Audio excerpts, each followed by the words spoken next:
The YouTube is now live as well. So fantastic stuff. Hello, everyone. Welcome in. Good to see you all. Very happy that you're here. And perhaps you could do the usual things and just let me know that everything is good with the stream, that you can hear me, see me, all of that good stuff. We'll get Sean in right now as we get going over here. Let's just also make sure that we put that in the right place. Sean, how are you, my friend? Doing well, thank you. How are you doing? Yeah, couldn't be better. Absolutely excellent. Just get your box sized up correctly. There we go. Thank you so much for those confirming loud and clear. I appreciate it very, very much indeed. All of you, thank you, have done that. And PVG says John needs more gel in his hair. I actually don't have any gel in my hair. I've got a little bit of wax, just a little bit. But there you are. Lovely to see you, everyone. I am very, very happy to be back here again. We don't normally do 2 daytime streams in a week, but for those who don't know, the reason why we're doing that this week is I have to leave the house at a completely ungodly hour tomorrow morning at like 5 something a.m. In order to get to Birmingham, of all places, by the crack of dawn. So I thought if I stream tonight and finish at 4 or 5 or 6 a.m. and then have to get up, well, that would be too late, wouldn't it? I would be finishing after the point at which I need to leave the house. It just wouldn't work. So even if we finished early, I'd still be kind of wasted to be doing a 3-hour drive on an hour of sleep. It just doesn't work. So instead, we'll do another day stream and it'll be fine. It will be good. It will be fun. We had a fantastic stream on Tuesday. Loads of fun, loads of callers, loads of good exchanges, a couple of crazies. It wouldn't be the same without the crazies, would it? But we are back. Thank you to everyone who tuned in to the line last night with Matt. I really appreciated it. I can't explain how meaningful it is when I go on these other platforms who were kind enough to invite me, and then a bunch of you come with me. Like, it just makes me feel so proud and so grateful. I mean, I really mean that. Like, real profound gratitude for that kind of support. I can't even explain how much it means to me. So thank you for that. It was absolutely amazing having you there. And I was happy to just sit and interject occasionally when the moments came up. That's absolutely fine. And I'm now very happy to be back on the home turf with Sean and ready to do it more. Another few hours of fun and craziness. Yeah, have you ever had a dream? Yeah, that was good. That was good. So there we are. So today's topic is a firm favourite. We love this one. Seems to be a bit of a fan favourite as well. God is evil and silly. And for those who don't know the story of this, we used to run, sometimes we would do God is evil as a topic, and sometimes we would do God is silly as a topic. And one day I didn't know which to do. And so I polled the audience, and it literally came back several hundred votes, 50-50. So I thought, well, I have to do them both. And then I combined them, and I said, God is evil and silly. And since that time, we haven't done one on its own without the other, because it's just such a deliciously wonderful combination, isn't it? Evil and silly. 2 words that you don't normally hear combined, but which perfectly sum up this idea of an all-powerful, all-knowing, magical being who can speak universes into existence, but cares very much where you bury your poo. I just love that. And manages to be both evil and silly. It's magnificent. Absolutely wonderful. So thank you for joining us for this. If you're watching on TikTok and you want to get involved, and if you don't think that God is evil or you don't think that God is silly, then please just hit request, come in, and I promise you will be treated with respect. You will be given time to speak, to air your views. We're not here to win. We're not here to humiliate people. We're not here to disrespect people. We don't hate anyone. I have some critics of our work who describes this as, hating Christians and the hate speak. There's no hate here. We don't hate Christians. Most of the people in our community were Christians at some point. I don't think that they were worthy of hate when they were. So we don't hate people. We don't disrespect people. We want to have calm, sensible, reasonable arguments where we compare our views and we talk about stuff. So if you're on TikTok, just hit request and you'll come straight in. And if you are not on TikTok, if you're watching on YouTube, joining is even easier. I put a link in the description for the show, so you just click on that link and you'll find yourself in our we call it the YouTube call queue. It's the Video Ninja call queue, and you'll just wait there until we bring you in there. So it couldn't be easier. If you want the link, I'll just put it into the chat right now again, just in case, so you have it. It's and it's on the screen as well. tinyurl.com/JCGuest. That will bring you straight in, and we look forward to speaking to you. So with that said, we actually do have our first guest over on the YouTube side. This is Orf. So we will bring in Orf right now. Hopefully, the calls on this side tend to be a little bit funny. Sometimes there's funny issues with audio not working, and sometimes they're listening to the stream, so they're like 20 seconds behind. But let's see if it works. Orf, are you there? Yes, hello. Hi, how are you? What is the difference between an elephant and a matter baby? We're not going to get caught with a what was it, an updock again. But the difference between an elephant and a matter baby is, what's a matter baby? What's the matter with you? There's it. You got it. Was that it, or are you calling in to debate the thing? That's it. That was it. Okay.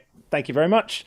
Okay, I would. That was good, because I did get trolled last time with a WhatsApp doc, with an updoc, to which I responded dutifully, "What's up, doc?" And there was much merriment all around. But I would respectfully ask you, please don't call in to agree with us, to tell us you think our hair looks nice, or we make good arguments, or you love our work, or I absolutely love the fact that you think that, some of you. I'm humbled by it, but please call in if you want to have debate, because that's what people are here to listen to. The other thing, of course, is this would normally be a week during which we have the After Hours show. That would be normally happening tomorrow, but I will be away, so I won't be able to do it. So we'll just do the After Hours show next Friday instead. So we'll be back on that regular 2-week rotation of the After Hours show.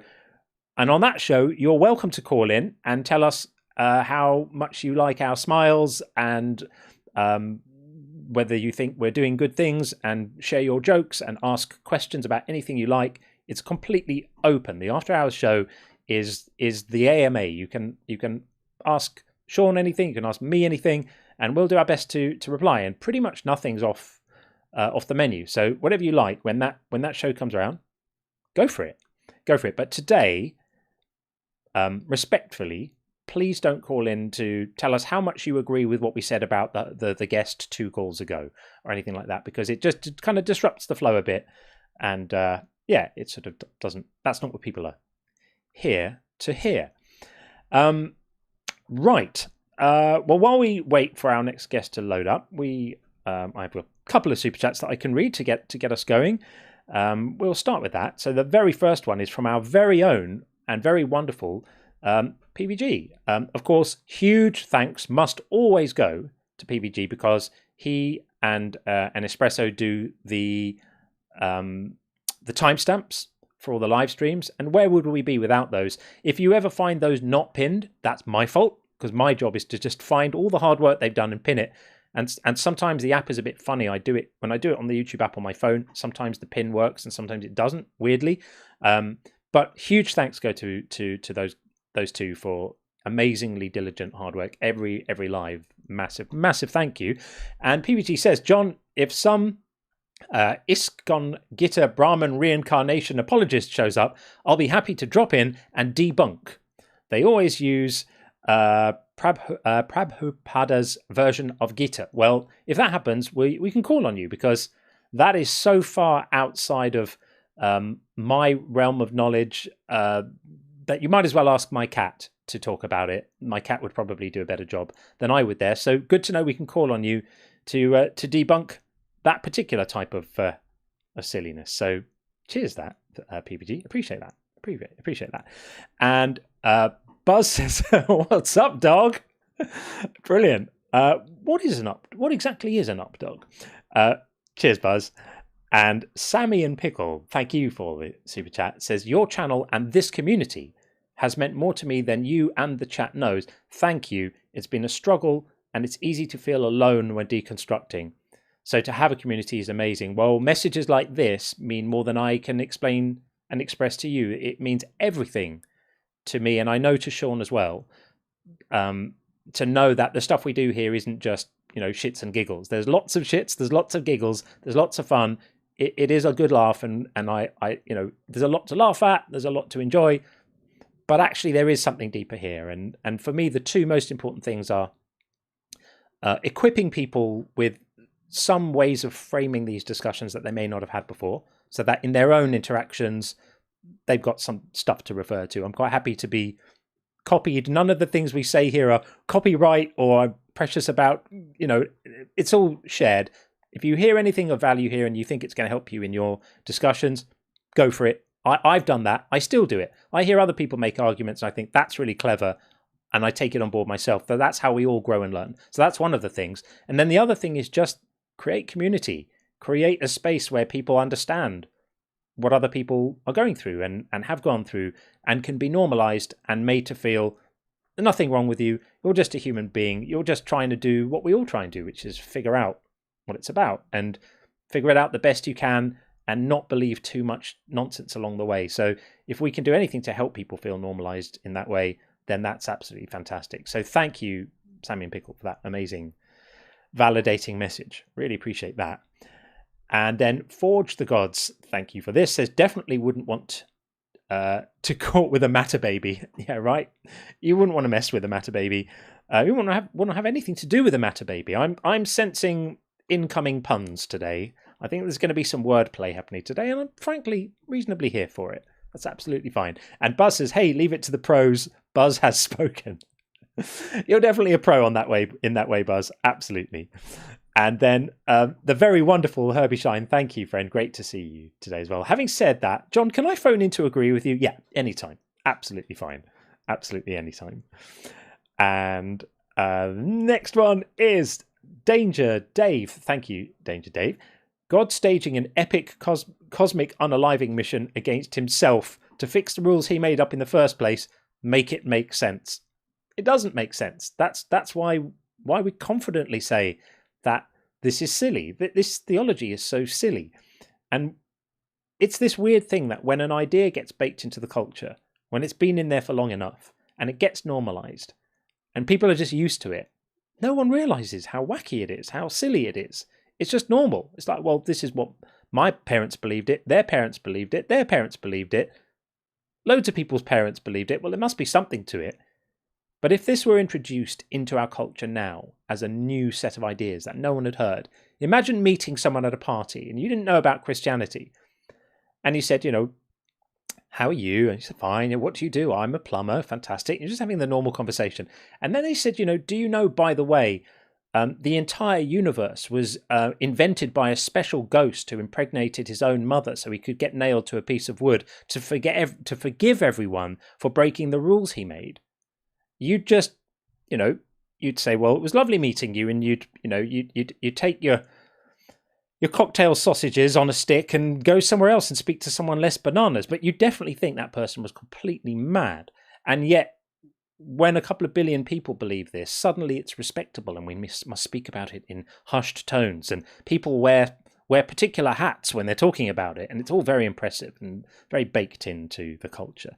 So that's worth remembering, that this would be completely crazy if we're introduced as a new idea. Okay, we seem to have our first guest. So I'm not entirely sure how we pronounce this, but this is NC equals lots of other things.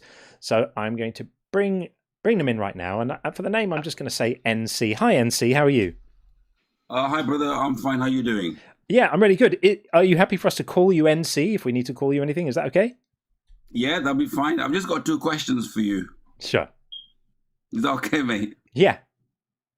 Okay. Well, number one is, do you have a father? I do, yeah. He's really nice. Where is he? I can't see him.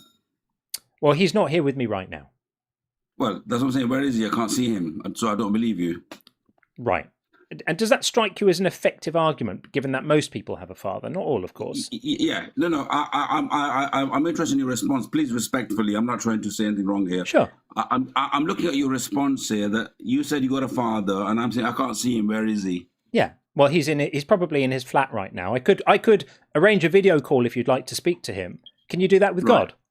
No, fantastic. Well, see, you already understood my question. Can you do that with God?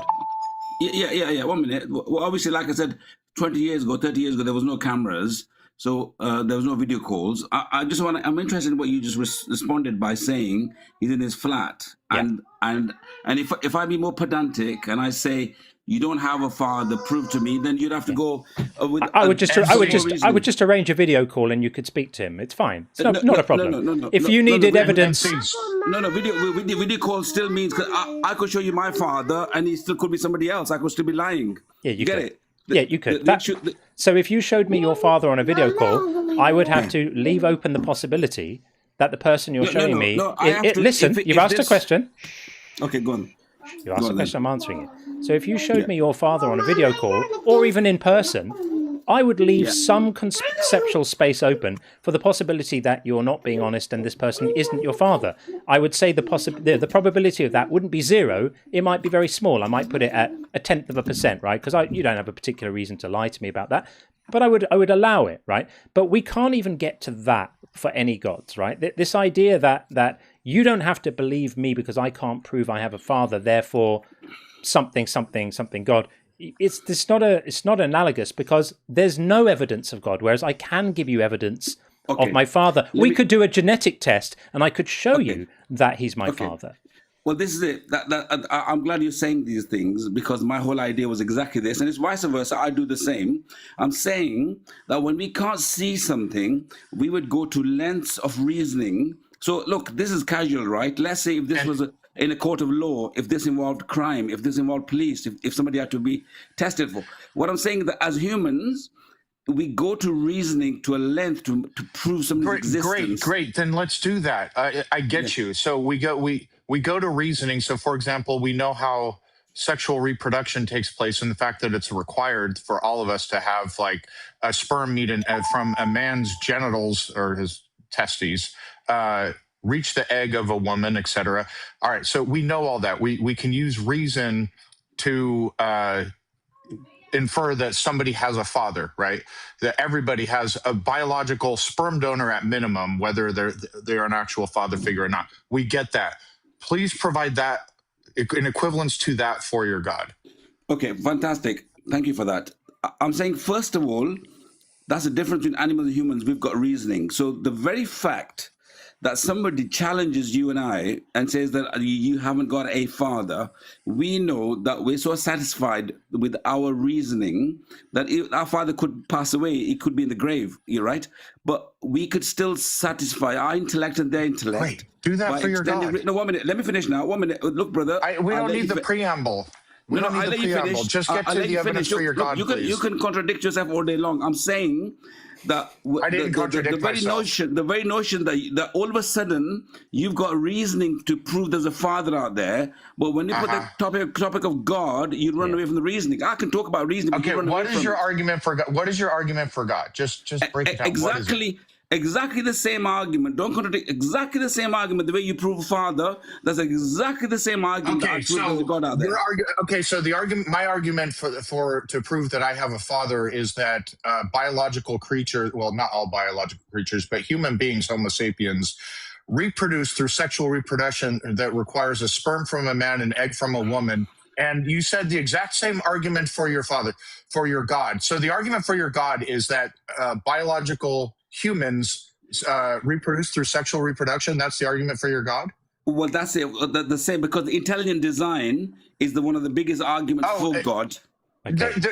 Make your argument. Before you make your intelligent design argument, slow down a second. We want to hear your intelligent design argument, but before you do, can I just point out you could have just saved a load of time by just coming in and saying, I'd like to argue for a God on the basis of intelligent design, and we could have forgotten about all of this. Where's your father business? Total waste of time, completely nothing to do with... It's not a waste of time. You're denying now, my friend. I have to do that. completely nothing at all to do with the argument you're about to make. So No, just make your intelligent design argument. If you're going to be having a live, my friend, what's your name? I can't see your name here. What's your name? It's John. Hi. John, look, if you're going to have a live here, and I want to be very professional and honest and reliable and very Wonderful. human. I'm excited. What you're not doing here is you're deliberately trying. We don't need to hear what you think John's going to do. We don't need the meta. We don't need the fluff. We don't need the preamble. Please just make your argument for God and only make sounds out of your mouth that are making arguments for God, please. Look, I was, but obviously John had the question. So can you be patient? He didn't ask you. What's your name? I didn't ask you a question. Sean, can you be patient? He didn't ask you. No, straight to the argument for God. If you're either going to make an argument for God or you're not. Because you don't ask. How much time have we spent here without you making your argument for your God? Please just only make your argument for your God. Both of you admitted there's a reasoning to prove somebody who's not there. Right, now listen to my intelligent design then. Go for it. Okay, go. Yeah. Okay. Let's do that. Intelligent design, I'm excited. Let's do this. Yeah, I'm from UK. Where are you from, Sean? America. Okay, well, I don't know what your nearest airport is, but if you and I were going to celebrate John's birthday and he's landing for the flight, I call it Heathrow Airport in UK, and there's a beautiful hill as he passes by. He mentions his name with flowers. He mentions that it's the right flower that he likes, and the colors, and the design, and the order, and the date, and the time, right?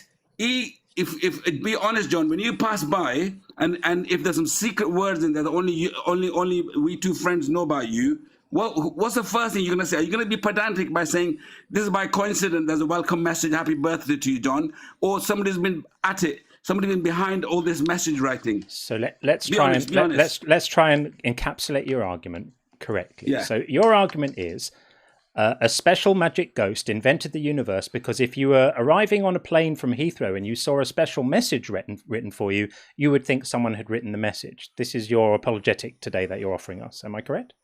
Well, it's a bit more than that, but you want to summarize it like that? Because I'm being specific about you here. If I was specifically me, we as friends, we know about you, we know your notions, we know your preferences, and everything's in that message. Yeah. And you could not deny that this came by coincidence. You would say, my friends have been at it, and you know exactly which friends have been at it. Sure. That's how the intellect works, mate. Intelligent design. So what you're implying, you're not actually saying it, but you're implying it in your argument, is that the nature of the universe and the nature of reality around us is equivalent to a handwritten birthday note to you from your friends. Is that something that you could demonstrate rather than just all the assert? intelligent design around us points towards a living intelligent being behind it. Like you would confer, you would say, my friends have been at it, and it's only these two friends because they only know my secrets. So slow down and calm down a touch. Okay, so right now, what you're doing is you're just asserting the thing you believe in, and then the reason that you're providing for believing in that thing is more asserting the thing you believe in. So no, you also believe in that. You also believe in that. Not just me. You believe in that as well. Right? You would not admit. You not agree if somebody said that's a coincidence. You would not. You'd say no. My friends have been at it. There's intelligent design. There's living. I know. This is a shocking. I got it. I know this is a shocking concept, but listening and waiting to speak are in fact separate activities. Let's do a little bit more of the first and a little bit less of the second, and we might be able to have a productive conversation. So just relax, and we'll talk about it. So if I got a handwritten note from my friends, I would recognize it as a handwritten note from my friends because I understand the concept of a handwritten note. I understand that handwritten notes are in fact created by people handwriting notes. It's an object that I could recognize as being the work product of a human being, because we understand how handwritten notes are created. If you want to analogize that to the universe and the reality around us and the natural world, you would have to explain why we are obligated to view the structure of the universe around us as a handwritten note. Why we have to, because all you're doing is insisting that we must, without doing the hard work, which I predict you won't be able to do, of demonstrating why we ought to. Can you do that? I think, John, what I'm concluding here is why are you moving away from my example? I'm talking about intelligent design, not handwritten note here, because I deliberately mentioned some more complicated. Listen to me carefully now. Something a bit more complicated, right? Because a handnote can be scribbled from a little child, and there's not much intelligence behind it. I've mentioned an orderly fashion message. Are you going to answer the question? Before you move on to, you're interrupting me now. You ain't got the. Okay, because you're not addressing what John said. Before you move on to another analogy, please explain. Please explain why or what in reality. I can't. Okay, stop. John is asking you to please demonstrate that the natural world is analogous to a handwritten note. He's dropped down now. He's dropped down now. So he wasn't here to have a conversation. He was here to make bad analogies, ask inane questions, and then just ramble on. I don't think he stopped speaking for one moment, in fact. I think he was just a constant stream of speech, interrupted only when we muted the mic occasionally to be able to get a sentence out. So for anyone else wondering, the reason why his argument fails is he is offering you the idea that the world around you is the equivalent of something made by a human being. It could be a handwritten note, it could be a watch, it could be something beautiful that we know human beings make. And his design argument is to say, but look how complex the whole world around you is. It's just as complex as a handwritten note, or many times more complex than that. Therefore, if a handwritten note is created by a mind of some sort, we can infer that all of this other stuff must also be designed and by some sort of mind. But he's never, ever, ever going to be able to explain why. All he's going to be able to say is, you must do that. I do it. It looks that way to me. Therefore, it ought to look that way to you too. Totally ignoring the fact that we know that there are natural processes that create order. As Sean often says, a solar system is something which is created by natural processes, very ordered, very complex in some cases. Lots of moving parts, all moving in predictable, organized, complex ways. And there are other structures in nature like snowflakes and various chemicals that have very specific properties in terms of how they interact with each other in very complex ways. Natural processes lead to those things. And in order for us to conclude that the whole universe can only be explained by a designer, we would have to be able to contrast it with a universe that wasn't designed and go, well, this is what a non-designed universe looks like, and this is what a designed universe looks like, and clearly we're in a designed one. That's what you'd have to say. But we don't have any other universes to compare this one to. And so we really have no basis other than just personal incredulity and touchy-feels on which to say, I think this is designed. That's it. That's all he had was, I think this is designed, and therefore you should think it's designed because I do, and do you have a father? All very silly. All very silly. But, we thank NC for being our first guest, and we're going to bring in, straight away, GKid900. He's going to be our second guest. So we will do that. Hey, GKid, how are you?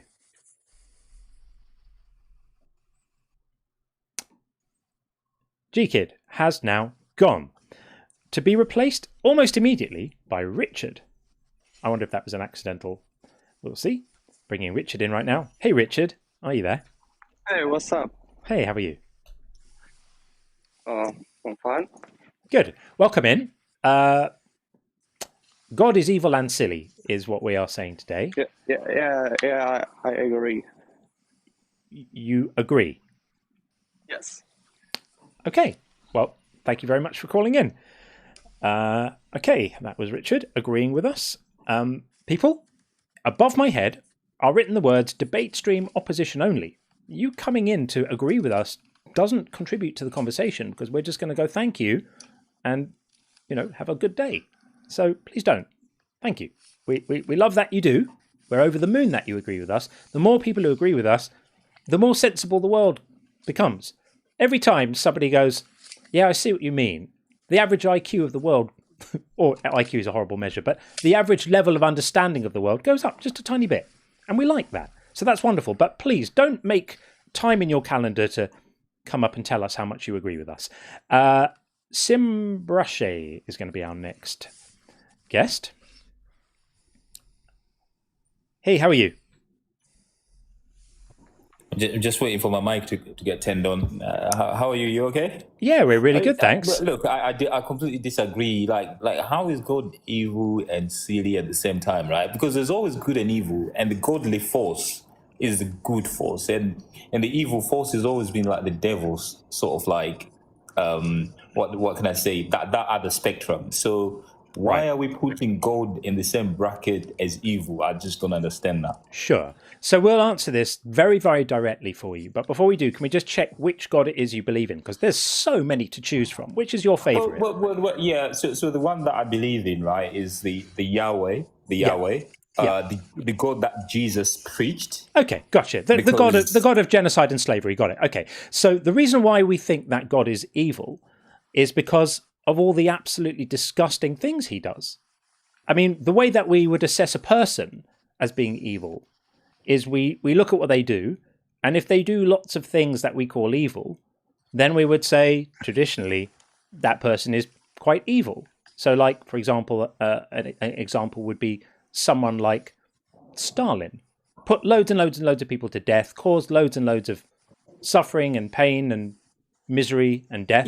So we might say, because he did that, we call him evil. So then we look at the God, right? The God that you like, and let's have a look at some of the things he did, right? He drowned the entire world. Pretty nasty. Didn't have to do that. Chose to do it. If he had some overarching reason why his own creation had turned out so badly that he regretted it, all-knowing beings regretting things always makes me smile.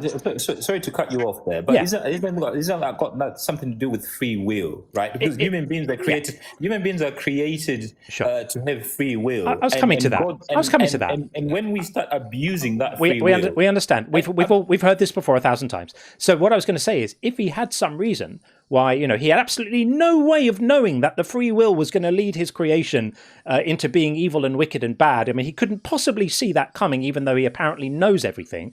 But let's just imagine he was having an off day in his omniscience and he forgot to know everything about that particular thing, and it caught him completely by surprise. And he was like, oh no, I didn't realize my creation was going to use their free will to be evil. Silly, silly me.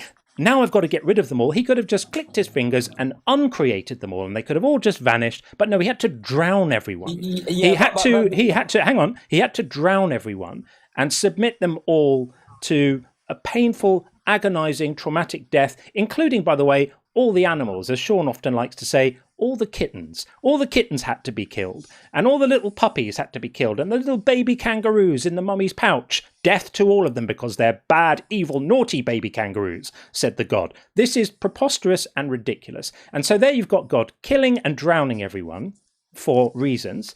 Then you've got him making absolutely lunatic laws for the people of Israel, imparted through Moses. This is nothing to do with free will.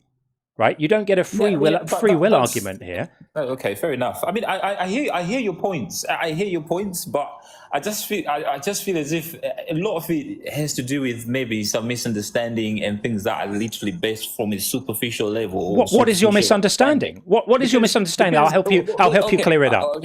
For example, the God of Israel, is a pantheon, for example, right? That's their God, right?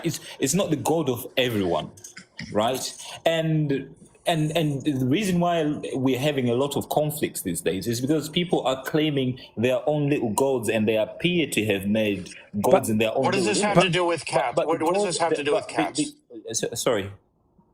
Yeah, what does this have to do with cats? Because you're not addressing the point. So let me ask you a question. Hold on. I do apologize.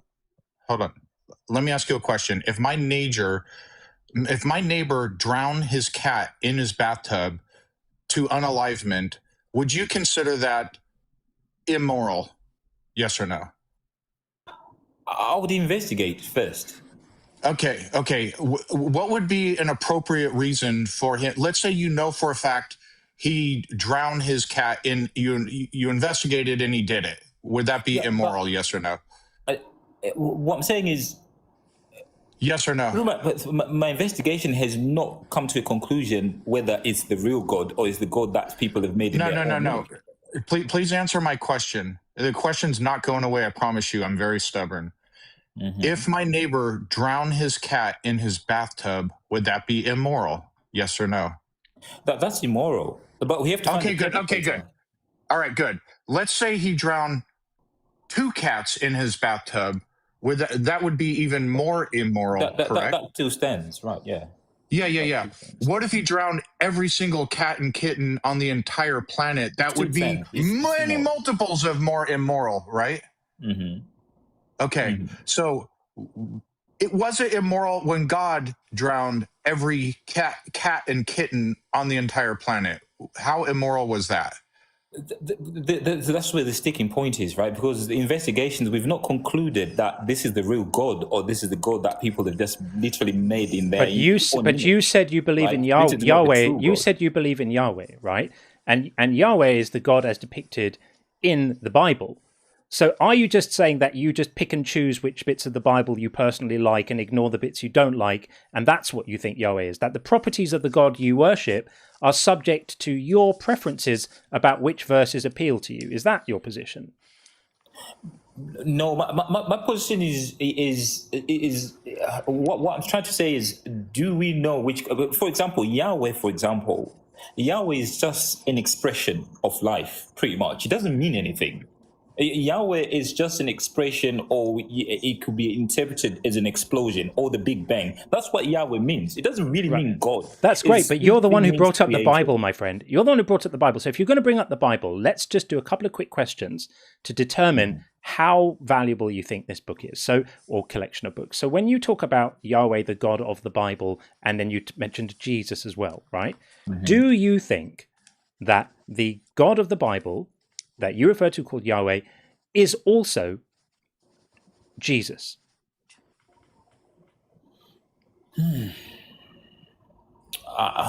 That's a good question. I think the God of the Bible and Jesus have the same characteristics. That's what I believe. The same characteristics. Okay, all right. We'll take that as a kind of sort of answer. And when the Bible tells stories and claims facts about this God, because remember, I didn't make you mention the word Yahweh. I didn't make you mention the Bible. This is something you brought into the conversation. So when the Bible talks about this God, Yahweh, what percentage of the things that the Bible says about this God do you think are actually true? I mean, you don't have to be exact, but, roughly, like half, 1%, 99%. What's your instinct about this? Because you seem to be making your own personal God right now. So just to give us a steer, how important is the Bible as a descriptive account of the God that you believe in? So my understanding of the Bible is that it does not reference God with a capital G, but it does reference gods with a small g, so a pantheon, basically. The Bible actually is not pantheistic. The Bible is not. It's understood that the God of the Hebrew Bible came from a tradition of a pantheon, but the Bible itself doesn't make reference to God being one of many gods. Particularly, I mean, there are references to worshipping other gods, but God is presented as the sovereign in the Bible. So he's kind of the big boss God. He's the the level boss, if you like. But even which part of the Bible are you referencing now? Because I mean, there is part of the Bible that says, "I am God of the or the Israeli people," and that was referencing God of Israel, not God of every other race. Sure, but he apparently spoke all of existence into reality, right? So he's the kind of top dog. He's like the Lego builder. He's the architect. He's the man, right? So I'm just trying to get a steer, because it sounds to me like you're referencing Yahweh, but you're sort of ignoring most of what the book says about him. So on what basis do you decide what is true and what's just stuff written in a book? And if you're going to be that fast and loose with it, why not just look at the whole book and just say, well, this is just obviously a book of local myth, and if I do believe in a God, it's not that one, it's just some unknowable creative force or something? Because you're trying to have your cake of being specific and not specific, and you kind of have to pick. I mean, no, fair points. No, these are fair points. But this is my position on this. I think for nations to exist, there has to be a belief on something that's pure, and there has to be a need of a God. That's my first point. Why? And the God of Jesus Christ, why? It has the same characteristics of the Yahweh. Let's just say. Let's not move on until. Hang on. Stop. You made a statement, and we just want to get you to clarify it. Why can a nation only exist if they believe in something pure, which is a God? There are nations that are not founded or built on belief in something pure, which is a God. Why would you say that? Well, for example, which nations? A lot of nations. Japan. They have beliefs in Japan. They have. I didn't say they don't have beliefs. I said they don't believe in a God. But they do believe in something that's supernatural, that's something that's in the clouds, and they have those beliefs as well. I'm not convinced that they do. And if they do, it's not the foundation of their nation. It might just be traditional beliefs in various ideas, but it's not foundational to them. So it should have. I mean, it should have been because should have been. Is that Japan? I mean, Simbrash. Yeah, I'm asking you about the logic of what you're saying. You're saying in order for a nation to exist, they, which is sort of broad brushing everyone, has to believe in something pure and supernatural. So let's say you have hundreds of millions of Seans in a country who don't believe, I don't believe in anything supernatural at all. What prevents me from, like if Congressman Sean is voting on laws that institute things like universal health care or roads or bridges or scientific research or, national defense, what have you, what prevents me, like a nation full of Seans, what prevents me from like doing the things that make a nation and makes communities a community? Draw the logical dots there, because you made a wild claim. Yeah, so this observation is coming from the fact that there has to be some form of a code that us as a people or us as human beings. Some sort of a code. So like, oh yeah. So like a code, like a moral code. Yeah. Yeah. So let's say hypothetically, these people have mirror neurons that cause them to have a biological capacity to feel empathy. And because they feel empathy, they like behaviors that help the well-being of others, and they dislike behaviors that harm the well-being of others. But they don't believe in anything supernatural. Would that be something that's sufficient if hypothetically that sort of thing existed? No, I hear what you're saying, but yes or no? I'm sorry? Yeah, please answer. Would that be sufficient? That will be sufficient, yeah. So okay. I know what you're saying. So then you don't need to believe in something supernatural to have a moral code. You only need to be like a normal human being, like the vast majority of humans, unless it's conditioned out of them, feel empathy for others, like behaviors that help others, and dislike behaviors that harm others, even if they don't identify specifically as humanists. That's sort of the normal, healthy human condition. So we don't need to believe in supernatural things, do we? You're right, but let me just add on to that. Sure. What I'm trying to say is that it acts as a fail-safe mechanism, right? I mean, it acts as a point or as a threshold where you cannot exceed. I believe that's where the belief in the supernatural comes in. For example, there's nothing that stops me from being a good person, regardless whether God exists or not. But if there are certain circumstances arise that makes me a bit more primitive, the idea of some force watching me acts then as a fail-safe mechanism. It's creepy. It's horrible. You don't need it. Yeah, you don't need it. It's creepy. Look, here's the thing. Whether someone's a theist or an atheist, they're either going to be a good person or not a good person. The problem is when you're a theist, it can push you to have bad positions, and you can't reason the person out of it. So if somebody is a Christian or a Muslim, for example, and they have bigoted views toward gay people, normally I can reason with someone like that, like, hey, what is the harm in having a gay relationship? Here's the harm that discriminating does against them, whatever. I can reason with them. How do you reason with someone who believes I should discriminate against gay people because an all-powerful, all-knowing God wants me to? I can't reason with that. So we don't need superstitions. What's that? Those people are bigoted. Thank you. I'm glad you think so. Right? Now, someone is a bigot. Hold on. I'm glad we agree on this topic, so now we can have a better understanding. So your friend Bob is like, F those gay people. They're cramming it down our throats because a gay person existed on a television show, and now it's crammed down our throats. And he has these visceral feelings toward gay people, and they're an abomination under God. Go ahead, and what is your argument toward him? He doesn't like gay people because his God doesn't like gay people. How do you go about reasoning with him? Yeah, I don't believe in those preachers. I believe that a lot of the scriptures. But you're missing the point.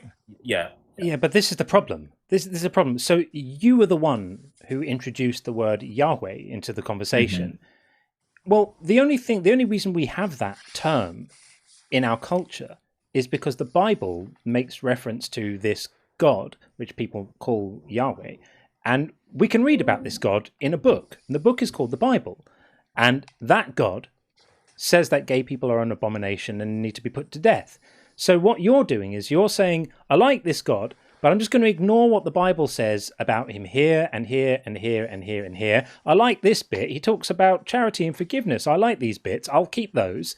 And I don't like the bit when it talks about him drowning the world. That probably wasn't him. That's just made up. But I do like the bit when it talks about blessed are the meek. That's fantastic. I like those bits. What you're doing is, rather than just coming to the text and accepting the text, you're imposing your own moral values onto the text and then conforming the text to the things that you believe already. Well, I would just respectfully say to you, then what do you need the text for? But don't worry about that. Don't worry about using words like Yahweh, which refer explicitly to the God of Israel in the Bible. That's the Hebrew God. Don't go there if you're not going to accept it. Don't try to make someone else's God into your personal version of what you think God ought to be like, just so that he just coincidentally happens to have all the same morals and values that you have. I mean, who would have thought it, right? Amazing coincidence that you happen to have exactly the same morals and values as the God that you believe in. Like it's silly. So your position so far, respectfully, is silly. Just let go of all of that. And if you look at the world around you and you can't see how it could have come into existence without some kind of creative architect, we can have a conversation about that, and we can show you that there's every reason to think that claim isn't justified. But to be that specific, to call out a particular God and say that's the one that you think exists, and then basically disown every example of malfeasance by that God that Sean offers you and that I offer you, well, there's nothing left of that God by the end. You've disowned so much of him. All that's left is his shadow. I mean, fair enough. All I'm going to say in my conclusion, all I was trying to articulate is that for me, that belief of having someone that looks at your moral conduct, I think it acts as a fail-safe mechanism, because it's like having a parent. You know, you can see a distinct difference between a child that has a parent at home and the one that hasn't, because a child can potentially say, I cannot do this because my parents are going to react in this way. Okay, let me respond to that. So I was really trying to articulate the fact that I hear you. It acts as a fail-safe mechanism. We understand what you're saying, but the argument you've just presented makes the position even worse, because it's not the same as having a parent at home. It's the same as having a parent that everyone's told you about, but that you've never seen any evidence of. You just get messages from other people that parent is going to set you on fire if you don't live up to their expectations, but can't possibly take the time to come and actually introduce themselves. A real parent gets to guide a child at home in real time. So when the child does something wrong, the parent steps in and with love says to the child, don't do that, because if you do that, it causes these effects and you may not want these things to happen around you, and lovingly guides the child back to a better way of being. The parent in your version remains invisible. Are homophobes. Doesn't make an appearance, presents only absolutely horrific moral values, transmitted through a 2,000-year-old book which glorifies slavery and genocide and the killing of children. Never once makes an actual appearance in anybody's lives of these children it supposedly is guiding and caring for. Then you have the unfortunate truth that actually the countries with the least religiosity tend to be the countries that score highest on every metric we have for human well-being, from life expectancy to literacy rates to infant mortality, average income per capita, access to utilities, internet, water, education. All of those things are the highest in the least religious communities, which you would not expect to be the case if we needed God belief in order to stop civilization falling into everybody eating each other's feet and children. It just doesn't stack up. What you're saying, it doesn't stack up. And the last thing is, ask yourself if the thing that stops you from raping and killing and murdering and eating other people's children is just a concern about what the consequences would be for you if you're caught by a God doing it, or if it's because you're actually just a normal human being with ethical intuitions and you don't want to harm other people. And then ask yourself if you're considering other people in the same light that you consider yourself, and you will see how completely ridiculous the notion that we need a God to stop ourselves becoming horrible cannibalistic savages is. It's such a silly idea, and it's so demeaning of the things that are special about being a human being. Give it some thought. No, I understood. I get where you're coming from, John. I completely understand it, but I just feel as if that human beings, we are putting too much emphasis based on our own shortcomings and blaming God for it. I heard someone saying, a child that could be born with cancer, for example, and you blaming God for that. And my logical conclusion would be, well, if we were given water, the water that's natural to human beings, that's natural to existence, and you are now turning that water into Coca-Cola, Fanta, all these other chemicals filled with E numbers. It's another terrible argument. Then when you have a child, now that is getting... It's another terrible argument. More victim blaming. So some cancers are caused by genetic abnormalities, and they're nothing to do with lifestyle choices or diet or anything like that. A lot of cancers, funnily enough, are just caused by the sun that this supposedly magnificent God put into the sky, which gives lots of people cancers. We have two people. In fact, we have a computational oncologist right here who's going to tell you why your argument about cancer is so completely ridiculous. Hey, Dr. Dig. Hi. I would respectfully say, because we want to bring this call to an end fairly quickly, so let's just sum up why that argument about people who get cancer deserve it because they're drinking Coca-Cola rather than water is completely asinine. I have seen people in my university's hospital that have never smoked a day in their life, run marathons, eat organic, healthy food, and they have stage 4 lung cancer. That about does it. And yeah. There are definitely cancers that have, things that, behaviors that will increase the incidence of them. And there are many, many, many, many, many, many cancers and diseases that have nothing to do with it. That's about as concise as it gets. And we also have with us another scientist, Scientific Snitch. How are you? Hi, I'm doing fantastic. Oh, awesome. Anything to add? Yes. So according to Stem Cell Division, Somatic Mutations, Cancer Etiology, and Cancer Prevention, a article published in the journal called Science, a very reputable journal, around 58% of known cancers are due to mutations that randomly occur and are not a product of any environmental impact. And among these cancers within that 58%, some of them, around 90% of those cases within that 58%, are purely due to mutations. Cancers like brain cancer, not due to the environment. Cancers like pancreatic ductal adenocarcinoma, usually only due to mutations. So there's a lot of cancers out there, including the one I study, which is pancreatic ductal adenocarcinoma, are primarily due to these mutations. And also, it should be mentioned, organic food and artificial sweeteners, these things have very little bearing on causing cancer. The main causes of cancer environmentally are alcohol, environmental pollution, and being diagnosed with obesity or smoking cigarettes.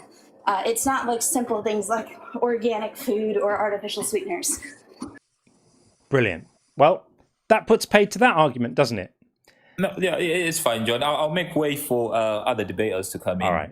And I'll listen in the background. Fair enough. Thanks for coming up. Thank you. All right. Cheers.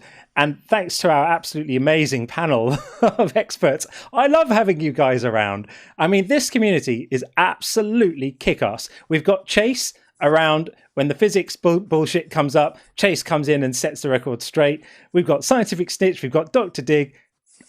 I'm very happy to just sit here quietly while people share their hard-won expertise with us and demolish these silly ideas. Particularly the kind of victim-blamey ones, you know, oh, you got cancer, it's kind of your fault. What a horrific thing. Yeah. I survived cancer, and it wasn't very nice, and it wasn't my fault. It wasn't because of my lifestyle choices.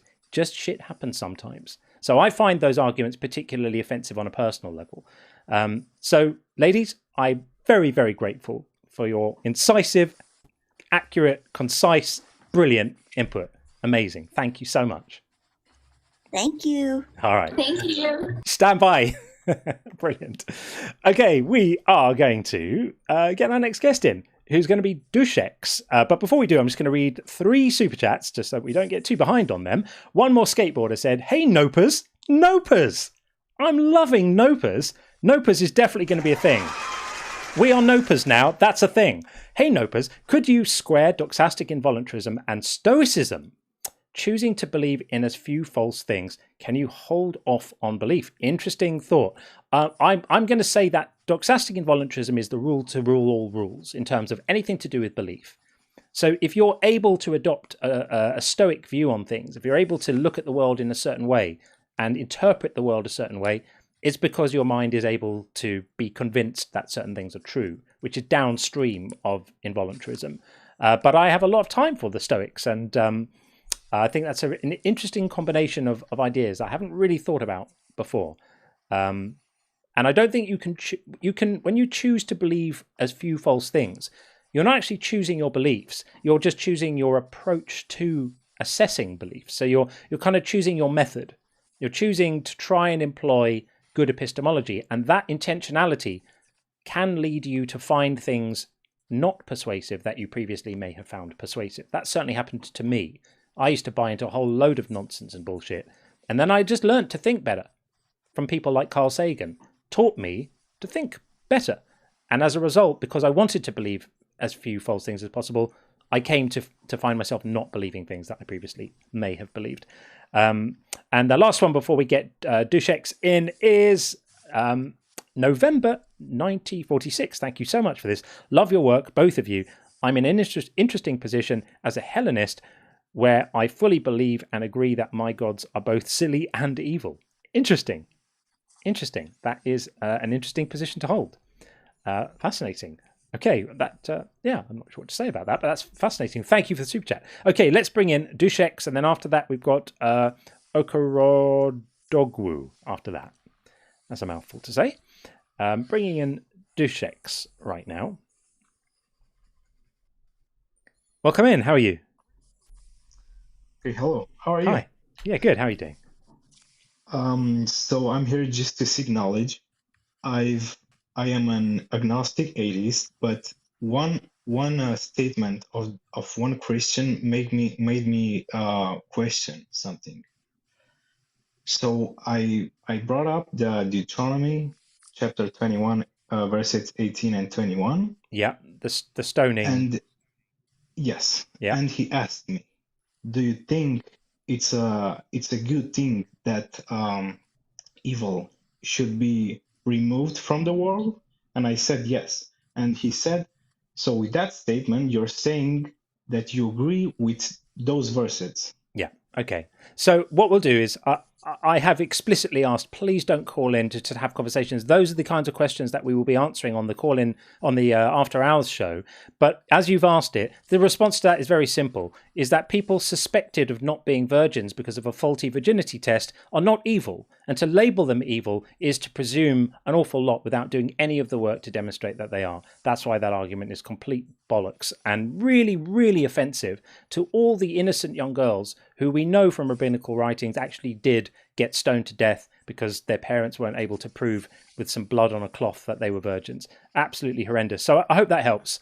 Take it away and do with it what you will. Please don't call in if you're not here to debate. Thank you, everyone. Okay, let's bring in our next guest. It is going to be someone with no name. So welcome in, person with no name. How are you? No name and apparently no voice as well. Hello. Hello. Do you have a name so we can put something on the screen and we know what to call you? You can call me Lazy. Lazy. Okay, Lazy. Welcome in. We think God is evil and silly. What do you think about that? No, why would you think that? I see why the name. Because of all the absolutely horrendous things that he either does or permits or commands, depending on which God you believe in. Is there a particular one which is your favorite? Which God do you like? I'm a deist, bro. You're a deist. Okay. Well, if you're a deist, that's a different type of God, right? But that God, unfortunately, is still on the meat hook of culpability. Because if you're a deist, you believe that a God started everything off in the universe, but doesn't get involved in the day-to-day running of the place, which is fine. But why did the God design the universe with malaria that gets carried by mosquitoes and kills 300,000 children a year? Oh, because the reasons for why my God designed this universe is indifferent towards our well-being. Right. Therefore, evil. I would say evil. Indifference towards the suffering of billions of creatures capable of suffering is about as evil as anything can get. I mean, if you were... Think about it like this. If you were standing next to a bath and there was a young baby, let's say a week old, drowning in the bath. Let's say the water in the bath is that deep, right? And the baby's like this. So the baby's under the water. And you could just reach down and pull the baby out. But you were indifferent to the suffering of the baby. Would I be entitled to say you're a less than wonderful person? Would I be entitled to criticize you for that? No. No. Okay. Explain that one, please. Yeah, because the person would have motivation. I'm saying for God here, God doesn't have some sort of motivation to help you. So it's like asking, it's like asking someone that has weak will. Like you see, are you familiar with the case of like the drowning child that Peter Singer brings up?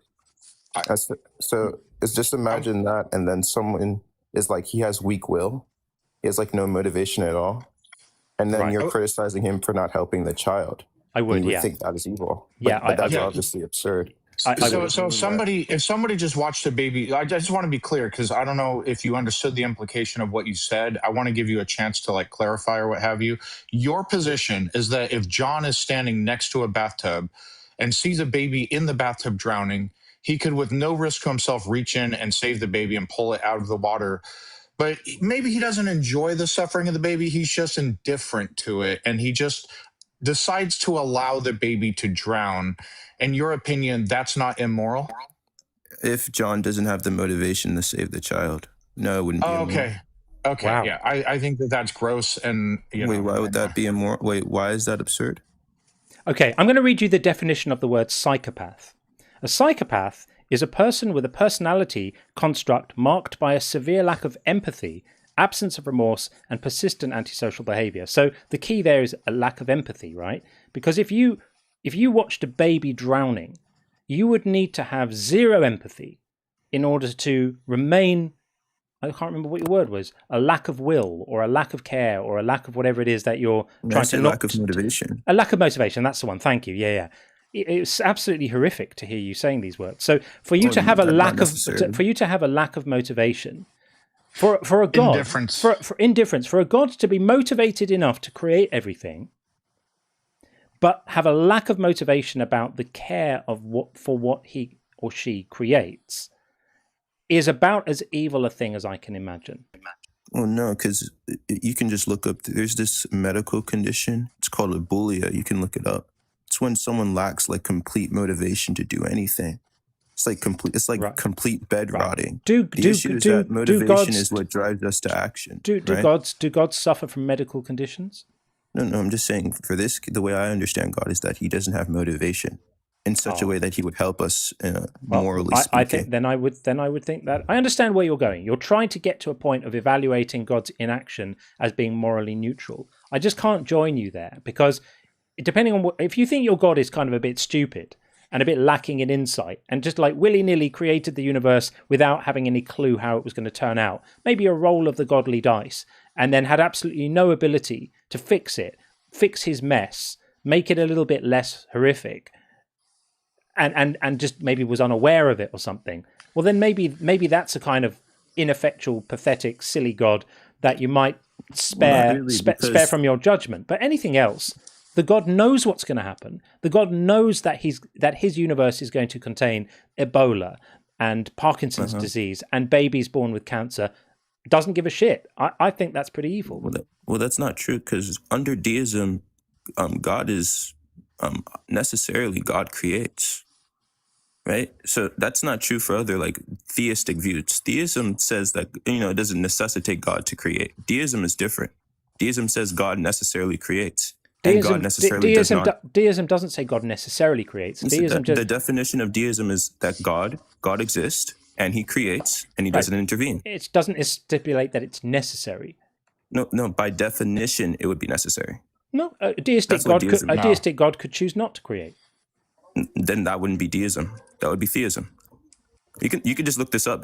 Deism necessitates God to create. You might be right. Even if we assume that God is bound by his contract to create, you could say that creation carries with it a moral responsibility. Let's say I decide to have a child. So let's say because he's got the choice of what to create. You're crediting him with the design and then making him immune to the problems with the design. If I design a car that catches fire every time it goes over 10 miles an hour and everyone in my cars is burning to death, I don't say, sorry, mate, I just made it. I didn't, don't look at me. I'm not motivated to get involved. And everyone goes, oh, that's fine. And then carries on buying the cars. This is a ridiculous argument. Well, no, this is different, because let's just say you design the car because necessarily you have to. And I'm saying that, look, even when you have to design the car, note that the reasons for why you're designing the car is not for moral reasons. Right, you don't. The way you act upon is upon aesthetic reasons. I'm an aesthetic deist. So when God designs the universe, it's for aesthetic reasons. Aesthetic reasons are indifferent towards our well-being, right? Well, beauty and all those other things, they're indifferent towards our well-being. My question would be: is the God that you imagine, this deistic aesthetic God, capable of creating the universe such that there would be less suffering than there is now? No, that's not possible. Not capable of doing it. Okay. Well, no, that's not possible. That's a pretty poo-poo God you've got yourself there. Commiserations. No. What can I say? Well, no, I mean, it would just follow from aesthetic reasons. Aesthetic reasons are indifferent towards morals. I didn't ask you about whether he's concerned about morals. I just asked about his ability. And you said he's not capable of doing it differently. Okay. Because that would imply that he has to intervene. Nothing about what I said would imply that he has to do anything. I asked you about his ability. I said, is he? I was moving towards it, but you removed him from the argument before I could make it by saying he's incapable. He doesn't have the ability to have created the universe without Ebola.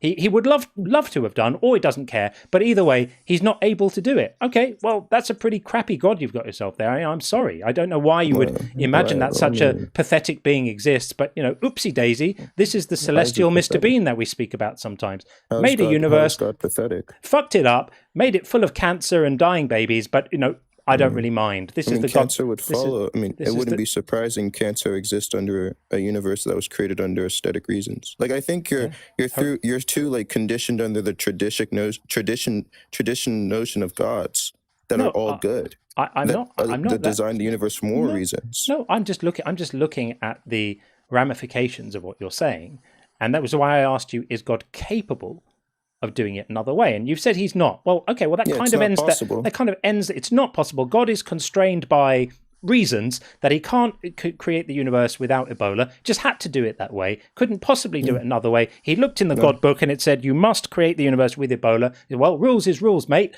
Got to have the Ebola. And then when anyone asks him about it, he's like, well, I'm not motivated to do anything about it. Okay, well, I'm very curious why anyone would think that such a being exists. And certainly, because by this entity existing, like it unifies all the other evidences, such as like fine tuning. It doesn't. It does. And no, it doesn't. It does. Those are just stories that people tell to make it sound like their belief in bullshit is justified by some evidence. You and I both know that that's a load of old nonsense. No, fine tuning is not nonsense. Well, It's a load of it is. it's a load of old nonsense, and you know it's drawing a target around the arrow. It landed on. Well, first of all, there's multiple problems with it. The first one is not that big of a problem because I'll grant the first two problems. If God is all powerful, or he could have created a universe without the universal constants. And for anyone who doesn't know, fine tuning is the argument that the universal constants of the universe in physics are tuned in such a way to where if they varied very far from where they are now, life couldn't exist. Therefore, and thinking agent must have tuned the universal constants for life. But if God is all powerful, he wouldn't have to even have the universal constants at all. So the existence of the universal constants is completely arbitrary. But let's say God either just wanted to have them because reasons, or I want to be an artiste, or he's not powerful enough to have created the universe without the universal constants. That's fine. We don't know if the universal constants could be any other way. And if they couldn't, I'm not saying they can't, but we don't know.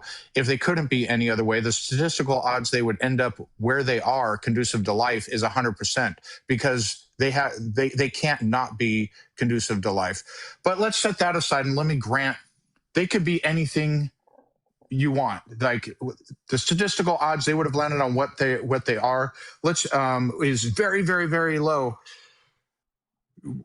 You would have to show that the goal ahead of time was life for it to be amazing that they landed on life. Because what you're doing is, no matter what they landed on, whatever happens to exist or the nature of the universe that it ended up at, the statistical odds that it would have landed on that, no matter what it landed on, would still be very low. Like if you deal yourself 13 cards, the chances you would have gotten those cards in that order is 1 in 4 sextillion. And it doesn't matter which card you deal yourself. It will always be statistically low odds. You're basically drawing a target around the arrow because it landed on something where we could exist. So it must have been intended for us to exist, but you're creating the game after the cards have already been dealt and saying, aha, it must have been tuned for us. Target around the arrow. Well, no, I'm not talking about life permitting conditions. I'm talking about so what are you talking about? I'm talking about discoverability or just psychonomic harmony. Which one? Discoverability, like meaning agents able to discover things? No, which is that the underlying physical conditions fall in the narrow range that allows for science to happen. If they didn't, doesn't matter what, it wouldn't. If they didn't, it wouldn't. The fact that it does, the fact that we can do science is just a consequence of the fact that those are the properties of the universe we find ourselves in. If we found ourselves in a different universe, we wouldn't be able to do science.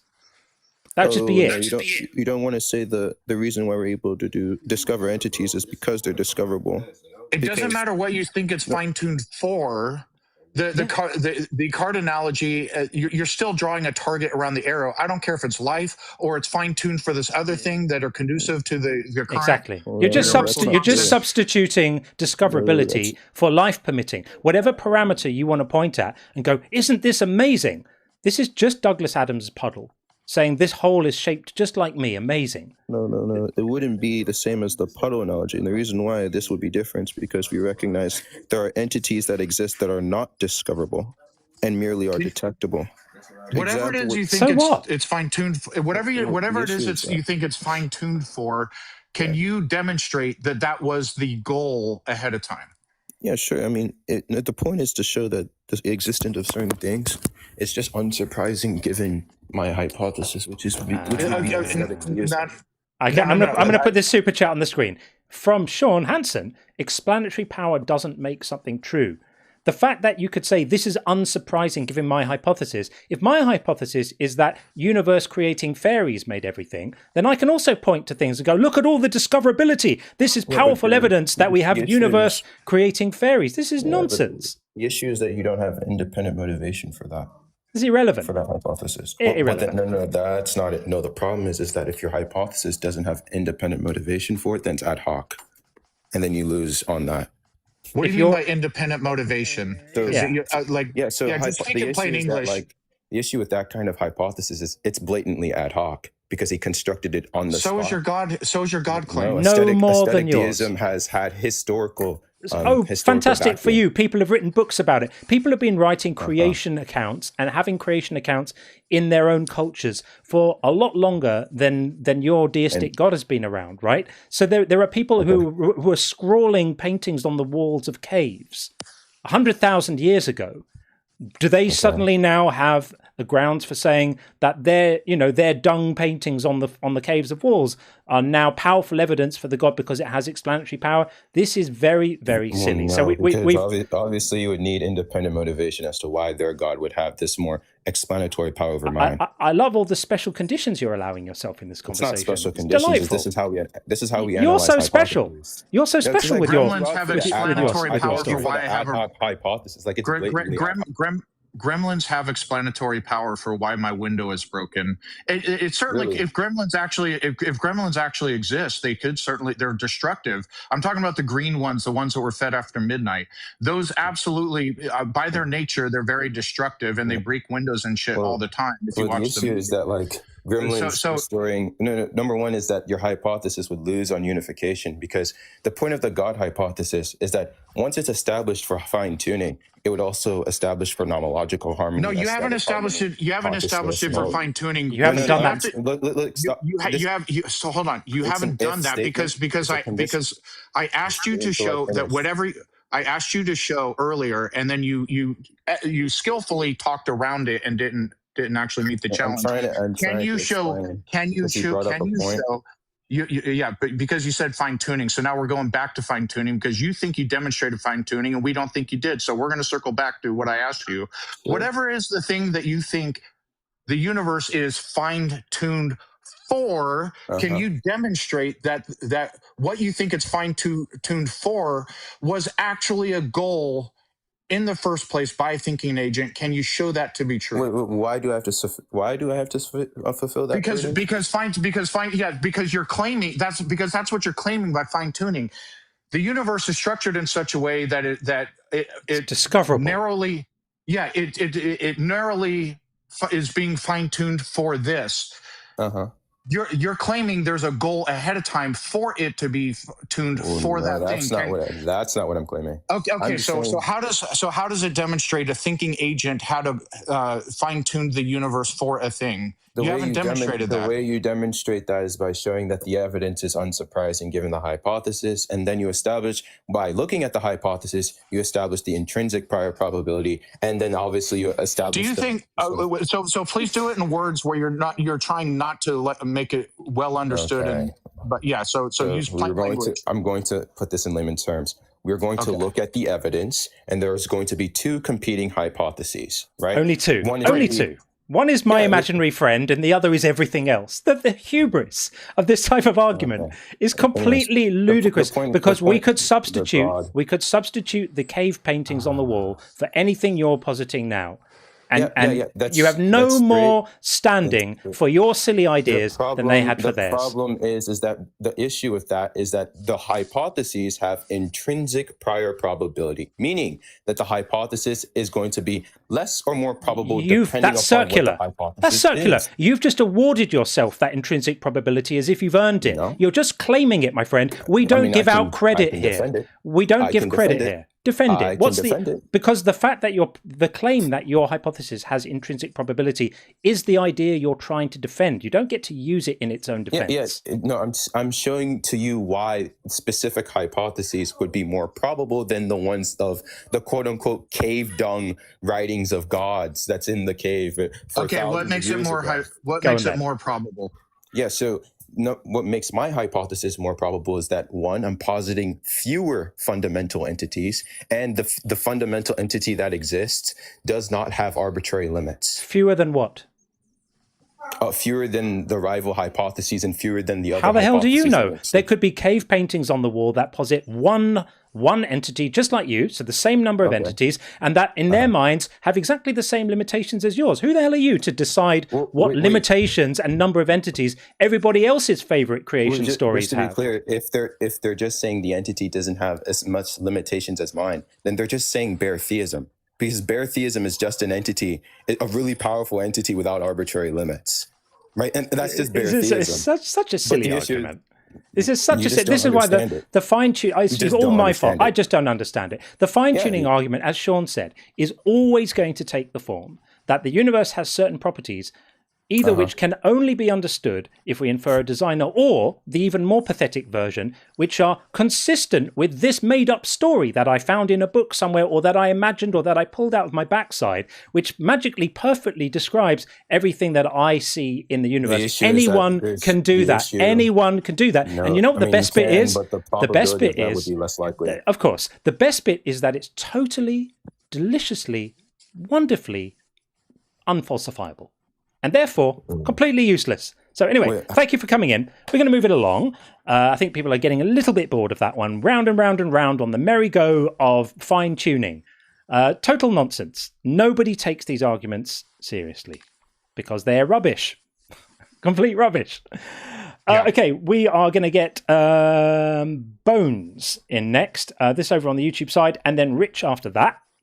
Let me just make sure that we are... Yeah, we'll do a couple of super chats and then get Bones in, so we don't get too far behind on that. Buzz said, yeah, just ignore the video call thing, caller.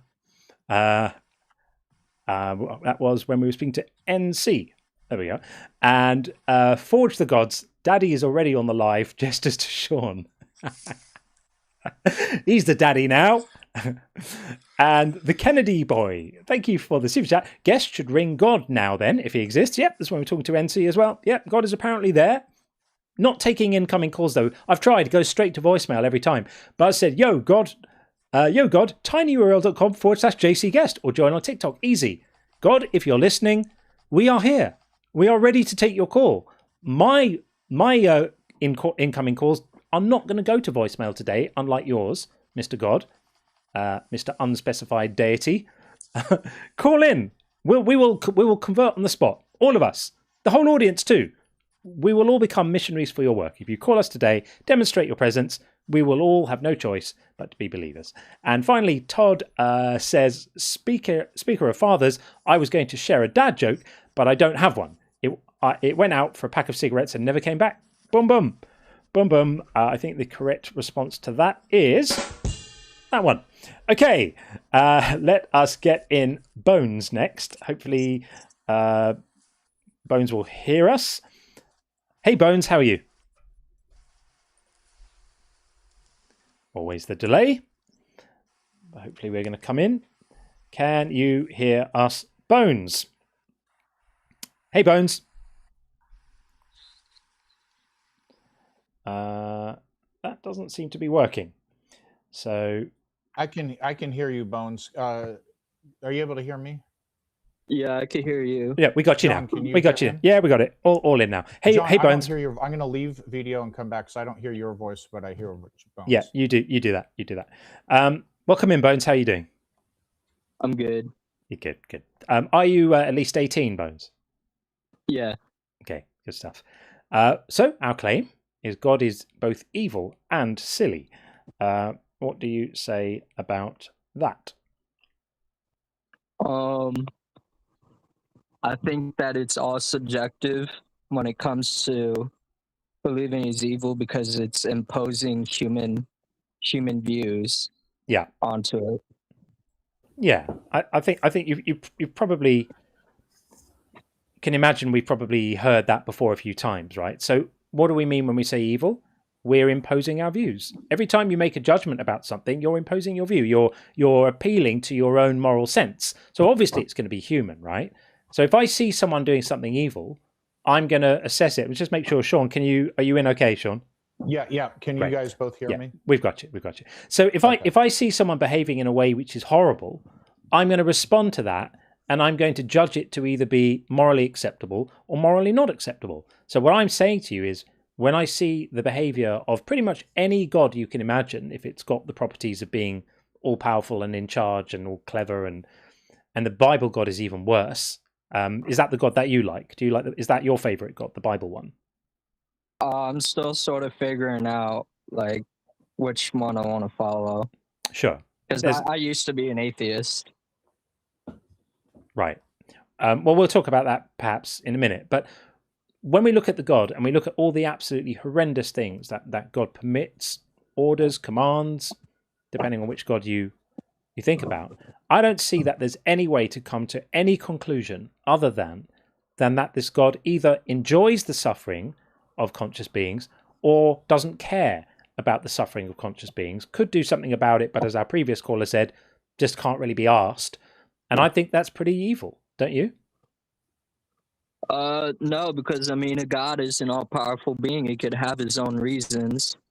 Sure. Just like how we could have our own reasons for not doing stuff. Yeah, sure. So he could have his own reasons, but if his reasons mean that he has to cause other beings to suffer in order to make those reasons come to fruition, then is that all powerful, or is that just a bit ineffective and not very powerful? Well, you could say it's all powerful because, I mean, he's making the beings go through it. But couldn't that also boil down to, if God good, then why bad thing happen?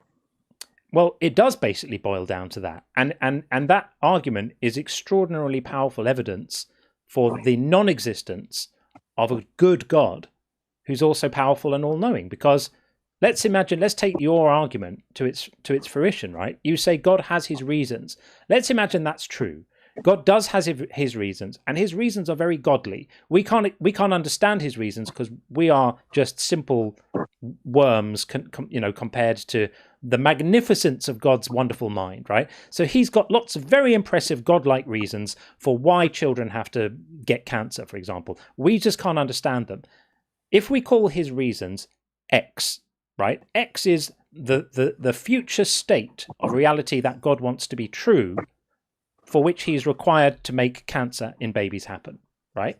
That's what having a reason for something means. It means there's a future state of reality that you want, and you need to do these things to bring about that state.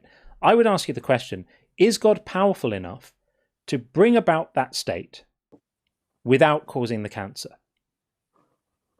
I would say so, yes, because again, that kind of that's what contributes to a God. God is an all-powerful being. That's what all-powerful means, right? I agree. So, yeah. So he could achieve his plan without the babies getting cancer. So why on earth would you then use his plan as the reason for the cancer? Because it clearly isn't the reason. He doesn't need the cancer to bring his plan about. He can bring it about without the cancer. So he's choosing the cancer. He's choosing the suffering. He's choosing to inflict pain unnecessarily. Why would he do that? And why do you think that's not evil? Because surely that's the definition of evil, isn't it? One of the defining properties of evil is choosing to inflict pain. Well, again, it could also be evil down to how we view it. You see, let's say if someone gets cancer, right? Let's use that example, right? There's also the idea of free will. If a powerful being steps in to end the cancer, then by proxy, that would violate free will. What the hell are you talking about? Babies are born with cancer. How would a God architecting the universe in a way that babies just aren't born with cancer be a violation of their free will? That you cannot be making that argument with a straight face. Do you want to back out of that one and try again? Because that one's really bad. Like, oof, that's a clanger. Horrendous. You don't really mean that, do you? Let's give you a mulligan on that. Rewind the tape. Let's go back to the bit. Mulligan? Yeah, mulligan is like a chance to do over, to have that one again. So we'll take that one off the scoreboard because you don't want that one. So we'll come out of that one, and I'll go back to where we were in the conversation before. So what I was saying is, let's say God has a plan, and his plan is some future state of the world, which we're going to call X. Is God powerful enough to bring about X without babies being born with cancer? Is he powerful enough to do it? And you said yes, because he's all powerful, right? Right. Okay, so then I'll ask you the same question I asked you.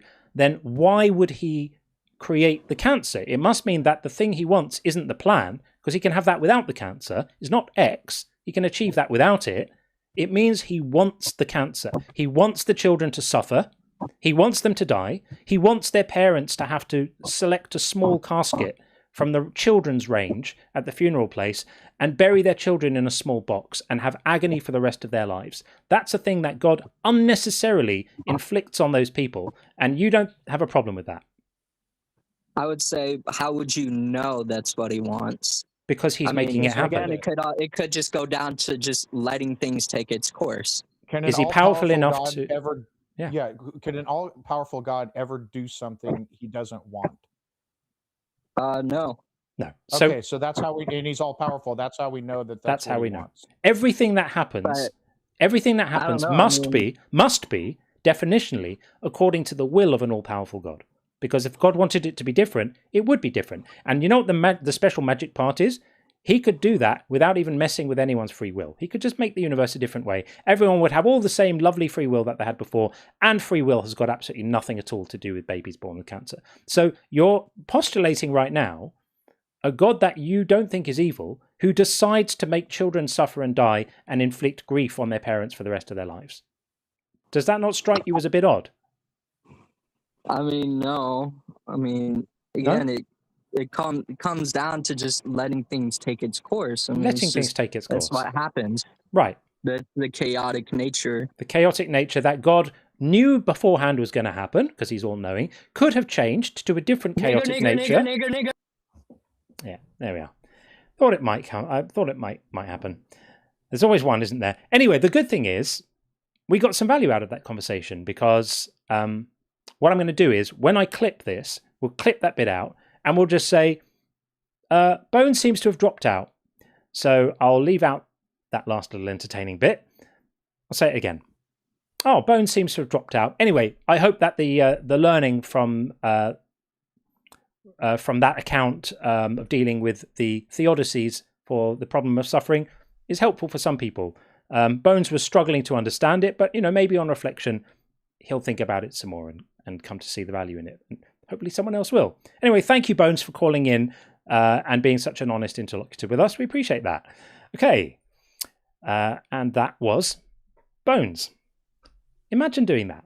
Imagine spending 10 or 15 minutes on the call just to do that. What an absolute idiot. His mother must be desperately proud, as I said last night. Okay. We are going to get our next guest in over on the TikTok side. It is going to be Hoodlum, I think is the next one, over there. And then we do have Rich waiting on YouTube as well, who's going to be the next guest after this. And if you are in the queue on TikTok, thank you so much for being there. Please be patient. I absolutely promise you I'll get to you. And we don't let conversations drag on here. We don't have hour-long conversations here and let them go on and on and on. So if you are in the queue, just be patient. Don't lose faith. We'll get to you, I promise. Welcome in, Hoodlum. How are you? I'm great. Excellent. Yeah, you know what our prompt is. We think God is evil and extremely silly. What's your view on this? Well, I think that your understanding of good and evil is a little misplaced, in my opinion, because, in the Garden of Eden, we had everything provided for us. We had everything that we needed. I know, so lovely. We had nothing but unconditional love, right? It was amazing. Yeah, yeah, and it was the fact that we broke the covenant. I know, naughty Adam. How did I break the covenant? I'm sorry. Am I going to be able to finish, or am I going to just get interrupted? Well, when you put a premise to your argument, this is not meant to be rude, but when somebody starts laying out, here are my arguments, these are premises to an argument that lead to a conclusion. If one of them is disputed, and then you continue on, and then this one's disputed, and this one's not, and then this one is, we don't have time to flesh out every single one, so it's not meant to be rude. So you said we broke the covenant. Did I eat of the fruit, or did John? Yeah, but you realize we did? The species and the creation of said species is something that you're a part of, correct? Yeah, but so do you agree? Yeah, so if John commits a crime, should I go to jail because we're members of the same species? It set up the parameters of the game, sir. Is that a yes or no? God did. Who set up those parameters? Just let us know who was it who designed those ridiculous parameters that people unrelated to a crime get punished for the crime sometimes thousands of years later. Whose idea was that? Well, it's called consequences. No. Consequences are things that follow inevitably. If I pour water on my hand, it's a consequence that my hand is wet. If I pour water on my hand and then I choose to dry it with a towel, that's not a consequence. It's a choice to react to the event. So God imposing the guilt and imposing the guilty charge, the verdict on every human being that was ever going to be born in the future as a result of a fruit-related incident in a garden that he knew was going to happen, by the way. What kind of idiot puts important knowledge in fruit and puts it on a tree, hanging low enough for his creations, and then walks away knowing that they're going to eat it? Absolutely asinine and idiotic. But even ignoring all of that, God didn't have to do that. God didn't have to put those consequences in place. He chose to. When a judge sentences someone to prison, the prison time is at the discretion of the judge. The judge can say, I'm going to give you a suspended sentence. Or the judge can say, I'm going to sentence you for a year. Or the judge can say, I'm going to sentence you for 1,000,000 years. It's the judge's choice. Is God actually in charge here or not? Well, yeah, because before the Garden of Eden was ever created, the whole premise of it in the first place was the dispute between Lucifer and God, and the whole argument that Lucifer made was that they will betray you, and God said, "Well, let's see about that." I know so he had to make a bet with Lucifer. He had to fuck over every living being for billions of years. Billions of years. We know there's been life on the earth for billions of years. Every single creature on the earth that's suffered, that's been predated, that's died, all of that, all so that God could win a bet with Lucifer. How small-minded, how petty, how ridiculous that a person would think that this is a reflection of righteousness. This is a reflection of silliness and evil.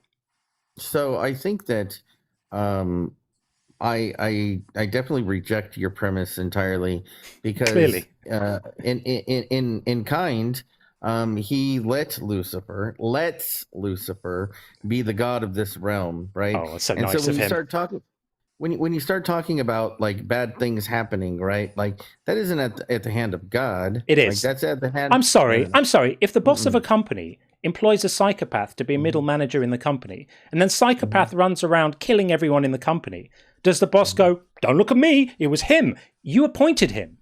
You're saying that God let Lucifer be the boss of the world, knowing what Lucifer was going to do, because your God's super clever. He's all-knowing. So he knows what Lucifer was going to do. It must be part of God's plan for Lucifer to be destroying the world and causing cancer in children. I'm sorry, if you think God is in charge, are you ultimately, if you think God is... If you think God is, don't change the subject. I'm not changing you the are. subject. You're rambling. No, You're I'm not rambling. rambling. I'm showing you why your beliefs are complete nonsense. If you think God is actually sovereign, then he doesn't get to blame his middle management for the disaster that is the reality that he presides over, that he created, that he designed, and that he invigilates on a moment-to-moment basis. And we know he does, because everyone gets together every weekend in these buildings, and they put their hands together, and they clap their hands and sing songs, and pray for Auntie May's verruca to get better. And amazing, when it does, God gets the credit. So God is capable of intervening in the world whenever he feels like it, or whenever the gullible ask him to. And yet, apparently, Lucifer's really in charge. Well, make up your mind. Who's actually running the show?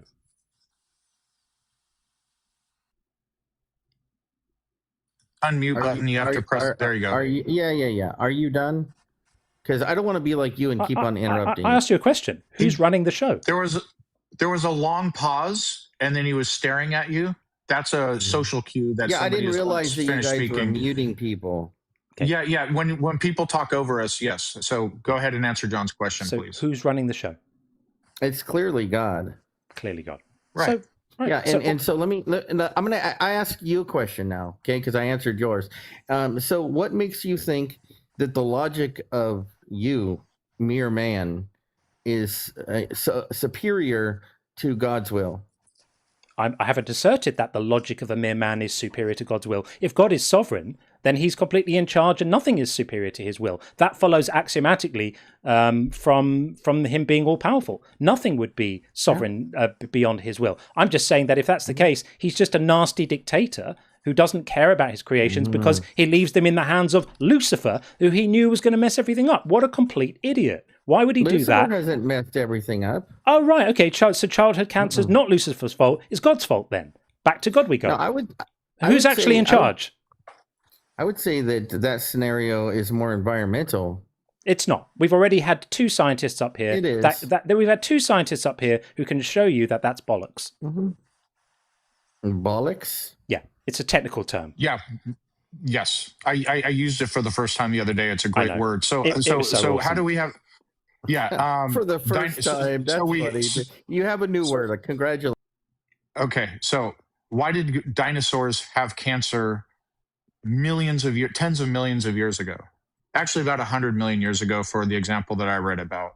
So was that environment where the dinosaurs running around with factories and stuff? Cancer? How do you know they had cancer? We have fossils that show dinosaurs with advanced bone cancer. Now, you're going to be a science denier. You're going to be a science denier, and you're going to say you don't like science because it conflicts with your bedtime stories. We understand that. We understand that. No, I don't have a problem with science. Great. I just think that the conclusions aren't facts. Yeah, that means you do have a problem with science. People who say, I don't have a problem with science, I just don't believe science, are people who have a problem with science.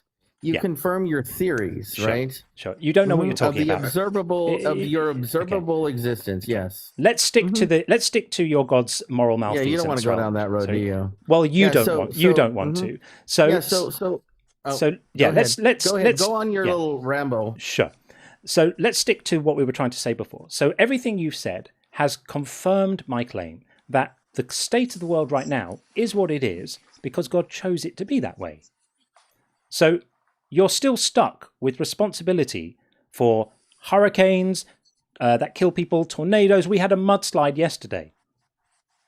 Wiped out entire communities. I'm sure you've heard about it. Wiped out entire communities. God watched. Is that mudslide something to do with free will? You're going to tie it back to the fall in the Garden of Eden, as if that makes any kind of moral sense. But as we've already demonstrated, God didn't have to make mudslides that wipe out entire communities a consequence of someone eating some fruit salad. Didn't have to do that. Chose to do it. And that's precisely why I say the God of the Bible is evil, because he imposes consequences on innocent people for the actions of other people. So the system of duality was created by man's choice. That's my claim. And your claim is that because God lets bad things happen, therefore God is bad. But you're missing the whole point, right? Like, you would not know good existed. It would just be existing. You would have no perspective of good without bad things. We've got a name for this argument. It's the no sunsets without cancer wards argument. You couldn't possibly enjoy chocolate ice cream if there weren't children born with the organs outside their bodies. Completely impossible. It's asinine. It's ridiculous. Again, we're going to come back to the same thing. I'm not going to let you. I'm not going to let you escape this. When you say the system of duality. In ice cream, did I speak, sir? When you say the system of duality, what you really mean is things being good and things being bad. Answer. I will answer you. I will answer you. Don't run away from that. I'm not running away from you. I'm making a point, and then I will answer your asinine question afterwards. So again, the argument you made was that the system of duality, as you call it, let's just call it things being good and things being bad, was created by mankind, as if it was our decision, collectively, all of us universally, all responsible for God imposing this horrific state of affairs on the world. Because you said God made the world perfect, because he's really clever. He made the world perfect, and then it was our fault. It's a bit like an abuser whose wife upsets them, so he beats her rotten and says, now look what you made me do to you. Your fault. This is exactly what you're doing. This is global victim blaming of every living thing on earth. It's all our fault. It's all the fault of the whales and the fish and the lions and the tigers and the cheetahs and the hamsters and the gerbils, the kangaroos and the worms. All of us bear collective responsibility for the condition of the world that God decided to put it in. And this strikes you as a sensible argument. So first and foremost, you're the one with the background blaming somebody for the way things are. Not I, sir. Yeah. What I'm telling you, the person who made things a certain way, we're blaming them for the way they are. And you are too, by the way. If the car maker that made my car ends up being a lemon, yes, I would blame the car company for making the car a lemon, right? How does that not make sense? Even worse if they knew it was going to be one. Okay, so right. I want to know. I want to know something, right? So, name me one bad thing that's happened in your life. Go ahead. Losing people I love. Okay, right. So is that part of the experience? part of the experience. Those people suffered horrendously. It's part of the experience because your God imposed it. According to your theology, of course, let's just pause for a moment to say all of this stuff is complete bullshit. None of it's true. None of it ever happened. We're not critiquing this from within the lens, from within the position of thinking it's true. We're critiquing it as a set of disgusting ideas that we're all grateful are not true. There is absolutely no reason whatsoever to think that any of this complete garbage has a word of truth to it. There was no garden. There was no sin. There was no Adam. There was no Eve. There was no serpent. There was no information about ethics encoded in fruit on a tree. This is the stuff of fever dreams and childhood bedtime stories. So we know none of this stuff existed, but we can still critique it morally, which is what we're doing here. So we're saying, So your perspective you just shared with 400 people is that you should never have the experience of losing somebody that you love. Is that correct? 1,300 people. We have an audience on YouTube too. Oh, okay, cool. Yeah, whatever the number is, right? Yeah. Is that your claim that we should never experience a loss? Not exactly. My experience my experience would be that the idea that the pain and suffering suffered by the person in particular that I'm thinking of that I lost, according to your theology, was as a consequence of the punishment that God imposed as a result of two unrelated people 6,000 years ago helping themselves to desert. Absolutely asinine bullshit. Yeah, I actually celebrate people's lives when they go to heaven. Oh, one of these. It's wonderful when kids die because it's God's will. Is that one? Are you one of those? You can celebrate. You can celebrate people's lives whilst also reflecting on the horrific suffering that they had towards the end of their lives. Do you believe in purpose? And I look at it. Does your life have purpose? Irrelevant. And I look at it. And I look at it. Irrelevant. And I look at it as an unavoidable consequence of a naturalistic world in which that kind of suffering happens. You look at it as an enactment of justice. You look at it as the personification of divine justice. Don't speak for me, guy. You make your points, and I'll make mine. I'm reflecting back to you what you said. It was a question, and then I made a statement. I don't experience loss when somebody that I know passes away and go to heaven, right? I celebrate that, right? And that was called a statement, right? And then you proceed on to speak for me, and you don't get to do that, sir. I do, because when you say that the death and suffering and pain in the world are because we made a choice and it's our fault, you are directly saying that these things follow as a consequence of the actions of others. That's your words. I didn't put them in your mouth. I'm just reflecting back to you. Stop worrying about the problem and listen. I'm reflecting back to you what you said. I'm not strawmanning. I'm reflecting back to you what you said. I'm literally taking your argument and I'm showing you the ramifications of your argument that you may not have considered before because you're stuck inside the lens of a theological system that doesn't allow you clarity on the nonsense you believe. And I'm really sorry for that. Your aren't my problem. Yeah. Yeah, so again, the parameters of the system that you're experiencing right now, right, is due to the fact that we did not keep the covenant with God. Exactly. And subsequently, because of that, we have the system of duality in place right now. Exactly what I said you said. At the end of it, right, we as humans, right, we have free will. And a part of that free will is not stop. Free will is not abracadabra. It doesn't just make the logical problems with all of us go away. I never said anything about magic. Did I break the covenant with God, or did Adam and Eve? The human species did. Sorry, which members of the human species did I break the covenant with God, or did Adam and Eve? Are you not a human? I'm sorry. My question wasn't what species am I. If John robs a bank, if John robs a bank, did the human species rob a bank, or did John rob a bank? Are you part of the answer. So I promise you, I am every bit as stubborn as you. If you're not going to answer the question's going to circle back again. If John robs a bank, does that mean the human beings robbed a bank? Is like all of mankind culpable for what John does? Yes or no?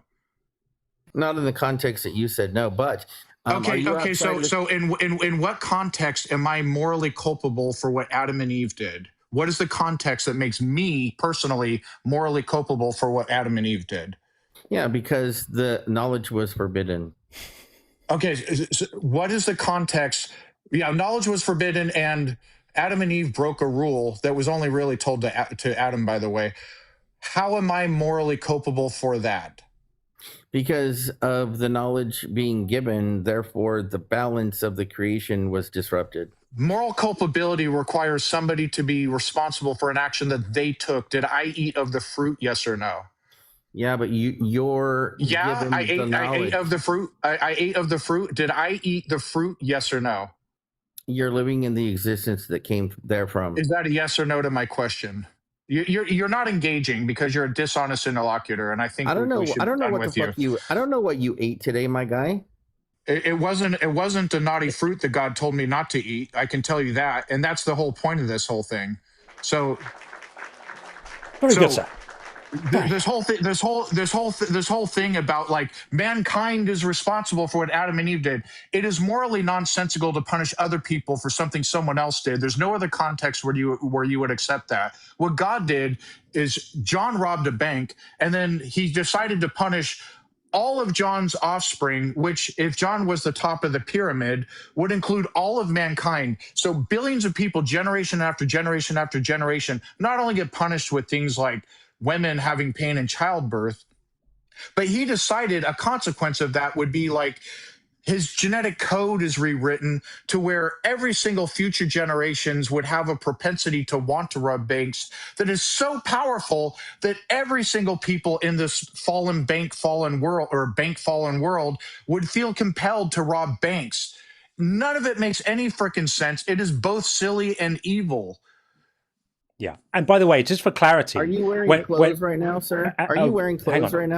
Hang on a second. Just for clarity, when you said to me earlier that this is actually delicious. When you said to me earlier that I was strawmanning your position, to strawman someone's position is to misrepresent what they said. What was so delicious about that is the first thing you said after saying that I was strawmanning your, That's cringy, bro. Yeah. So the first thing you said after accusing me of strawmanning your position was to reiterate your position exactly in line with how I characterized it, which was to say that we are all to blame for the actions of other people, and that the consequences of that imposed on us, which play out in the form of babies born with cancer, hurricanes, earthquakes, the movement of tectonic plates, all of these things were put in place by God. When I suggested you'd said that, you were like, "Dear sir, you are claiming to read my mind." And then you immediately went on to say exactly that. It's very strange. Very, very strange. So anyway, I think we're probably approaching the end of the conversation. You have singularly failed. Not really. Really. Listen, Actually, really. Trust me, we really are. So you have singularly failed. No, dude, you guys are wearing clothes, aren't you? Of course, yes, we're wearing clothes. You're ashamed of God's creation, right? Yeah, okay. And off he goes. That's his departing shot. The denouement, the final argument, the final swish of the lightsaber is you're wearing clothes, you're ashamed of God's creation. That's where you end up with.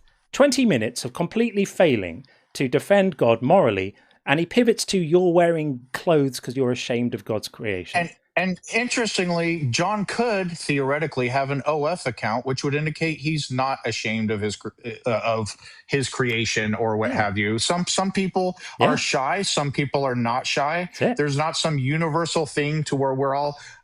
I'm not shy, but of course, I'm going to be appropriate in appropriate venues. But that's nonsense as well. I'll put a link to my OnlyFans in the chat for anyone who's interested.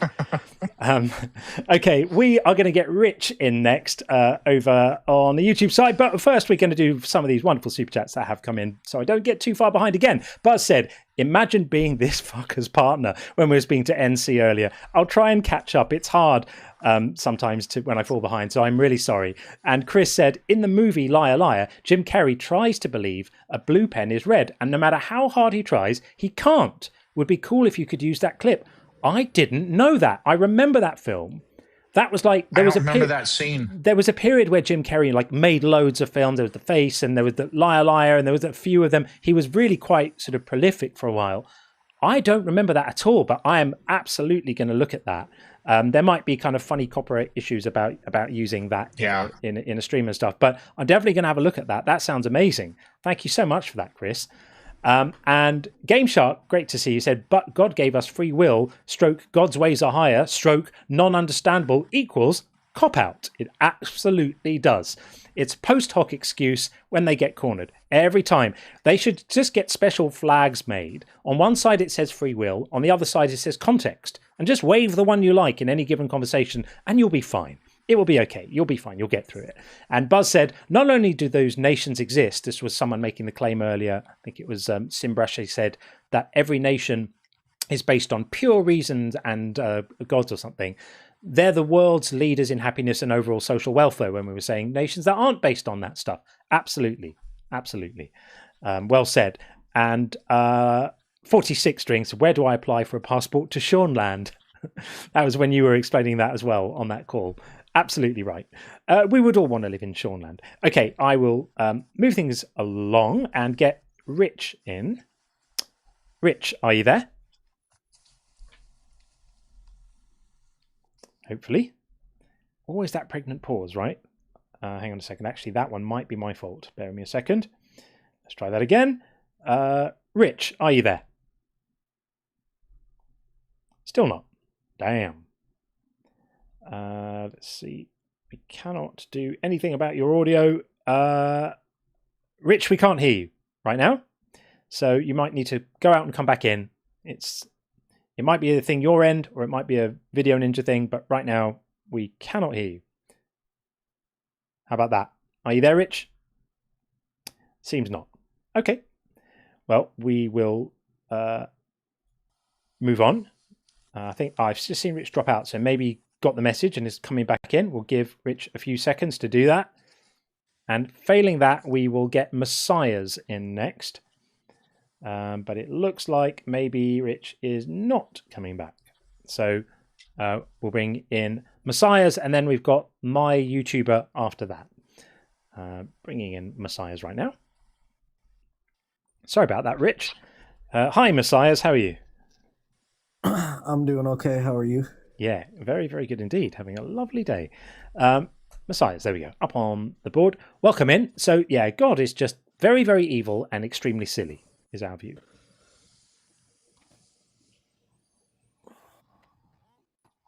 And that's the bit when you then respond to what your view is. Yeah, sorry, it was kind of lagging out. I didn't hear anything you said right there for a minute. Sure. I just said God is evil and silly.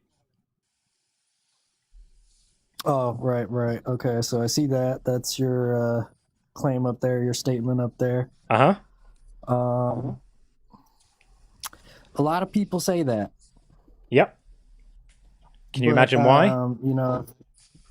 Yeah, I understand why. I mean, I've listened to your arguments and their arguments and everything like that. Yeah.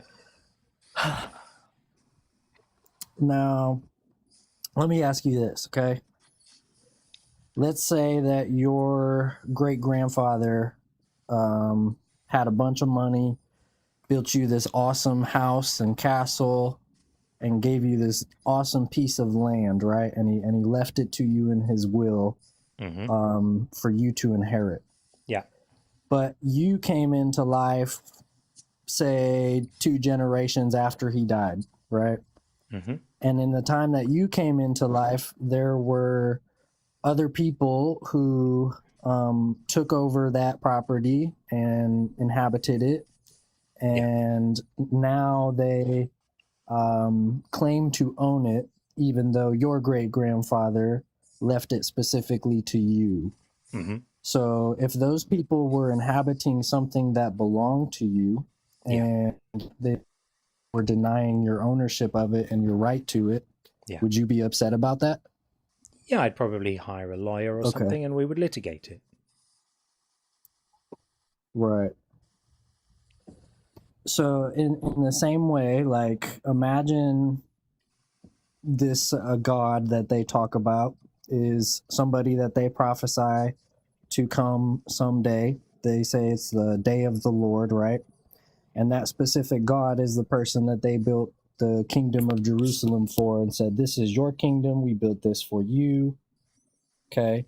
And you have all these people that are inhabiting that kingdom and that area, but none of them are actually recognizing or acknowledging their God, and none of them. It almost sounds like you're working your way towards an argument for theologically based ethnic cleansing. Am I reading the room right?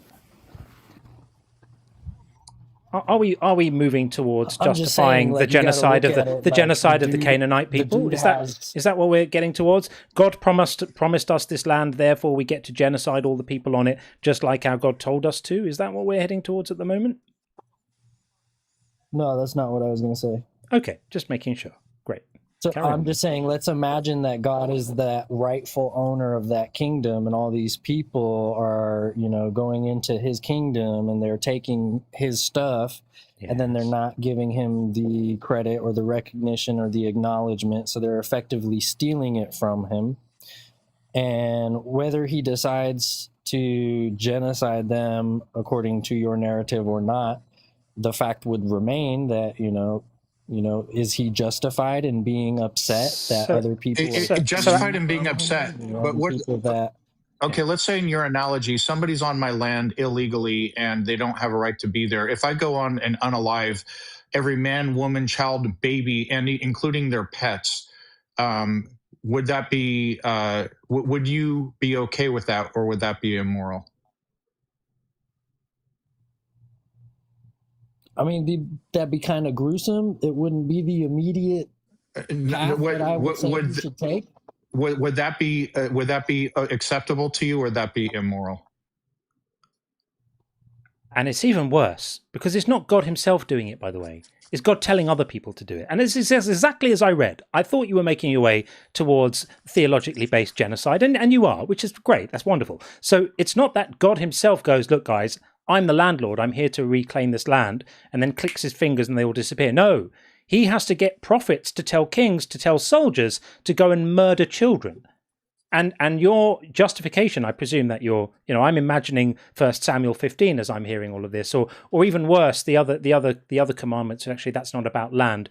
The commands to sort of kind of kill the existing people in the Canaan area, because this is land that God wants for his favorite people. So all the other people need to be killed first because they're there without the authorization of the landlord. Therefore, their children need to be murdered. And what you're defending here is God apparently giving word to men who give word to other men who give word to other men who go and slaughter people and rape the young girls in their wake. By the way, for good measure, it's like a bonus, an extra helping of wonderful theological deliciousness. Is when you've finished massacring your way through the male population, you get to keep the female population as whatever you might want to use them for. It's delightful. God's fine with that. So why would you not think that this is completely depraved? Well, because you also have to realize that a lot of those times in that context, and back then, humanity was pretty barbaric. So it's not like everybody was innocent. Those people that you say that God sent other people to kill were doing the things that you would consider to be evil or wicked or immoral. Okay, let's look specifically at 1 Samuel, right? So what does Samuel command his king in 1 Samuel? What does he tell him to do? I mean, you got the book open, you got to read it, right? Yeah, I'll show you. So he says, now go and attack Amalek and utterly destroy. I'll make this a bit narrower so we can all see it, because it's not quite the right shape at the moment. Utterly destroy, hang on, there we go. Utterly destroy all that they have. Do not spare them, but kill both man and woman, child and infant, ox and sheep, camel and donkey. Now, you're going to make all sorts of excuses for why this particular piece of genocide was warranted, aren't you? I mean, I'm going to say that they were doing some stuff that. What were they doing? What were they doing? Because I know the answer. What were they doing? The same thing that you claim that they're being attacked for. They were killing people. They were killing people and doing things. So here's the answer to this. The answer to this is they weren't doing anything. This is explicitly identified, not as an act of self-defense, not as a preemptive strike to ward off some future danger. Nothing like that. Do you know what the motivation for this commandment to go and kill children with swords is?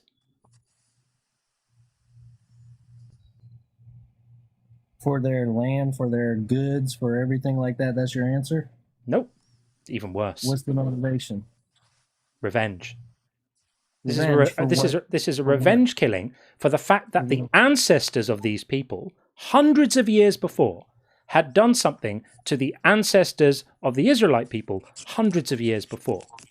And so God decides, time for vengeance, time for revenge. And what God decides to do is tell Samuel to tell Saul, tell your soldiers to go and kill all the children because of what their great-great-great-great-great-great-great-grandparents did to your great-great-great-great-great-great-great-great-grandparents several centuries before. It's a few more greats, actually. This is the equivalent of me going over to Germany today and making my way through a German town, killing young German children and babies because the great-great-great-grandparents of those children did things to my great-great-great-grandparents in the last century in Europe in the 1940s. This is exactly what this is. It's just a revenge attack. So that's got nothing to do with God as the cosmic landlord. There are, funnily enough, other verses that are, where he just wants his people to have the land. And so he tells them to kill everyone else on that land and make sure they don't leave a single survivor, because the land is intended for you. And then you're going to make up all sorts of stories about how those people moved into God's land without permission. They didn't even pay a deposit. They walked straight in there and helped themselves to God's land, and that provides some kind of basis, some kind of moral authority for sending the troops in to kill women and children and the elderly and babies and slaughter them all, make sure you don't leave a single survivor. This is the language that all people use when they're engaged in ethnic cleansing. It was the same in Rwanda when there was ethnic cleansing there. It was the same in Bosnia when there was ethnic cleansing there. Every time you get one group of people deciding to wipe out another group of people, they come up with a story which provides justification for them doing that. It's the same logic that ISIS use. ISIS think that God is telling them directly to kill the people who are infidels. And by that logic, they would go into villages when they had established their caliphate a few years ago, and they would go into villages in Syria and other places, and they would put people's heads on stakes, and they would crucify children, and they would kill people willy-nilly, because just like you, they thought God was telling them to do it. All equally depraved, all equally horrific. And if there is a God... So what is your solution to that then? The solution is stop believing bullshit. The solution is to stop believing bullshit. The solution is to stop justifying horrific acts on the basis of divine mandate. That's the solution. Is for us to all grow the fuck up and stop living with our heads in fairy tale stories from thousands of years ago, where people pretend that God has, God is like acting as some kind of cosmic realtor, distributing packages of land with instructions of exactly how to kill people who are not the right flavor people on that land. This is what I'm suggesting we do, is we stop thinking this way. We grow up, we live in the real world, and let's try and band together and work together to solve the problems of the world, rather than split ourselves into different groups according to what words we use for our imaginary friends. That's be my solution. Don't know what yours is. Right, but you're kind of still trying to convey that these Amaleks were completely innocent and that they never did anything. What were the babies guilty of that they drove their swords into? Okay, I'll give you the babies, right? I'll say, like killing babies is not cool, but it still comes down to Amalek men and Amalek women doing things. What did they do? What had they done? What were they doing? They were doing nothing. You're going to pull out stories like they were doing child sacrifice. I guarantee you, I can you can't go into that book and you read can't. the entire story and not just one verse of it, and it's going to say that they were doing wicked things. I've read it, and they don't. It doesn't say they were doing wicked things. It expressly says that God commanded this attack as vengeance for when the Israelites were waylaid coming out of Egypt, which was 300 to 400 years before that. Those people, there's nothing you're going to find, unfortunately, my friend. I've looked. There's nothing you're going to find in that text that says that they were doing bad things. And any bad things they may have been doing Like I've often heard, they were doing child sacrifices. Well, what's the best remedy to stop people doing child sacrifices? Go and kill all the children, is an argument that people come in here and occasionally make with a straight face, as if it's not the most ridiculous thing any of us have heard all day. That the best antidote to people who occasionally kill children, and by the way, there's no evidence that the Amalekites were doing that, and there's considerable evidence that God had commanded his own people to do exactly that. To his own people, that the Israelites were commanded to make child sacrifices. God says it himself at times. There's no evidence you're going to find that justifies this. You're just assuming there is because it suits your preference, because it suits your it's the knowledge that I have of mankind. It's not knowledge of mankind. You don't get your knowledge of mankind. Say it's excusable that they shouldn't be punished for their murder. Listen to what you're saying. You're saying that a society in which people occasionally commit murder need to now all be genocided, including all the innocent children, by the Israelites, who also, by the way, murder each other and murder people. I said somebody who murdered somebody should be held accountable for. Well, who amongst these Amalekite people murdered somebody? You're just pulling this out of your ass, my friend. Who? Give us a verse in the Bible. Give us a verse in the Bible that presents evidence that the Amalekite people were full of murderers, and then explain to us that even if that had been true, how that justifies going to kill the children and animals. You won't be able to find one because there isn't one. I guarantee you I can find it. I guarantee you can't.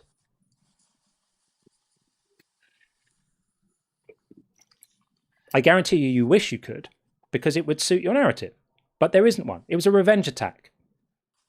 Okay, so are you okay with Trump being a pedophile associate of Jeffrey? We're not going to get into. We're not going to get into. No, we're going to get into it because that's what the motherfucker does. And no, we're not going to get into politics. You don't come onto somebody else's show.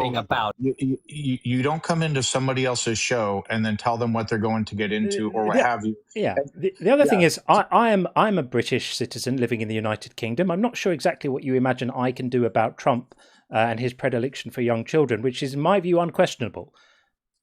Unquestioned, I should say. It's extremely questionable. Yeah, but it's established. Trust, if I were all powerful, I would do something about all the atrocities and all the bad acts all throughout the world, and I wouldn't commit them. I wouldn't say, for example, Trump is doing this bad thing, and I'm going to unalive his entire family and his entire, you know what I mean?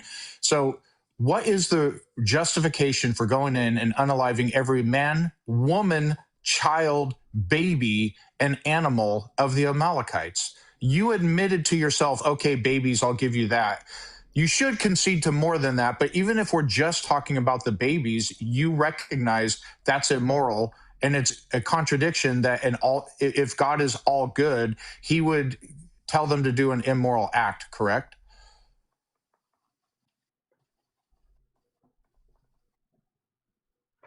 You just need to unmute yourself. There you go. So before I answered that, okay, I heard you say that you personally, if you were all powerful, you would want to do something to. I want you to. You can answer. Sorry, I'm stopping you for a second here. Please answer my question first, and then you can address the other point. So you agreed that God ordering them to unalive all of the babies was immoral, right? Yes or no?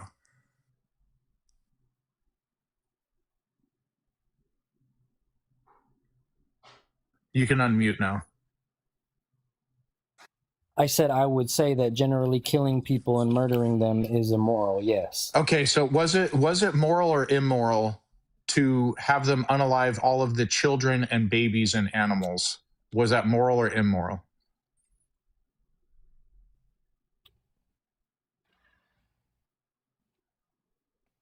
I mean, if they were perfectly good and nothing was wrong with them, then it is immoral. So if they were perfectly good, so were the babies bad? Is it plausible that the babies were bad?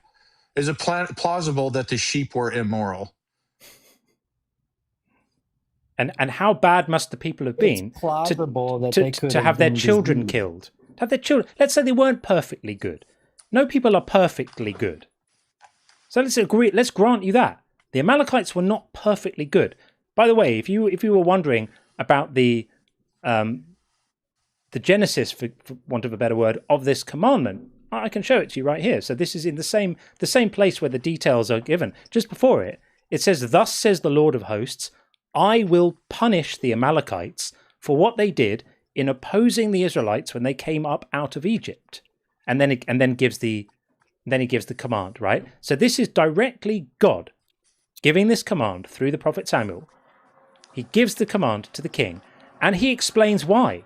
He doesn't say it's because they're doing lots of naughty things. He doesn't say it's because they're degenerates. He doesn't say it's because they're a really murderous society. He doesn't say it's because they're falling short. He doesn't say it's because they're an imminent threat. He doesn't say it's because the interest of the world would be best served if we remove them. He explicitly explains why this is happening. I will punish them. It's a punishment. It's a revenge attack for something that no one who was still alive at that point had participated in. How can you justify that?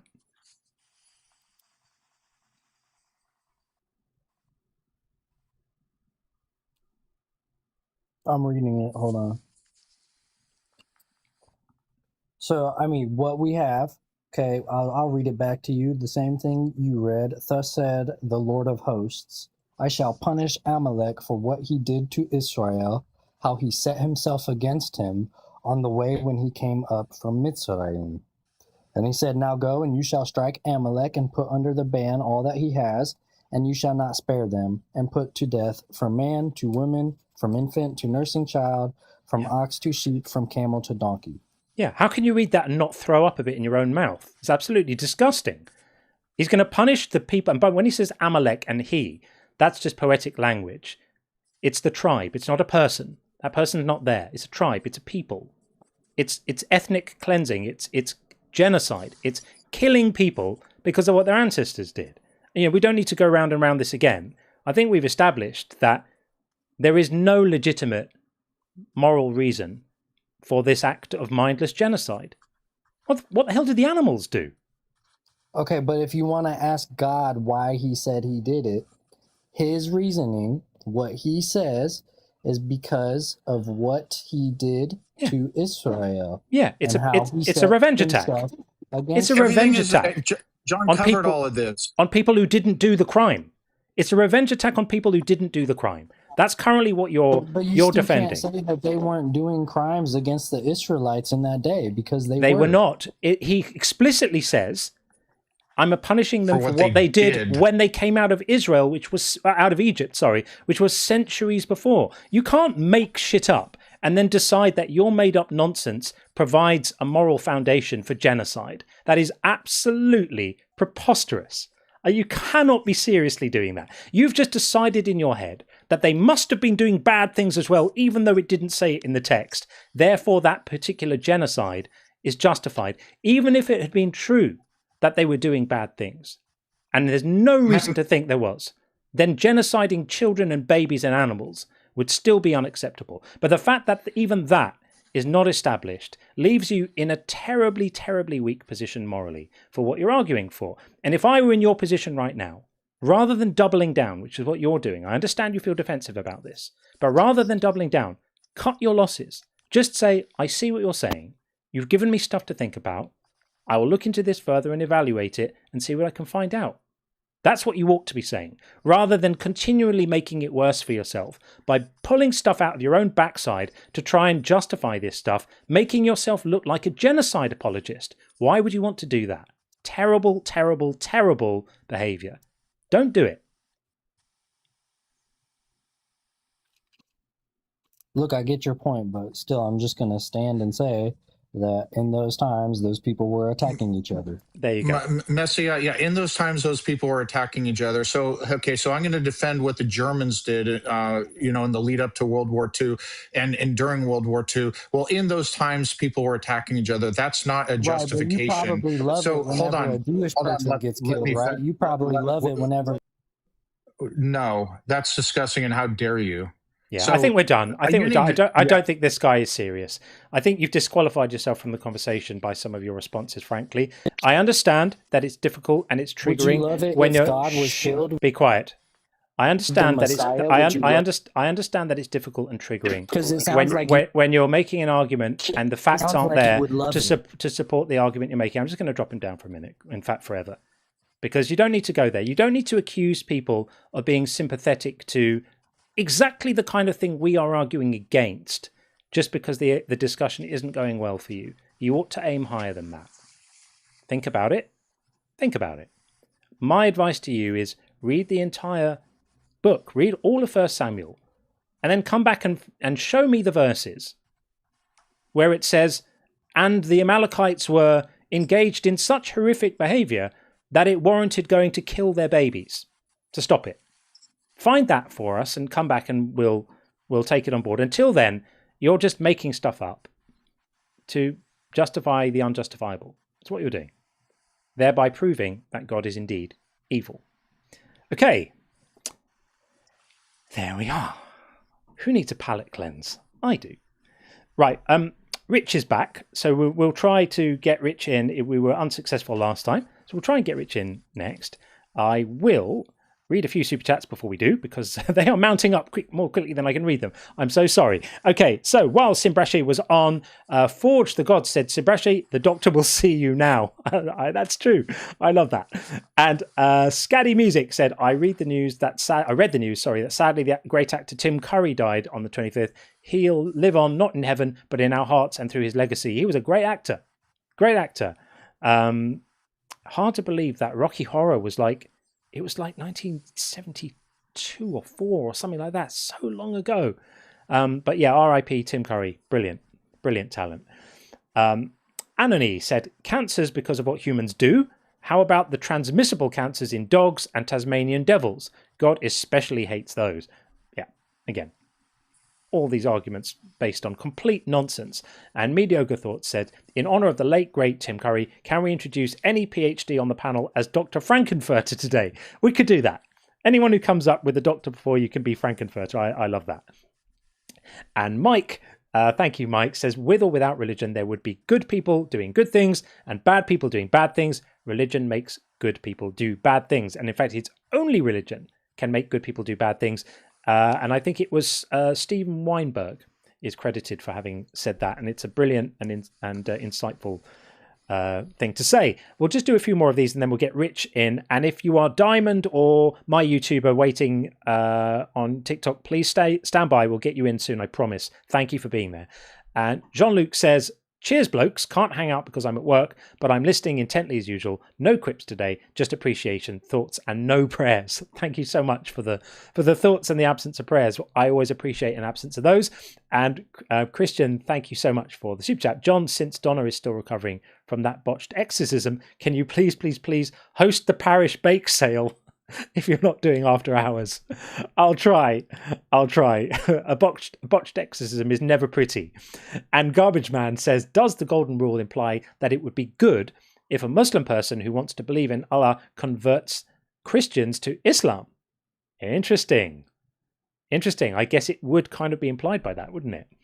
That's very clever. I haven't thought about that before. And then last one for now, Zeitgeist. Mega, great to see you. Unfortunately, I can't watch the stream that much today because of work. Hope that this is a good stream. Nopers. The Nopers thing is here to stick, people. I'm going to have to put it on a mug or a t-shirt. Proud Noper. Something like that. It's going to happen. Great to see you, Zeitgeist. Always a pleasure to have you around. Okay, we'll bring in Rich now. Hopefully it's going to work and be delightful and lovely. Let's see if it does. Rich, are you there? Oh, I was really hoping second time lucky might work. Quite often it does. This one is still not working. I'm going to try again and refresh your headset and your mic. But it seems no Rich. So sadly not. Okay, I don't know what to say, Rich. It's doesn't seem to be working your end. Something is not quite right. So we will move on and get in my YouTuber 100.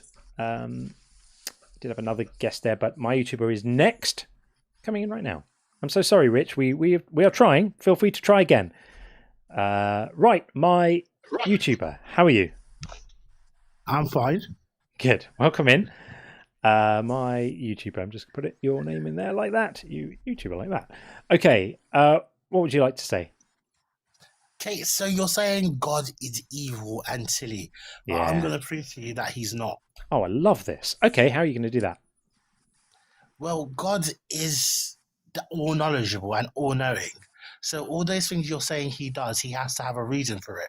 Like, Yeah. I don't know if you've ever heard of, like, I don't know if you know much about war, but when a soldier goes to war, he has to make tough decisions, doesn't You're he? talking to one right now, by the way, and it isn't me. Yeah. So does being all knowing mean that you necessarily have a reason for a thing? Well, I mean, In he's other words, all perfect as well, so he's all good. So he so that's the all perfect thing, meaning all good, is what we are currently debating. So you can't merely assert that in your argument that, well, he's all good because he's all good.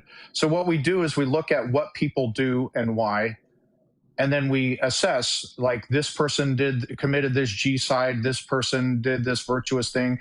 In sum and total, we assess somebody's character by what they do. So just because somebody's all knowing doesn't necessarily mean that they are all good, right? Would you agree to that? Somebody being all knowing does not mean necessarily they're all good, right? It doesn't, but he is just one that's all good. Right. So your argument was two things. One, that he's all knowing, but you just now agreed that doesn't mean someone is necessarily all good. And two, you just merely asserted that he's perfect, which is what we're currently debating. So you can't, like, refer back to your conclusion as a premise, because that would be begging the question. But that's how he's described as all good. Yeah, well, that's how he's described. You can describe him as anything, but this is the problem. You can't. Being called good has to be more than just a label. Do you understand the difference between a label and a description? Yes. A label is when you just take a word and you just attach it to something. A description is when you use a word or words that impart information about some characteristics of that thing. Right? So that's the difference between saying, but the book says he's all good. Deuteronomy 32:4 says all his ways are just. So the Bible just declares him to be all good. Well, thank you very much for telling me whether I'm supposed to approve of this God or not. But actually, I'm going to look at his actions, and I'm going to look at what he does, and I'm going to look at what he commands other people to do, and I'm going to look at the kind of laws he makes, and I'm going to tell you whether I think that's good. I don't need you to tell me. And when I use the word good, I'm going to use it not as a mindless label. I'm going to use it as a description. But there are limits to your knowledge, Joe. You're not all-knowing like God is. You don't know as much as he does. You know what your environment has taught you and what you've learned in your life. You're absolutely right. I'm not all-knowing, and he may be all-knowing. And in fact, his all-knowingness makes it even easier to show that he's not good. Because his infinite knowledge means that he would have full knowledge of the repercussions of all of his choices and his actions. I don't enjoy that. When I make a choice, when I do something, I might have a rough idea of how it's going to play out and what the consequences may be. But because I'm not all-knowing, I don't know, and that's how I can make mistakes. That's how I can sometimes think I'm doing the right thing, but actually it turns out didn't work out right. God doesn't have that excuse. God doesn't have that. And it gets even worse if you think he's all-powerful too. Do you think he is? Yes, he's all of these things. He's okay, everything. So let's summon God, He's right? the universe. We can summon God, and we can ask him. No, you don't summon him. He summons you. Right. Okay. But the thing is, I can summon. Look, he's here right now. Hi, God. How are you? So let's ask God some questions. Right? Is God powerful enough to have created the world in a way so that there are never any earthquakes, and earthquakes kill thousands and thousands of people, hundreds of thousands over time? Right? Is God powerful enough to have created the world so that the tectonic plates work differently and there aren't earthquakes? Could he have done that? He could have, yeah. He could have done, right? So he chose to make it so that there are earthquakes that kill people. Yes. Is that good? Well, I mean, he might have a purpose for doing that. A purpose. So is he powerful enough to achieve that purpose without the earthquakes? Yes, but he's chosen that method. Like, he can choose whatever he wants because he's Right. ownership. So then the purpose doesn't matter, does it? If you're appealing to the purpose as the reason for the earthquakes, and you're also saying he doesn't need the earthquakes for the purpose, then we don't need to worry about the purpose. All we need to focus on is God chose earthquakes that kill people. Why did he do that? Because he has a plan for everything. Maybe he has a his plan. Right. Is God capable of achieving his plan without the earthquakes? God can do all things. Right. So then the plan is irrelevant. Then he can achieve his plan and he doesn't need the earthquakes, does he? But he chose the earthquakes, and he can choose the earthquakes. Yeah, we're not talking about what he can do. We're not talking about what he can do. We're not talking about what he can do. Listen and pay attention. We're not talking about what he can do. We're talking about what he ought to do. So you're currently saying, every time I ask you about the earthquakes, you say, well, you know, he needs them for his plan. And then I say, well, can he make his plan happen without the earthquakes? You say, yes, he can. Well, thereby contradicting your statement that he needs them for his plan. So does he need earthquakes for his plan or not? He doesn't need to. He doesn't. So he's choosing to make earthquakes that kill people for no reason. It's not for no reason. He knows the reason. What's the reason? We don't know the reasons. Only he knows his reasons. Right. But maybe he has a plan for those people. Maybe he has a plan for them in heaven. So is he capable of achieving his plan for those people in heaven without the earthquakes? I've already said yes. It's like when you put your child in time out. Uh-oh. Look what you're doing to God. You've just shrunk him. You're just suggesting that he needs earthquakes in order to get people to heaven and make his plan work. He's not going to be happy about this. You've made your God smaller. So why does he make earthquakes happen? That's the way the world is designed. It's the way he's designed it. No. Why did he design the world that way? Look what he's done. It's Look like what you've done. When you put your, all his children. It's like when you put your child in timeout, you don't need a reason for that. But guess you can what? Just put your child in timeout. I'm not an all-powerful being, and I can make mistakes, and I can do bad parenting, and I can not be aware of all the ramifications of my actions. And also, I'm not able to create a world that is any way I want for my children, just on a whim. Is God capable of doing that? Making the world any way he wants? Well, yes, but we also have free will. You're going to have to understand that as well. Is he capable of making the world any way he wants with free will? And what's free will got to do with earthquakes? Well, I mean, nothing, but he can make world. But I mean, here's the thing. So you said it. It's not abracadabra. Look, I think this is going over your head. Would you agree that causing or allowing suffering unnecessary suffering is always immoral? No, I wouldn't say that. Okay, so in your worldview, causing unnecessary suffering, that is suffering that doesn't achieve some sort of greater good, can be good. That's, in your opinion, that can be good. A wild take. Please explain that. No. Repeat the question. Sorry. Okay. Would you agree that causing or allowing unnecessary suffering is immoral? immoral? Oh, unnecessary suffering without a greater good, yeah? Yeah. Yes. Okay. God is all powerful, right? Yeah. Okay. If God is all powerful, under the set of all would be the ability to choose, the ability to achieve his greater good without suffering. Doesn't matter what it is. You can name anything and it would fall under the set of all. So that would mean anytime God causes or allows suffering, it is by definition unnecessary.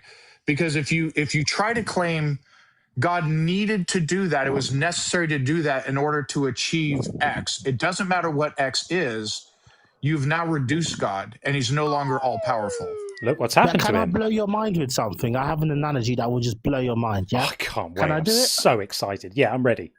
Are you ready, Sean? So, yeah. Ready, chat? Say Mr. X lives a life of suffering and then he meets his dream wife. Mm-hmm. Yeah, we'll call her Deborah. And Deborah, she has an illness and dies. But then Mr. X meets another woman and he makes a child with her called Susan. Susan goes on to create a cure for cancer. that's probably why God does some things, because they might be a greater good at the end of the line. Oopsie daisy, look what's happened. God apparently couldn't have engineered the world to find the cure for cancer without those people dying. And by the way, it's God who made the cancer in the first place. Oh, even worse, right? He seems fairly useless because he would have... it's the devil. Could God stop the devil doing it? Oh no, he couldn't stop him. He would have loved to, but apparently the devil is now in charge, not God. God, you're not in charge anymore. Oh, look what's happened. Well, I mean, look what you've done to God. Look what your argument... Give yourself to God, then you're going to have the devil instead. My YouTuber, look what your argument's done to God. You've shrunk him down. He used to be high and mighty and big and powerful. Look how tiny he is now. Your God is tiny and pathetic. You're going to pay for that one day. I'm not going to pay for anything. But you've made your God tiny. You're going to be burning. I love it when the threat starts. It's my favorite. You're going to burn. I know. It's my favorite. Burn forever. I just want to thank you. I want to thank you, my YouTube. I want to thank you for demonstrating the Christian love so delightfully for us. I love it when people get like this. When the arguments, I know. When the arguments run out, the threats start, and then they're like, "Look, it's not. I'm just telling you the truth." You're mocking. Hey, I didn't shrink your God down to that size. You did. Every time you made an argument, you made him seem less and less powerful by saying, well, he had no choice. It's actually the devil who's in charge. The cure for cancer couldn't come about. He couldn't figure out a way to bring about the cure for the cancer that, by the way, he'd created without people dying. Because human beings are evil. So could God do anything about the evil? Apparently not. Even smaller again. You're going to have to stop doing this. You're choosing to be evil. You're choosing to shrink your God. He's not going to be happy about this. You could be a good person instead. Are you going to say sorry? Dear Lord, very, very sorry for making you small and evil and not very good. You could be a good person. You produce the evil by being bad people. I know. I'm evil. I'm very bad. But anyway, why have you shrunk your God down to such a pathetic minor character? Mate, we are all evil. We all do sin, and I think you can agree that. That's lovely. That's lovely. But I asked you a question. Why have you shrunk your God down to such a pathetic minor character? Bro, it's just you don't understand. Like in 100 years from now, you're gonna regret this because you're gonna be burning. Say it again. Do it with the burning thing. Do that again. Yeah. Yeah, you're gonna be burning in 100 years. Can we sing? Can we sing "Burn, Baby, Burn" together? Shall we have a disco inferno? Fire! I mean, the funniest thing is that, I mean, all jokes aside, there are people. I know you won't believe this, but there are people who actually believe this complete utter bullshit is true. I know it's hard to believe. I know, but honestly, when you go out in the world and you speak to other people, if you bump into someone who actually thinks this bullshit is true, just be gentle with them. Because, they may have grown up with the beliefs and stuff. So when you're explaining to them that it's just complete codswallop, be mindful of that. But you don't even know. You don't know how the universe came into existence. You don't know these things. Wow. We need a screeching car sound effect for that pivot. My seatbelt got fully pulled back in that pivot. You don't want to answer the question because you know you can't. I didn't detect a question. Did you ask one? Yeah. How did the universe come to be? I don't know. Do you? I don't know, and neither do you. Yes, they have to be something that created it. Don't you love the humility? Don't you love the humility of people who say who have absolutely how can something come from nothing? Absolutely all the greatest hits. Could you do me a favor? Just one before we let you go. Could you just say where do trees come from? Just say it for me. With if you could say it, because it would make me so happy. If you can just say, just say nigger. Yeah, there you go. Well, we'll say goodbye. I wanted him to say, "You nigger." Yeah, of course. I wanted him to say where do trees come from, but in the end, he crashed out so hard. He just tried to think of the most offensive thing he could say, and he said that. Which, to be fair, he judged it fairly well. I'll cut that bit out as well when I post the clip. So my YouTuber seems to have just dropped out of the call, but anyway, he wasn't able to make much headway with his arguments there, and he ended up shrinking God down to just a tiny little size. So that's what happens when you try to justify God's plans based on his inability to achieve them without suffering. He just shrinks and shrinks and shrinks. It's a tragedy. God gets very upset when he gets that small as well. Okay, we are going to get high power thoughts in next. I do feel bad for Rich, who has tried to come in. So Rich, we will try you once again. after we speak to High Power Thoughts. If you're still there, we'll give you another bite of the apple. All right, let's get High Power Thoughts. I like High Power Thoughts. They sound really exciting, although I don't really know what they are. High Power Thoughts. How are you? Yeah, good, mate. How you doing? Yeah, I'm really good. I like having medium powered thoughts, but I'll defer to your high powered thoughts. What would you like to say about our prompt today? Firstly, I didn't actually, apologies, I didn't actually see opposition only at the end of your thing, because I'll be honest with you, I'm kind of with you. I'm with you. Okay. But I did wanna play devil's advocate and ask you a couple of questions. No, we have a show for that. We've got a show for that on Fridays. It won't be this Friday, but Friday next week. We've got the devil's advocate asking us a couple of questions show. It's called the After Hours show. So yeah, you can call us back then, but we're keeping this debates only. But thanks so much for coming up. Appreciate it. I'm sorry you didn't see the prompt. Okay, we will try and get Rich in again. Third time lucky this will be. So we'll desperately try it. I think there's an issue with the audio, though, because I can't see, Rich, what your audio device is, and normally it lets me see it. So, Rich, are you there by any chance at all? Let's try that. There we go. I can see a microphone, though. Hang on, now I can see something. Let's try this. Rich, are you there? Looks like not. I think we're fated to not speak to Rich. Gone. Sorry, Rich. It's not happening your end for some reason. It is something your end because we are able to speak to other people on this platform. So something's not quite right your end. It is a bit of a fussy one. So we sadly will not be able to do that. So instead, we will get Father in next. And after that, we've got Al Peters. I'll just do a couple of these super chats first. PVG said, please support Scientific Snitch on Instagram. If you are into fitness, nutrition, hard biology, and debunking fads, myths, and pseudoscience, health influencers, well, I'm all in favor of all of those things, and we absolutely love Scientific Snitch as one of our resident experts, along with the wonderful Dr. Dig and the incredible Chase. Please do give all of those people support and love, because we can't get enough of them. They are awesome.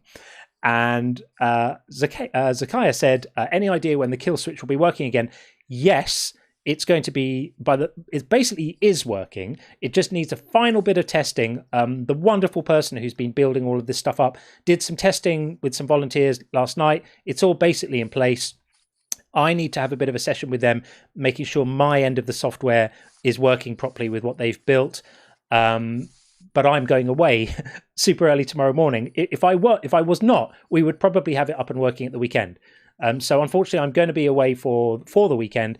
But very, very quickly after I get back, we'll have things up and running. So yeah, sometime next week, all of the stream tools, the bingo's going to be back, the caller rating's going to be back, the kill switch is going to be back, and I'm always thinking about new things to add in as well to keep on innovating and changing and keeping this stream interesting and special for you guys, because you deserve it. But thank you for asking. Appreciate it. 2 more and then we're going to get Father in.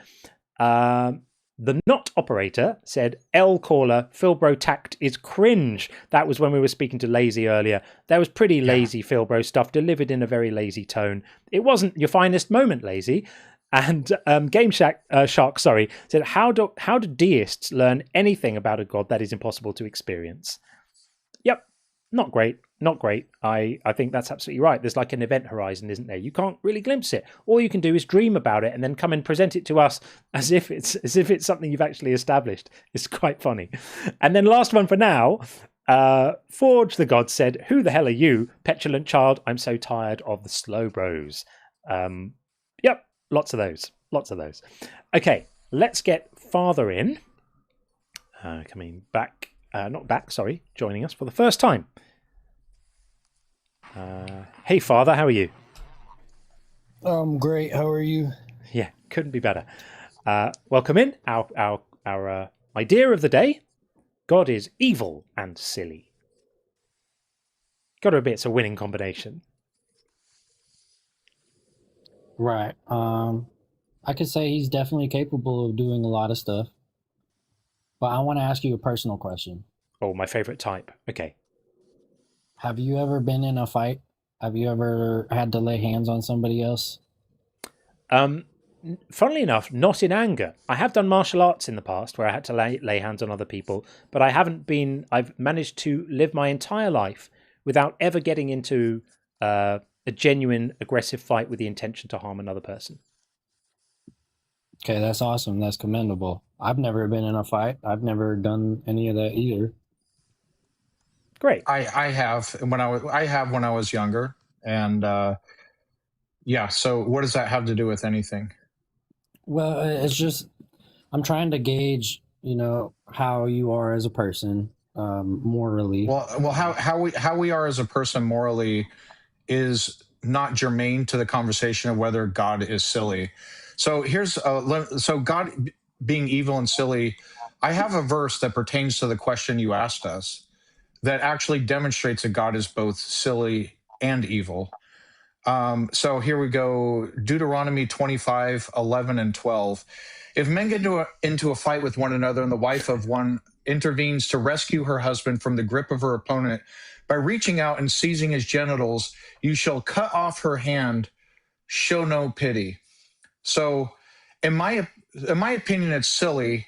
I mean, it has saved me because I've been in a few fights. I had sort of a rough childhood and, young adulthood. And this actually saved me because in none of those fights did any woman ever reach out and grab me by my genitals.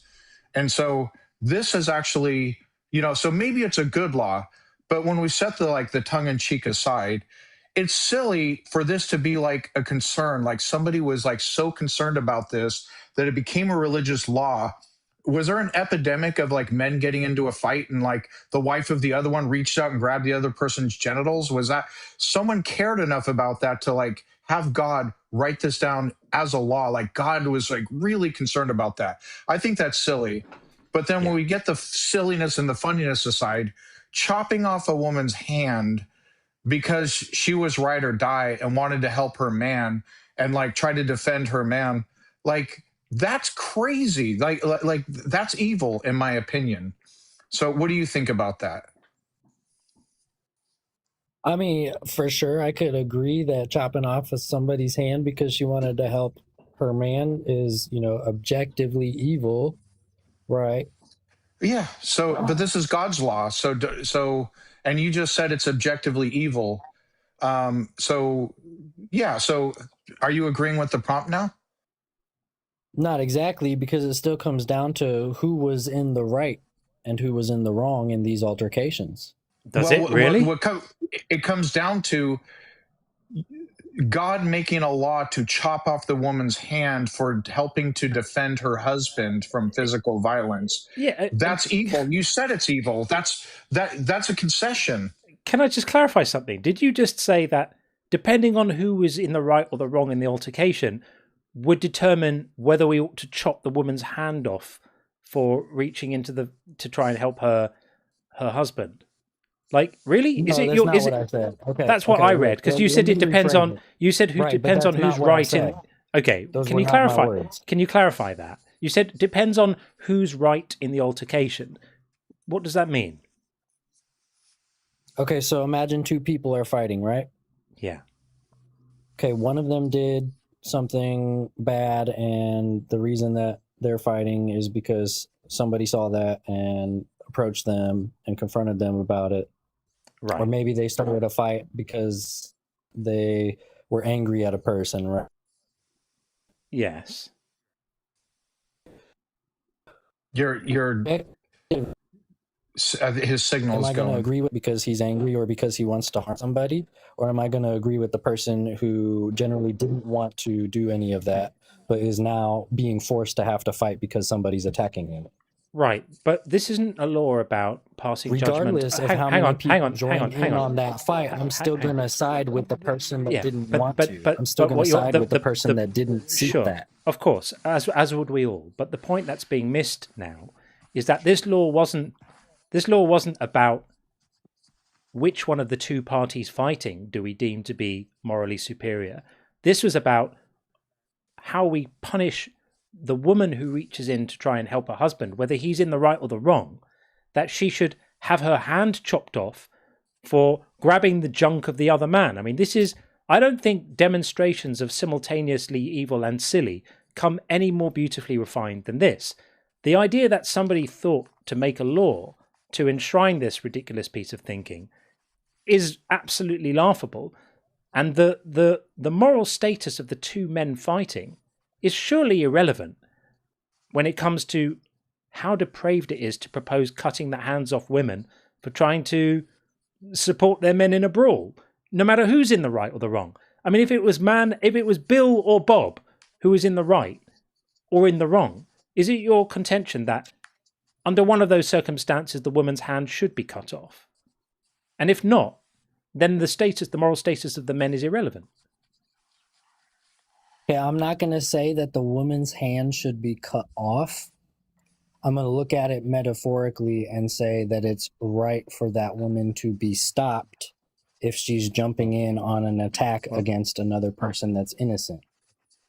Right. Okay, so imagine that woman is metaphorically her own hand, and when she engages in that attack against an innocent person, you cut that hand off. You stop that from going on. You stop her from attacking. It's a spiritual hand. Mark Lang in the TikTok chat says Jesus changed the law after he paid the price. Newsflash: Jesus didn't change the law. Jesus came along and in Matthew 5 absolutely reiterated the law and said anyone who does try to change the law will be considered least in the kingdom of heaven, and there will be a very naughty boy. Naughty, naughty, naughty. So no, Jesus didn't change the law at all. Sorry. Our survey says that Paul tried to. So if you think that Jesus isn't God and it's actually Paul, and you like Paul, and Paul is your guy, then you're not a Christian, you're a Paulian, and that's absolutely fine. I definitely don't like Paul. Okay. Yeah. Okay. No, I'm responding to someone in the chat who suggested that that Jesus came along and made all of this stuff not count anymore. I'm just addressing for the record show that that's actually not true. So let's bring it kind of out a little bit rather than focusing in on this one ridiculous law that is always a favorite for me. I mean, there are other instances of God being extremely silly, like his desire one day to just suddenly kill Moses. His main man on earth, just decides one day to try and kill Moses. And the only thing that stops him killing Moses is Moses' wife cutting off the end of their son's Johnson and touching it to his feet. And that then persuades God, okay, I now don't have to kill Moses anymore. Very silly indeed. Another silly thing is God's preoccupation with where you bury your crap. Very, very important that you don't bury Before we get too far, what was that verse so I could read it again? With that woman cutting off in her hand or whatever, and the dude's nutsack. It was in Exodus, wasn't it? It was Exodus 4:24-26, and God and Moses are on their way to go and negotiate with Pharaoh about letting the Israelites go, and they stop to stay somewhere overnight. And the Bible just says, with absolutely zero explanation, God tried to kill Moses. He tried. He just tried. He attempted it. Was unsuccessful ultimately, and gave it his best shot. Just didn't really work out. Just suddenly decided to kill his main man, and the reason why this horrific event was avoided was Moses' wife Zipporah stepped in. When you need a wife to step in and do an emergency circumcision, you can count on her. And so she steps in, cuts a piece of skin off their child's penis, and touches his feet with it, and says, "Truly, you are a bridegroom of blood to me." And then everything is fine, and everyone was friends again. Not silly at all, right? Sorry, I'm trying to find that verse, and I'm not seeing it. I'll put it on the screen for you. Here it is. On the way, at a place where they on the way at a place where they spent the night, the Lord met him being Moses, and tried to kill him. But Zipporah took a flint and cut off her son's foreskin, touched his feet with it, and said, "Truly you are a bridegroom of blood to me." So he let him alone. And it was then that she said, "A bridegroom of blood," because of the circumcision. It was delightful. God was very, very happy about the circumcision and decided not to kill Moses after all. And they were good pals after that. So weird. Absolutely berserk. I mean, you know, that is completely just like, you know, isn't it, to be fair? Yeah, I can see your argument. Does that seem normal to you? Well, here's the thing. All of your arguments, they bring me all the way back to this part in Jeremiah where he says that the scribes have mishandled the word of God and they have changed things. So the Bible contains false information. It contains alterations and corruptions which were written by mankind. Okay, so then that would be a yes, right? The Bible contains false information. Yeah, we agree with you about that. So let's agree to chuck it all in the bin and get on with our lives, and don't worry about the Bible. Don't worry about all of that nonsense. It's all a load of old tosh. So let's get on with our lives and live in the modern world like normal, non-deluded people. It's wonderful. But that still doesn't solve the issue. It's wonderful. Not being completely crazy is massively underrated. But that still doesn't solve the issue. Which issue? And We've solved it. Let me tell you why. Okay. Chuck it in the bin. The issue's done. Right, but you can't get the Catholic people to agree to chucking it in the bin. You can't get the Jewish people to agree to chucking it in the bin. I'm working on it. I'm working on them all. I'm working on it. I'm working on it one bin at a time. We're making good progress. Okay, so like my view of the Catholic Church is that they're preaching the false gospels of Paul. Okay, they're manipulating people into thinking that it's okay for you to sacrifice your Messiah for the sake of your salvation. They want you to think that's okay because when he comes, they want to kill him. And we're not interested in my religion's true and your religion's false. I have no reason to believe any religion is true. So I don't know if you're okay with taking it this way, John, but what is your belief? And well, no, don't go too lengthy on it, but just briefly, what do you believe? And then what is the evidence for it?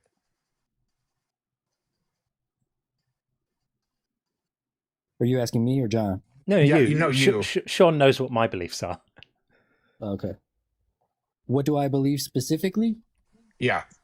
Before you answer, Clyde Rids in the TikTok chat says Jew host. Clyde, if the only thing you have is mindless playground anti-Semitism, you can just fuck off, frankly. If you want to come here and make arguments, present evidence, you're very, very welcome. I'm sorry, I'm not trying to do a Matt D on you, but really, when I see things like this, I just laugh at people. You're pathetic. This is what 9-year-olds do. When they're uncomfortable about a conversation, they just start calling each other names. Is that it? Is that the sum total of your contribution to come in here, see that I have a recognizably Jewish name and go, Jew host? As if that's communicating something. I'd like to invite you to request up, Clyde, if you have the balls for it, unless you're just a spineless keyboard warrior, in which case stay where you are and or run away. Request up and come and talk to us and explain to me what you mean by saying Jew host.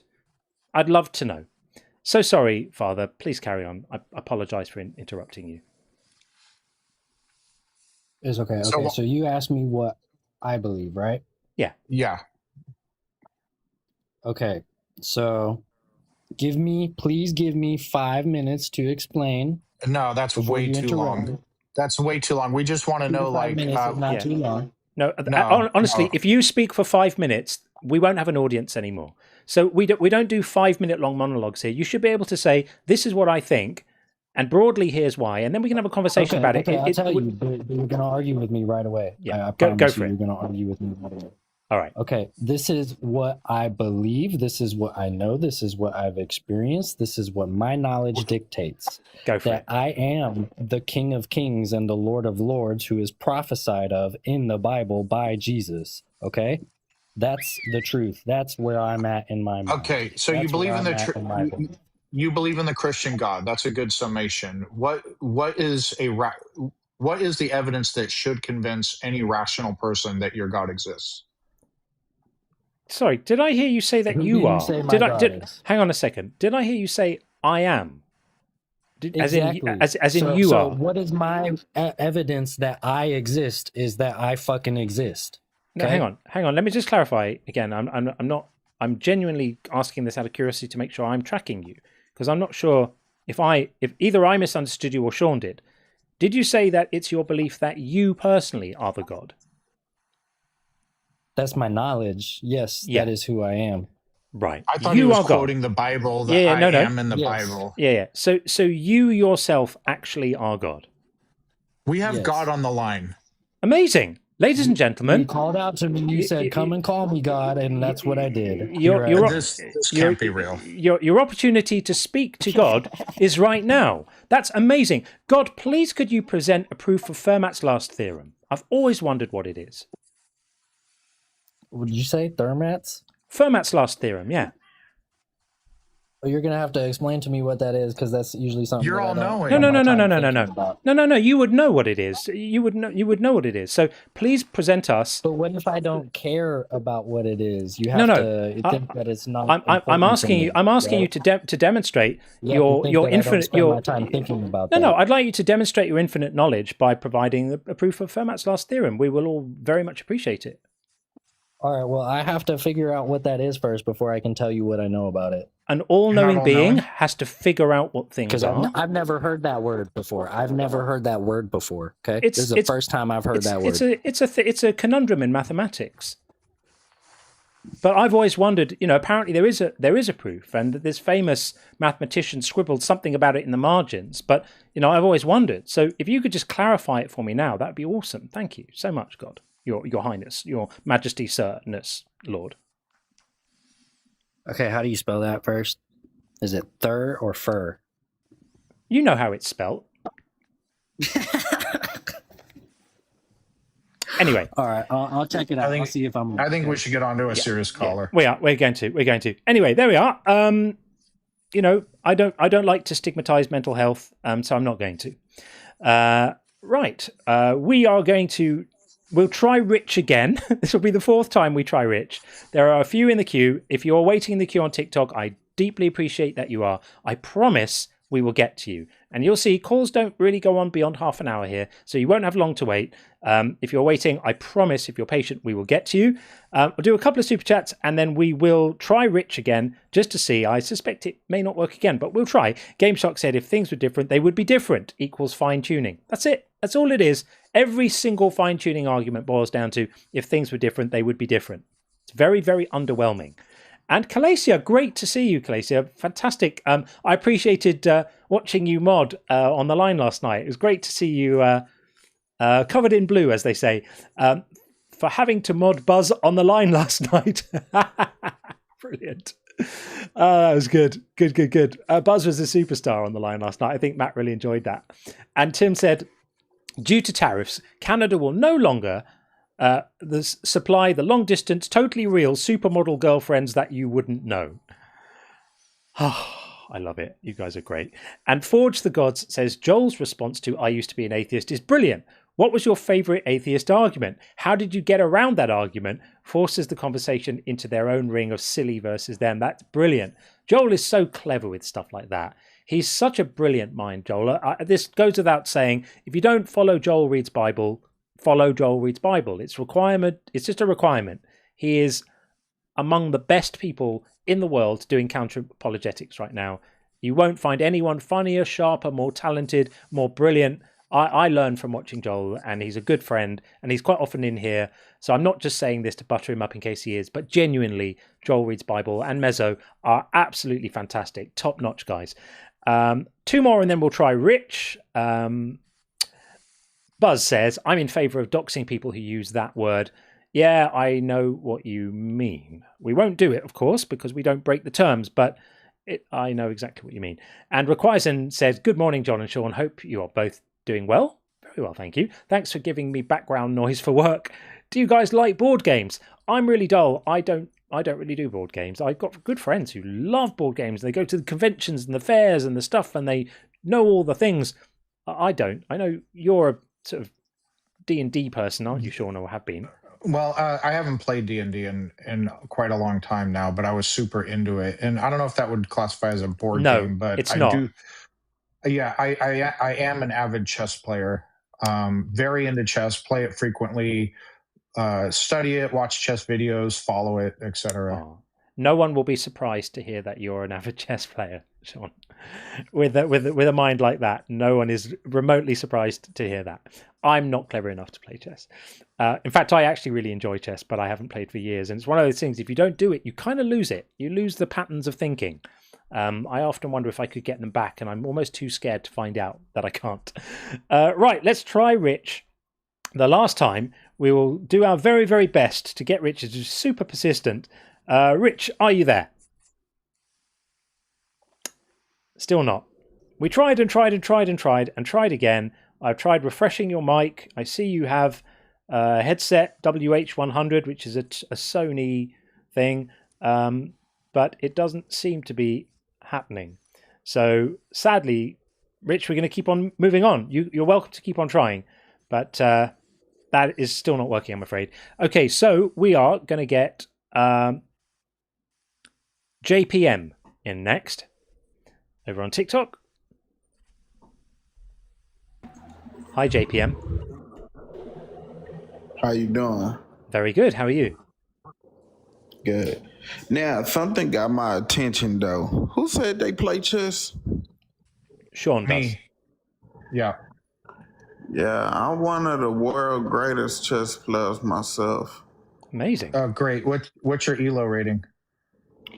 What, you talking about on chess.com? No. If you're one of the world's greatest, you would have an actual ELO rating. My rating on chess.com, I could tell you my chess.com rating. I mean, that's fine, but let's get back on track. Yeah, here. we're delighted that you play chess. That's wonderful. I couldn't be happier for you. I would like to actually challenge that brother to a chess.com match.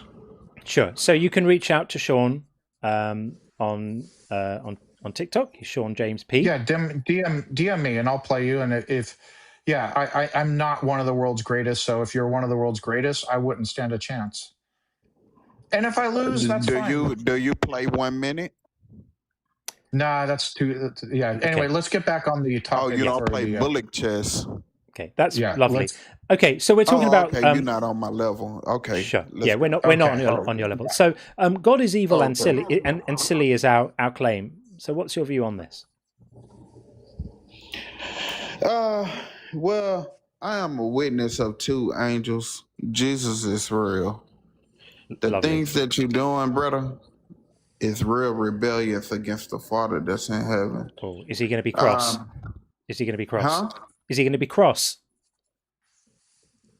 He's very disappointed. Let's say he's not mad at you. He's not mad. He's disappointed. He's disappointed. Is he going to put me over his knee and give me a spanking, or is he going to set me on fire? Oh, most definitely. You're gonna receive that if you don't turn back to him. Amazing. Yeah. Turn back to him. That's great. Okay. Yeah. So what would be the reason for any of us thinking But it's that not going to be a I'm, typical spanking. I'm asking a question right now. What would be a reason for any one of us to think that what you're saying isn't just an enormous pile of poo-poo? Hey, I tell this story to every single atheist and satanic person, Satanist person.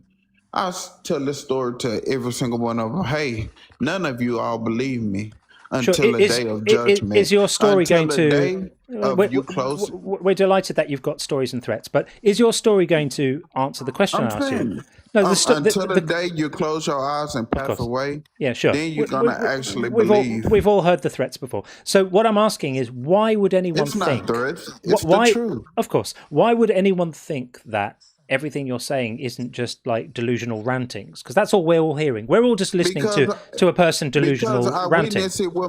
Because I witnessed the second one with my ex-girlfriend at a Walmart. And if I was still talking to her, I would have loved to bring her up in here for she can be able to explain it to you also. Right, sure.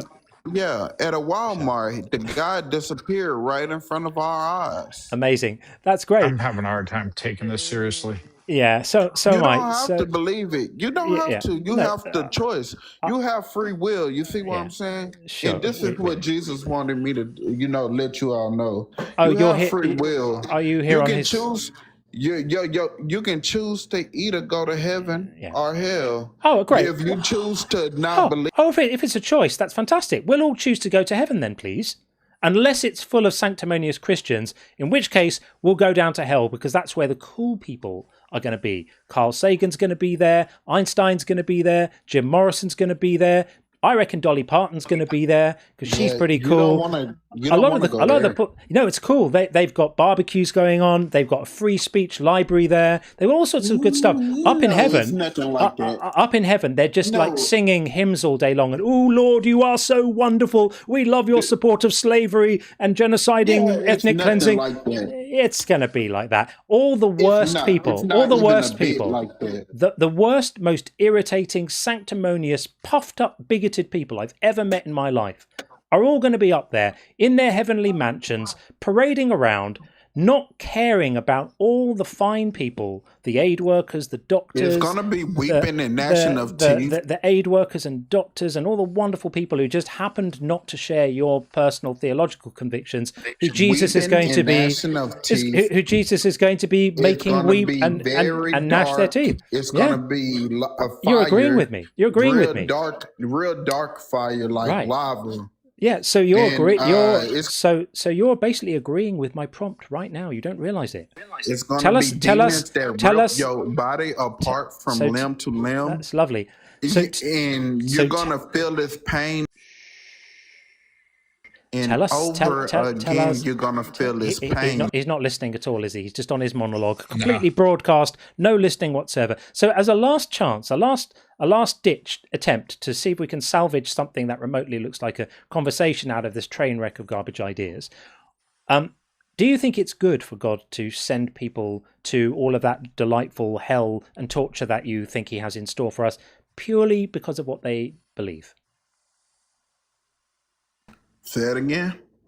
Do you think it's good for God to torture people purely because of what they find convincing, what they believe?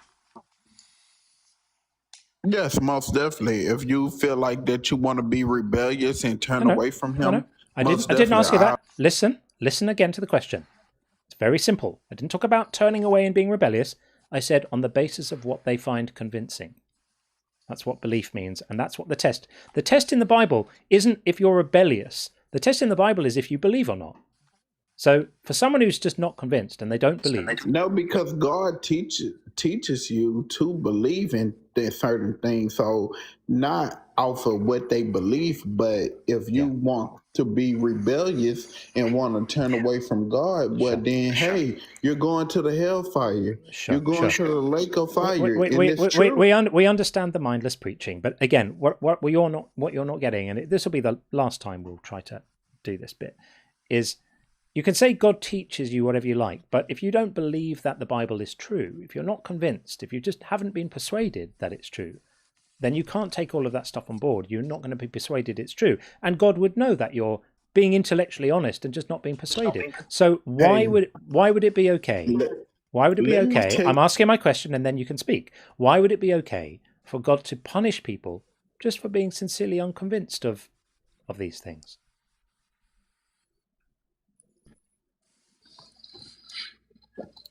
It's okay to punish people for their mockery. That's not his question. They rebellious. That wasn't my question. That's not his question. Can you remember what I asked you? Can you remember what I asked you? Can you repeat it back to me just so we can all know? Why is it okay? Hang on. So we can all know that you were paying attention. What exactly did I ask you? Please just repeat it back. You said why it's okay for God to for people for God.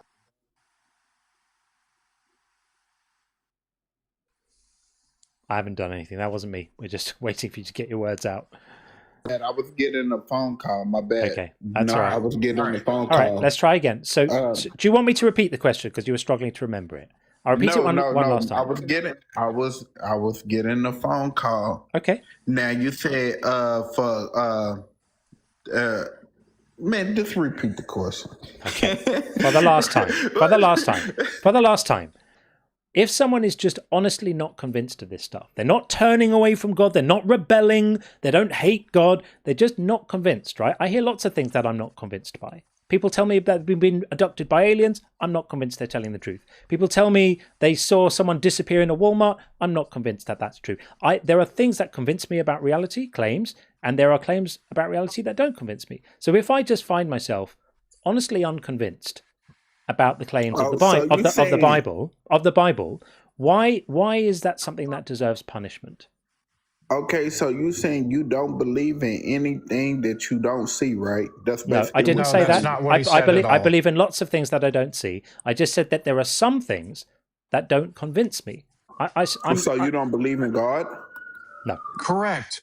Why? So the question is, why is it okay to punish someone for why not? is it okay? Hold on. Here, the question: why is it okay to punish someone for just not being convinced that God exists?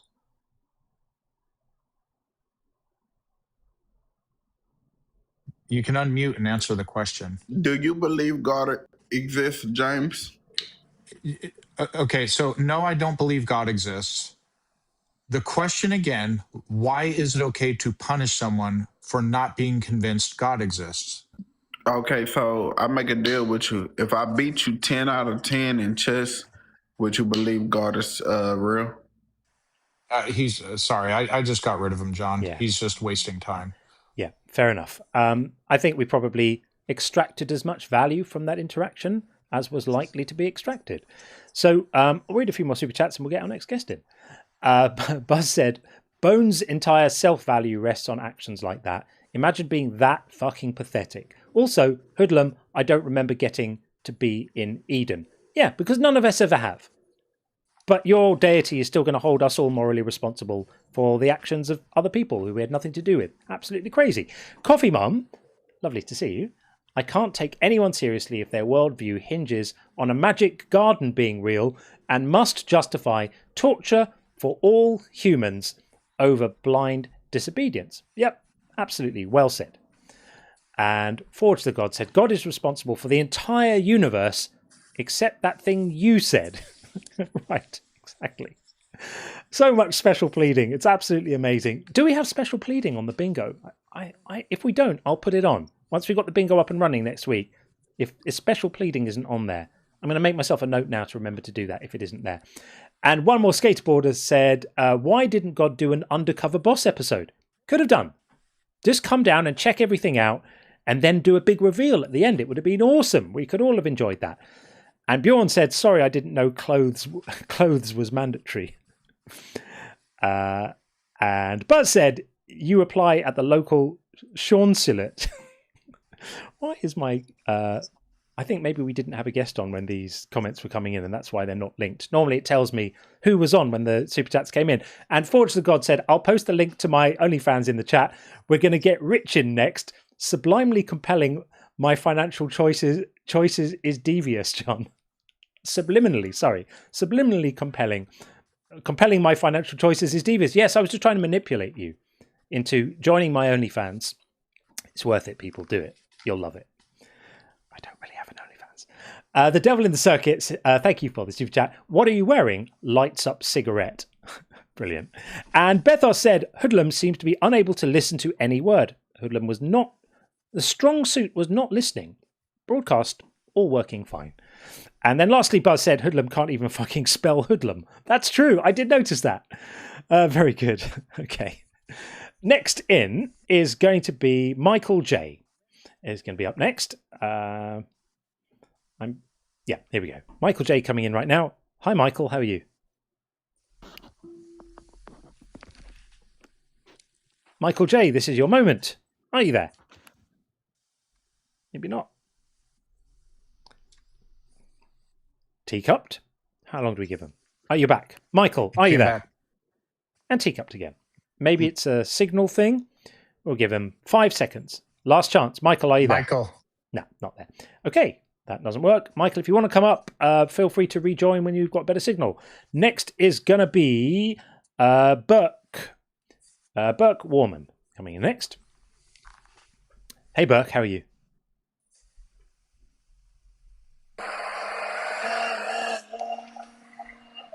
Hey, Burke, are you there? Another one. Okay, there we are. Gene Wealth is up next. Going through the list. Hey, Gene, how are you? Another one. What's going on? Hang on, Gene is muted. There we go. Invite to unmute. People. Basic comms. If you want to join, join. Don't want to join, don't join. Either is fine. Gene Wealth. I'm going to give you one last chance to unmute. And if Gene, not... yeah, press the microphone. She might have muted on accident. The microphone button at the bottom with a little line through it. Press that with your finger. No.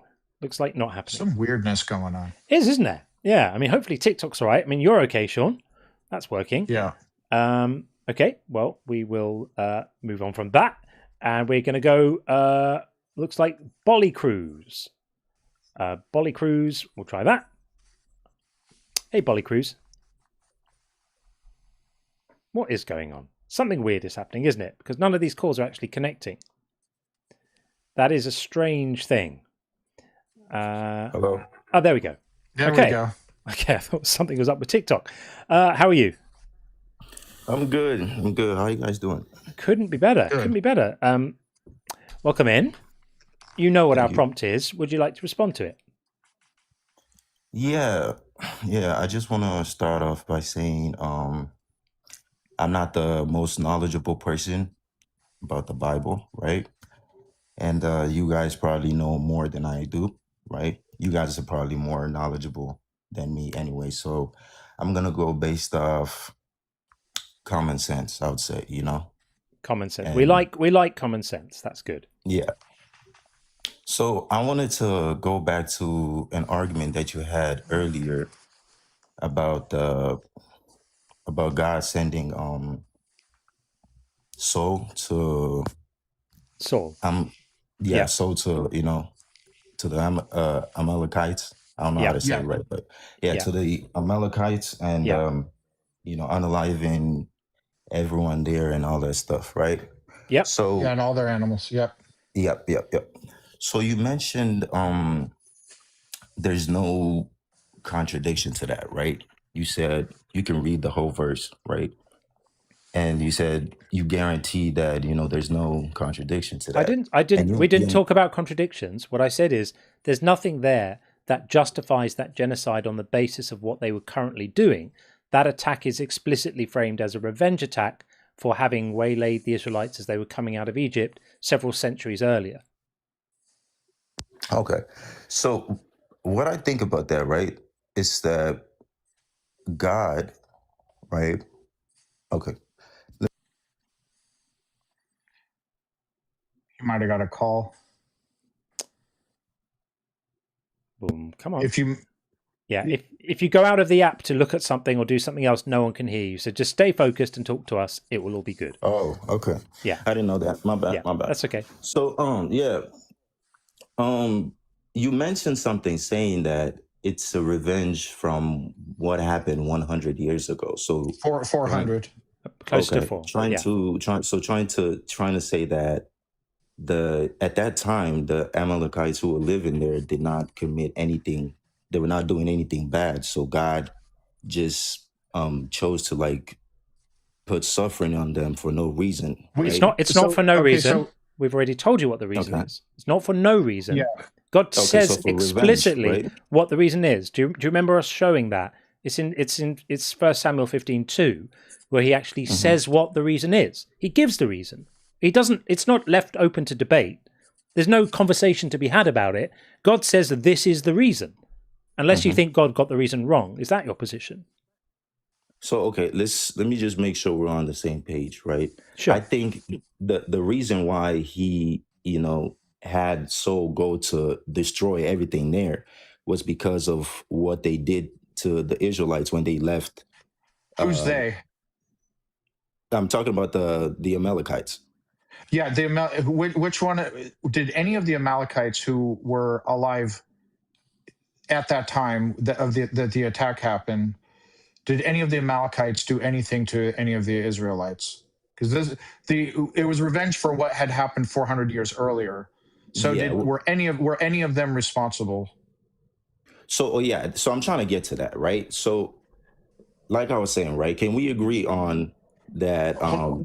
I'd like my question to be answered. Okay, what's just your a quick, just a quick yes or no. So this is an attack that Amalek did to the Israelites hundreds of years prior. Right. All right. So was anyone that they unalived at the time God told the Israelites to attack the Amalekites and kill every man, woman, child, baby, and animal?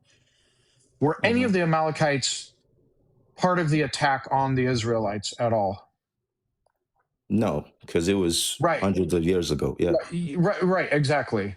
Yeah, and so no, yeah. that's okay. So there's multiple layers there. One, even if it was like go attack the military men only, which would have been less bad. Yeah. But to attack them at all for something none of them did, as John said, would be like us attacking Germany for what they did in World War II, and none of the people are alive today that did any of those acts. So it would be the equivalent. But then there's another layer where it's like unalive every man, woman, child, and baby, and sheep and oxen, all of their cattle. Yeah. Make moral sense of that, please. So I would agree to the part that the killing of babies and killing of babies and maybe the ones who were not soldiers. That part I don't understand why God did that. Okay, so that appears to be immoral. Yeah. And I would say attacking any of them because none of them had anything to do with it. Yeah, that's where I want to bring in my point there. Yeah. But go ahead. Yeah. Okay. So what I want to say to that is not all of them that didn't do anything. Because are you able to pull up 1 Samuel 15 verse 32 to 33? Yeah, there were some survivors. That's true. There were some survivors from this genocide. Is that what you're getting at? Yes. There were survivors. Yes. I'm getting to. You mind just pulling it up so I can read it? Give me the verse again. We'll put it up. So 15. So 1 Samuel 15 verse 32 to 33. Yeah. So we have it here. So it says, Then Samuel said, Bring Agag, king of the Amalekites, here to me. And Agag came to him haltingly and said, Agag said, Surely death is bitter. Samuel said, As your sword has made women childless, so your mothers shall be childless among women. So then Samuel, don't forget the next bit, it's delightful. And then Samuel hewed Agag in pieces. He cut him into pieces. Before the loaded. Yeah, exactly. Delightful. Right? Chopped him up into little bits. To me, that is saying that Agag, the king of Amalekites, right? Meaning that he killed, made women childless, meaning that he did some stuff in those times. And therefore God punished him for that. Right. So I wouldn't say except the problem is that that's not the justification given for the attack. And even if it were true that Agag was a very naughty boy, deserving of being hewed into pieces before the Lord by Samuel, which is a wonderful use of language there, even if that's actually true, it does not even remotely begin to justify killing Amalekite children. Yeah, there's no out for that. I already said like that part. So even if we just stick to that, I mean, I don't think there's any reason to think that God's reason that He gave in 1 Samuel 15:2 for the attack being that it's a revenge attack because of what the Amalekites had done centuries before. We need to take Him at His word for that.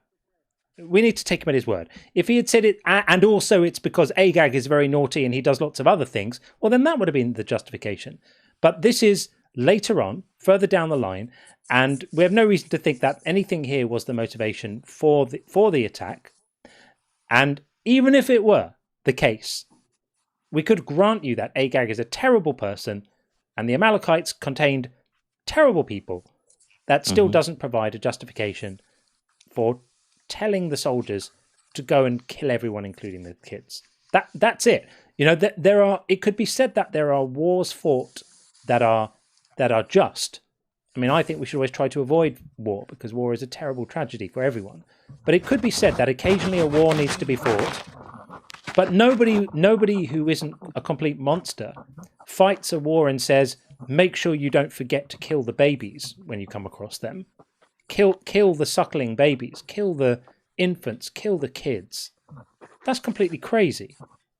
So that alone, remember that commandment came from God. That came from God. So that alone, that commandment on its own justifies the claim that God is evil. So, okay, I understand what you're saying, right? And I'm not denying the kids part. But would you agree that there were people that were bad at that time and deserved in every the society, punishment? in every society, every society in the world ever, there's been good people and bad people. Correct. That is, if that's can be an excuse for what God did to the Amalekites. No, it's not an excuse, right? I just want to make it clear that that's not the excuse. So I agree that in every society there are good people and bad people, and that would include the Amalekites and everyone in between.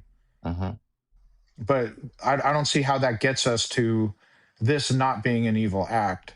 And you seem to acknowledge it. Yes, it is an evil act for sure. Yes, it is an evil act.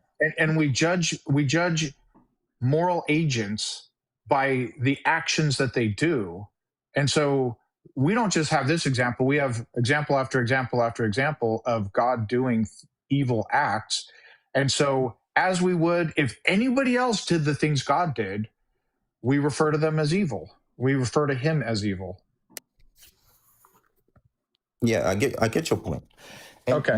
My second point, right, also, right, would be God, when it comes to this evil thing, right, there's a difference between being nice and being good.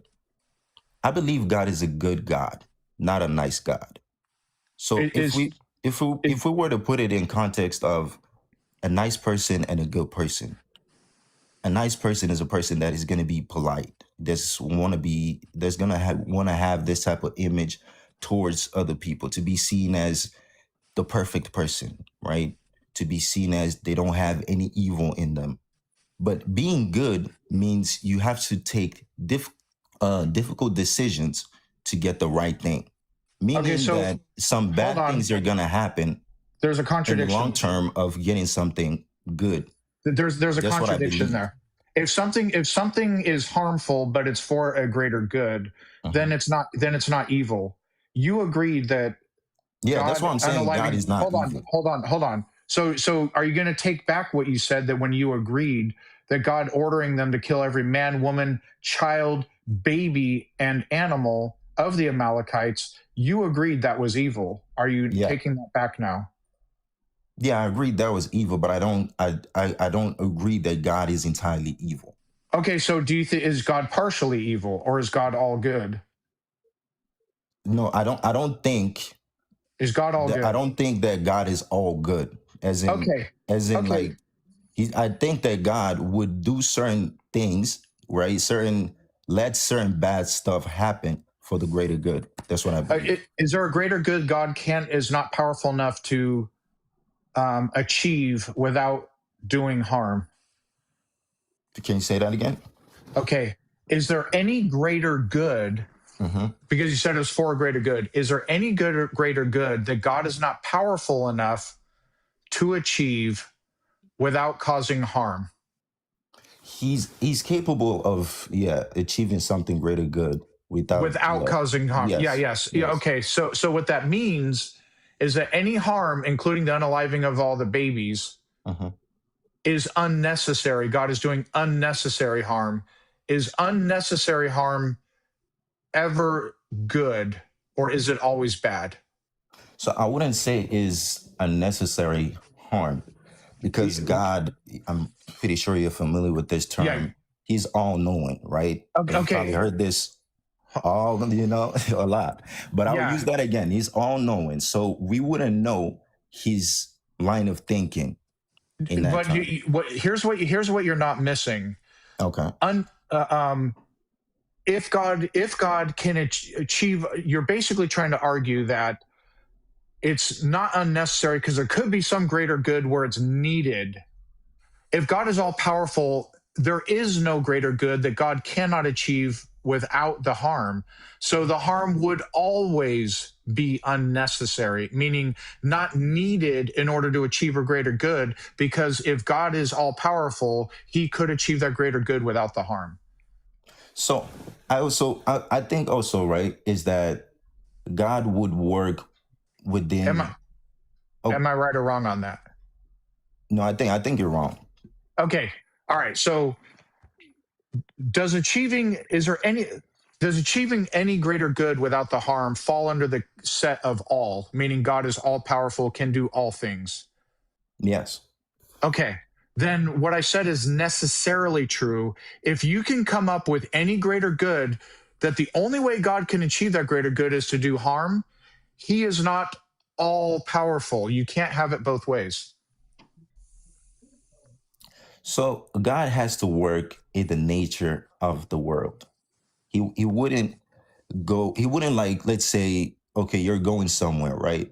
And then let's say like you're going somewhere that you have to be at a certain time, right? And then maybe on that road, there's a big mountain that's blocking your way. God wouldn't come down and then move the whole entire mountain so you can get there early. So God wouldn't do things like turn water into wine. So here's the thing. He would. Yeah. Okay. So if God, that would still be God deciding to do something a certain way. Now you're just telling me what he wouldn't do. And in point of fact, would you agree that unnecessary harm is always bad? Like always immoral, Yeah. causing or allowing? Okay. Yep. Then by definition, if God is all powerful, it's never necessary. Because you're just saying God wouldn't instantiate his power, which he does many times in the Bible, throughout the Bible. And I think it's with reason. It's with reason. I don't think that it's unnecessary.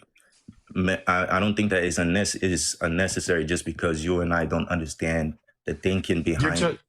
I'm talking in circles here because I keep saying, like, if he can achieve the greater good without doing it, it's by definition unnecessary. You could say, well, here's why God chose willingly to cause the unnecessary harm, but you cannot ever call it necessary, because if God can do it without the harm, then it's by definition unnecessary. So you are choosing to say it's unnecessary, right? You want to force me to get into that idea, it follows necessarily and logically from you claiming God is all powerful. If you think your God is limited and that he's not very powerful, that he in order to achieve his plans, something's got to give, and he can't figure out how to achieve his plans without like a minimum quota of agony that he needs to impose on the world, well then okay, that makes sense. If you think your God is small and flaccid and limp and ineffective like that, then okay, then he's off the hook for some of the moral blame. We've got a thing called the seesaw of shit, which means that as you lift up his ethics on one side, you make him sort of a bit more blameless by explaining all of his actions in terms of, well, he had no choice. To make his plan work, he just had to give kids cancer, and he just had to tell men to kill babies, and he just had to do all of this stuff. Well, you lift him up, but when one side of a seesaw goes up, the other side goes down. So as you rescue his ethics, as you try to rehabilitate his reputation, so his power is diminished, and you make him smaller and smaller. We've already had one shrinking God on here today. We might have to have another one. You make him shrink down until all you're left with is like the kind of guy you might want to have a beer with because he's such a stand-up guy and is got really noble plans for everything. He's just not very powerful because he can't make them happen without babies on cancer wards. It's rather pathetic, isn't it, for a God? If I had a God, my God would be able to achieve his plans without any babies on cancer wards because he's that powerful and cool and good. So the world wasn't like that, according to the Bible. where it has to be a baby going sick and this and that, all these bad stuff that be happening today. The world wasn't like that. It wasn't supposed to be like that. It wasn't supposed to be like that. Let's get Yes. God into the picture. We're going to ask him what's about to happen. We'll see what happens. So let's start with our starting point. Here's God. Hello, God. So God makes the world, right? And then it's not supposed to be the way it is now. So are you saying that God bungled it and mismanaged it so it ended up this way? So the thing is, man, right? Man failed to follow God's rule, which is the Adam and Eve story, right? Right. Which is the Adam and Eve story. So and I know you're going to get another point out of that. Did God know that was going to happen? Yes, he did. Yes. Right. Could he have done anything to stop it happening? Yes, he could. He could. So he wanted it to happen. So he wanted the fall to happen. No, he didn't want the fall. He didn't want it to, but it happened anyway. Look what's happened to God. He's just shrunk. He didn't want the fall to happen, but it happened. Oopsie daisy. Now what's God going to do about the fall? Did he want the consequences of the fall to be that everything in the world is in a fallen state and now sinful? Did he want that? No.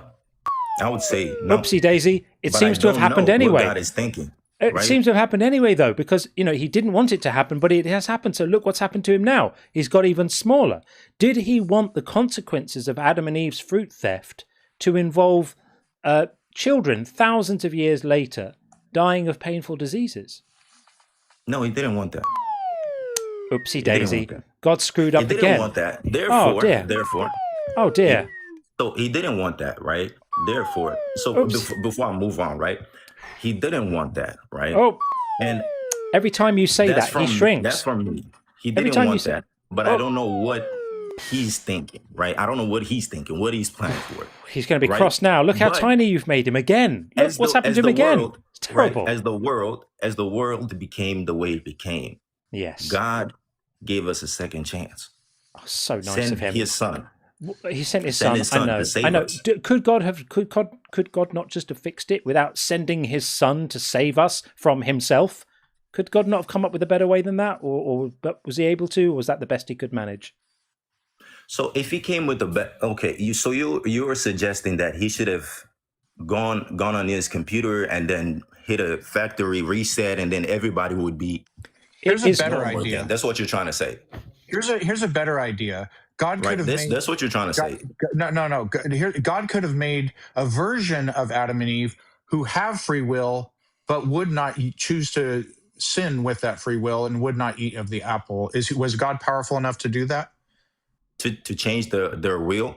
No, what I'm saying is, so God, he's making the world, and he knows the butterfly effect of every outcome of everything that's going to happen when he makes the world. He could have made. There's some possible world where he could have made Adam and Eve in such a way that they have free will, important note there, and they would never choose to eat of the fruit.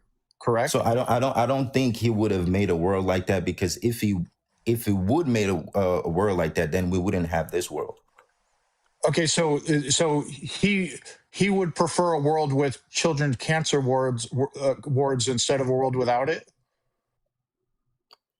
No, he would prefer a world that doesn't have cancer. But look what's happened. We've got them. So he's messed up again. Oh my gosh. He's going to be so upset about this. The Very thing is sad. this, right? The thing I'm saying is this, right? I do understand where you're going, right? And it gets to a point where it's hard to defend this part. And don't. Right? Don't it gets hard to defend this part. You don't have but to. I have a reason. I have a reason to believe in God. But that's another topic. The question is he evil? If God's all powerful, all suffering is unnecessary, because there's no greater good that can't be achieved without the suffering. God could have made a version of Adam and Eve that have free will but would never sin. You acknowledge that, but he wanted them to sin, but you said he didn't. Can an all-powerful being ever do something he doesn't want to do? No. Okay, so that means he wanted to make a version of them that he knew would sin. Now that they sinned, Yeah, so God decided to make a version of them that sin, knowing the full outcome that today you would have mass starvation, malaria, children's cancer wards, people by hundreds of thousands being wiped out by tsunamis, and on and on and on. Yeah, yes, I'm aware of what you're saying. But therefore, he gave them a choice, right? He gave them a choice. If you eat from this tree of knowledge, you're going to gain the knowledge of bad and evil. He gave them a choice, but you acknowledge he could have made a version of them that would have made the better choice, and not which would be robots, right? They wouldn't have free will. No, they wouldn't be robots. No, with free will, God's power. You need to have free will. You have to choose God. You're contradicting yourself. You're contradicting yourself. You're contradicting yourself. I asked you if he's powerful enough to make a version of them that have free will, but will not ever choose to sin. There's no logical contradiction. And I said he wouldn't create that. That's therefore we have this world because he chose that this world now look what you've done. Perfect. He's completely gone now. You've completely defined him out of existence, and he's gone, and he's going to be really upset about that. Because basically what you're doing is just placing ridiculous limitations on this supposedly all-powerful I'm not God. placing It any would be limitations. trivially. You're the one trying to it would make be. It seem like I'm placing limitations. I'm you not are. placing any Every time you said limitations. that he can't do it, you're placing limitations. No, on I didn't it. say he can't do it. You did. He didn't do it because he chose. He saw said, this world perfect time and time, as is. It wasn't perfect though, was it? Because if it had been perfect, he wouldn't have created beings that were so sinful. He created beings with a sinful nature. That's not anybody's fault but his. And every time we explained there could have been another way that he could have done it, Sean gave you a perfectly good example that we've used many times before, which is God, if he were truly powerful, could easily, in his sleep, before his morning coffee, create a world full of beings that had full free will, but just didn't like sin. In the same way that we don't like certain tastes or foods or sensations or smells or things, we shy away from them, we don't like them. He could have made beings that have complete free will, but just have a set of instincts. Like we have instincts to nurse our young, we have instincts to look for food, we have instincts to do the things we need to do to procreate, to be attracted to others, to all of the things we do are all instinctual. God could have created his beings with perfect free will, but with a very strong instinct to be averse to sin. But he didn't do that because he wanted them to sin, because he wanted to punish the world, because he wanted the world to be in a fallen state, because that was the only excuse that apologists could use to justify the absolutely horrendous crap that we see in the world all around us every day. So thanks for coming in. We appreciate the conversation. Feel free to come back another time. Thanks. Wait, I'm not done yet. I'm not done yet. No, so we are going to move on because we've got a few others waiting. And I think we've kind of been round and round this a fair bit, haven't we? No, we didn't finish though. I didn't finish my point. I didn't even get the chance to talk properly. You guys, kept on, asking me questions and I answered your guys' questions. That's kind of how it works. So do you want to say something to try and sum up your position? I wouldn't have enough time to do that. All right. Well then call us back another time. We'll pick it up again.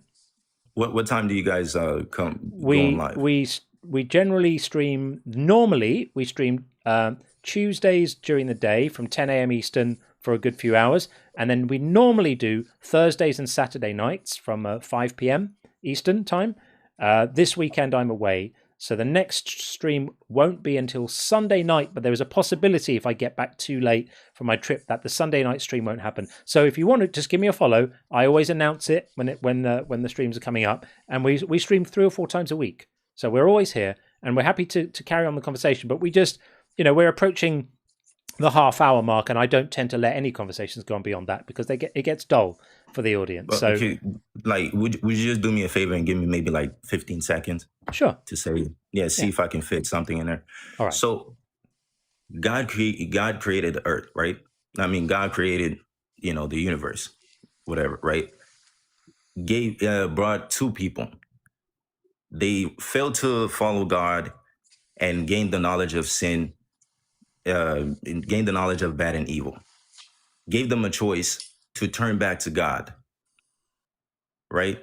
And people, and the world that we live in today, people don't choose to not follow God. Therefore, they're going to end up in hell. Okay. That's and enough. then you guys throw around. That's enough. You That's guys, enough. That's enough. And then That's you guys enough. throw around. That's enough. You guys That's throw around the. Take what you were given and be grateful for it. Thank you for coming up. That's just raw preaching, and we don't need that. So call us back another time. We'll be happy to continue the conversation. By the way, you cannot characterize this as God gave them an opportunity to turn back towards God. He did no such thing. He banished them from the Garden of Eden the moment he found out that they'd done precisely what he knew they were going to do. He condemned women to an eternity of painful childbirth and men to toiling. He condemned the serpent to forever crawl on its belly. And that was it. There was no opportunities for redemption. There was no possibility of forgiveness. There was nothing like that. He was so pissed, he threw his toys out the pram and cursed every living thing that was ever going to exist again, all of whom had absolutely nothing to do with the crime that was being punished. So if you think that makes moral sense to you, what can I say? There's not much I can tell you to help you with that. But that's a serious blind spot you've got.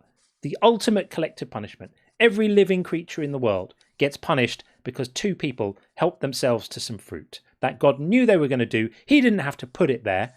He could have put the fruit somewhere else. He could have not had fruit.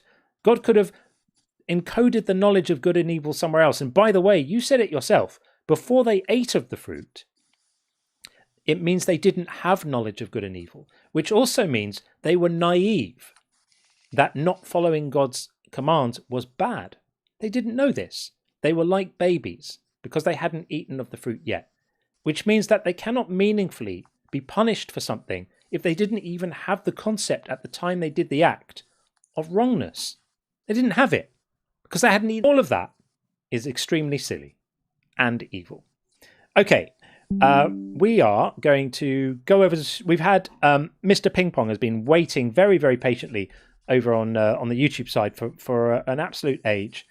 So we will get him in right now. Hopefully it's all going to be good and work. Mr. Ping Pong, are you there? I'm hoping that you are. We cannot hear you, though. So annoying, isn't it? So annoying. I can't do anything about your audio because I can't see what audio device you've got, which means it's not showing it to me. There we go. Now I can. I can refresh your Mac Pro microphone. Are you there, Mr. Ping Pong? Yeah, you need to turn the volume up a little. We can't hear you at all. I heard him very, very faintly. Damn. Come on, Video Ninja, you could give us a guest. Can you turn the volume up? Because I can hear him faintly. I can, but the issue... yeah, I hear him a little better. There we go. Hang on, Test your microphone. This might work now. Try something. Now he's frozen. Yeah, it's a combination of bad audio and bad signal, or winning combination even. If this doesn't work, we're going to get Yo Ok in next. So stand by, Yo Ok.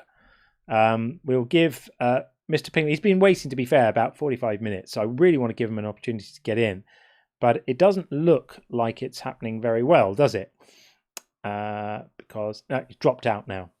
Okay, well, we will move on with Yo Ok coming in next on TikTok. And if he comes back, we'll give him another bite of the cherry too. My kingdom for a third-party comms package that actually works. Welcome, Yo Ok. Oh, this is pleasant to listen to, isn't it? There's a lot of background noise, Yo Ok. Yeah. That's completely unlistenable. So we will not worry about that. We'll do some super chats. We've got the wonderful Erin in the queue, but Erin, I'm not sure if you meant to join the queue or not. You know we love you. You know we love you desperately, and you're one of the oldest members of the community in terms of being here for the longest time, but we're keeping it to the debates only. So if you need me, drop me a DM.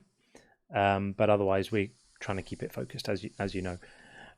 Okay, we'll do some super chats. Yo Ok is not happening with that kind of noise. Joe is just coming to the queue. Joe, we will get you in a moment. I'll just do a couple of these so we stay on top of it. Bethos said, I did not for a second imagine the hosts not wearing clothes. No, we guarantee to always do these streams at least mostly clothed. Sean reserves the right to occasionally join from a hot tub. That can sometimes happen. One time. Sometimes happens. And Bethel said, Buzz, I read hoodlum as noodle hold'em. Brilliant. Oh, that's excellent. I love that. Buzz said God created Ted Bundy and BTK intentionally. Yep. Yeah. Everything would have to be under his rubric, wouldn't it? And Buzz also said, these are the ways in which religion is spread, all the violence. That's how you know religion is good, because of all the spreading by violence. Absolutely right. Joe has dropped out, but that's okay. We'll keep on going until the next guest comes in. The queues are empty, by the way, right now. And Requisen said, I've never read the book, but you don't know it. Some arsehole.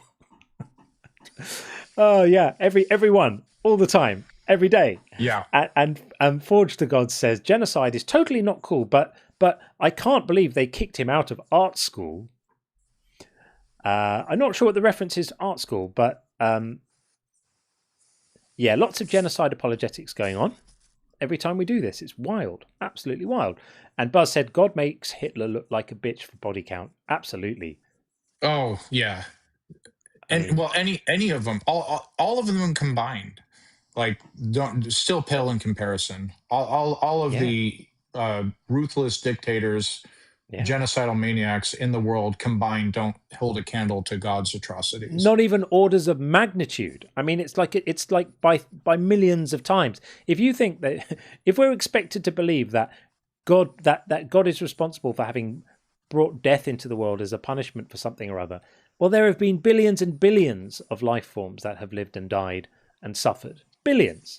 That's so much more than anything that any of these 20th century despots could have wrangled together. And Tim said, I see you shiver with antici. I wonder what we're shivering. And then, patient, said Tim. Oh, Tim's on form today. Always on form. We love you, Tim. We do love you. And Buzz said, he's so happy. What a sick, evil, twisted twat. That was while we were speaking to my YouTuber who was gleefully dishing out his threats of hell, rubbing his hands with energy about what's going to happen to all of us. It's the weirdest thing. If I were ever a believer in this horrific cult, I would, and I had to tell people about it, I would never deliver it with that kind of zeal. Like, you'll find out, with such a satisfaction.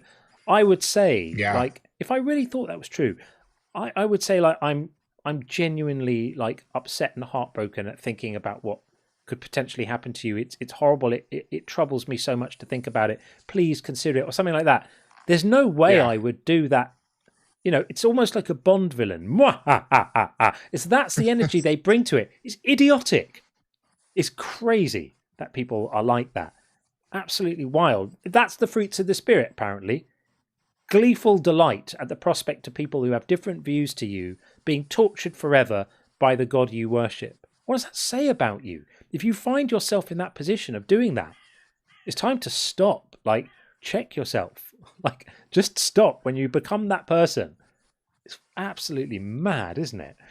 And Skadi Music says, if all beliefs are true, and all hells of those beliefs are true, we all will have a really hot night. But then we just stumbled drunk into a volcano. That's it. They can't all be true, can they? Because they make contradictory claims. Yeah, wild. And Ben Sayeg says, thank you for this. If God's real, then life's just fucked up Squid Games. That's it. I do think Squid Games is a kind of parody for suffering in the world imposed by an authority, because that's that. If anyone hasn't seen it, without giving anything away, it's the powers forcing people to participate in things which cause enormous amounts of suffering, all under the rules of the powers. So I think that's absolutely right. It's a really good metaphor. I like that a lot. Yanni's just come into the TikTok queue. So Yanni will take you in just a moment. And Like a Wild Wolf says, my YouTuber may not be the average believer, but he is the average representative of his religion. Yeah, bad, isn't it? It's not good. Especially that kind of, that sadistic zeal. Never a good look. Never a good look. Yanni's just dropped out. Okay, well, we'll keep on going then. If you want to come and get involved, just click request up on the TikTok app. And if you're on YouTube watching and you'd like to get involved, that queue is currently empty. Whether it's good for anything remains to be seen because it's pretty janky. But there are people who successfully do join us via that link. It does work most of the time. So if you'd like to come and speak to us and let us know why we're wrong, don't be a keyboard warrior. Don't just post in the chat, no, and these low information, low tier atheists don't know what they're talking about. Come and provide your arguments. We want to hear them. We want to respond to them. And if you can prove us wrong, or if you can provide a demonstration of what we're not getting, we'll update our views. I certainly will. I'm open-minded. I'm ready. It wouldn't be the first time I've been corrected on something and changed my views. I'm willing to do it again. It happens. I genuinely mean that. And I think Sean is a completely intellectually honest person too. So I feel emboldened to speak for Sean and say, I know Sean would too. Bring 100%. it. Bring it. Give us what you've got. We will give it a long, hard think. And we will engage with your arguments. And we'll take what you say seriously. You've just got to bring some arguments. Don't just bring threats and you'll find out one day, mwah, ha, ha, ha. That's not an argument. That's just admitting you don't have one. The devil in the circuit says these callers turn their God into a shrinking emoji. It's hilarious. I know. The shrinking God is just like...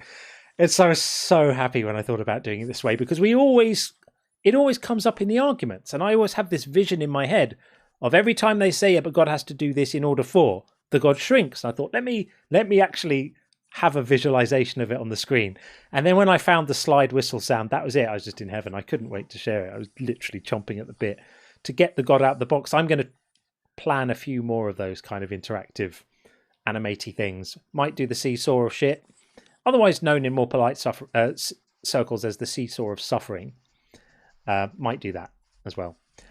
Right, what else have we got? While we wait for another guest, Forge the Gods says, get rich quick scheme, guaranteed to work 100%. Post the OF, gotta sign off for the night. Love you guys. To hell and back. Post the OF. I don't know what that means. Oh, OnlyFans. Oh, the OnlyFans, sorry. Yeah. That would work, wouldn't it? Except I don't think anyone would click on it. Maybe out of curiosity, maybe to see what exactly it is I'm selling on there. I'm going to have to start one online. I can really disappoint people. Like, think of the most obscure, like people have got these weird fetishes, and some of them are really, really like non-risque. So it might be like stamp collecting or something. I could do a stamp collecting OnlyFans, like come and see my stamp collecting OnlyFans. It's just me collecting stamps, like whatever gets you off, I suppose. No kink shaming here. Whatever you like. And Smeef is me says my YouTuber seems to have escaped Dr. Jacob's labs. Should we call him to let him know? Grim caller, grim. But, it's all good material for the clips, isn't it? Buzz says, adults who fight are not adults. Use your words. Exactly. You don't need to fight.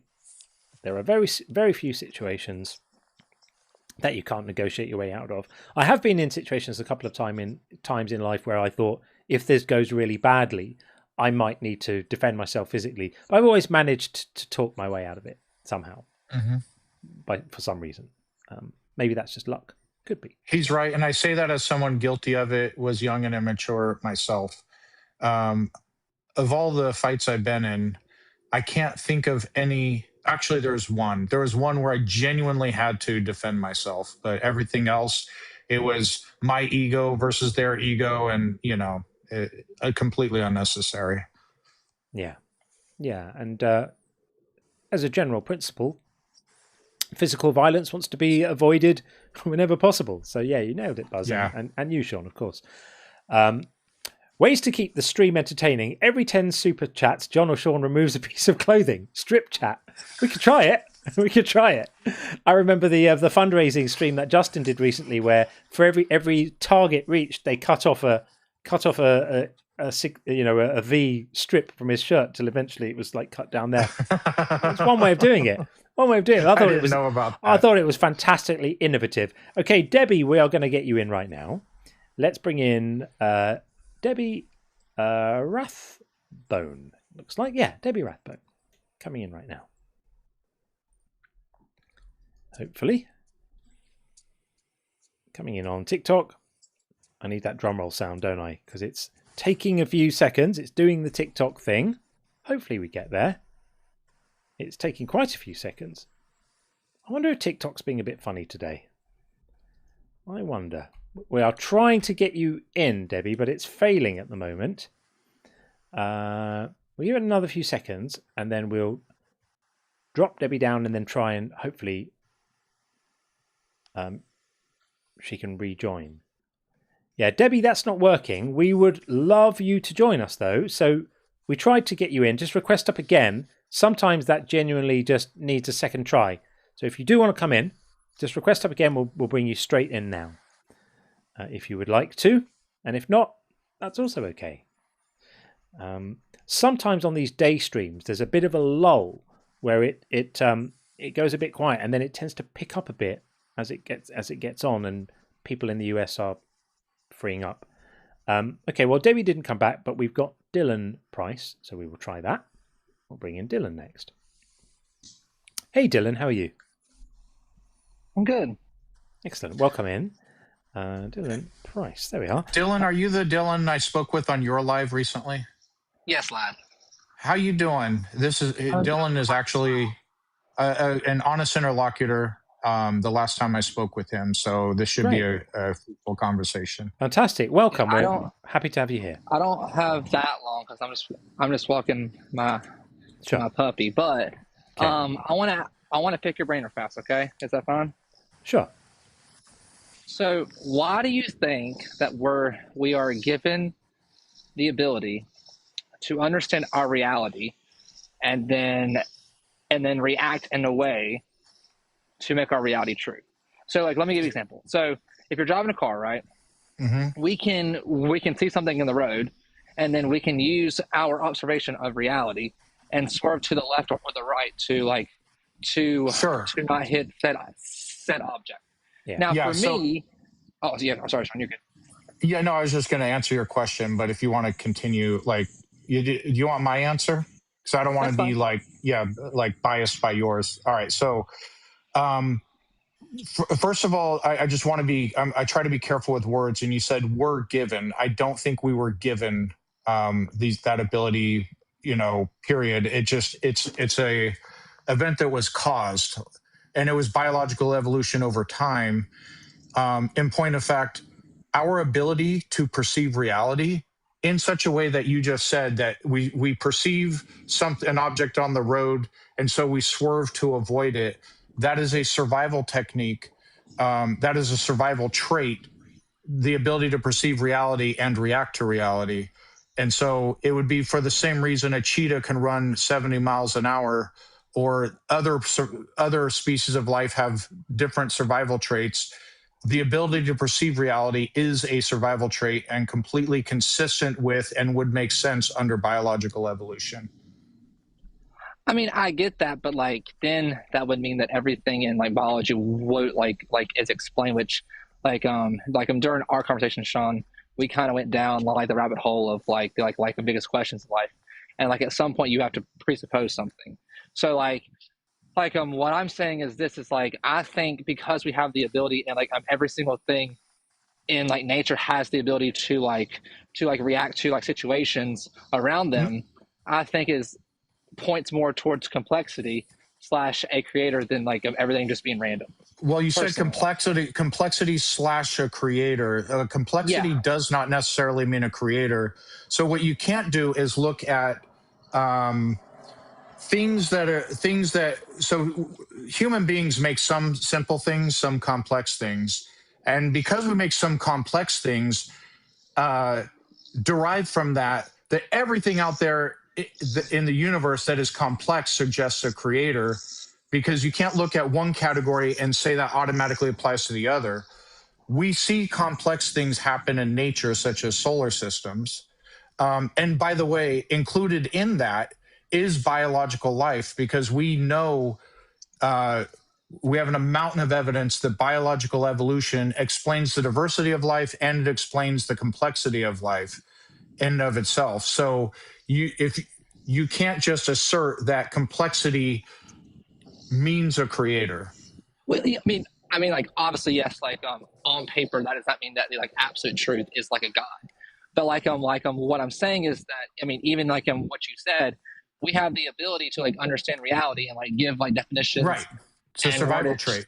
Yeah, but like what I'm saying is this is that I think it's so fascinating that we have the ability to observe nature, to like give out terminology, to like describe everything that we see, and like actually trust observation as we know it. And I think that points more towards there being a creator than like everything just coming from just randomness. Can I suggest something here? Ahead, John. A way to think about it.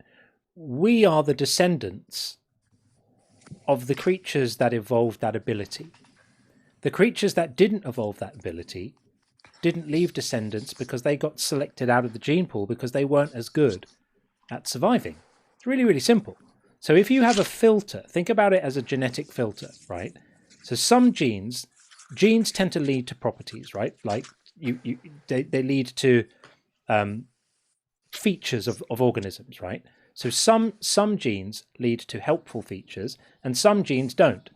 And the ability to react to your environment is crucial if you're going to survive. So there was a time perhaps where there were organisms that didn't have the ability to react to their environment. But the environment is pretty harsh. So those organisms would have just been selected out. They wouldn't have survived enough of them to stay in the gene pool. They just would have been selected out.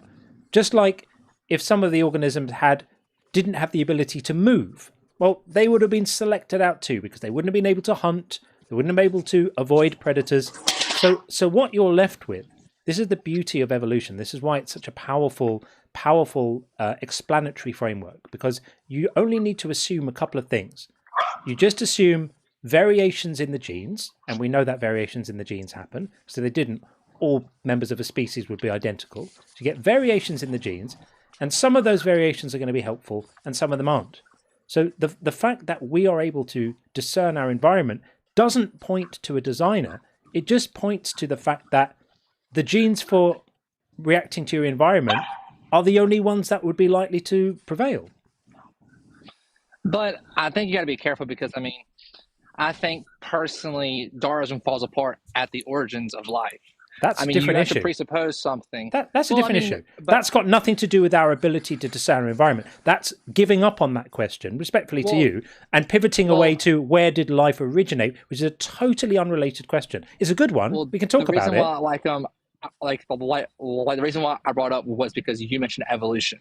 Because I think evolution is not as single line as you think it is. It's not as I believe in microevolution, but not actual single line evolution. Okay. So we brought Dr. Dig in with us, who's got some expertise in this area. Hi, Dylan. So I'm a computational oncologist. I have a PhD in molecular genetics. Sorry, and I was just running around after some chicken, so I might sound a little out of breath. But this thing of micro and macro. So will you explain to me what your understanding of microevolution is? So it's what I personally believe in the way that I personally think that God set up I basically think of it like coding, in the way that God set up a variable for every single type of species, and then those species evolved over time, and that's why we have different or new creatures every single day. So I think humans are distinct from monkeys, for example. I think that every single animal. Okay. Hold on. Okay, you said a lot there. So your belief is that microevolution is the process of speciation. I guess. I mean, I don't want to use terminology. I don't want to incorrectly use it in the way that we like. Okay, so speciation is the process of when a new species emerges in the taxonomic tree. So like a dog and a wolf are different species. So your understanding is that the process of microevolution is when a dog went from a wolf to a dog. Is that generally what you're talking about? Maybe. I mean, I would say more so like there's like major subsets of creatures that you can classify in, and then those creatures evolve from like same-like creatures. If that makes sense. So maybe that's what you're talking about, but maybe not. Okay, so I'm just trying to drill down because I have heard this talking point of microevolution versus macroevolution multiple times, and in the science we don't really have that. We have evolution, and then we do have a process called adaptation, where that's on the individual level. So evolution is on the species level, and adaptation are changes within society, right?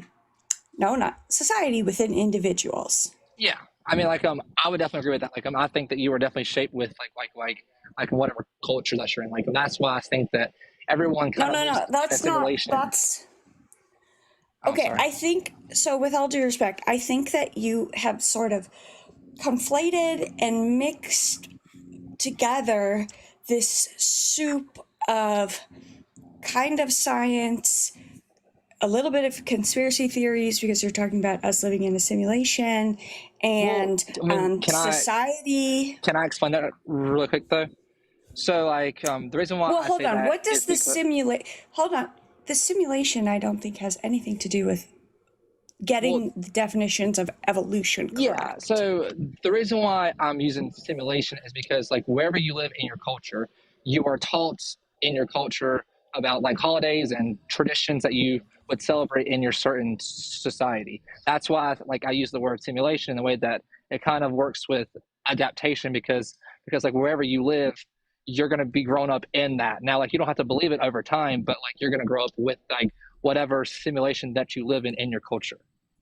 That doesn't have anything to do with evolution. No, but like you brought up adaptation, and that's what I'm saying is that we all live in a culture that you are lived into, where you learn about the beliefs, the holidays, the traditions that you celebrate within your family. Okay, you're conflating sociology with my use of the word adaptation, which is in science. That means things like a fruit fly being exposed to progressively lower temperatures to improve their survival.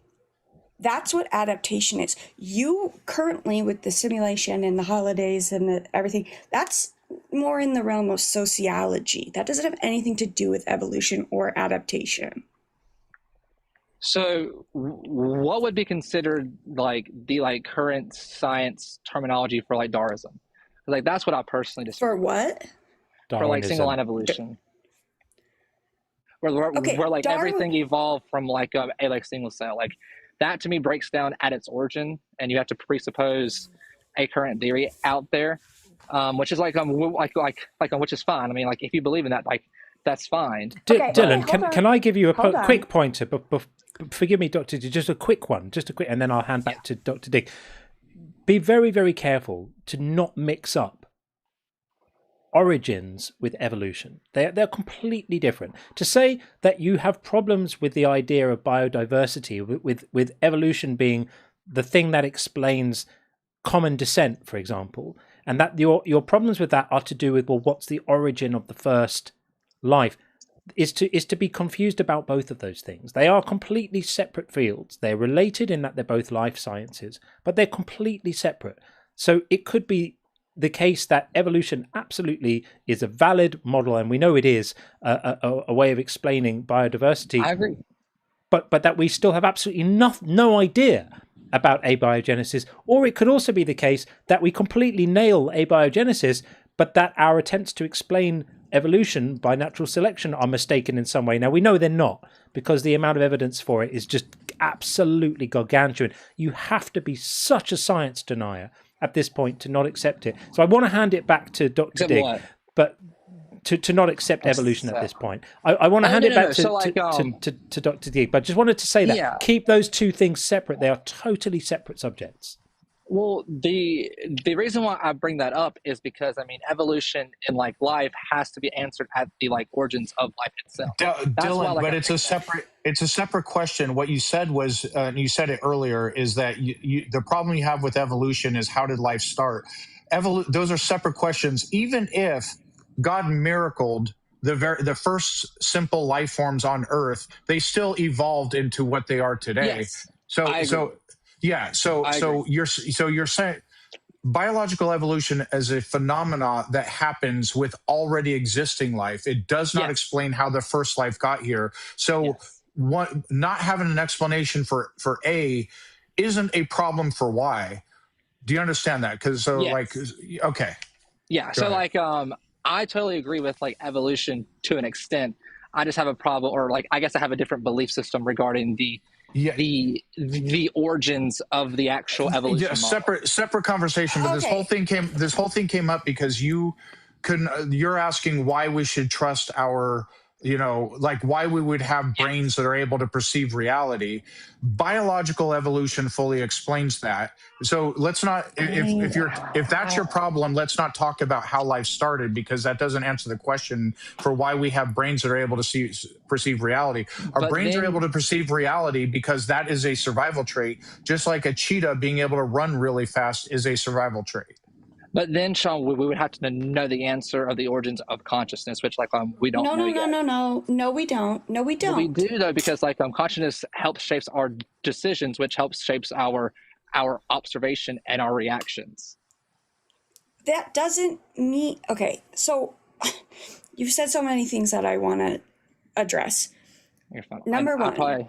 I'm about to do one more lap, and then I got to probably go inside. But that's fine. I get some fun time. Then just please stop talking and let me explain. Number one, you said you have problems with Darwinism. Darwinism isn't a thing. That's a word that creationists or Bible believers have slapped onto an area of science that they don't understand. Darwin made mistakes. He got things wrong in his model of natural selection. And also, Darwin was not the only person at that exact time that was developing these models and explanations. So that's the first thing. Number two, I don't know how to reiterate again that the origins of life, understanding the origins of life completely is not a prerequisite for us understanding the mathematical inevitability of the process we call evolution. Evolution isn't a thinking agent. It doesn't have a desire. It's the mathematical inevitability of what happens with these elements that make up our life as we describe it. Okay, so there's that. Then the consciousness thing. Consciousness, we use it as a tool, one of many tools to observe and quantify the world around us. Again, we're alive. That doesn't mean we have to go all the way back 4.3 billion years ago and observe or perfectly recreate how life started to make observations about the life that we are currently living. I guess I can kind of answer kind of these questions. So regarding evolution, it's still a process that was designed to work the way it's for things to evolve. So you have to presuppose whether it was randomness or it was set up in the way for it to actually evolve. Now you can say that nature explains it, but then again, that's just that's just us observing the world and putting a name to it. Evolution stop. works I in the actually way. didn't say that. Stop. I didn't say that. I didn't say that nature explains it. I said that because of how nature is configured, it's a mathematical inevitability that genes and inherited traits perform this way.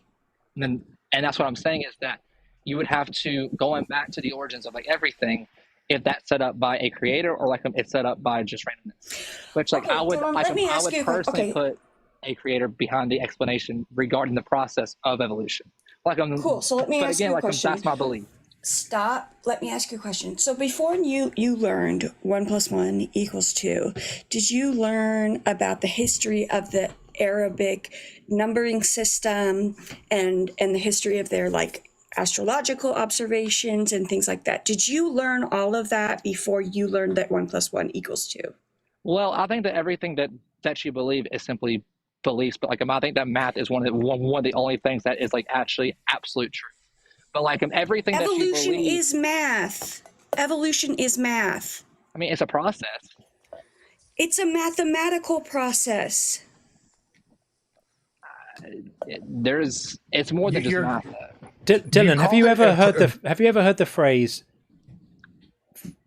frequency of alleles, like allele frequency over time? Have you ever heard that phrase? I think I have, but I don't know the exact definition. So it literally just means the alleles are the different versions of genes that are available that exist within the gene pool of a particular population. The variations, right? It's just a fancy way of saying the variations. And why Dr. Diggs says this is mathematical is that what evolution is it literally what happens when these different variations change in frequency, meaning how much of them there are in the population over time. That's all it means. And as a result of that, you get changes in the genes and you get changes in the physical properties of the organisms with those genes. And that accounts for what you would call microevolution, which are changes within a species.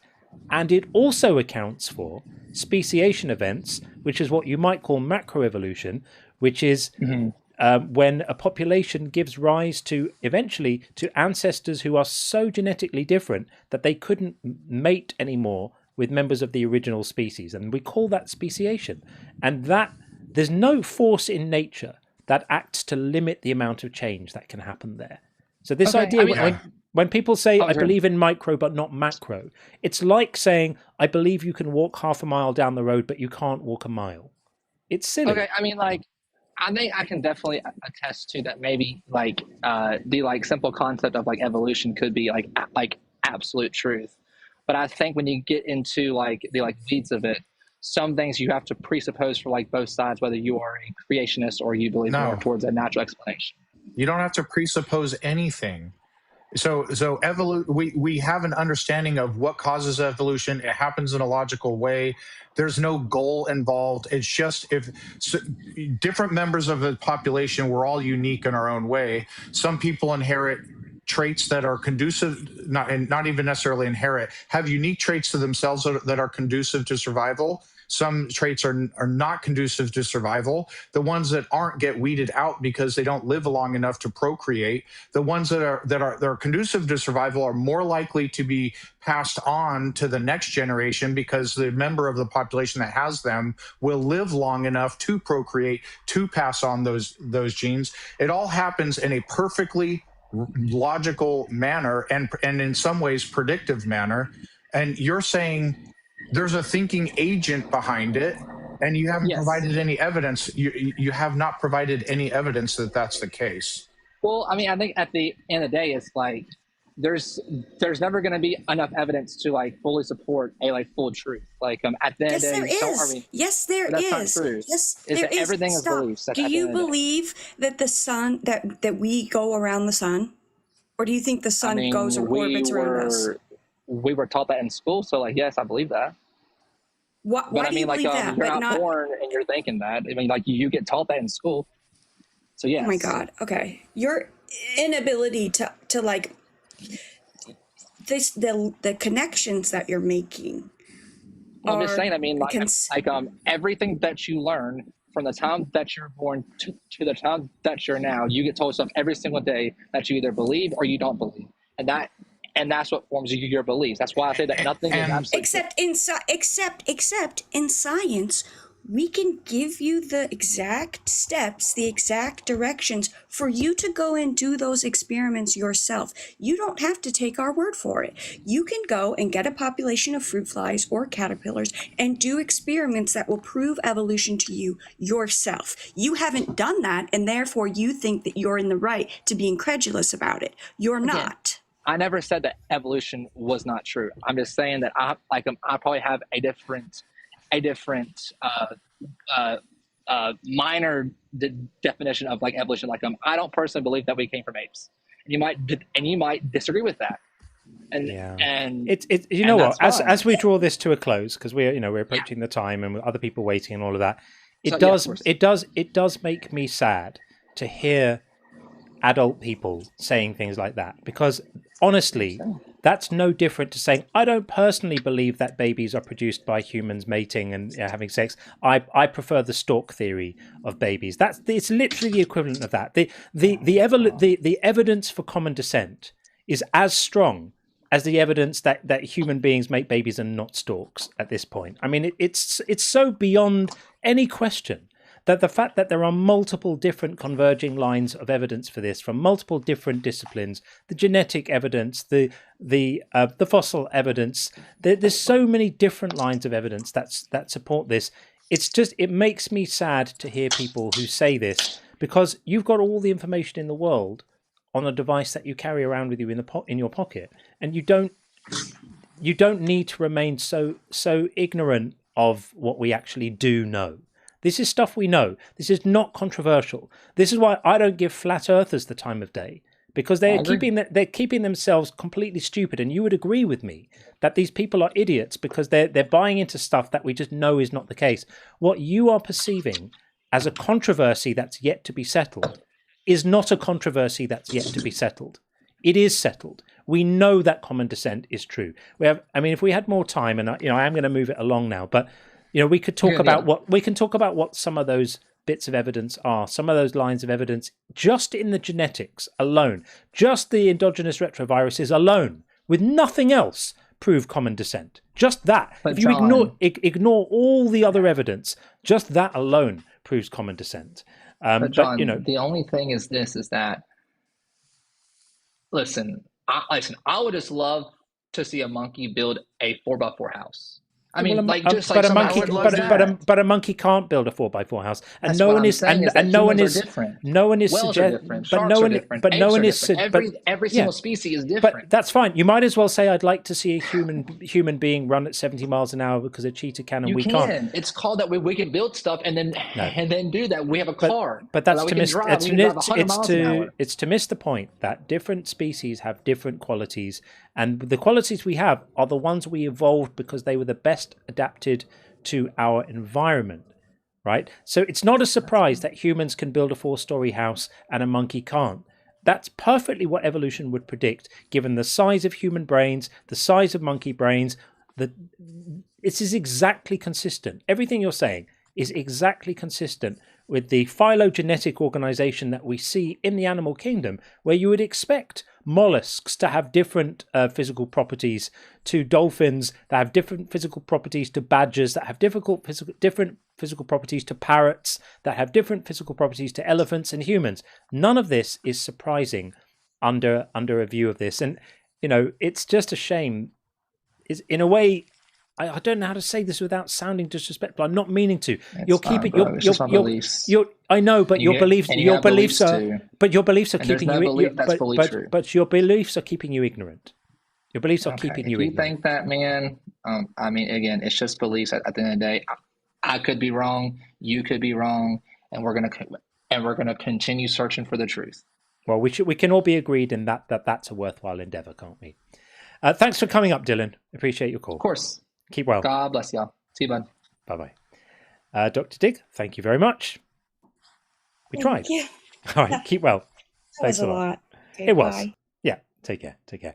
Someone just said in the chat, host is arrogant. It's not arrogant to point out that our hard-won knowledge that has been won over centuries of human work to push back the boundaries of what we know against what we don't know, that should be valued.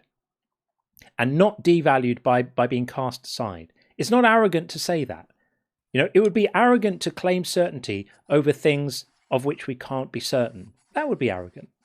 But is it arrogant to say we know the earth goes around the sun and not the other way around? No, because we have evidence for it. Is it arrogant to say that disease is caused by pathogens and by viruses and bacteria, not by evil demons? No, because we have evidence for it. Is it arrogant to say that when the earth shakes beneath our feet, we understand it as the movement of tectonic plates? No, because we have evidence for it. And in exactly the same way, it's not an act of arrogance to say that one of the areas of science for which there exists the largest body of evidence we have ever assembled, i.e. biological evolution and our common descent with all other forms of life on the earth.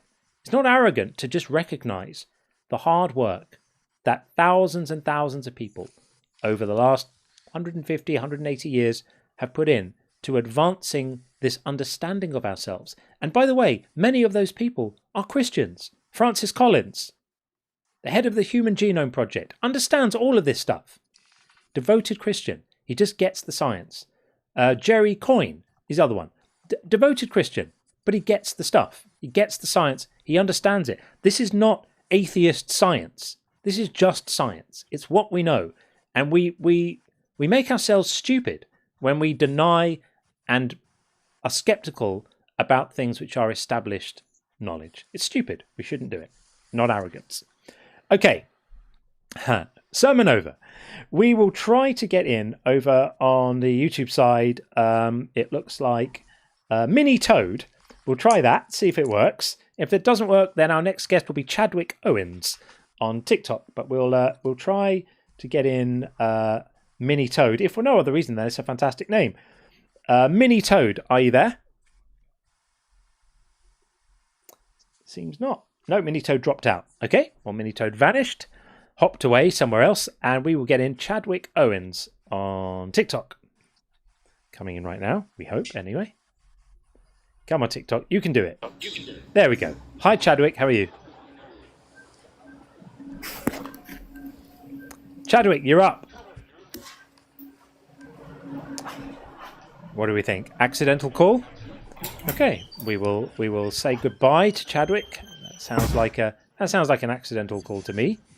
So we will say goodbye to that. We'll take that name off the screen like that, and we will get in Siffin 27 coming in right now.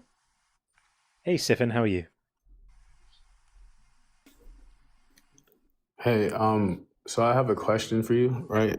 Well, a bunch of questions, but in regards to evolution, why is it that the 98% similarity in functional DNA automatically is interpretive of proof of common ancestry rather than common design? Yeah, so we don't need to look at the functional DNA. You can look at the junk DNA, which serves absolutely no purpose whatsoever, and some of it is exclusively known to be the result of infections, historical infections in the past, which insert themselves into the genome. And the only way you can get those changes is by having an infection. You can't get them in another way. So they're not designs, they're not functional, they serve no purpose whatsoever. They're just junk, inserted into the genome by certain viral infections in the past, and then passed on because the genome is passed on. And so the only way you can have that is if it's passed on by a relative. And so that's why, in the same way, if I do a paternal DNA test, part of the things they look for are similarities in our genes, which can only be there through reproduction, right? They can only be there through through descent, right? That's how you can. But you're still not really answering the question, though. He did. Like, Endogenous retroviruses. I answered you're it. still presupposing. I'm not presupposing anything. Even though what you're saying is true, it still doesn't mean that it automatically means that just it does. It's a common ancestry and not common design. It does, because as I explained to you, it's not a design. It's not a design to have junk DNA that performs absolutely no function whatsoever. And these things can only be passed on through common ancestry. Mm-hmm. What about the 50% time crunch? Like, how do you feel about that? All right, so that's a wild pivot right there. And so I think the most important DNA evidence is endogenous retroviruses. What John explained, they are not a design of our genome, once again, they are caused by viral infections when they insert their DNA or sometimes RNA into our genomes at a very specific location. That becomes an inheritable trait. And between, for example, humans and chimpanzees, we have more than 200 of the same endogenous retrovirus insertions in the same exact genome locations that could have only have happened when you trace far enough back when we were our common ancestor. We received those viral infections that inserted that particular DNA into that particular genome location. I understand. So it's not a design. It's not a design. Common design does not explain that. And we have Dr. Dig back here. What about I can ask Dr. Dig this. So what about the 15% like time crunch issue? Are you going to address ERVs? Because we're not going to do a time crunch, some other thing pivot. Because do you have a response, or do you recognize that's good evidence? I asked the question. I didn't like say a statement. I asked you guys like, how do you know it's not this? And so do you accept the answer or not? Yeah, I accept the answer. I didn't refute it. I just asked the question. I didn't come up here making statements. I'm asking questions. That's fine. That's fine. It's a reasonable question. We've answered it. Hopefully, I'm pleased you accept the answer. So now that question, I did accept the answer. That makes sense. Okay. All right. Fair. Great. Yeah. Cool. That's great. So good. Based Good for off of just evolution alone, though, if it's only for survival, like so basically survival of the fittest, why do we like? How do you explain qualia and like things of that nature, like appreciating art and beauty? Like, what is the purpose of that? Why do we evolve to have those? So things don't make us happy. Yeah. It doesn't have to be. But what is making you happy have to do with survival? Nothing. Okay. It's that we have the types of brains as a result of evolution that happen to have the ability to do that. It's not the case. Evolution doesn't look forward at an intended outcome and aim for it. That's to misunderstand how evolution works. Evolution wasn't a process which is guided towards us having qualia and enjoying sunsets and art. But it may be the case that evolution gives us the types of brains that are really, really good at surviving, because of course it would. And as a side function of that, brains that do that also can appreciate sunsets and art, and also can experience qualia. That's just a side, sort of emergent property of the brains that we have. If things are, if the genes and the things that get turned on or the alleles, like, or the things are being activated because it helps you survive, those things being introduced into humans do not help us survive in any way, shape, or form. Like looking at a sunset and enjoying the sunset does not help you survive. Let me ask you a question. Liking painting and liking music does not help you survive. You misunderstood my enjoying answer. certain foods as opposed to other foods. I did actually answer you. I did actually answer you, though. I did actually give you a sufficient answer. What I said was that those things don't have to be the intended outcome. They don't have to be there because they help you survive. They are there because they are the unintended consequences of having brains that are good at surviving, that also are able to do that. So I'll give you an example. It's advantageous to us in a survival way to be able to discern patterns, to spot patterns and discern regularity in nature. So we can see patterns and we can observe patterns and we can detect regularity. Our brains are optimized for detecting patterns and regularity. One of the consequences of having a brain that does that is that you also have a brain that can understand regularity in sound. And therefore, we find music pleasing. It's not that finding music pleasing is a survival advantage. It's that the kind of brain that evolves as a result of having those abilities also finds music pleasing, also is able to experience qualia, also is able to appreciate sunsets. It's not that those things are themselves needed for survival. They are the unintended consequences of having brains that are optimized for survival. Dr. Dick, did you want to add anything to this? After that, I would go to, so basically what you're saying is that it's just a side effect, right? But then wouldn't we be more like animals? Let me just explain what I'm saying. Animals tend to eat same animals tend to eat the exact same food. They kind of hunt the same thing. Whereas humans, all of us have different tastes, different things have us react a different way. We have different emotions about different things. Some people might like certain, like Degas paintings, where other people would like, Picasso. Like it's like these things don't make any sense. Like if we all evolve the same way, then we all end up wanting to do the exact same things. No, that doesn't follow. That doesn't follow. We didn't know. You're making it will be automated, like how animals are. Like animals kind of you can observe them doing the same thing. Whereas humans have different opinions and different things they enjoy. So do some dogs like wet dog food, and some dogs only wet dog food, and other dogs like? But the dog food was introduced by humans. Different. Like that's the difference. They were introduced by humans. So what if they're introduced by humans? There are different species of animal that have different tastes and preferences. If you observe animals in nature, they usually eat the same exact thing. Oh my God. Okay, stop. They enjoy the exact same thing. Like, hang on. Let's hear Dr. Diggs' input. Are you an ecologist? No. Okay, so where are these observations of all species on the earth doing these actions coming from for you? Well, when you look into different animal species, they tell you what their diet consists of and what they usually eat consistently. Like that's what you know. Am I wrong for saying that? Your oversimplification of the entire biological world is baffling. I didn't oversimplify. I have not made a statement. I'm asking questions. I haven't said anything. You have made a statement. Anything. You have repeatedly said that animals consistently eat and do the same things and don't experience emotion. Do you have a dog? Did I say animals don't experience emotion? Yes, you did. Do you have a dog? When did I say animals don't experience emotion? Earlier, when you were rambling on about how all monkeys eat Never, the not same once grass did or I whatever ever. the fuck it was. Never, not once did I say that. Never, not once did it come out of my mouth. Don't put words in my mouth. I simply asked questions, and then I said, we know that certain animals eat the exact same diet, like koala bears, for example. Like they eat the same thing. They usually have the same patterns. They usually act the same way. What does Is that have like to wrong? do with? What does that have to do with anything? Well, the question I'm asking is, if we evolved like just based off of survival, how is it that we have like different things pull humans? We have different drives. We have different things that trigger emotional responses, like qualia, for example. Like that doesn't make sense in evolution. Like you can't Yes, explain. it does. We have extremely advanced brains compared to an earthworm. But then we would Maybe an all be the earthworm. exact same. Stop talking.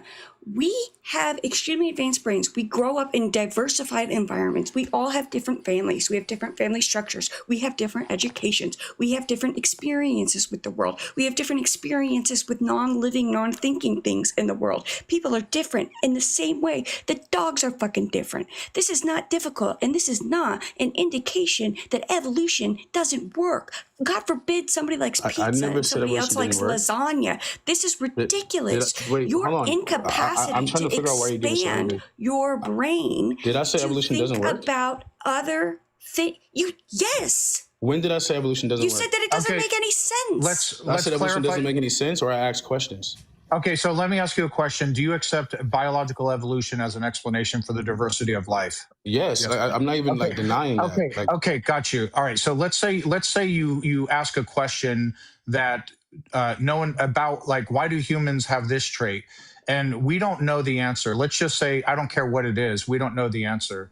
Do you agree that that's not a good reason to suggest God or spirits? I'm not even suggesting God right now. I'm just asking. No. Please answer my question though. Let's say you ask a question. Why is this the case about humans? And let's say you know what? That's a good question. We don't know the answer to that. Is that a good reason to suggest God is responsible? Is it a good reason to not suggest God? Yes. So is the answer to my question yes or no? Is that a good reason to suggest God is responsible? Because we can't answer certain questions? Yeah. Well, it's a good conclusion to come to, but it doesn't mean it's the truth. Just like saying God isn't real isn't. When you say good, can I explain myself? Can I explain myself? Sure. So, all I'm saying is this: just like how us not knowing something doesn't mean therefore God, us not knowing something doesn't mean therefore no God either. That's what I'm saying. And no one here. I agree, and that's a good refutation to the 0 times anyone has said we can't explain X, therefore no God exists. That would be preposterous. So yeah. I agree with you. It's not a reason to say God does not exist. It's also not a good reason to say God does exist. Correct? Yeah. I Okay, agree with good. you. Okay, good. So, can we get on the topic of God? Because asking, how do you explain this thing? Did I bring up? Hold on. Did I Either we bring up have. God Hold one on. time? Well, what is the prompt? Because we just assumed you were calling in to address the prompt. Are you not? Well, the reason why I didn't address the prompt is because I want to ask other questions. Because you guys made it seem like you don't want to. If you don't can I want to get to go ahead. theology, if you don't want to get to theology, we can move we'll on get to to theology. We'll get okay. to theology. So great. But get on the topic of God, please. Yeah. Because the last call was all about science denialism as well, or not that you're denying, but did I deny science? No. I clarified myself. I said you're not, but the last call was. So we've done a lot of sort of asking questions about that. Hopefully you've been able to gain something from the questions we've the answers. Sorry, that we provided. I came in on that conversation, okay, so I just wanted to get into that conversation. That's great. I'm not trying to be disingenuous here. No, that's fine. We got you. So we're going to move it back now to the topic at hand, which is about God being evil and silly. And we're going to say, Dr. Digg, thank you again for coming up to clarify the science. We appreciate that. So our claim is God is evil and silly. What's your view on that? Well, I think from a subjective point of view of humans, I can understand why you would think God is evil and silly. But then you would have to assume that what he's doing is evil objectively as opposed to just subjective. Why would we have to do that? What if we don't think there's such a thing as evil objectively? What if we deny that that's even a coherent statement at all? Even if God exists. If objective evil doesn't exist, then that means you can't call God evil and silly because it's just your personal opinion. You can't say for a fact. I still can. Like from your subjective point of view, yes. Yeah, that's what I'm doing. Yeah. So the point I'm making is you can't say definitively he's evil. You can say you think he's evil, but you can't say overall God. That's what evil. I'm saying. I'm saying I think because he's there's evil. no objective Correct. standard. Correct. Saying. Yeah, you don't have an objective standard either. So every time we call something good or evil, we're just expressing how we feel about it. That's universally true, right? So that's what I'm doing. I'm not claiming it as a fact about reality. I'm just saying, in my view, God is evil and extremely silly. So, and then I'm inviting other people to tell me that they either agree with my assessment or they disagree with it. And if they agree with it, that's wonderful. And if they disagree with it, then I would ask them why. So do you agree with my assessment or I do disagree? not agree. The reason why I don't agree from my perspective is that in order for me to say something like God will be evil, I would have to assume I'm God. Like, for example, I can say a human being is evil because I'm a human being and I can look at it and be like, all right, yeah, I understand how humans think. That was evil. But if we're going to say, like, let's define God here for a second. Yeah. God is an eternal being, right? That's outside of time and space. Oh, hang on. That's extremely powerful. We're not granting you that. That's a load of Theo waffle. No, I'm saying, well, that's the definition. I'm saying you have to might be define yours. what God is before we have the conversation, right? But if you're going to define your God as not existing anywhere and for 0 moments, the conversation's finished. Okay, well, let's have a definition for God then, so we can have the conversation. What is your definition of God that I will be held to within this conversation? Whatever yours is. I mean, if what I'm saying, he said both, so we can't use mine. You're welcome to advance that one if you want, but it's going to be a very short conversation. Because if you're saying the God you believe in exists for 0 moments and in 0 locations, I would fully agree with you. For the sake of the conversation, define what God is, so we can stay within that realm. That's what I'm asking. No, you're the one proposing a God. So if you have a God, I'm happy to go with yours. I tried to explain what it was, and you said that doesn't count. So how do we move forward I didn't now? say it doesn't count. I just said that if you're going to define your God as having the property of existing in 0 locations for 0 points of time, which is what outside of time and space means, but it's total nonsense. Yeah, if you're going to posit a God that doesn't ever change, because changing requires being in time, doesn't enact in any way on the physical world because that involves being in the physical world. So you're essentially describing a God that doesn't exist, then I'm going to agree with you. And I'm going to say, have a wonderful day. Congratulations on believing in a God that doesn't exist. Is that your position? I'm not allowed to define God for myself to have the conversation to explain why I don't think God is evil. So how do we move forward here? So I gave a description of my God. You said that doesn't count as a description for God. So now, like, how do we move forward? I didn't say your version of God. I didn't say it doesn't count. I just said if that is your description of God, then you're going to have a hard time arguing for it. No, because that's going to description of God from a philosophical standpoint. No, it's not. We've spoken to people who have less. Like you quite literally, if you're saying a transcendental being that's beyond, like brother, listen. You have to if the argument is the first mover, the uncaused cause, right? That's the argument for what God is in the first place. Uncaused cause for the universe existing, which means outside of time and space. Doesn't get you outside of time and space. Outside of time and space is an outside of time and space. Can I finish talking? Like, just let me. Okay, if we're gonna have the conversation, let's have the conversation. We will. If the God I'm speaking of created the universe, right, and according to the Big Bang, time and space had to come about at the exact same time. That means God has to be outside. There we go. Time and space And right there is the rub. There it was, folks. You heard it right there. That's why you think your God is outside of time and space. We've got news for you. A God outside of time and space is the most impotent deity you've ever heard of in your entire life. He is not able to do anything, because for God to do anything, to plan anything, to bring about any change, to decide to create a universe, to decide to fixate on foreskins, to decide to even have a thought, requires a change from one state to another. And something being outside of time means that there are no changes, because a change requires time. That's what time means. So if you are positing a God that exists outside of time and space, you are saying that your God can never do anything, never plan anything, never have a thought, never start to create a universe, never do anything at all. And that's why I said, if that is indeed your starting point, it's going to be a short conversation, because that God doesn't exist in any meaningful way whatsoever. You don't get to just attribute qualities to your God, which are, by the way, there to get away from the uncomfortable questions that arise when you start asking, where did everything come from? And we say, well, where did your God come from? And then you get to claim a special kind of a logical immunity by saying, well, I don't have to answer that because my God is outside of time and space. Like that's a thing that actually means anything. It doesn't. There is no outside of time and space. You don't get to claim that. So if you are claiming that, it's going to just be a short conversation. So why don't we first of all start by granting that there are theists who don't make such a ridiculous claim about their God, and they recognize it's fallacious. You're asking about okay. So once again, you're saying my perspective, right? So can I at least try to defend what I'm saying for a second? Yeah. Like, can I explain myself? Yeah. Okay. Once again, I believe that time and space, the entirety of our universe, came about from a God, right? That's the worldview of my religion, right? That's how we explain. That's delightful. Have you got any evidence for that? Well, the point here isn't to have evidence to point us if God is evil or not, right?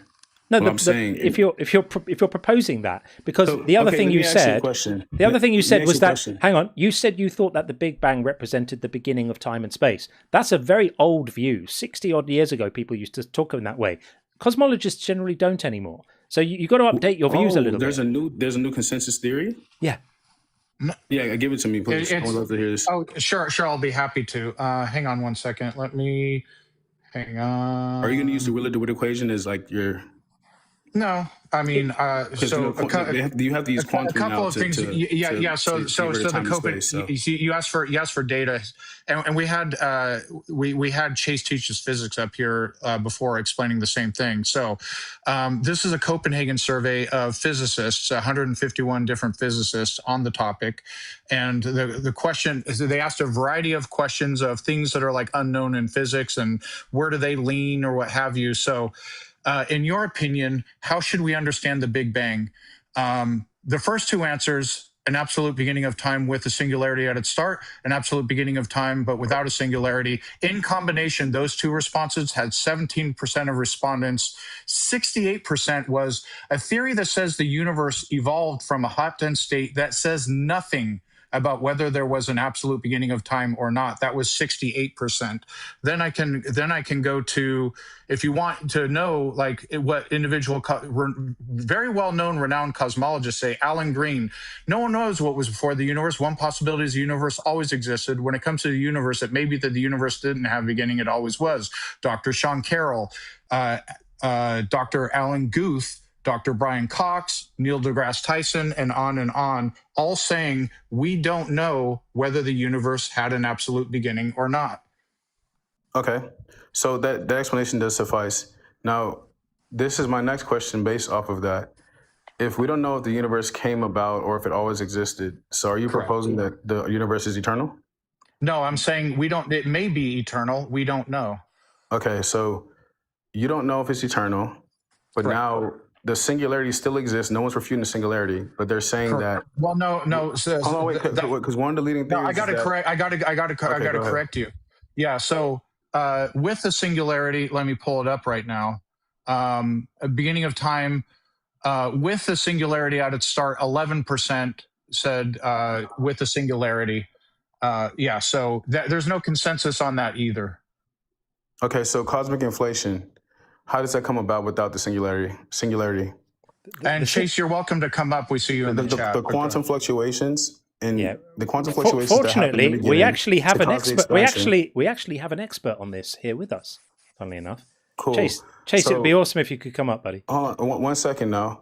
So the reason why we got on this topic is because I said we have to first say what God is in order for me to say if it's evil or not, because I can't try to rationalize something being evil when I can't have his point of view. So then I tried to explain God. You tell me my explanation for God does not suffice. Okay, I grant that. Now I'm asking you, how can I say something's evil if I can't explain properties it has in its existence? You know what? We have, before we get into what Chase has to say, we have long conversations about God's ethics without touching on whether God exists outside of space and time, and all of this, all of this silly wassel. We are able to engage in very fruitful, productive conversations about examining the morality of God without needing to touch on the temporality of God. Why do you feel the need to weave them together? They are separate issues. I keep on explaining it to you, but you won't. And what I'm saying is rational. It's a philosophical standpoint. So in order for us to argue if God is evil or not, we have to understand, you have to try to pretend to be from the perspective of God, right? So if God knows everything, can see all, and knows more than us, we're finite, it's infinite, then you would have to assume that you know more than the infinite being. You wouldn't, and I can prove it. I can actually prove. Have to presuppose I can actually prove to you that what you just said, what you said is false. So we will, but before we do move on to that, I want to just allow Chase to input his perspective, because he is an expert in this area, on the singularity and cosmic inflation. Because you asked, and we have someone who can answer the question, and we like to spread knowledge around. Hey, Chase. Hey, how's it going? Chase, before you get into it, can we come back to this conversation after he explains? Yeah, we will completely. I promise we will, and I will prove that you don't have to know as much as God in order to be able to make definitive statements about his morality. I'll prove it. Well, objective or subjective? There's no such thing as objective. We'll come back to it. Okay then. Okay. Then how are you going to say God's evil? Go ahead, Chase. My bad. Sorry, guys. I'm being a little belligerent. My bad. I apologize to everyone in the chat and the host. My bad. Well, it does seem like you've been very intellectually honest about the science when presented with data. So I do. It's promising, but I do want to help you with the inflation and the singularity. We typically don't take the singularity to be physical. It is kind of an artifact of the fact mathematics. It came from mathematics. Yes. I understand. Equations of general relativity break down there. So inflation is describing a phase of accelerated expansion. Mm-hmm. And the past boundary conditions are a separate question that are, again, unknown. And the example I like to use that really helps, I've used it on this show before as well, but if you take a little bug, like a little flea, and you put it in a gigantic hourglass, it's looking at the sand coming down. It can only see it coming from that little point. And it may come to the conclusion that that is where the sand originates, but it also may be possible that there's an entire upper half of the hourglass it simply can't see because of its limited perspective. And as long as we have that limited perspective, the most honest position to take on, is there more sand above it or is the sand starting there, would be an agnostic position about whether or not the sand began there. Okay, understood. Now, can I ask you a question? Sure. So, based off of that perspective, I understand your analogy. You're saying the singularity, like the mathematical thing we know exists, not like actually, like the ontology of it outside of math. We can't really like pinpoint it. But would you disagree that time and space came about at the same time? Well, I have to give you, unfortunately, another I don't know. So there are models, and if you're familiar with the creator Dr. Blitz, he's talked about this before. Or the Witt equation that actually like kind of negates time altogether, which is pretty cool. Yeah, there's definitely, time is a very interesting and tricky thing. There's I think last time I saw, because some people are even saying there was a C theory and D theory of time that physicists are considering. It's there's no longer A, B? Most people hold to A or B, but I was just informed the other day, somebody was like, what do you think about C theory of time? And I thought they were messing with me until I looked it up. And it's just other ways that time could be that come from more fundamental physics. But that's besides the point. That's just to illustrate the point that time is complicated. Yeah, it's complicated. Not well understood. But still, like, so if you feel like so is it general consensus among scientists that time and space, they don't sure if it came about at the exact same time, or is that like a consensus that it did? The consensus is nobody knows. Kind of like with the Big Bang, where 68%, I believe it was, took the stance of, I don't know if it was a beginning or not. Okay, so we understand the expansion of the universe is happening because of CMB, redshifting, and then the math that showed us the singularity is mathematically possible or the most likely cause. But now they're saying they're not sure if time and space came about at the exact same time anymore. Is that that's what you're saying? The consensus in science is? It's difficult to know, but what you're doing is kind of confusing what is here now with what could have been before. So here now, obviously space and time are four generalized coordinates, that we use to describe things in space-time. Yeah. So the issue is when you rewind that back, you get to this Big Bang point. And again, I'm not telling you that absolutely no, they didn't come into being at the same time or the universe didn't come into being. I'm just saying what happened before is currently not knowable. And exactly. Chase, could it be that space and time has always existed in some form? It could be, especially in some emergent time models, wherein you have things like quantum fluctuations and you order. Yeah, so we just don't know. But quantum fluctuations require space and time. That's how quantum tunneling works. You have to still have space and time. Do you know what quantum? You at least have to have space at least for quantum fluctuations to happen. Chase asked you a question. I understand quantum field theory too. We can get into the different fields and how the boson field is intermediary between energy being shifted and quark fields and electron fields. Can I just say we are going to bore the room to tears at this point because we're just evolving into so let's get back to God then. I'm fine with getting back to God. I can talk about the science all day. That's fine. It's fine, and it's good. But once it gets really, really specialized into the minutiae of stuff, it's not what people are really here for. Okay, well, let's go back to God and you shitting on God and saying God is evil and immoral. Okay, we can do that because I made you a promise that I was going to prove something to you, didn't I? And so we'll move on from the science and we'll say, Chase, thank you for coming in to clarify that. Thank you, Chase. Much appreciated. Thanks, guys. Thanks, buddy.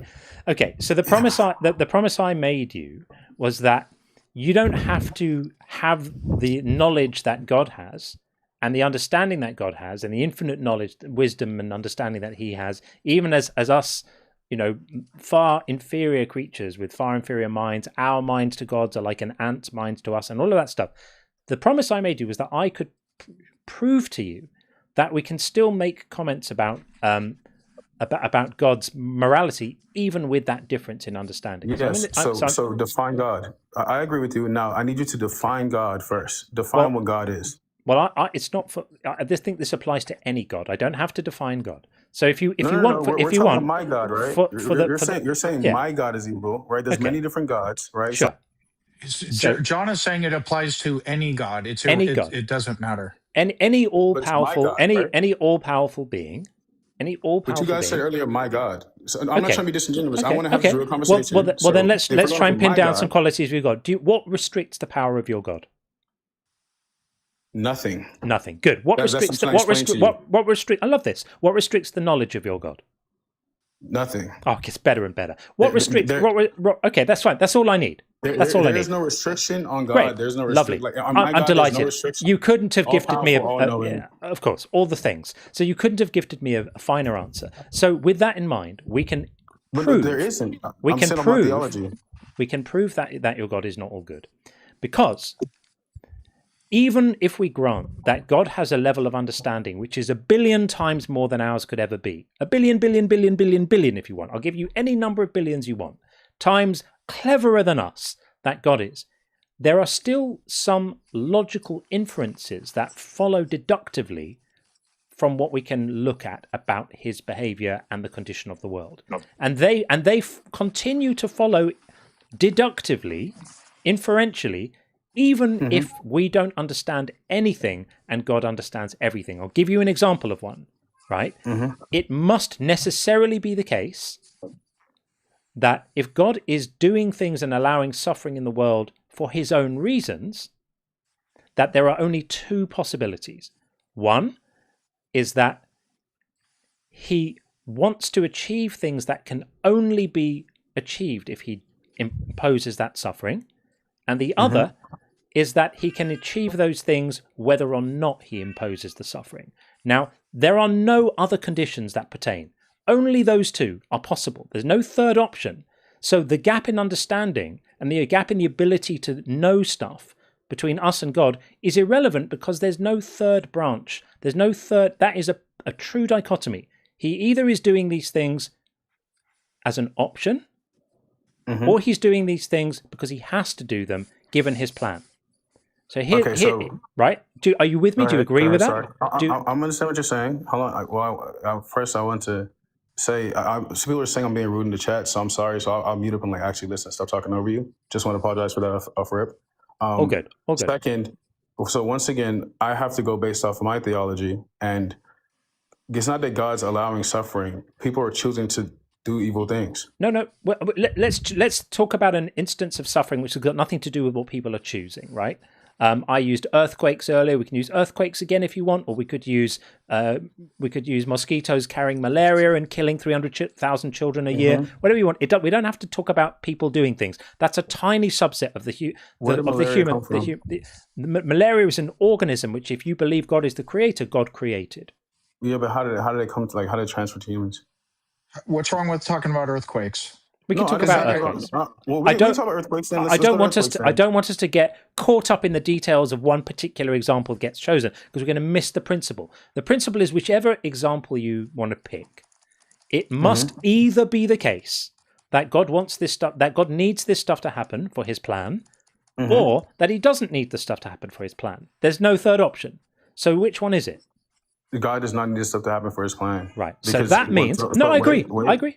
That's fine. I have to give a. Okay, go ahead. I don't want to be rude, so go ahead. Okay, thank you. So if he doesn't need the suffering to happen for his plan, then his plan is irrelevant as a justification for the suffering, and all you're left with is he wants the suffering to happen. It's not a requirement. There's not some justification for the suffering later, because if you've agreed with me, he can make the later come about because he's all powerful without the suffering. Then the plan is completely irrelevant. And that's why I say the gap in our ability to reason, the gap in our knowledge, the gap in our brain power is all irrelevant, because there's no escaping the fundamental logic of this situation. He either wants the suffering to happen, or it's a regrettable necessity in order for him to make his plan come to fruition. Now, if you think it's the first, then he's choosing unnecessary suffering, and then you would be in the extremely unenviable position of needing to explain why choosing unnecessary suffering is not evil. Because to me, that's pretty much what evil means, in my view. I would judge someone who chooses unnecessary suffering to be evil. Or I'll finish and then I'll let you respond. Or you're saying he's not choosing the unnecessary suffering, it's necessary. In which case, you're then reverting back from your claim earlier of him being all-powerful, and you're saying he actually is not all-powerful because he needs the suffering to happen in order to make his plan work. He can't achieve his plan without it. So what's your position, and how do you square that? So my position is that everything you see in the world right now was not God's original plan. This, based on my theology, because I have to stick to my theology, right? Humans and the way the world works now was never supposed to be a thing. But because of the fall of man, which off the theology, I'm not saying this is a scientific fact or everyone's reality. I'm saying off the theology for my God. I don't know about Brahmin, Vishnu. No, let's talk about your God. I'm happy. Wait, we're critiquing yours. Based off of my God's view of what was supposed to happen, humans and all the catastrophes in the world were not supposed to be a thing. But because of the fall of man, this is what leads to the world we have now. So his plan was never for this to happen. So things didn't go according to the plan of an all-powerful God. So that's the first time he gets shrunk down. I didn't get to finish talking, but you notice I stop talking. I'll let you finish. I'll let you go on the entire tangent still, but I get cut off. So the original plan, like everything that's happening now, is happening because of the fall of man. So the original plan was for human beings to basically be in a place of bliss, right? But because of the fall of man, God and free will, he allows people to do different things. So you're saying all the stuff that happens in the world now is because of his plan. Well, if he gives people free will and they chose to do something that leads to the fall now, that wasn't God's plan in the first place. It's because he's allowing people to act on free will that we are in the world we are now. Look what's happening to the God. He's getting crap and pathetic and tiny again. Again, we have to go through this again. It's painful to have to do this to the audience again. So free will is all lovely. God gives us free will. A couple of people in a garden steal some fruit, and God has absolutely no choice but to impose a fallen nature on the world and make earthquakes and tsunamis. How did God impose that?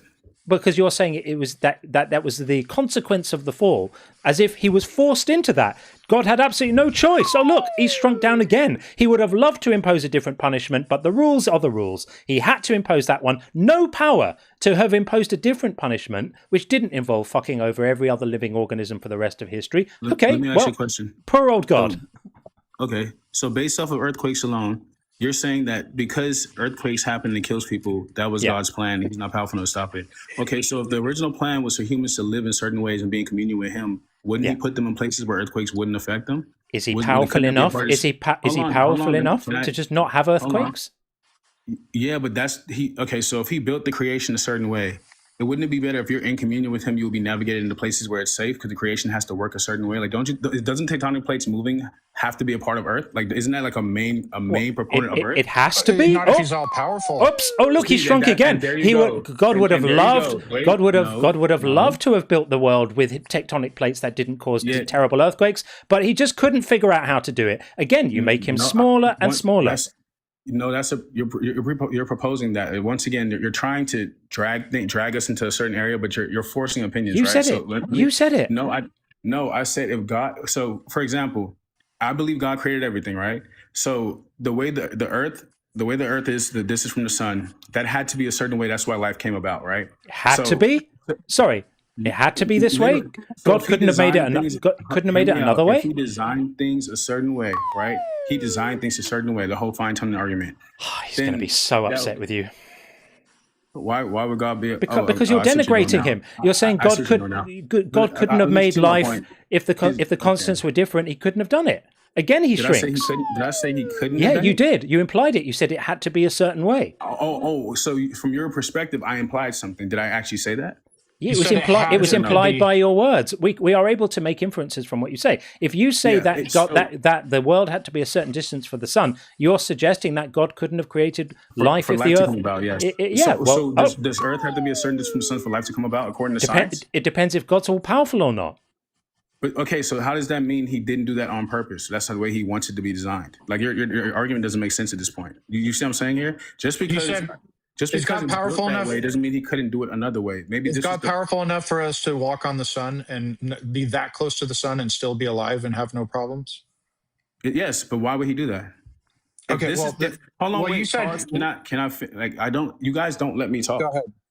Okay, so if Earth being the distance from the sun it is now is the best conditions, even according to science, for life to come about. Yes, he could have made us be on Mercury, but he made it this way for a reason. That's the whole point I'm trying to say. You have to, if we're going to talk about God, you have to assume that, you don't have to actually agree that he is. You have to assume from the perspective that he is all-knowing, all-powerful, which means if Earth is this distance from the sun, if the tectonic plates are shifting, that means it's built there for a reason because it knows more than all of us. That's what I'm proposing. That doesn't mean he is forcing people to lie. So basically you don't have to other way.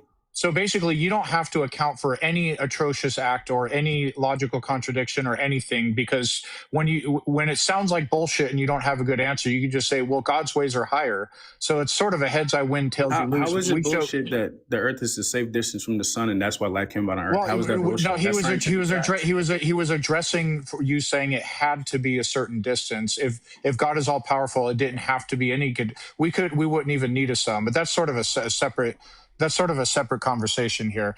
Like, so your point is that if God is all powerful, why would He make the earth in the way He created it? Yeah. So basically, if God is all, is there a possible world where Adam and Eve exist, have free will, and do not choose to sin? Is that a possible world? I mean, that world existed before they did. So, well, yes, it is possible. no. I said, and will never eat. Let's go this way. Is there a possible world? And will never sin. And will never sin. Is there a possible? Is that a possible world? Yes, it is a possible world. Okay. Was God powerful enough to have created that possible world? Wouldn't He take away free will? No, because part of my question. He is powerful enough to do that, but He was forcing them to do something. No. So God's not powerful enough to make them both have free will and will never choose to sin. God's not and now powerful He's enough. vanished. And now He's vanished. Pause. Wait. Do you see what you just said? Hold on, wait. Let's just say what he said again. You said God isn't powerful enough, right? Why would He not give them free will and make them not choose sin? That's not free will. No. That's a straw man. I didn't say and make them not choose sin. Okay, so say it again. You'll never. Okay, so was God powerful enough to make a version of Adam and Eve who, one, have free will, and two, are able to have the free will to, but will never choose to sin? Is He powerful enough to do that? And you're contradicting yourself, because if He doesn't give them the option to choose sin, that's not free will. Would you agree? I didn't say that. No. Will you ever eat excrement in your life? Would I ever eat feces? Yeah. No, I don't. I plan to eat feces. Okay. Do you have the free will? I'm going to let the cat out. I'm going to let the cat out. We're going to tie this up in a minute. You guys can finish up for a second. I'm going to let the cat out. Hey, Sean, I'm going to lie. Sean, do you have the free will? Do you have the free will? Do you have the free will to eat excrement? Yes, I can choose to eat excrement. But I won't. Okay, right. So God made a version of you that has the free will to eat excrement, but will never choose to eat excrement. Apparently, that's not a logical contradiction. So, was God powerful enough to make a version of Adam and Eve who have free will, but will never choose to use their free will to sin because they have a visceral reaction to it? The same way you do. You stop me from finishing my question. So apparently it's not a contradiction to make a version of you that has free will, but will never choose to use your free will to eat excrement, even though you can using your own free will. But somehow, magically, there's a special thing that you're pleading is different about Adam and Eve, where God can't make a version of them that have free will and will never sin in the same way you have free will and will never eat excrement. I understand exactly what you're saying, but once again, if you, let's just say what you're saying, if God created Adam and Eve, right, gave them free will, but then made it that they don't sin, that's not free will. Do you understand how it's a contradiction? So do you not have free will because He made you and you have free will and you won't? So Sean, you can't have it both ways. Sean, let's be honest here, bro. Come on now. If God let's hear me out. Maybe I'm not smart enough to track what you're saying. We're getting too far in philosophy. Yeah. So we have person. So we have, you are person A. We have person A who has free will, but you will never do X, right? So apparently that doesn't violate free will and doesn't make you a robot, has no implications on your free will whatsoever. And now instead of X, we're going to do Y. Adam and Eve, or Eve, doesn't matter which, has free will and will never do Y, which is eat of the apple. So if one is not a logical contradiction, neither is the other. Okay, so I'm not as obviously, you guys are tracking better than. So let me just can I reiterate what you're saying just to see if I understand? You can correct me. Before you do, we are going to end this in a moment because we're at 45 minutes. I don't normally let calls go over 30, so we're 50% longer than any other conversation we've had in weeks. Did I break a record? So it's not a record because we have gone longer before, but it's a lot more than anything we've had recently because generally conversations tend to get a bit dull once they get past about half an hour and there's an appetite to move things along and we have other people waiting. So we've touched on lots of different areas, 2 different areas of science, all the morality. We've kind of done a lot of stuff. So do you want to just try and I want to give you an opportunity to, sum up your position in a closing statement, not a long monologue, a few seconds, give us your thing and then we'll tie it up and then you're welcome to come back anytime. Here's my closing statement. Everyone here would take their last breath. Eventually, we all know what the truth is. There won't be any questions after that. Hopefully, when you do take the last breath and you do see your body laying there and you realize you're still you get the answers you wanted. Fair enough. Okay. Thanks for coming in. Call us back anytime you like. We can pick up on you any guys are of great. this I'm stuff. sorry if I was being rude. You guys were great. You're okay. Thanks, man. Take care. All right. There we are. I'm sorry that went on for so long. There was some productive stuff in there. We touched on a lot of different areas, probably more than we should have done all in one call. So that's on me. I am sorry for this. Okay, we have got the rather lovely Noah Lloyd is back to speak to us again. We also have Scripture Journey, who we spoke to the other day as well. So we'll speak to both of those. But I need to do some super chats first because people have been kind enough to send them. So Buzz sent, grab him by the dick. God, maybe Trump is onto. God, maybe Trump is onto. I can't remember why. This is when we were speaking to Father earlier. Grab him by the dick. I think it was. Grab him by the dick, says God. Says God, right. Yeah. Yeah. Cheers. Is that in reference to Deuteronomy 28:11 and 20? Which Deuteronomy was it? It was that. That's what it was. Thank you. Yeah, yes, it was that. Yeah, grab him by the dick, says God. Maybe Trump is onto something. Yeah, and he is the Messiah after all. Now it all makes sense. Thank you, Buzz. So ridiculous. And Ontological Shock, thank you for this. Just wanted to send in some support and let you know I'm loving the new Shrinking God animation. It's a great addition, and the sound effect when he shrinks cracks me up. It is funny, isn't it? There was a suggestion that the slide whistle should go up as he slides, and I do need to put a popping sound as he finally disappears. I will be definitely doing that. I'm trying to think whether we want the slide going up when he shrinks. We'll have a think about it. To me, it needs to go down because he's going down. But it's lots of fun, and I've got other animations like that in the works to be added at some point too. We like to change it up and keep it fun. Tim says, if a book is just tattooed tree leather, then isn't the Bible says exactly the same as look at the trees? I hadn't thought about it like that. Yes, I suppose it is. Maybe I need to combine them on the bingo. And Smeef is me says, I wasn't expecting God to be a skinwalker. A skinwalker. Buzz says, Kalacia kept my ass in line on the line. No joke. Kalacia is a badass. Kalacia is awesome. Absolutely awesome. A wonderful person. I'm delighted to have her around. And Rosterman Fauchot says, yet more moms, God saying, I brought you into the world and I can take you out. Yeah, right? Such a horrible thing for any parent to say, and such a horrible justification to be offered for God's brutality to his own creation. This whole idea of he made you, he can mess you up and torture you as much as he likes, as if we would apply that to anyone's own children or something like that. Absolutely horrible.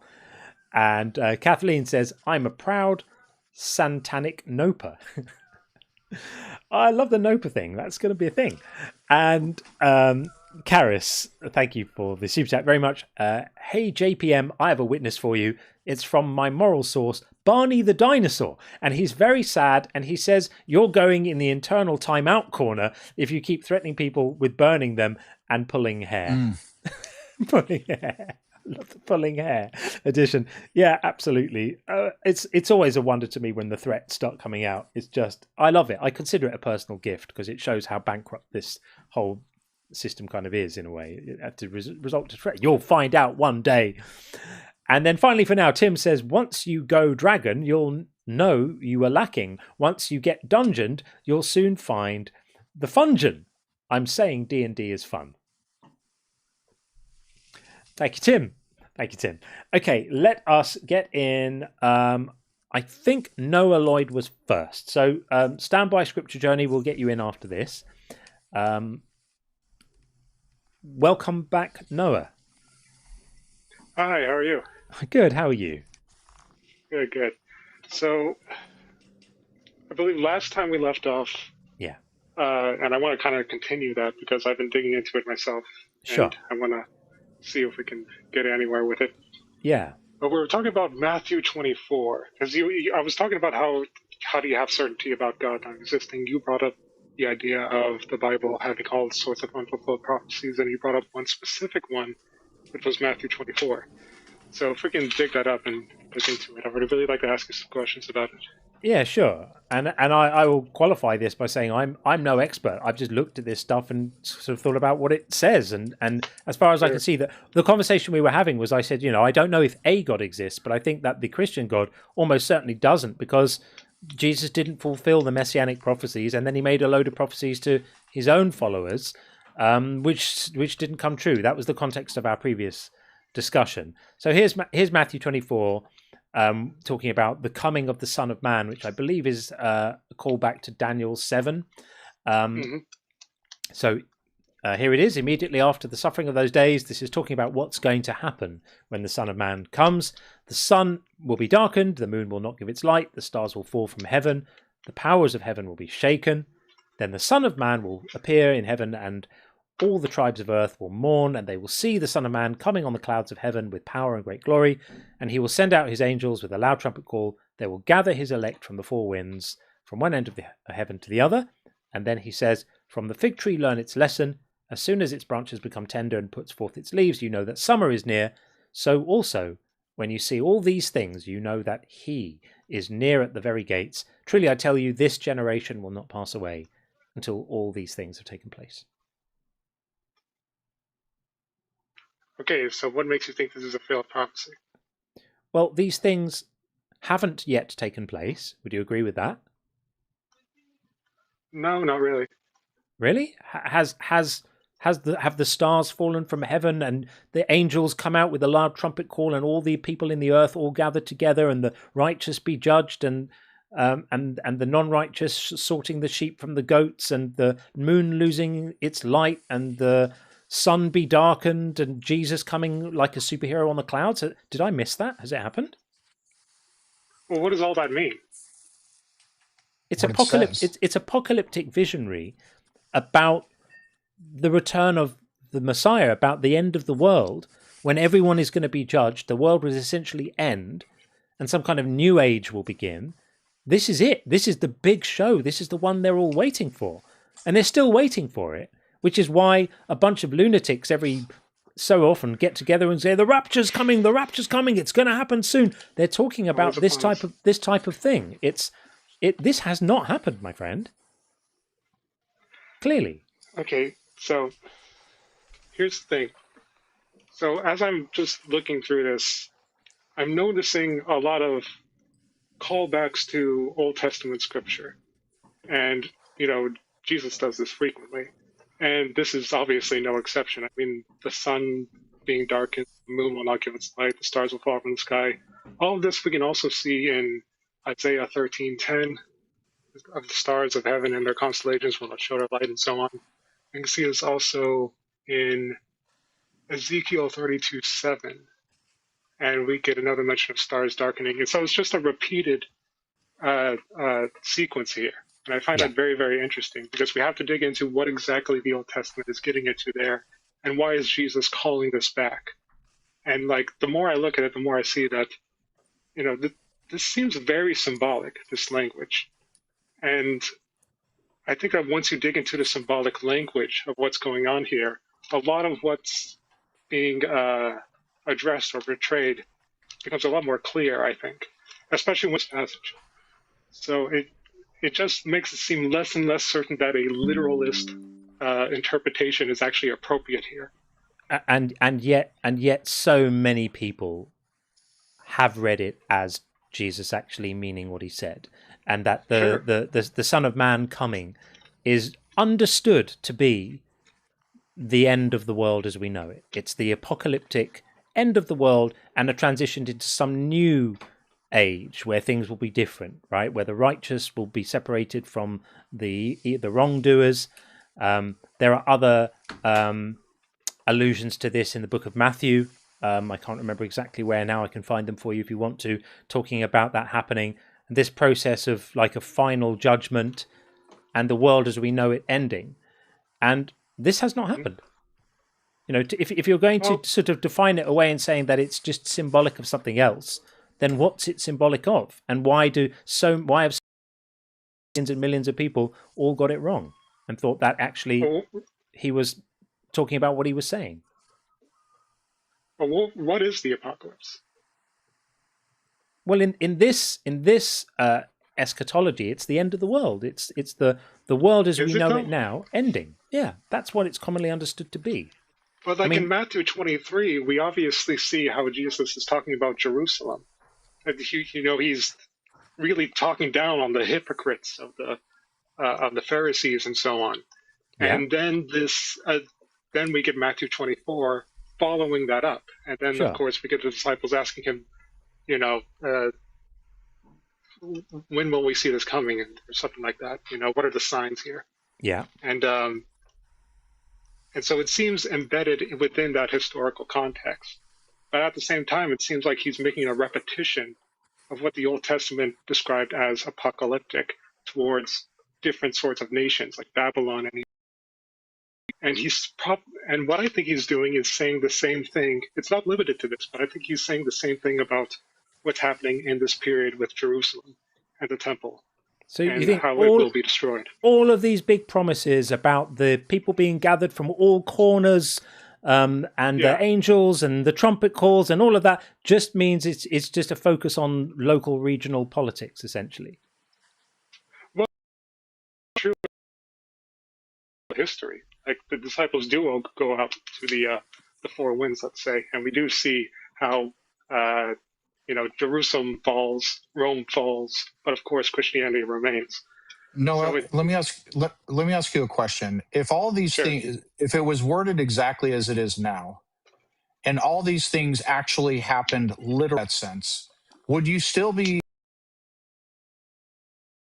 a local thing happening in some town or what have you? Or would you be in saying, oh, yeah, this was meant literally, and he said it was going to happen, and it did happen? Well, it wouldn't make any sense if he's saying that it's literally going to happen, when, of course, if you look back in the Old Testament, that's when the same words are used, we don't see exactly that happening. What we see is that that nation are concerned. So I'm just viewing this from a very symbolic lens here. No, what I'm saying is if it actually happened literally exactly as it's written, would you be still saying, well, that wasn't prophesizing that's just a coincidence that those things happen? Or would you be saying, oh, this happened exactly as it was written? Be honest with yourself. It happened literally, like stars literally falling from the sky. Yeah. Like that? Yeah. Everything it said, would you still be calling it symbolism? I think that reality and symbolism can coincide with each other. Okay, so again, would you still be saying, nope, those things happened like it was written, but really what this was talking about was something else? Or would you be like, oh, there's the prophecy right there that proves it? Well, it would have to coincide with the actual pattern that we're seeing in these callbacks. So they can happen at the same time, sure, but that doesn't disregard the symbolic language. I'm not. Go ahead, John.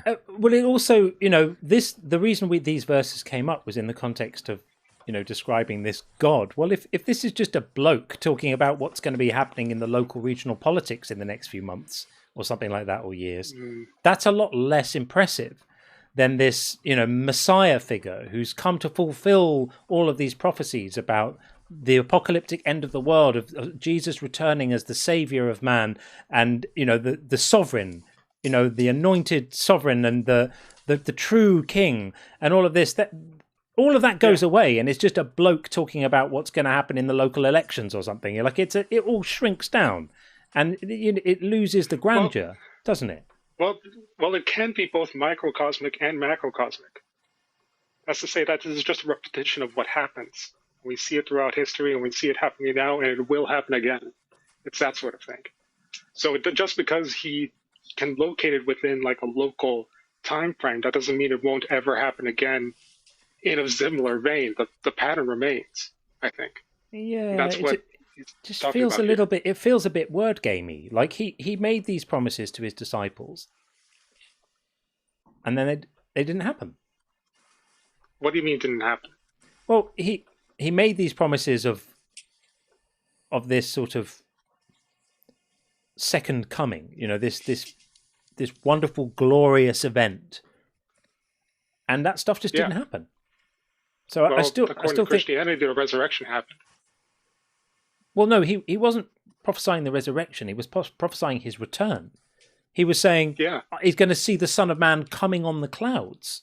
Like that's not dying. And what is the means for him to be coming on the clouds? But it hasn't happened. Like that's why people are still waiting for it now. Again, we have to look back at Daniel 7 because we can see that when it's talking about the Son of Man coming on the clouds, he's coming towards the Ancient One, as it says. And he receives enthronement, and he receives dominion over nations and so on. And, of course, we see a coincidence with actual history in the sense that we see it spreading out in its mission and going across. This is describing a global event. Then the Son of Man will appear in heaven, and then all the tribes of the earth will mourn, and they will see the Son of Man coming on the clouds of heaven with power and glory. This is describing a massive global event. This is not. This is just a cope, and that's why I asked you that question. Is like it didn't come true, and so. Instead of like looking at the text objectively, you're just saying, well, there has to be some event that's tied to it. And so you sort of like, if you really squint hard, they were talking about a local event and et cetera, but that's not what this is describing. Yeah. Well, I'm saying I already said it's not limited to the microcosmic or the local. Yeah. Okay. So the repetition going on here. Christian Ice in the chat says, "Is this guy arguing that the world ended and we didn't notice?" That's basically it. Like this is that big. Can happen. It can't happen. The world can't end and people don't notice. Happen. Your world can fall apart. And not my world. Like, well, the ground is beneath you. Not my world. The world. The world. Yeah, that the world ended and everyone somehow managed to miss it. It's ludicrous. Come on, you're not making an argument seriously. Come on. You're arguing for like dual prophecy that it's given this macro event, right? But this macro event that did not happen, by the way, was also simultaneously talking about this little thing that did happen, but the macro one didn't happen in the time frame that it predicted, correct? Macro one didn't happen. Yeah. You're saying it can be a dual, like that's sort of what you said. It can be a dual prophecy that it's really symbolism for this like little minor local event, but then is also equally talking about this macrocosm of like the stars falling and all this stuff and all the tribes of the earth mourning and this big macro event. The macro one, if it is a dual prophecy, the macro one surely did not happen in the time frame it predicted, right? Okay, I see what you're focusing on. You're focusing on the all nations mourning, or all. I'm talking about the whole thing plainly as it's written. Because what I asked you is if these things actually happened exactly as they're written, you wouldn't be like having this very creative interpretation of the event. You'd be owning that shit all day long. Yeah. This is a variation of the words don't mean words apologetic. No, I'm just trying to look at this honestly, and I'm seeing the symbolism. That's all I'm pointing out, and I'm trying to understand what Scripture is saying. And every time we look at Scripture, we're trying to think, well, I just want the text to speak for itself.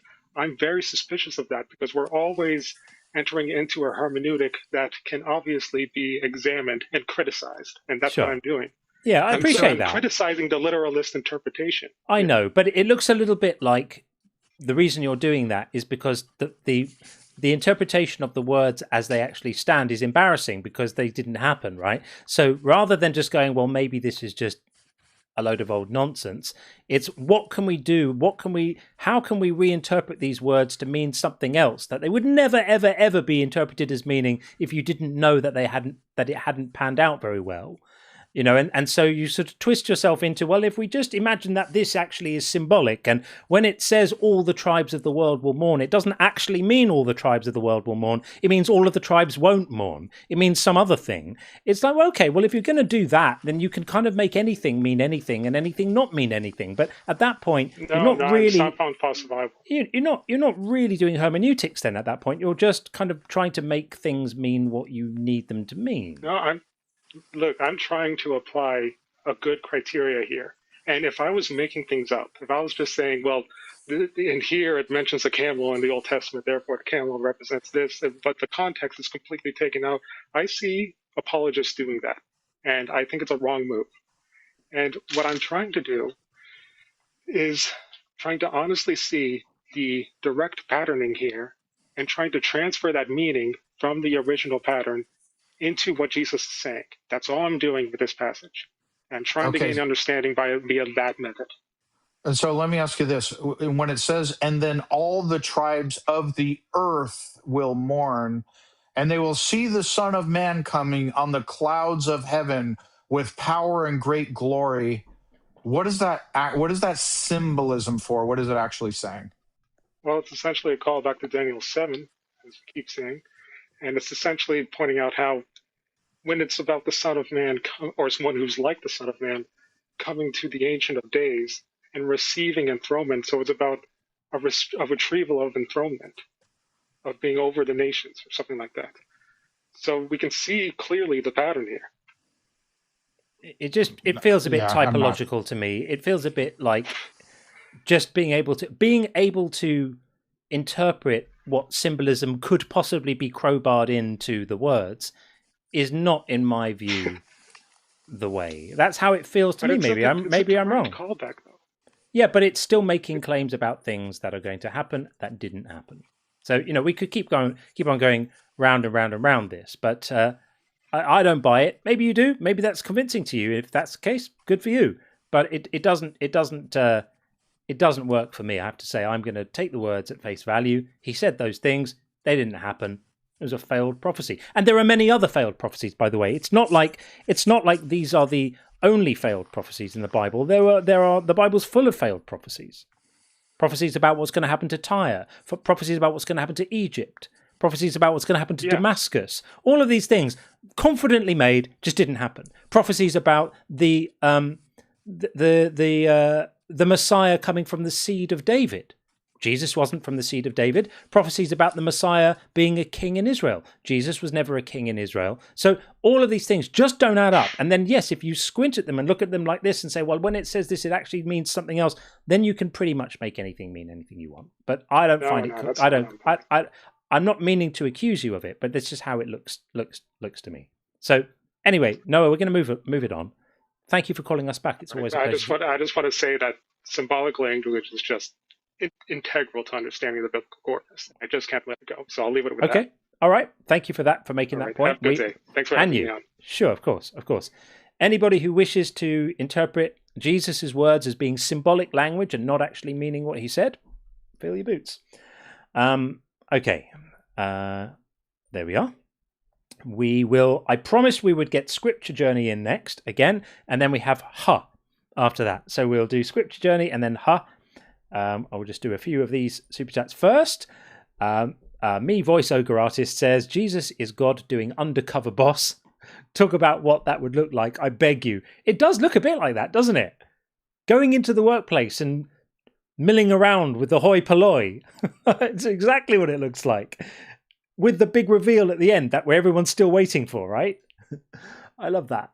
I've got cat fur in my eye. And David says, I never used the term silly until I started watching all your live streams. Now I can't stop using it in every conversation. Thanks for that. You're very welcome. Silly is such a wonderful word because it's got a sort of softness about it. It's not directly it's not nasty. It's just pointing something out. This stuff is completely silly. Lots of things in life are silly. So it's a very helpful word. I love it myself. Karis, thank you so much for the super chat. This man, this was when we were speaking to Bollycruz earlier on. This man trying to do a report on his holy book, but has not actually read the material. Yeah, gonna have to give you an F, young man. Please inform your parents. I'd like to see them after school. That's very funny. I like that. Very, very good indeed. Okay, we will, as I said, get in Scripture Journey. Hopefully it's all going to work and be delicious and fantastic. Magically delicious, as Sean says. Let's see if it works. Scripture Journey, are you there? Oh, it's so annoying when it doesn't work. Here we go. Hang on. I can see you on the camera. I did for a moment. There we are. Are you there, Scripture Journey? Yes, I'm here. Can you hear me? Yay! Yes, we can hear you. We saw you on the camera for a brief flash, but we won't worry about that. If you want to keep the camera off, that's fine. Scripture Journeys, get your name up. Welcome back again. Yeah. How you doing? Thanks for having me. And Sure. I know I've talked to you guys both. I enjoyed our conversations, and likewise. But if you got other people to get to, well, we won't be offended. We do have one other person to get to, but I can't remember our previous conversation. So, what is your position on our claim that God is evil and silly? I don't think God is evil or silly, and I think I do share with you your frustration against Christians, thinking that their God is very small, and so I'm opposed to that. I believe in God, and I believe that He is powerful. He's good, and He is not silly. Okay. So shall we run the same line of argumental, sort of line of logical interrogation on this that we did before, and see how it works for you? So hurricanes, or hurricanes. Yeah, we can use hurricanes, or the landslide that happened in Nepal yesterday. Absolutely appalling loss of life. I don't know what the figures are on that, but it's absolutely devastating. Entire communities just washed away, killed. Yesterday, I think it was yesterday during the day or the day before, but many of them in places of worship, right? So God, if God is all powerful, there's a logic here, and forgive me everyone for repeating myself here, but it bears going over, because once it sinks in, you can't unsee it. There's a logic here which is inescapable. Either God has the power to stop these things happening, or He doesn't. If He doesn't have the power to stop these things happening, then He's not all powerful. It's a different type of God. If He does have the power, then there are only two options. One is that He wants the things to happen for their own sake, and the other is that He needs them to happen for some other reason. If He wants them to happen for their own sake, then He is evil, because He's choosing to inflict suffering and harm on people for no reason. It's avoidable. There's no purpose that it serves. And if it serves a purpose, then He may not be quite so evil, but then He's less powerful than we think, because it means He's not powerful enough to achieve that purpose without the suffering. And if I conceived of an all-powerful God, my God could achieve pretty much any purpose that you can imagine without the suffering.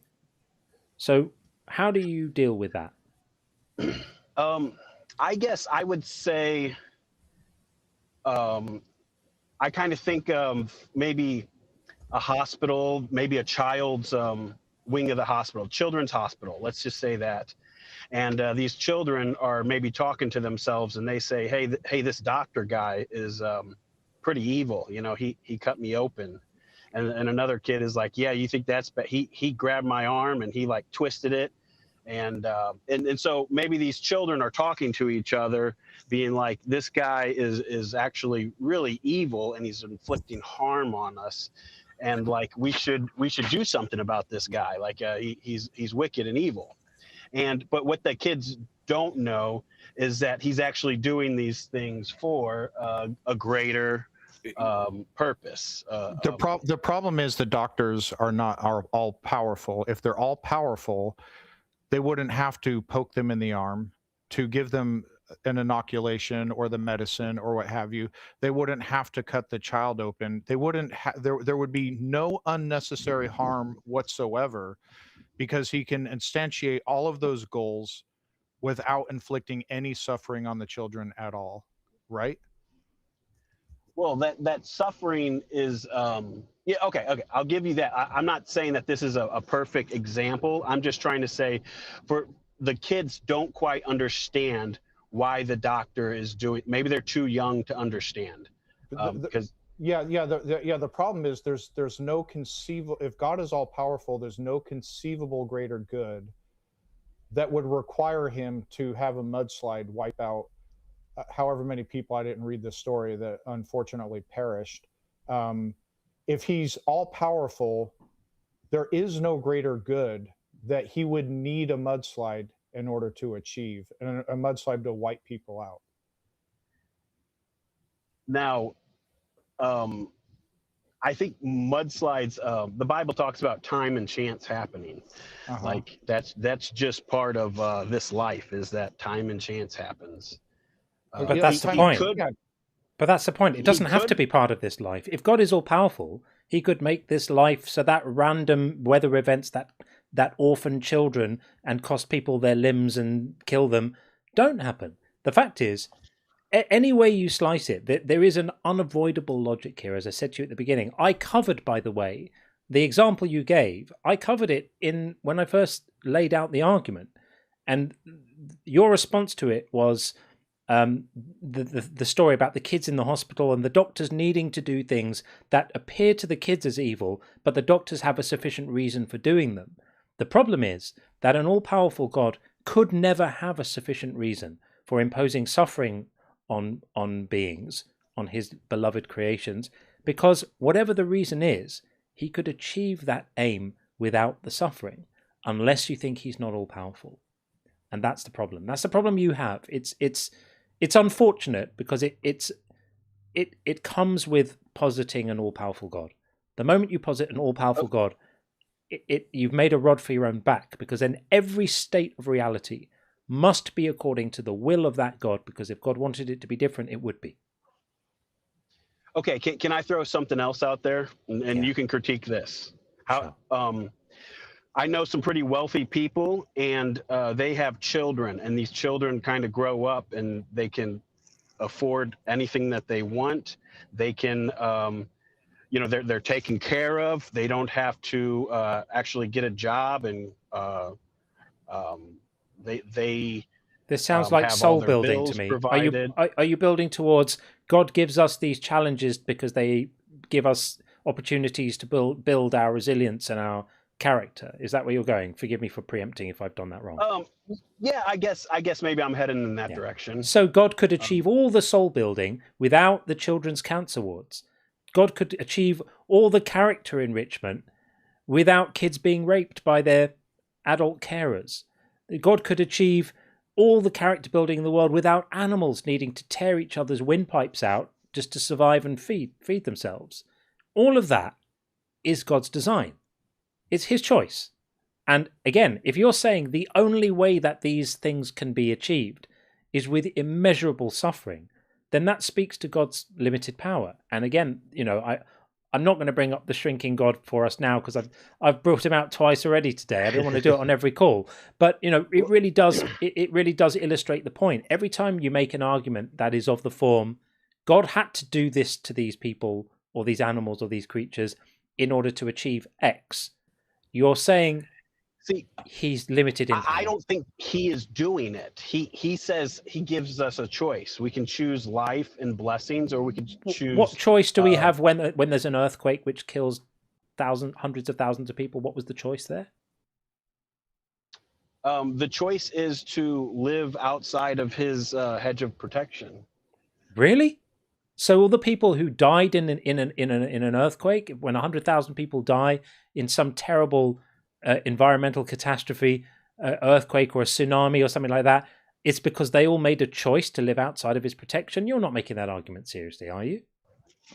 Well, I'm just saying that when churches fall in and kill all the people in there on their knees praying to God, and the earthquake makes the church collapse and all the congregants are crushed by the falling stone, those people were all choosing to live outside of God's protection while they were on their knees praying to him? Come on. You see, God has the power to resurrect all of these people. That's a different thing. That's you shifting to actually people dying is not too bad, because he can give them a party afterwards. That's lovely. But why does he have to paralyze them first? Remember, we're not only talking about death. We're talking about events that cause people immeasurable harm and suffering. Parents who have to bury their children, or people who lose limbs, or become paralyzed, or face decades of agony because of their injuries. Horrific, horrific. I don't know if you've ever been in a trauma ward in a hospital, or like, in a field surgery or something like that, watching people have their limbs cut off and things like that, screaming in agony. This is God invigilating all of this. The fact that he can give them all Smarties later and kiss it better doesn't take away from the fact that he's imposing that agony on his supposedly beloved creations. And there is literally nothing you can say that is going to absolve him of this problem without severely limiting his power. Now, if you want to go there and say the God you believe in isn't all-powerful, then I would say, okay, well, then that particular God can get a bit of a hall pass because he's just doing the best he can and it's not very good. Bless him. He's learning on the job. One day he might be better. He's working at it and he's, like, I'm doing this. I could do this better. So I'm learning all the time. And I hope that in a year, I'm better at doing this than I am now, because I think I'm probably a bit better at doing it now than I was a year ago. And I hope that continues because I'm learning. If you want to say that for God, he's learning on the job. He's a bit of a trainee. He's not very good at it yet, but he hopes one day to be better in the future. Okay, well then that God gets slightly less of the blame. I might downgrade my claim from evil to just inept, incompetent, and not very clever. Okay, well, hear me out, and you can disagree with me. I believe that he is all-powerful, and I believe that he created this physical life on this planet as just a testing ground. This is kind of similar to, I would say, The Matrix, maybe a video game. This isn't the real life yet. This is just like a simulation. It's horrible. What a horrible thing to say. What a horrible thing to say about a human life. We live, if we're lucky, we live for 8 or 9 decades, and then we're gone, never to be heard of again. And you're saying this isn't the real life. It's to wish away a human lifespan as in irrelevance, as a brief wipe of the feet on the doormat before we enter the real house. That's so to diminish a human lifespan. That's what the Bible says. It's horrible. It's part of the reason why I hate this religion, is because it wishes our own existence into irrelevance and says this isn't the real life. The real life is the one with my imaginary friend in heaven. I don't like that. I don't think that helps us to live as properly kind of integrated, normal, emotionally and mentally healthy beings trying to cooperate to solve the problems of the world together, to say this isn't the real life. Let's not worry about the environment. Let's not worry about long-term effects of things. Let's not worry about anything really, because this isn't the real life. And when you die, it's not a tragedy because this isn't the real life. And when people suffer, it's not a problem because this isn't the real life. I don't like that. I think that is a horrible way to look at the world. This is the real life, and this is the only one we have. I know that's your belief. I'm just trying to throw this out there. If let's just assume that this is true, even though you don't like it and you don't want it to be true, I'm just saying, wouldn't that allow God to be all powerful? He would still be a hellacious dick. Yeah, go ahead, Sean. Even if there's an afterlife, the suffering that takes place in this life is very, very, very real. So all the problems that John outlined about God instantiating or failing to prevent unnecessary suffering still is the same problem it was before. Even if there's an afterlife, the suffering is still very real.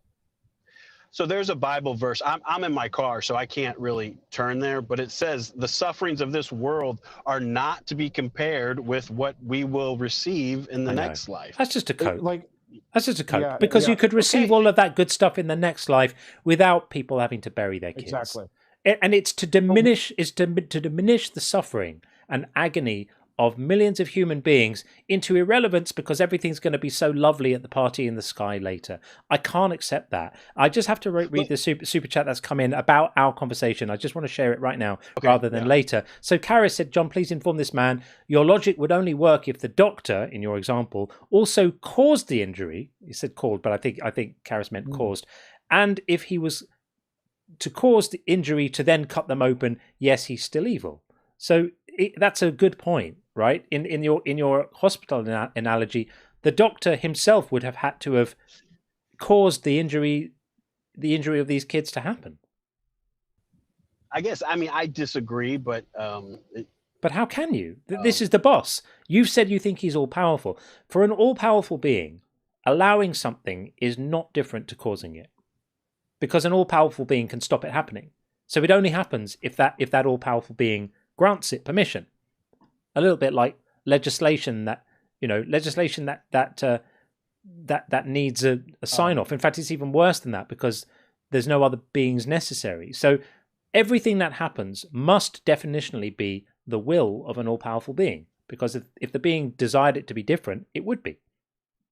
Okay, let me just say this, and I'm going to start lower and then build up to the more extreme. But let's say an overprotective parent hovering over a toddler, making sure that they never fall down or get a bump or scrape. And then this kid is basically a bubble boy. You know, you could put this kid in a bubble. They're not able to go out and face the world. They've been protected in a bubble. So I'm just saying, you don't always want to hover around children to stop every single thing. They need to learn. They need to try something, and they need to fail, and they need to learn how to succeed. How does that apply to babies born with their organs outside their body who have an agonizing few weeks and then die? Like I said, God will resurrect that baby. So, you know, I think we're going to move it along right now, because, you know, I find it slightly nauseating to argue for, you know, dying babies aren't a problem because God's going to resurrect them. I don't like that. By that logic, but I'm saying your response, I find we have people in this community who have lost children, and to just diminish that loss by going, it's not a problem because God's going to resurrect them. I can't. It's too upsetting. Isn't that hopeful to these people that have lost their child, that they're no, going to see it's them not. again? It's diminishing the legitimacy of their loss and feeding them fairy stories to pretend that the loss isn't a real loss. The grown-up, emotionally real thing to do is acknowledge the loss as a tragic loss. Not pretend, no, but it isn't. Because if everyone's going to be gathered together again at a big party in the sky, then it's not a tragic loss. But just pretending that it isn't is not acknowledging it. It's not integrating properly with it. It could be true. It could be a tragic loss, and there could be they can't. a great hopeful resurrection. No, they can't, because if everyone's going to be reunited at some near point in the future, then there is really no loss. It's just a temporary blip, and that's why I find it pretty disgusting, you know, to hear bereavements of this sort being minimized, I should say, sorry, because, you know, it's all going to be fine later. You know, that was your response when I give you an instance of God causing horrific suffering where there's no potential here for character building. There's no soul building that happens to a child who dies of leukemia at 2 or 3 years old. There's no opportunity for that for them. And then your response, understandably, is, oh, but it's okay because God's going to resurrect them. Well, hooray for God. Why not just allow them to live a natural life, a fulfilled life, not go through that suffering, and then resurrect them later? Why impose that on them? Why impose that a lifetime of agony and grief on their grieving parents? Like, it's horrible. And I understand what you're saying, that some people find it comforting to think that they'll be reunited, but I don't think that allows people to engage authentically with what that loss actually is. When someone dies, they die. We don't help ourselves by pretending they didn't. That's my view. Anyway, we're going to move it along. We've got quite a few others in the queue. They did die, but no. Okay, well, hey, thanks for coming back. Talking with me, and take it easy. Yeah, I'll catch you guys later. Keep well. Okay. There we are. I find those conversations a bit tricky because I know we have people here who have suffered this, and so the moment I start trying to empathize with that and how I know they must feel hearing these losses trivialized in that way, I just feel it physically myself. So I struggle with that a bit. But I kept my cool, so that was okay. Right, we have a few in the queue, so we will do this nicely. I'm trying to remember the order that people came in on. I think the next one is definitely HUH will be joining us in just a moment. Do I need to look at the super chat list? Yes, I do. I'll do 4 super chats, and then we'll get in next if they're still there. Like a Wild Wolf, great to see you. Bolly Cruz says, God wouldn't move the mountain for you, as if faith can move mountains isn't a common Christian adage. Wild. It was wild, wasn't it? I had the same thought. Exactly the same thought. Does it for other people, but, you know, not for everyone. And Kara says, yes, we understand you saying you're evil. Go choose an evil world. That is very clear, man. You're saying you're evil. Go choose an evil world. Yeah. Again, that was why we were speaking to Bolly Cruz as well. Had some interesting callers in today. And a cloud says, Genesis says human beings were created in God's image and likeness. Does that mean God has a butthole? Why? Or why not? I wonder if he does. We'll have to ask him. If anyone is in prayer contact with God, ask him what's going on round the back and if it's interesting, if it's the same, or, does God use some sort of toilet? Does that happen? Is that a thing? Is there a requirement for that? I'd be interested to know. Did Adam and Eve have belly buttons? The old classic. Yep. We must assume that they didn't, but who knows? Maybe they did for fun. And Requisen says, OF, where you read philosophy with no shirt on. I could do that. Not sure there'd be much demand for it, but it could happen.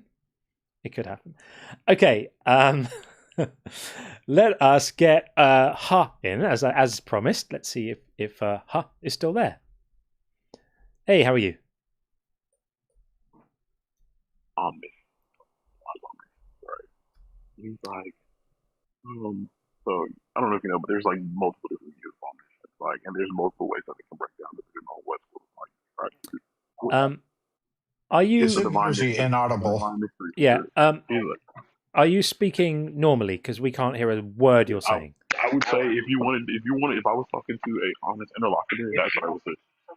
Okay, can you speak clearly and nicely and like your bestest audition? Because when you're mumbling, we can't hear you. So let's start again. Welcome in, Ha. How are you? One of the main things that becomes a problem when you're talking to. No, okay. I think it's an audio problem. I'm so sorry, friend. No one can hear a word you're saying. We're going to move it on.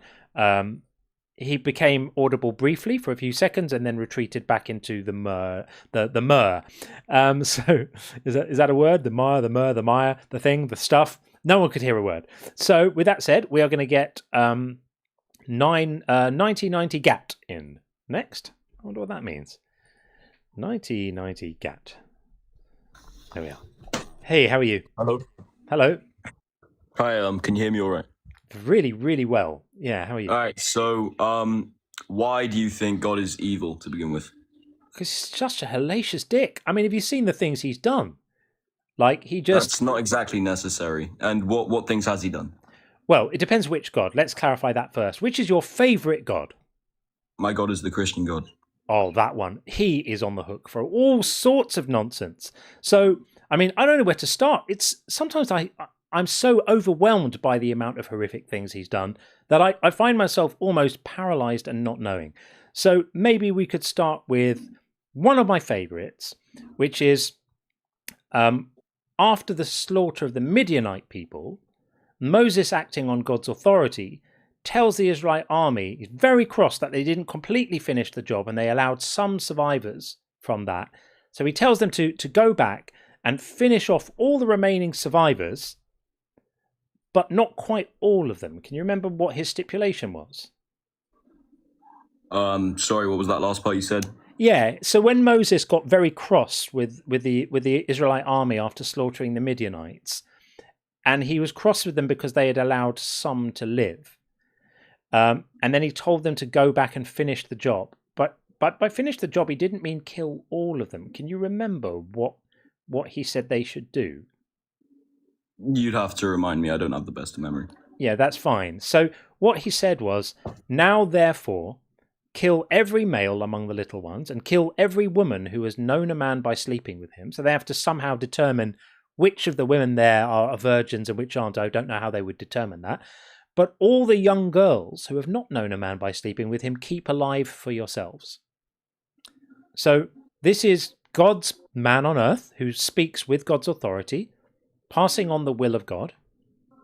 So we must assume that this is God's will, right? Because if it wasn't, God would make it known that it was not. And this is a pretty disgusting thing to say, we know you finished your genocide, but you haven't quite finished it properly. So please go back and kill the remaining male children, but the young, cute girls keep for yourselves. What do you think they were planning on doing with those girls? So you can't actually determine that they were saying take those girls and do sexual things with them, because it doesn't say in that verse that you take those young girls and do sexual things with them. And the slaughter of the Mennonite people was done because of their sin, in the same way Sodom and Gomorrah was done because of the sin of homosexuality. It wasn't. So the slaughter of the Midianite people was done because some of the Midianite women had sex with some of the Israelite men, and the Yes, Israelites got punished as a result of that. So to punish all of the people for the actions of some of the women, they genocided the whole lot of them, and then said to the men, "Keep the young girls from this, for young girls for yourself." Now, I don't know what you imagine they were thinking about doing, and the requirement to sort the virgins from the non-virgins. Do you imagine that was to determine who might be good at housework or something? Is that how your mind works when you read this depravity? Why was it important? Why was it important to sort the non-virgins? Well, to sort the non-virgins would be to, obviously, a young child is going to be a non-virgin. So if a young child is a non-virgin and you're saying take them for yourself, it doesn't exactly mean do sexual things with them. It's exactly what it means. No, it's exactly what it means. It means that they are sexually... Why the young girls and not the young boys? Exactly. Why not keep the young boys for yourselves? Exactly. What's special, other than they have, girls have a hole instead of a thing sticking out? What's different about them that it's important to keep unalive the young boys, but keep the young girls for yourselves? Come on, you're being disingenuous. You know. You can't legitimately be this silly and naive, can you? I mean, are you? Maybe you are. Are you really legitimately this silly?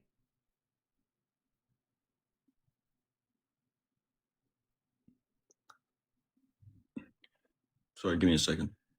Something more important obviously came along. Are you reading what to say? No, I'm not reading what to say. Okay, well, don't mind the 1,300 of us, when you're ready. I'm just thinking, give me a second. The young girls were mainly being used to take servants. All right. I'm not reading. He's not, by the way. Yo, so. Okay. All right. Look, this is complete bollocks. They were obviously war booty, and the thing is, we know they were because there are other commandments elsewhere that provide specific instructions on what happens to the captured females of war. Well, why are you trying to separate young men and say that they were trying to take the women as slaves? I mean, that's not what that verse says. I had asked you a question. Why keep the young girls but not the young boys, quote, for yourselves, unquote? Because women were commonly taken as servants instead of males, not sexual servants. But nonsense. Absolute nonsense. Young girls could be sold into sexual slavery by their own fathers, according to the laws that this hideous God passed. Absolute gibberish you're speaking. I don't know if you've ever opened the Bible, but you should read some of the sexual morality laws and some of the laws on slavery. Complete nonsense that you're speaking right now. And I can give you another. I said servantry, not slavery. Servant and slaves are different things. Well, we'll talk about the slavery separately if you want, because trust me, it's going to get a lot more painful when we do. So I can show you another instance in which the same kind of idea of objectifying women can be seen. So I'll show it to you right now. Right. So are you aware of the law that God provided for His people about what to do with the captured women after a battle? After a success in war. Do you know about this? Well, I'm quite new to the Christian faith, so yeah, it shows. It shows, yeah. So in Deuteronomy 21:10, it says, "When you go out to war against your enemies, and the Lord your God hands them over to you, and you take them captive, so you've been successful in your battle, suppose you see among the captives a beautiful woman whom you desire and want to marry." Nothing about her consent here. And so you bring her home to your house. She shall shave her head, pare her nails, discard her captive's garb, and remain in your house for a full month, mourning for her father and mother, who you've probably just slaughtered. After that, you may go into her. Do you know what go into her means?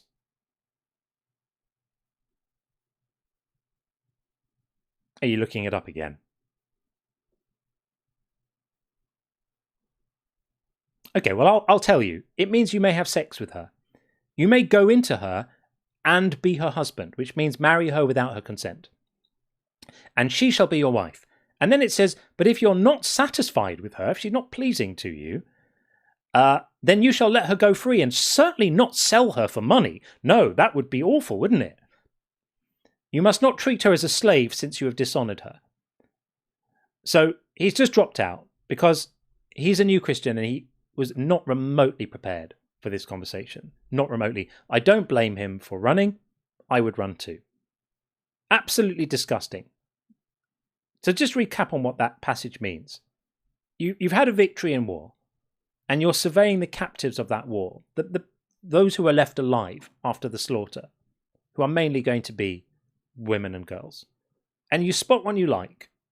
So you just pick her and you take her back to your house. You don't ask her if she'd like to come. Her consent is not required in any way at all. You take her back to your house and you give her 4 weeks to mourn you having murdered her family. The 4 weeks is actually to make sure that she's not pregnant. And then you can do what you want with her.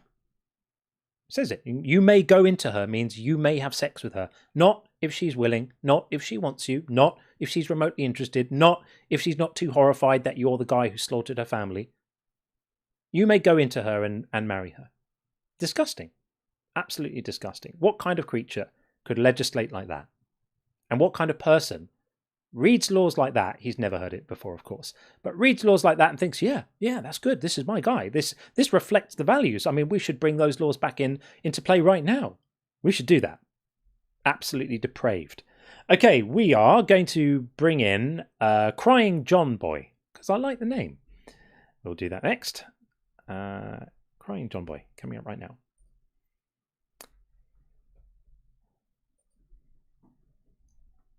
Hopefully. Did that work? No. Crying John Boy seemed to not be there. So we are going to get in. I am something. I can't quite read this. I am something else. I am F3 something. Let's see if this one works. Next guest. Hey, I am. I can't quite read your name. What are you? What are we putting your name down as here? I am. Can you hear me well? Yeah, really well. I am fear.com. I am fear.com. Excellent. That sounds very scary. Okay, yes, so I am fear.com. Very good. Is that going to go in there? No, there we go. I am fear.com. Good. Well, welcome in. I am fear.com. I'm going to call you I for short. What's up, man? Hi. Okay. So you just call me Fear. I'll call you Fear. That's fine. That's absolutely fine. Yeah, so, perfect. Good night to Gordon, by the way. Great to see you, friend. Always a pleasure to have you around. God is evil and silly is our claim. That's what you're saying, right? Yeah. What's your view on that? Can you prove on how he is evil and silly? Because you're saying that he's doing everything in the world, which there's actual evil in the world already based off of what we done, not because of what he done. Sure. Everything that he made, everything that he created, in the beginning, it was good. It was perfect. It was wonderful. All right, so when did it all... Yeah, he had absolutely no idea. Exactly. It was all going to fall apart so bad. He had he couldn't see it coming, could he? I mean, just no foreknowledge of the future at all. No understanding of how his perfect design would play out. Absolutely silly. So look, let's try and save some time so that we don't have to have exactly the same conversation we've had with lots of other people, right? If your claim is that all the things that are wrong with the world now, all the natural disasters and animals having to kill each other and disease and earthquakes and tsunamis and all of that stuff is all somehow our fault, you would have to make an argument for that. And if your argument's going to be, it's all our fault because a couple of mythical people in a magic garden 6,000 years ago helped themselves to some fruit, you are going to be laughed at liberally by about 1,300 people. So have you got something better than that? I don't care what people think. So you think that it was an actual fruit because they're saying it was a fruit. Of course not. This is the stuff of myth. Okay, but, exactly. But let's say we indulge you, and let's say we say this is symbolic and this is not necessarily literally true. Like an analogy, basically. Like an analogy, yeah. Why would it be right? Why would it be right for God to decide to curse the entire world just because of a thing that happened at some point in the past? Why would that make him good? Because to me, that makes him an absolutely hellacious dick. So why would that be good? I mean, there's consequences behind all of our actions. Who decides the consequences in this case? You do. No. Who decides? Oh, you're talking about. Oh, okay. Who decides the consequences of? Because you said everything. God made the world perfect, and now everything's messed up. So that must be because he decided that the consequences of some unauthorized fruit access must be making the world a hellscape. So why did he decide to do that? And what does it say about him that he did? That doesn't mean anything. He didn't have anything to do with that. That was so do you believe in the devil? That's what I want to know, because the devil made them do that. Who's in charge, God or the devil? God is. God is in charge. But you also had but you also had but you're in charge of your own self. So don't focus up. We're not talking about me. We're talking about what God did to the world. No, So people. I'm talking about people in general. Right, but you're saying that there was some kind of breaking of God's rules that happened, whether you think it's literally eating a fruit or that's symbolic or whatever it might be. Something happened that made God very cross. The devil was involved with it somehow.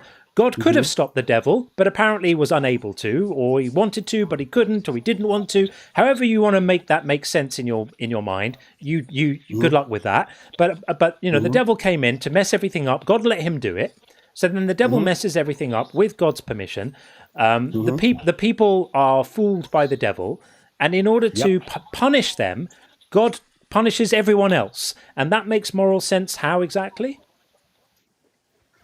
Because those were the first people in the world, so everybody has to follow suit. There's curses, so what happened with them, it gets passed down. The same way cancer could get passed down, the same way all other diseases could get passed down. Why? Which is because there's consequences to everything that you do. God chose those consequences. Why is there consequences to everything that you do? That doesn't make any sense. God chose the consequences.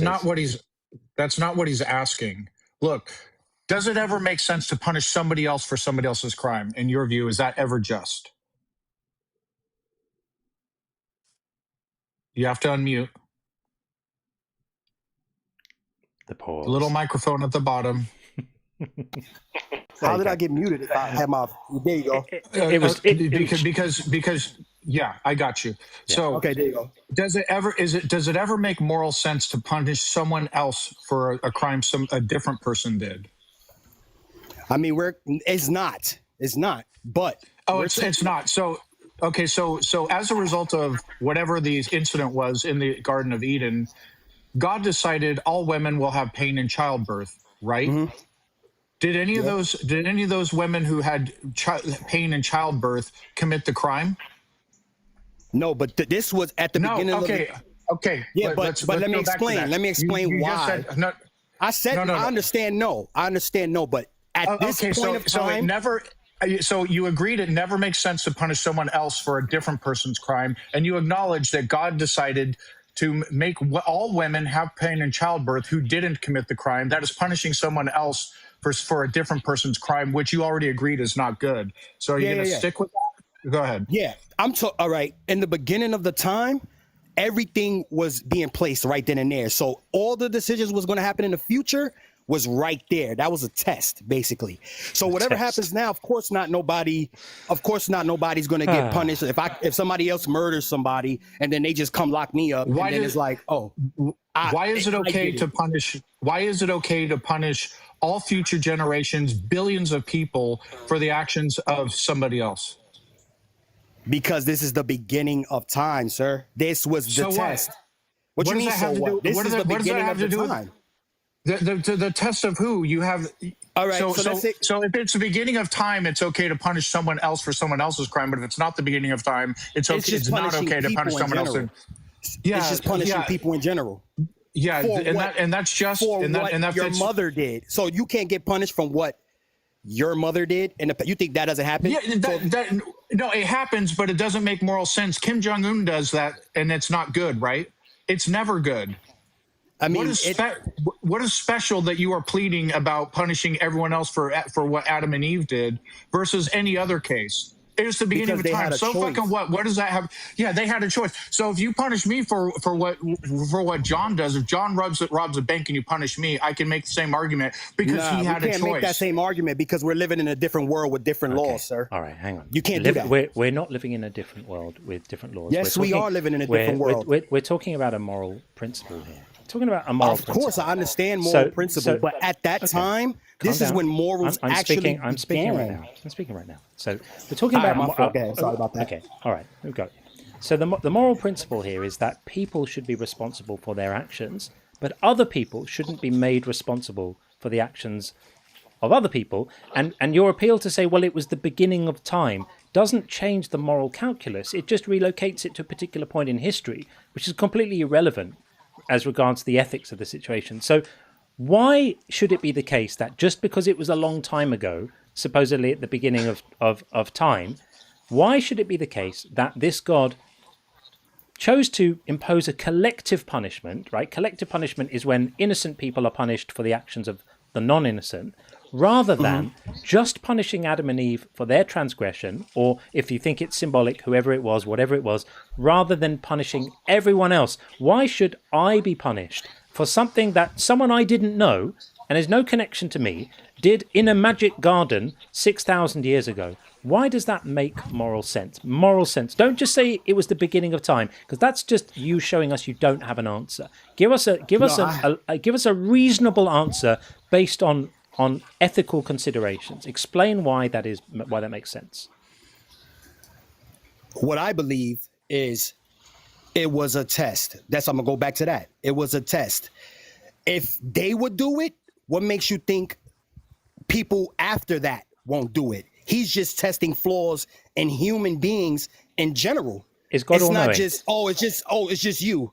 Because if I could commit a murder, what makes you think when I bring other people into the world, they won't commit the murders? Okay, so two things. This is just two things. One, all-knowing beings don't have to do tests. Tests are things that are done. Tests are things that are done by beings with limited knowledge in order to increase their knowledge. That's the purpose of a test. No. Yes. No. An all-knowing being No. doesn't need to do tests because he or she already knows the outcome and knows all the information that the test would reveal. So the test is pointless for an all-powerful being. But even worse than that, your justification for this monstrous ethic seems to be that God punished everyone else because if one person did something wrong, other people might do something wrong. Therefore, it makes sense to preemptively punish everyone in the world ahead of time, just in case they later decide to do something wrong. Do you know how ethically ludicrous that sounds? You sound like an actual crazy person. That is not ludicrous, sir. Imagine if a teacher did this with a bunch of kids. Imagine if on the first day, when the kids came into class, and little Johnny said a cuss word. So the teacher punished every other child in the class forever in case they say a cuss word one day in the future. We would sack that teacher on the spot because we would recognize that what they're teaching is completely nonsense. The ethics they're imparting there is, you deserve to be punished even if you've done nothing wrong, because I think you might do something wrong one day. We would recognize that such a teacher was probably mentally ill. Nah. They do that in school now. They do that in school now. One person does something, everybody gets punished, right or wrong. Right. We think it's wrong to do that. We think it's always wrong. It's wrong to do, but it's you like happening. it. No, you like it. I don't like it. Well, I you don't said like it. Why would I like it? I went through it. You went through it. Everybody in the chat room went through it. But you're defending it right now. I'm the one saying I think this is morally wrong. You are. This is the. Hang on.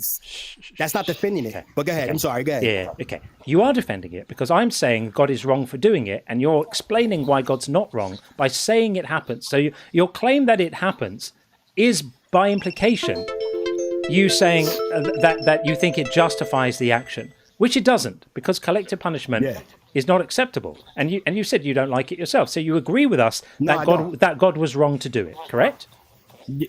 I didn't say he was wrong to do it. Because so you do like it. It was a test in the beginning. Okay, so you do think it was right. Everything after that is our choice now. Right. Then he gave them a choice. Everything after that was everything after that. God. Okay, so everything after that wasn't collective punishment. Is that what you're saying? Everything after that is non-punishable, you said? No, it wasn't collective punishment. So remember, collective punishment is punishing. I remember what you said. Yeah. So everything after that wasn't collective punishment. Yes, it was. Basically, it was. But you have a choice to be a part of that collective punishment. You're not just in it. You're not just in it. So no, I don't understand. You're talking gibberish. So when God punished 70,000, when God punished 70,000 innocent Israelites for David's decision to take a census, were the 70,000 Israelites who were punished for that crime guilty of that crime? I don't want you to hear you say they were guilty of other crimes. I'm not going to say that because that would be ludicrous. So right, I agree that it would be ludicrous. So more collective punishment, right? Yeah, that is collective punishment, but these were in these times when doesn't matter. he was actually about. It doesn't matter. I don't care what. It's always time. It's always time. That was the beginning of time. That was always those time. times. This is how things happen. Stop. You think All right, stop, dude. You gotta stop talking over us. Where it happens temporally in time, it doesn't matter. The principle applies. Punishing people for a crime they didn't commit is always unjust. You're just saying things like, "Oh, well, that was that time," or this was the beginning of time. I don't give a fuck. The principle always applies. What's different about a point of time to the principle? You don't punish people for crimes they did not commit. What's really going on here is you're doing mental gymnastics to excuse it because you know it's wrong. But if God does it, you try to find a way for it not to be wrong. You lower your moral standards for the God that you worship. Let me correct that. You have no moral standards for the God you worship. He could do literally anything, and you'll do gymnastics to excuse it and say that it's okay. Collective punishment never makes any moral sense whatsoever. Yeah, and this appeal to the passage of time is completely asinine. Now, you may not know this, but in the wake of the Second World War, after it was finished, a lot of the worst Nazis fled to various countries around the world. A lot of them went to Argentina, they went to other countries, and there were basically investigations to find these people. Some of them were found decades later, and they were brought to trial for the crimes that they had done. Imagine if someone had said, well, it was a few years ago, it was a few decades ago that these things happened. Some of them were captured decades later. Imagine if someone had the gall to say, we should not hold these people morally accountable for what they did because a certain amount of time has passed since then. As if the clock being on erases the moral culpability of these things. This God that we're talking about here, who drowns the entire world on a whim, who subjects every living being in the world to pain and death and suffering as an act of collective punishment, who insists that innocent women are raped to punish a man for his bad behavior. All of these things are on the moral account of this God. They don't fade away just because you say it was a long time ago. That is one of the most pathetic arguments to justify this stuff I've ever heard. The God who loves slavery, who promotes slavery, who gives the instructions on how to do it. It was a long time ago. What difference does it make? He's still the God who did it. He's still the one. And the stains of that behavior are still on him. And the stink of that malfeasance still hangs around him, even after all of these thousands of years. You may respond if you wish to, of course. Why am I keep getting... My hand is on the phone with my hand next to my ear. Great. And I'm not looking at the screen, so I don't know how I'm keep getting muted. Don't worry. But you may respond to what I said if you'd like to. Do you think that's good? Can you repeat the last part that you said? Because I was about to answer, but then I was saying to you that this that's all right. So this argument that you're advancing, that because a lot of time has passed by, we should ignore all of this moral horror, is a non-argument. That's not something that anyone is going to take seriously. It's ridiculous. So do you have something better than it was a long time ago? I mean, this is what it is. It's principle. Like what's his name? Let me see.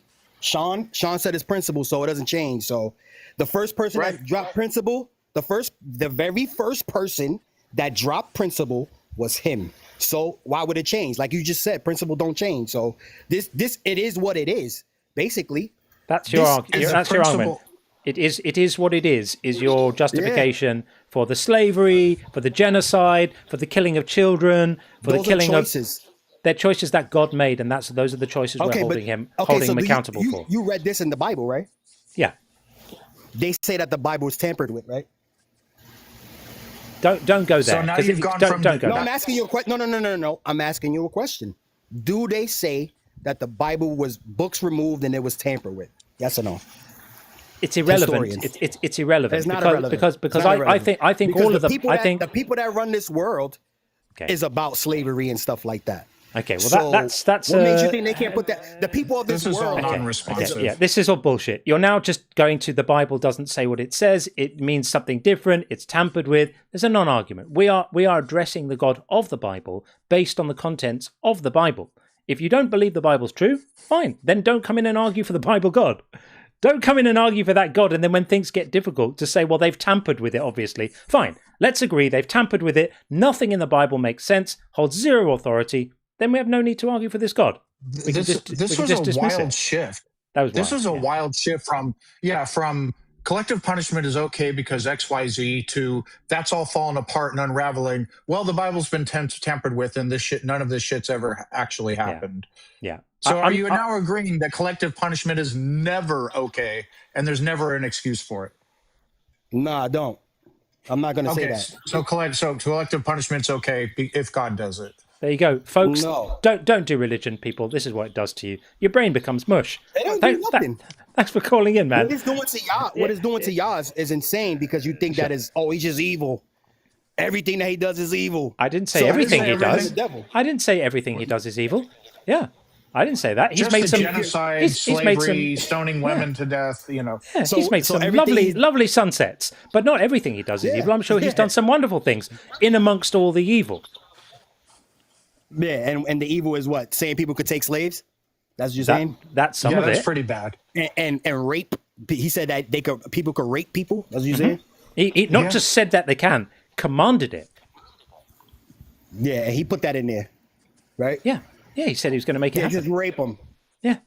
And out of all the history of time, women and men, men been raping women, and I'm not saying it's right. But yeah, it's always wrong, including when God commands it. Yes, it's always wrong. We don't have a special exception for your God when he does it. Nah, I'm not saying that. I'm not saying that. Yeah, so I'm then not it's saying wrong that. when God. I agree. So it's wrong when God. I'm a humanitarian. I believe that is wrong. I can't sit here and say, "Oh yeah, that's right. You could go rape women." No. Then you agree with the prompt. So if you're telling me that if you read that and he told you to do that, you're gonna just do it because you think that he's right, or do you have a choice to actually do that? We wouldn't do it, and we don't think it's right. So no. But you're inadvertently by mistake agreeing with us. We're not suggesting. We're not talking. With what you're saying. We're not talking about whether people would do it. And by the way, a lot do. Yeah. We're talking about the moral character. We're talking about the moral character of a God who would command these things, and saying only an evil God could. So I'm glad that you agree with us about that. Yeah, so, I agree with that part. But like I was saying, he knew back then that it will be people with these moral grounds. There's going to be people that's going to rape. There's going to be people that's going to be killing. There's going to be people that's going to do this stuff. No, and you have a choice to do that or not. No, he's commanded it himself. He's commanded it, and in some places he says, "I am going to make this happen. I am going to do this to you."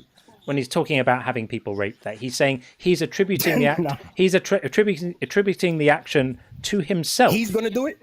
Yeah, he's going to make it happen. Not that he's going to carry out the rape himself, but that he's going to make it happen. He says that. He promises it. So God will make you rape, you're saying? Not make you rape. He imposes a punishment on innocent women to be raped because of the action of another man. It says it. I mean, I seen with the other passage that you brought up when you was talking to the other guy, and it didn't say anything about anything sexual. You want to see it? So we can't sit here and say that's just. Not only does it, he follows through with what he said he was going to do. So this is 2 Samuel 12:11. Forgive me, everyone who's seen this 100 times before. This is God punishing David by having David's innocent wives raped. God says, "Thus saith the Lord, I will raise up trouble against you." He's speaking to David. "I will raise up trouble against you from within your own house. I will take your wives. I will take your wives before your eyes and give them to your neighbor, and he shall lie with your wives." Lie with means have sex with. He will lie with your wives in broad daylight, for you did it secretly, talking about David's affair with Bathsheba.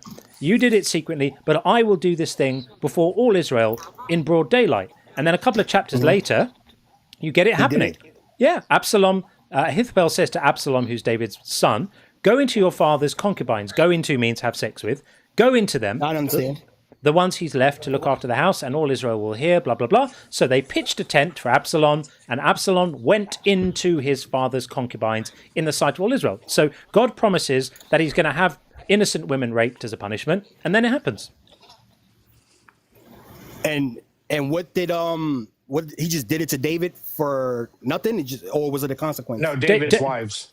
David was a naughty boy. David misbehaved. There you go. So God decided. Listen, God decided to punish David, but He didn't have David raped. He had innocent women raped. Now, why is this a punishment for David? Because the women are framed as David's property. So a man raping those women is considered to be a property crime, a property violation against David, and it's a power play to show that another man can come along and take what belongs to David, because those women aren't actual human beings, according to this. They're so not. He was humbling him. He was allowing David to be punished by his son raping David's wives. But do you notice in all of this, nothing is said about what those wives might have wanted, whether their consent was being sought. It wasn't. This was rape. Okay, this is people's actions. Let's say, for instance, they live in this household. You live in the household. Your son, I'm not saying you specifically. This is going to be good. This is going to be good. Yeah, this is going to be very good, because you're saying that what happened to him, you saying what happened to him can't bring action onto what happens in his household. Yeah. Basically, right? What I'm saying is that if a God decides to punish a man by having his innocent wives raped, we have a problem with that God. Wouldn't you agree? I mean, if he was so close to God and he just no.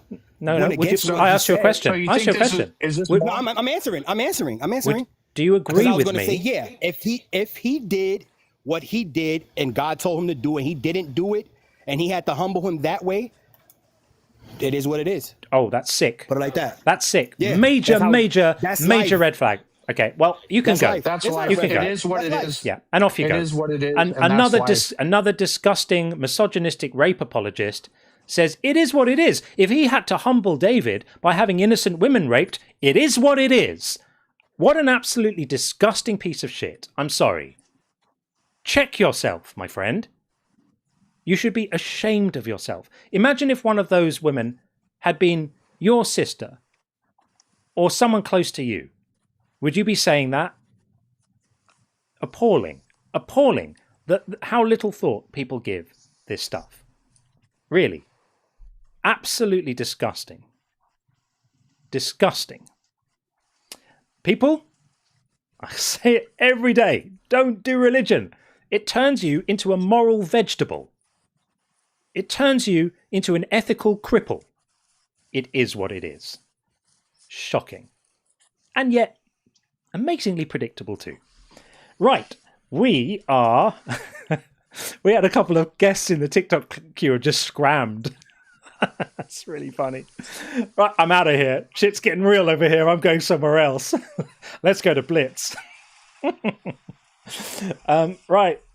will probably get Nick in next, who's over on the YouTube side. We've got Nick and Travis waiting there, so we will get them in shortly. I'll do a couple of super chats first, so we don't have too many to do. Tim said, lick that 35 cents forever stamp for me, baby.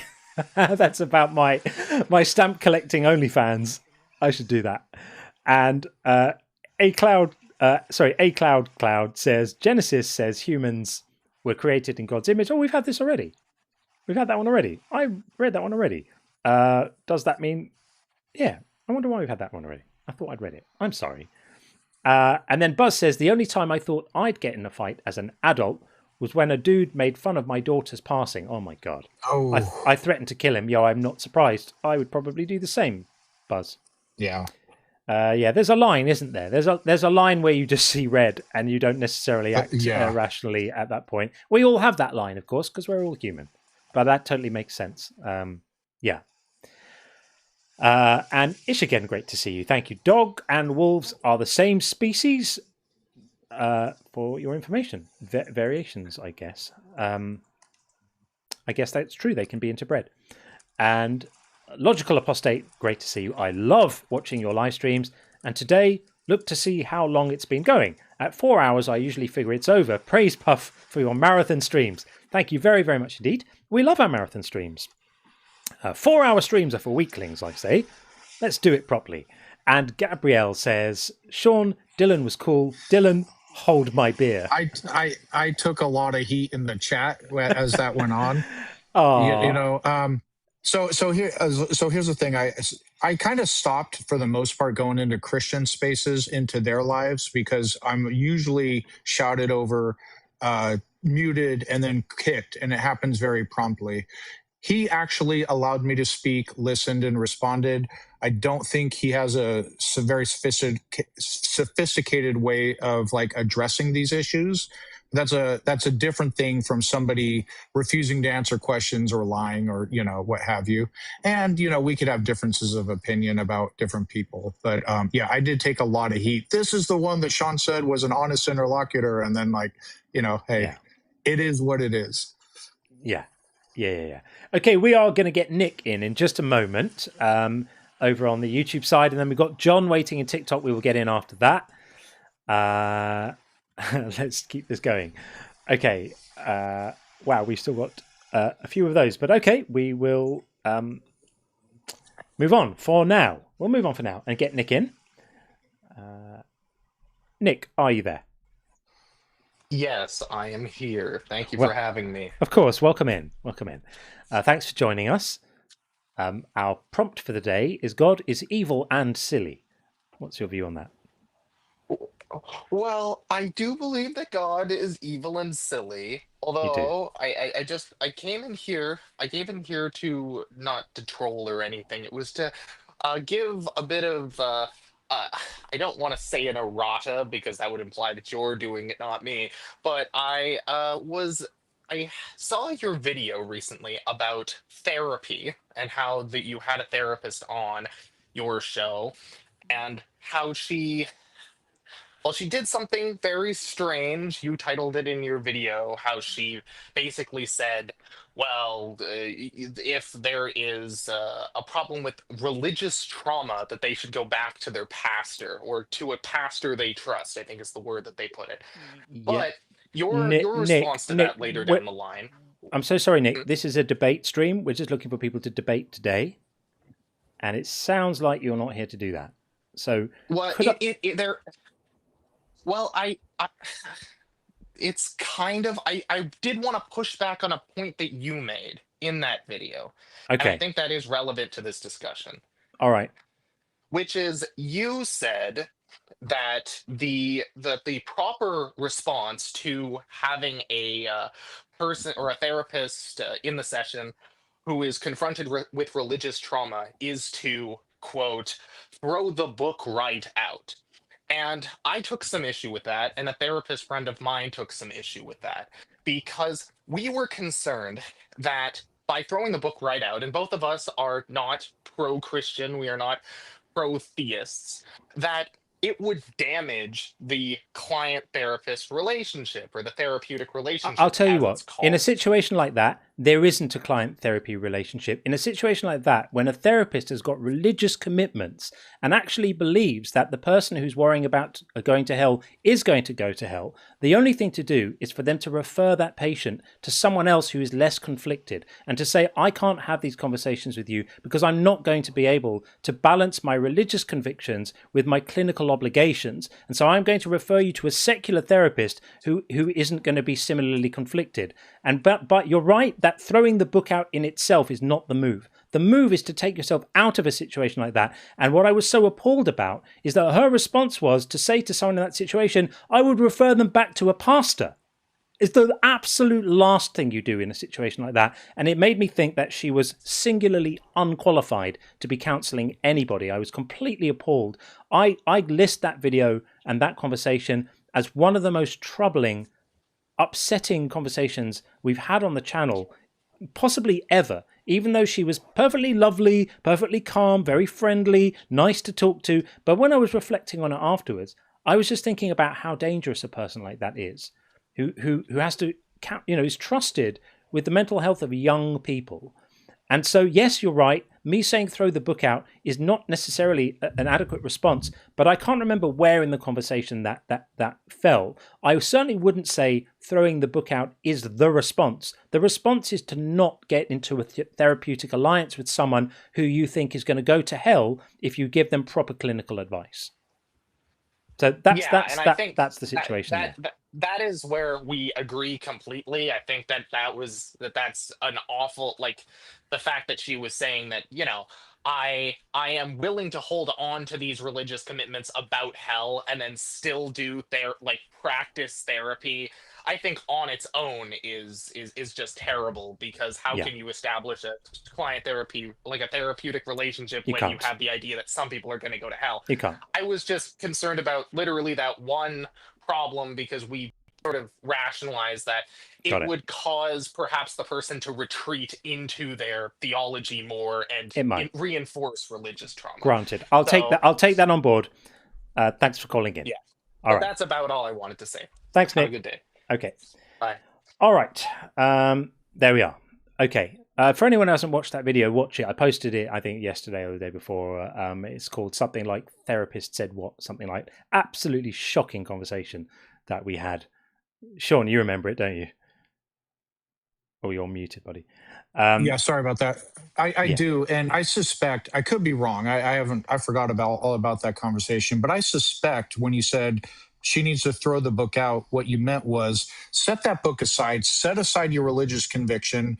That's not a part of the actual science behind therapy and everything else, and just focus on secularly, how do we improve this person's life and their emotional state. That's exactly what I meant. Okay, we have John joining us. Hey, John, welcome in. Hello. Hello, how are you? Yeah, good, you? I was going to say, I've been listening to this live stream quite a while now, for the last hour, and I can see both sides of the story going on here. I'm neither a believer or a non-believer, but there is a few things I'd just like to ask. You can't be neither a believer or a non-believer. You're either a believer or you're not. Well, searching then, I'd say.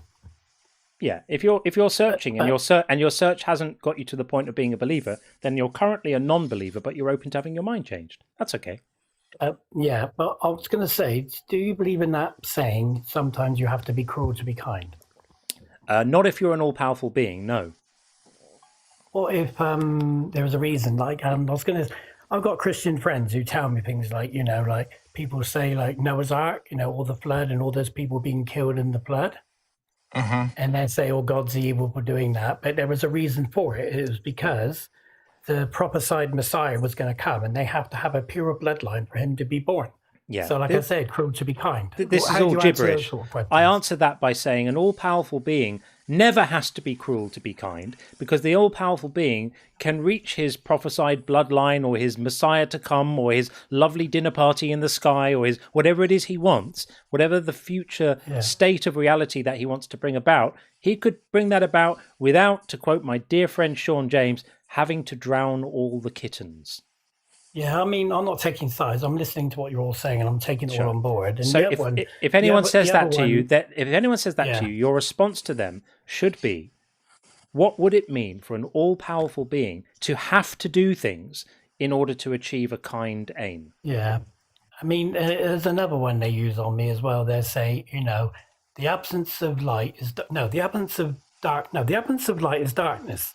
They say light was always there. It was always good. But if you switch the light off, then you're living in that darkness because it's the absence of light. There's no God there. If you take God away... That's just a platitude.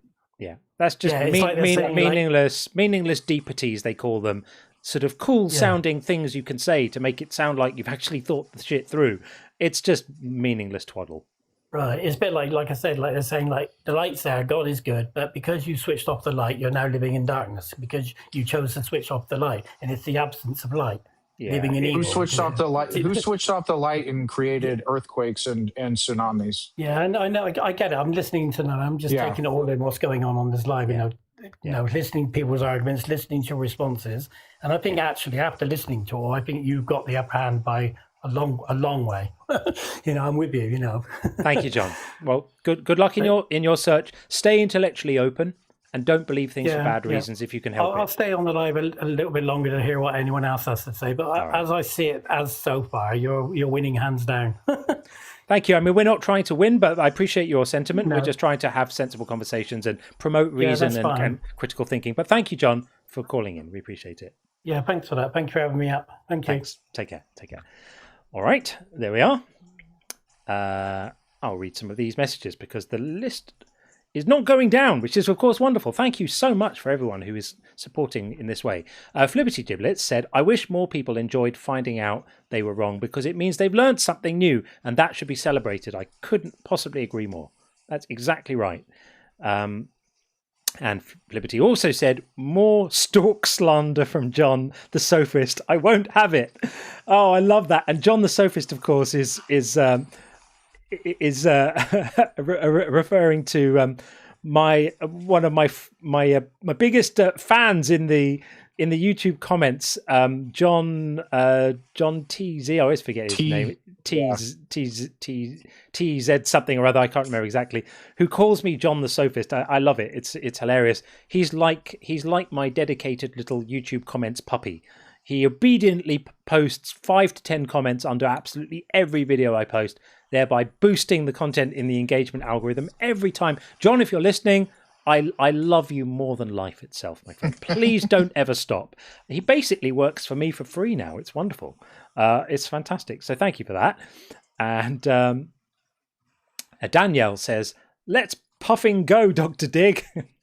Very good. I haven't heard that one before. That's brilliant. I do love Nopers, by the way. Nopers is going to be a thing. We're going to do that. Nopers. Love it. And Flanker130, thank you so much for the super chat. Animals appreciate beautiful things as well. They select mates that are the most visually appealing. Birds create art to impress other birds. Have you seen the bowerbirds? Absolutely amazing. They make these elaborate displays. They dance around them, and a prospective mate will come along and sort of like an audition. The female will come along and just watch, and the male dances around. It's absolutely superb. If you've not checked out bowerbirds, completely right. Absolutely. Well, not unlike what I've seen soldiers in a bar trying to do to impress a girl. You know, there's a lot of parallels there. Anyway, I'm tempted to ask you, have you been one of those soldiers, Sean? But I'm not going to ask you that. Okay. And Indentured Cervix says, new rule. If you call just to ask questions and you have no arguments whatsoever, you must pay John and Sean a consultation fee. I like this new arrangement. I think this is an excellent arrangement. Fully in favour of this rule. Very, very good. I like it a lot. Brilliant stuff. And Penelope Tots and Pears, great to see you as always. I listen to you guys while I work, but definitely look forward to the day when I can give full attention to your live streams. You're such a great team. Thank you, Penelope. That's lovely. I love it when the regular names pop up. It really means a lot. So you are definitely one of those. Good luck with your work, whatever you're doing. I hope it helps. I often listen to long streams while I'm doing things, if I'm exercising or cleaning or doing stuff like that. I'll quite often put on long streams. I'll listen to Justin, or I'll listen to Ian, or I'll listen to some of the others, and I love it. So I totally get why you might do that. I appreciate it. And of course, the wonderful Gordon, as he so often does, giving out 5 Unconvinced channel memberships. That's absolutely amazing. Thank you so much, Gordon. What an incredibly loyal and supportive friend of the channel. Amazing stuff. And Karis says, hey, Siphon27, then why your God not able to stop Satan then, bud? Seems a very pathetic God to me. Right, so people who make this appeal to, well, you know, it's not God that made everything go wrong, it's Lucifer. Well, you either put him in charge and gave him the authority to do it, or you were powerless to stop him doing it. What other options are there? Or you don't know? The God doesn't know that Lucifer did it without God knowing? You got a sneaky in? So silly. So silly. Right, let us get our next guest in. This looks like... they've just left. I was going to bring in Fozzie Jr., but Fozzie Jr. is no more. So I'll carry on with the super chats. That's absolutely fine. Flanker130 said, didn't Caller say evolution and Big Bang was true, yet there is a fall of man with Adam and Eve? If that was why, while Siphon was on, that was all a bit of a mixed, confused bag. Sometimes people call in, they clearly haven't thought their theology through. They don't really know what they believe, but they just, have a go at defending it anyway, even though you don't really know what it is. It's wonderful when it happens. It's quite amazing. And Falconhoof says, honey, I shrunk the Yahweh. Oh, I'm absolutely loving that a lot. I'm planning some more of these wonderful animations. I've got a couple in my head. They will be coming to a screen near you soon, because these interactive things are super fun.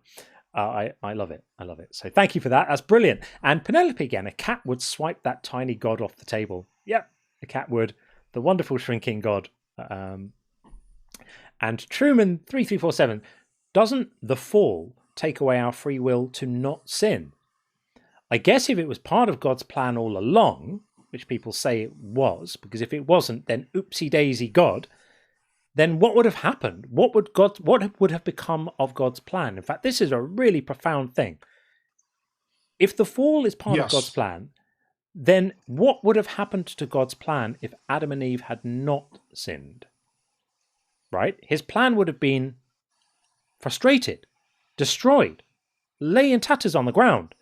He would have had to have been angry with Adam and Eve for not sinning, because it would have been subverting his plan. And if the fall wasn't part of his plan, what does that say about his planning ability? That's such a good point. Yeah, and it's something I bring up a lot. Like one of the tenets of Christianity is that the fall caused all of us to have a sinful nature. And so why didn't God make Adam and Eve with the opposite? So the sinful nature is like, we feel this compulsion to sin to the point to where there is 100% certainty every single person cannot not sin. We are all sinners, which is why we all need a savior. So God did the opposite. And so if God can do it in that direction, he can certainly do it in the other direction, starting with Adam and Eve, to where, as you had pointed out, with a, what is it called? A disposition to where there's a huge yuck factor to sinning. A strong inclination not to sin and still have free will. But so he could have done, so it's okay for God to genetically encode us with a sinful nature to where we feel a strong compulsion to sin, but somehow it's a violation of our free will if he gives us the opposite. Still the free will to sin, but a strong disinclination to do so. Why is that a problem? There's easy. Yeah, it's again, this is such nonsensical nonsense. Anyway, we are bringing in Obo, who we spoke to, I think on Tuesday. A few days back. Hello, gents. Good evening. Thanks for having me again. Welcome back. Welcome back. Oops, that's the wrong name. We don't want that one. We want this one. There we go. Welcome back in. Thank you very much, gents. I've been tuning in bits and bobs to your conversation. I think a few hours back, you had a couple of guys who I think that you both had a good back and forth. I found it really interesting, actually. I have to say, in general, as a Christian, I love listening to atheists talk about Jesus and the Bible, because I actually learned loads listening to atheists, because I think atheists go in obviously to discredit God, discredit the Bible. So you look for more pitfall. You're more what's the word I'm looking for? I don't want to say thorough, but critical. Yeah, well, critical. Let's say critical. Yeah, let's say you're more critical. Which, me personally, as a Christian, I know some people get defensive. I don't. I think I can still learn from an atheist, even if you don't, inherently believe in God. I think there's so many things you bring up that makes me think, you know what, that's a good point. So I just wanted, if I may, to go into, you mentioned about obviously free will and the fall. Yeah. And you were asking a few people, I think they understood, but they didn't understand completely, because the answer wasn't really in line with what you were. I think I know what you're asking. So if I may, you were asking that if God can do whatever he wants, why would he create Adam and Eve knowing that they could sin? Why wouldn't he just create them so that they could just make the right decision and not sin? Is that what you're saying? Yeah. So God made a version of Adam and Eve that he knew would sin. Yes. And so he could have made a version of Adam and Eve that have free will. That's the important part. But they would not. But they would not choose to sin.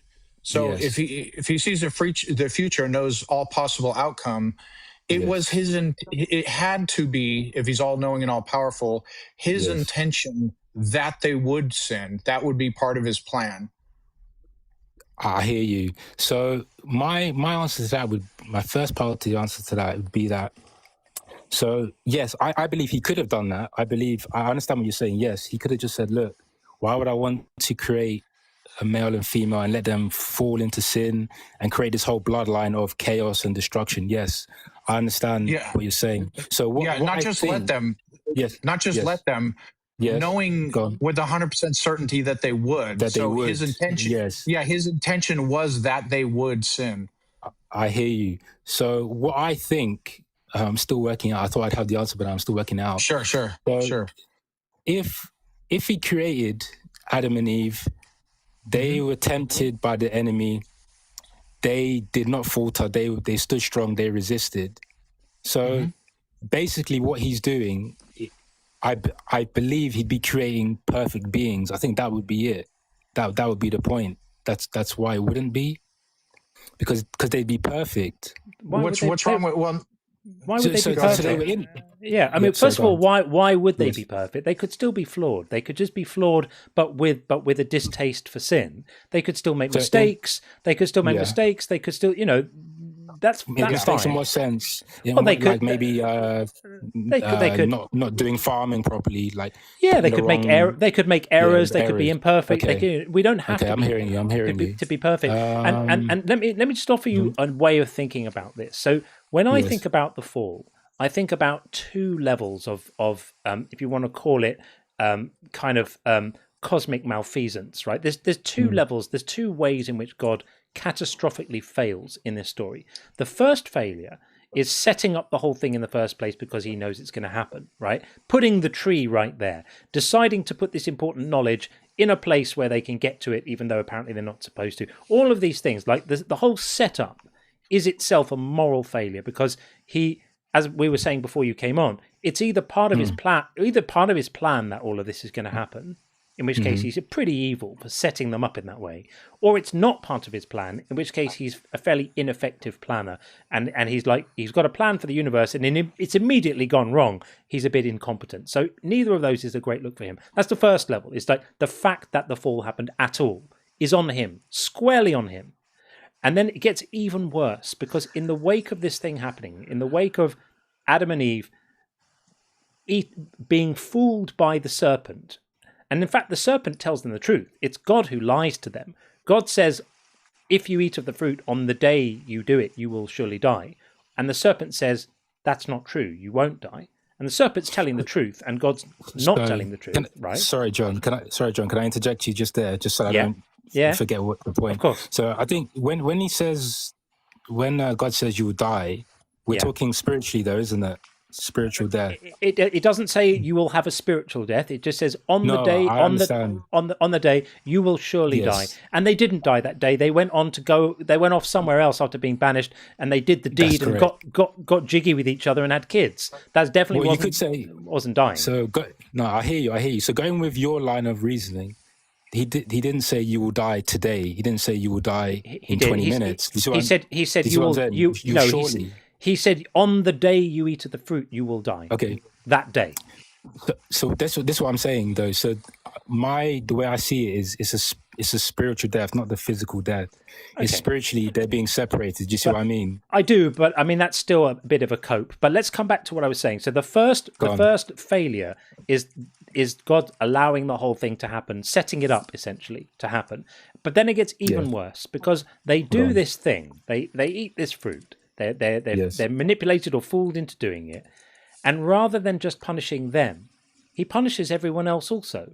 And we would recognize, if a human being did that, we would recognize it as evil. Imagine if I had a real beef with my son, right? My son does something that really pissed me off.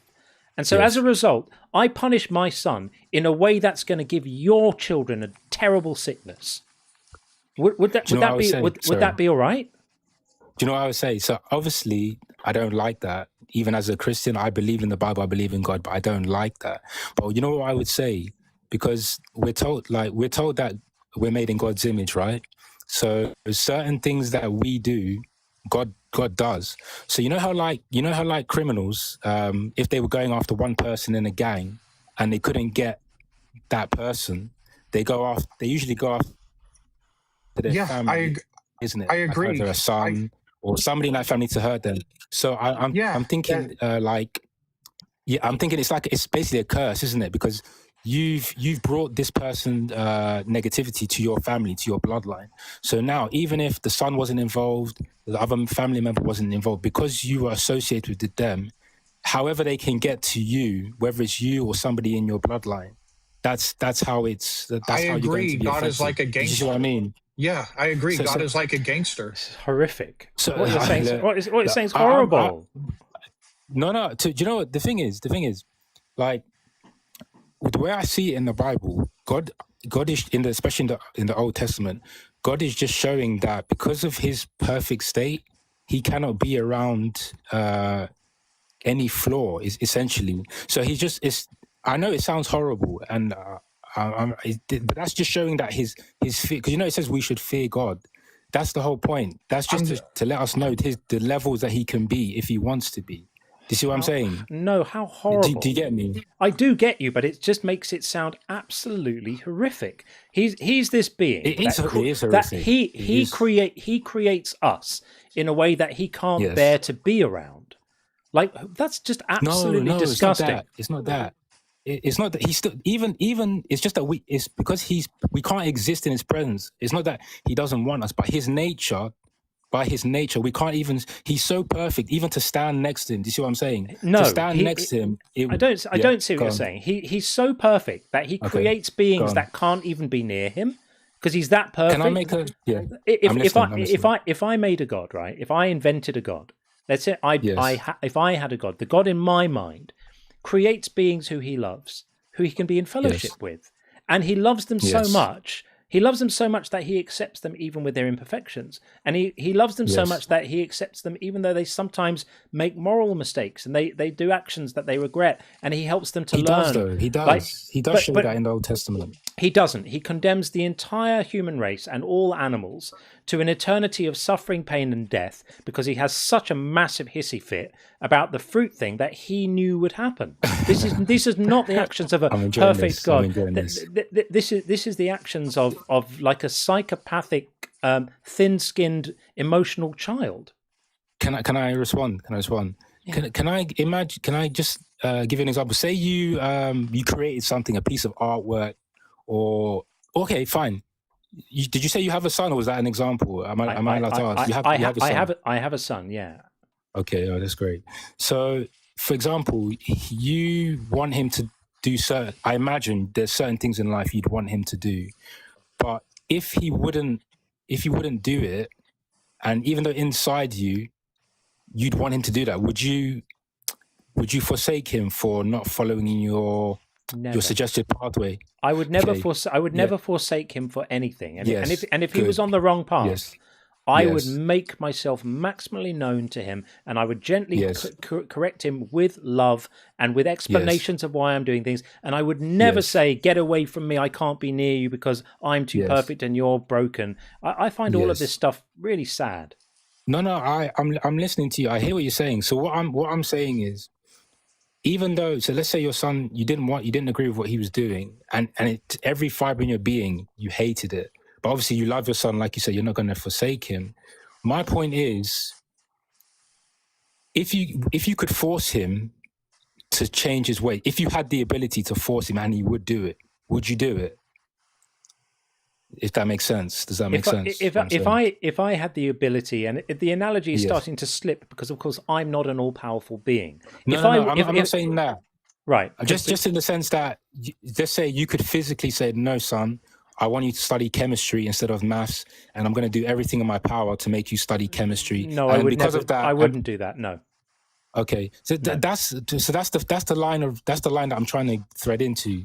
That yes, even if you had the power to do it, to force your son. Now I see the analogy, but it doesn't work. But it doesn't work, and this is why I said I'm not an all-powerful being, because you've got to be really careful. I get you. If you're going to do the analogies and put a person in the place of God in the story and say, well, what would you do, as if to imply that those situations are the same, then you need to make it's not the same. But then you need to equalize it correctly. Okay, so if you said to me, imagine, John, you were an all-powerful being and you had a son. Now we can have a conversation, right? So I would say I would choose the reality for my son in which he can be fully self-actualized, he can use his free will, and he's strongly disinclined from things that are going to harm others, for example.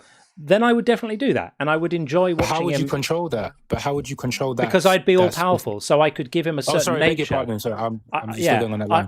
I would give him that nature. That would mean that he could use his free will to do anything he wanted, but he had a strong aversion to harming others, for example. That'd be great. So I would definitely do that. Yeah, and God can do that because he actually did the opposite. He decided after Adam and Eve sinned that a consequence of that would be everyone else would inherit a sinful nature.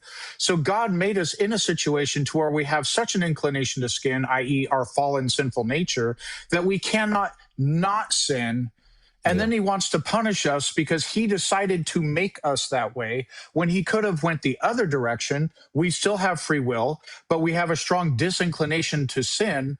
And so we don't sin, still have our free will, but he decided to do the opposite. It's like if I decided that my child would be born with something in his genetic code to where he feels such a strong inclination to rob banks that he will inevitably rob a bank, and then all of a sudden now I'm pissed off at him for doing like literally what I purposely made him like so inclined to want to do. It's absolute madness. So the only thing I would say is, I hear what you're saying. The only thing I would say is when you say he's so pissed, God is pissed off, and that we would do that. The way I read when I read the Bible, I don't see him as pissed. I see him as grieved, not pissed off, but grieved, because his nature. Whatever the emotion is, what I mean. Whatever the emotion is, it doesn't matter. He made us that way, according to Christian theology.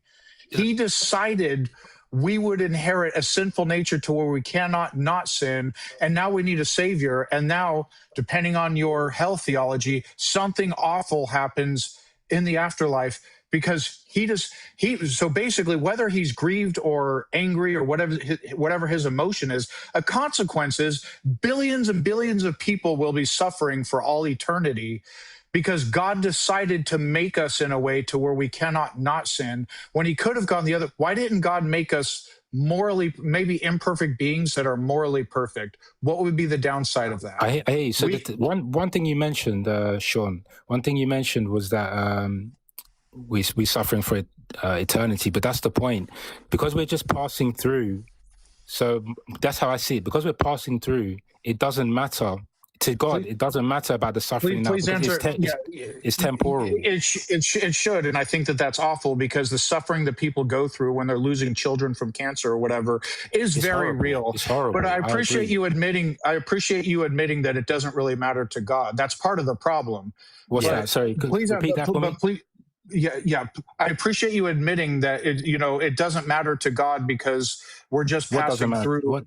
I see what you mean. I want to get on my question. Why didn't God make us as imperfect beings but morally perfect? And with free will. Because for whatever reason you said it's important that it's a problem if we're perfect. But we'll set that aside. So why didn't God just make morally perfect beings who have free will? No, it's a good question. I'm not disputing that. I heard you asking, and I was thinking that in my head that so let's say God just created us. We Adam and Eve. They saw the fruit. They weren't tempted, and then they just stayed. They stayed in the garden. Then what happens there? I understand that. Yeah. So for me, I get it. For me, if you allow me to go back to I know the analogy it's not a like for like, but what I wanted to say, John and Sean, so for example, you're the parent and you're all powerful in the sense that you have the ability to change your child's outcome. Not all powerful in the sense you're God, just in the sense of your child's pathway in life. Is that a better analogy to continue with? If I had a way to, if I could make my own child, someone's pregnant with my baby, and I could just decide that my child is morally perfect, I would do it. So I'm not even saying morally. So what's the actual answer? So God decided for us to be morally flawed because. So part of it is part of it is to glorify him, to worship him. If he creates a creation I'm just trying to be, honest with you guys. If you create, for example, even like humans with their pets, if you have a pet, I'm sorry to use pets, it's probably not the best comparison. If you have a pet, and a lot of people use their pets for emotional support and company, if you have a pet that never wants to spend time with you, you've basically just bought an animal that's just by itself, isn't it? So I believe that God created. What does that have to do with anything? That's not really answering the question. I'm trying to answer you. Hang on. Okay. So what I'm saying, Sean, is that God created us. Although the standard should be perfection, He's created us so that whatever way we come out, we will need Him. Does that make sense? We would actually come back to Him. Okay. So the answer is yes. He wanted us to be morally perfect. I'm sorry. He wanted us to have a sinful nature so that we'll create sin, so that we will be suffering, like people losing their children to cancer and stuff, so that people will feel closer to God. I don't know if He wanted us to suffer, but I know that He wants us to rely on Him.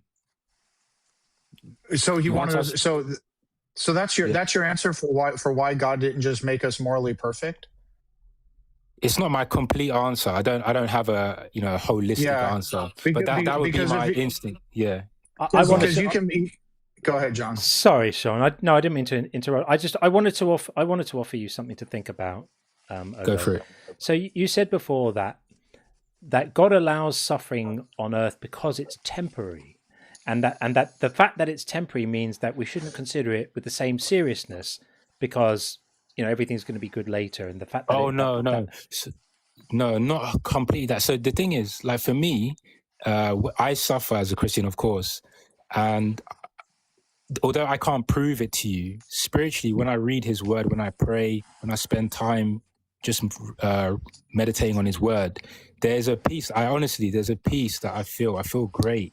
And there's certain things, so I know I can't prove it to you, so just bear with me. I know I can't prove it to you, but there's certain things that's happened in my life when I've been going through those things and I've relied on Him. I've literally called out. That's great, but that's nothing to do with what I'm talking about. I'm saying that. So what I'm saying is, so it's not that we're alone to suffer alone when we go through this. That's why He's saying us not to worry, even though we will go through hardship. No, but I want to make a specific point about what you said. So the general principle that you alluded to, and we've heard many people say it before, is that the fact that the suffering on earth is temporary makes it in a way less serious because it's temporary. Like it's temporary and then it's over and then everything's good. So we shouldn't think about it. We shouldn't evaluate it morally in the same way. But at the same time, Christians will come and tell us about the suffering that Jesus had for a bad weekend as if it's everything in the world.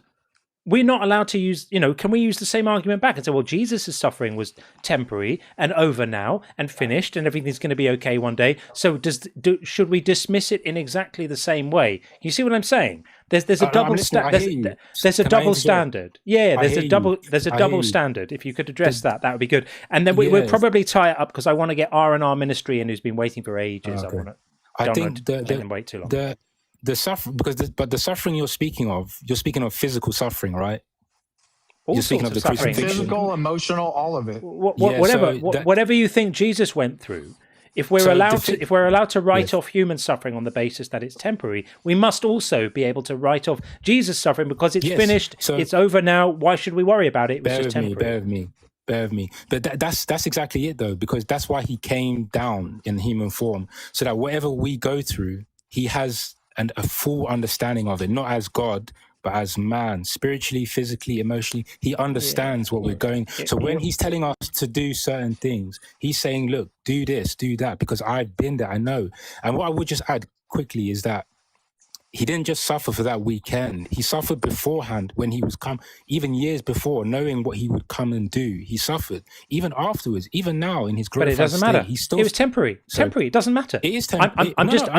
I'm applying the same standard. I'm not disputing you. So that means next time you hear a fellow Christian making an apologetic argument about what Jesus went through and how much He gave up and how much He suffered, I want you to say to them, but it doesn't matter because it was temporary.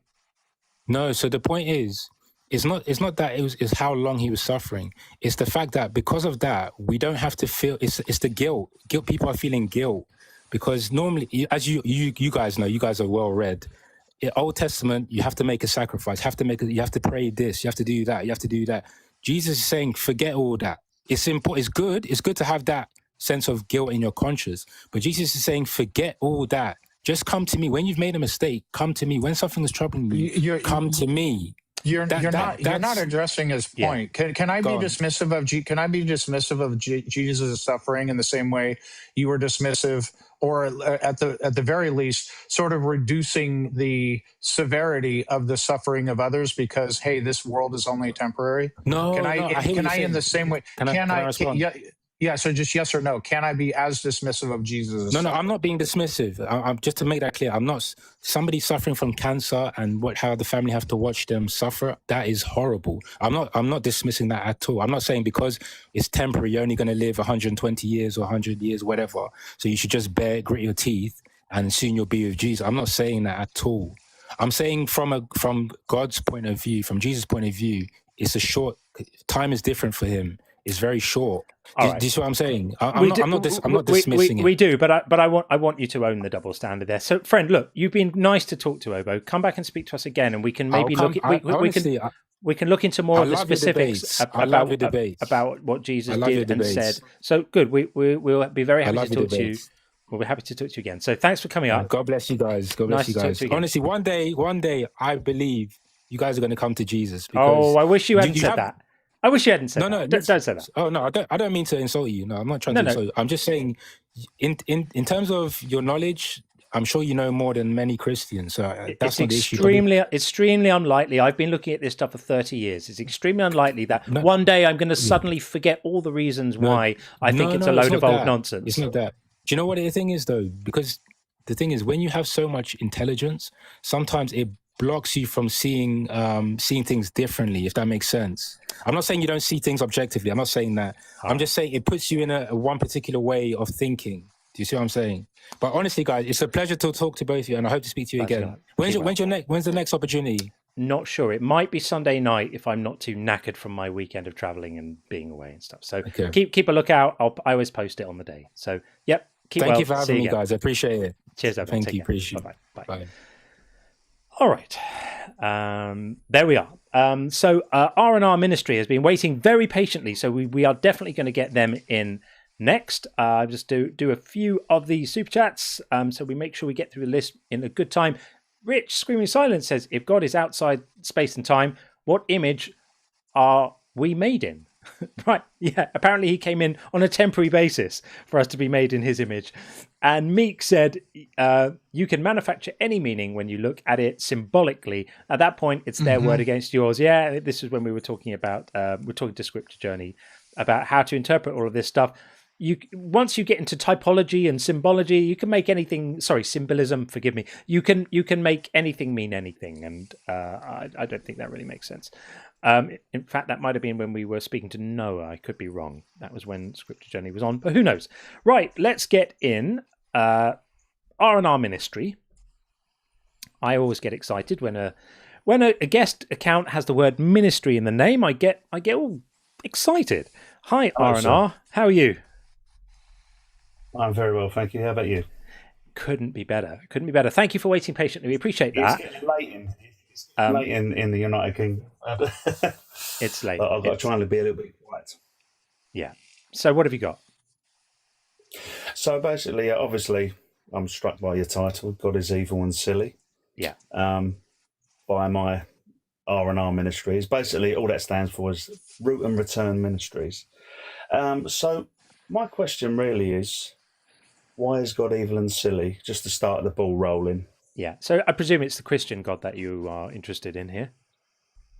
Oh, yeah, of course. Yeah. Normally it is when people say ministries. Yeah. Okay. So I've got Jesus coming on the clouds. So that's probably an indicator. That will be the one. Yeah. So, okay. So a couple of questions. When you read the Bible, do you think that everything that the Bible says happened actually happened? Okay. That's a question. Oh, is that the first question? Oh, that's the first question. Yeah, just to clarify, just kind of get a framing.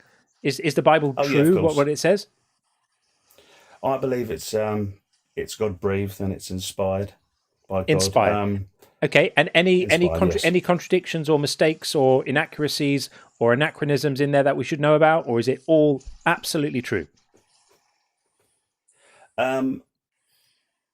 It's funny because outside of the scripture, which is extra biblical, there's historic framework that makes sense of a lot of things.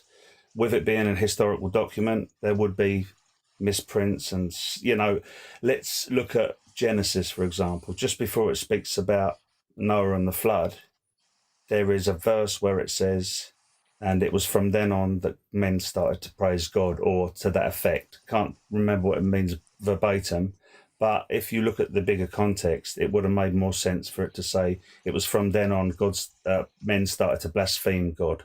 So there's typo errors there, but I think it lends it more credence because it shows how men are fallible. Fair enough. So broadly speaking, and I will get onto the specifics in a second, I promise. So broadly speaking, when the Bible says God said something or did something, aside from the odd scribal error or typo, as it were, it does reflect God's nature. Okay, well, if that's true, then the God you worship is a horrific monster, because the God you worship is a massive fan of indiscriminate collective punishment, in which many, many innocent people are hurt or killed or made to suffer for actions which they had nothing to do with. And if any human being did that, we would immediately recognize it as morally unacceptable. And then you get a whole load of excuses. Well, he made us, he can hurt us, all of that stuff. I'm not interested in those reasons. They are nonsense.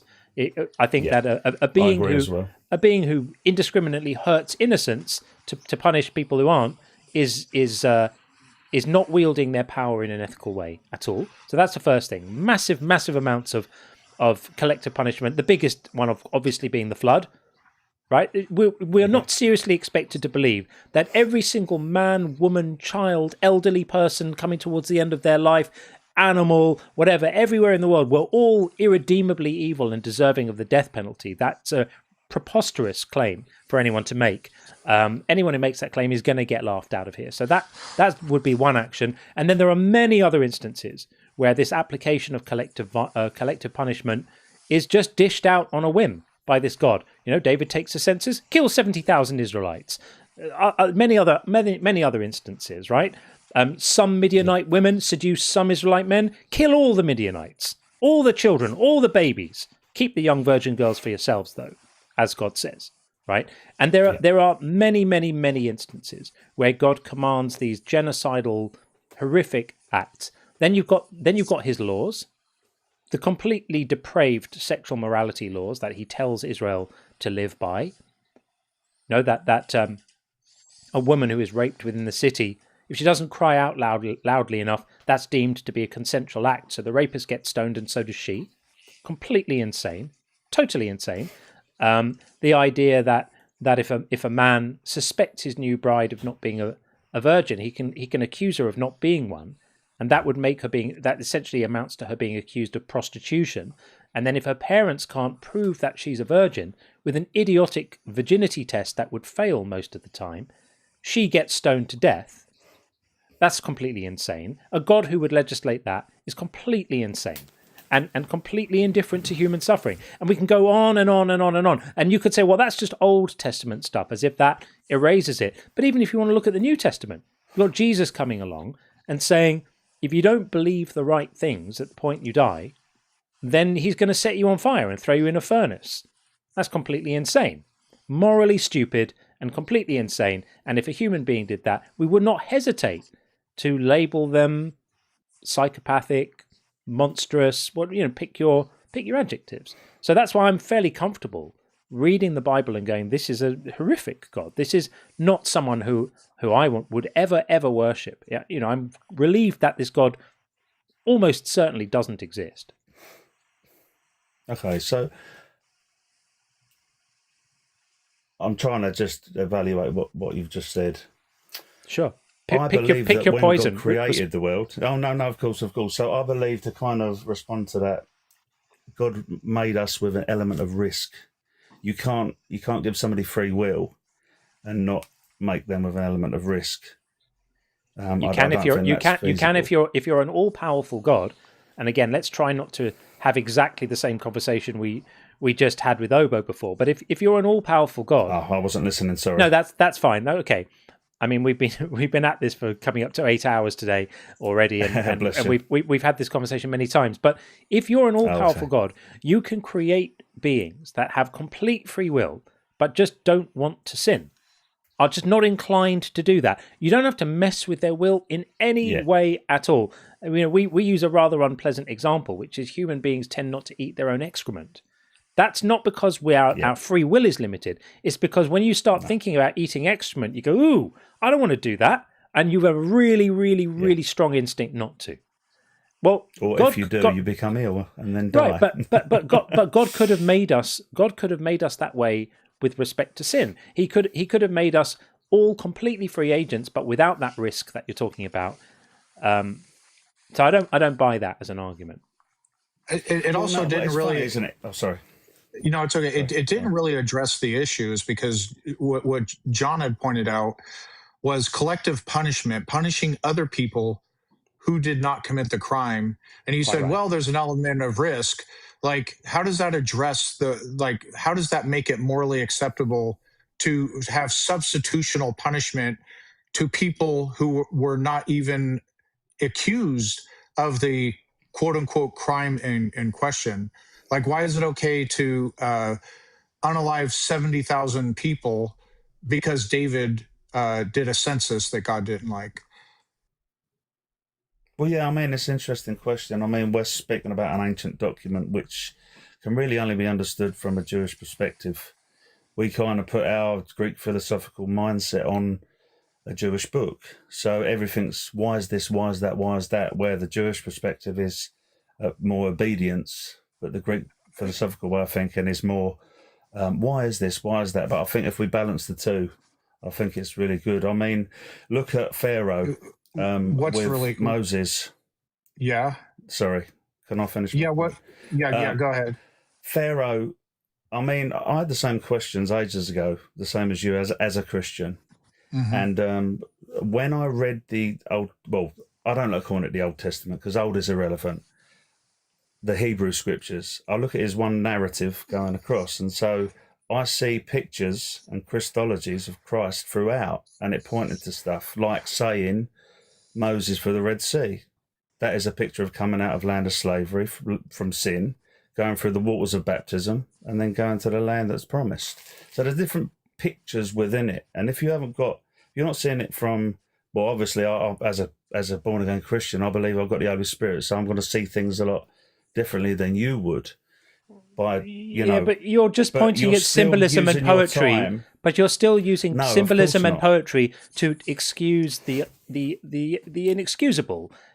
God permits. Really God, you are. God permits. God. I mean, you're not meaning to, but you are. God permits slavery, right? Owning human beings as property. He's totally fine with it. In fact, the first thing he does to his people when they've come out of slavery themselves, it's not even like slavery was up and running for them at that point.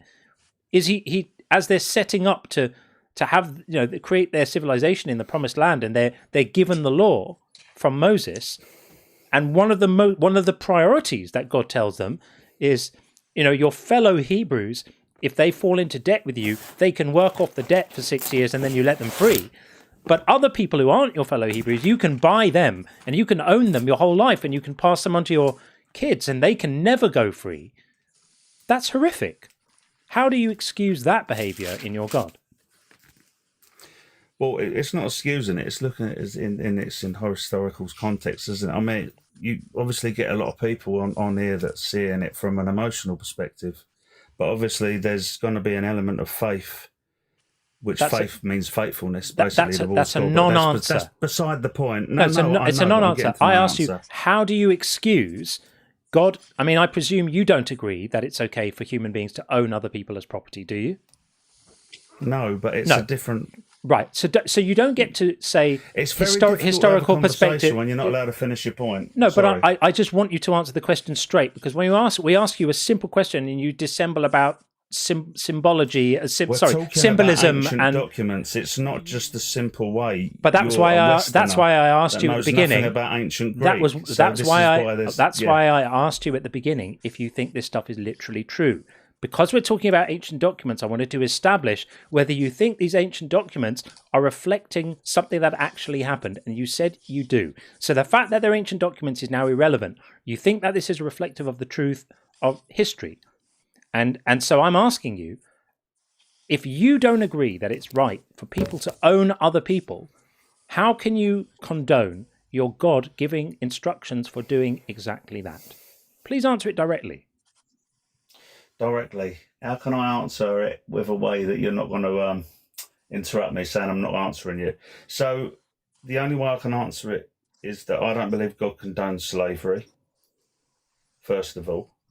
And slavery then was to pay off a debt.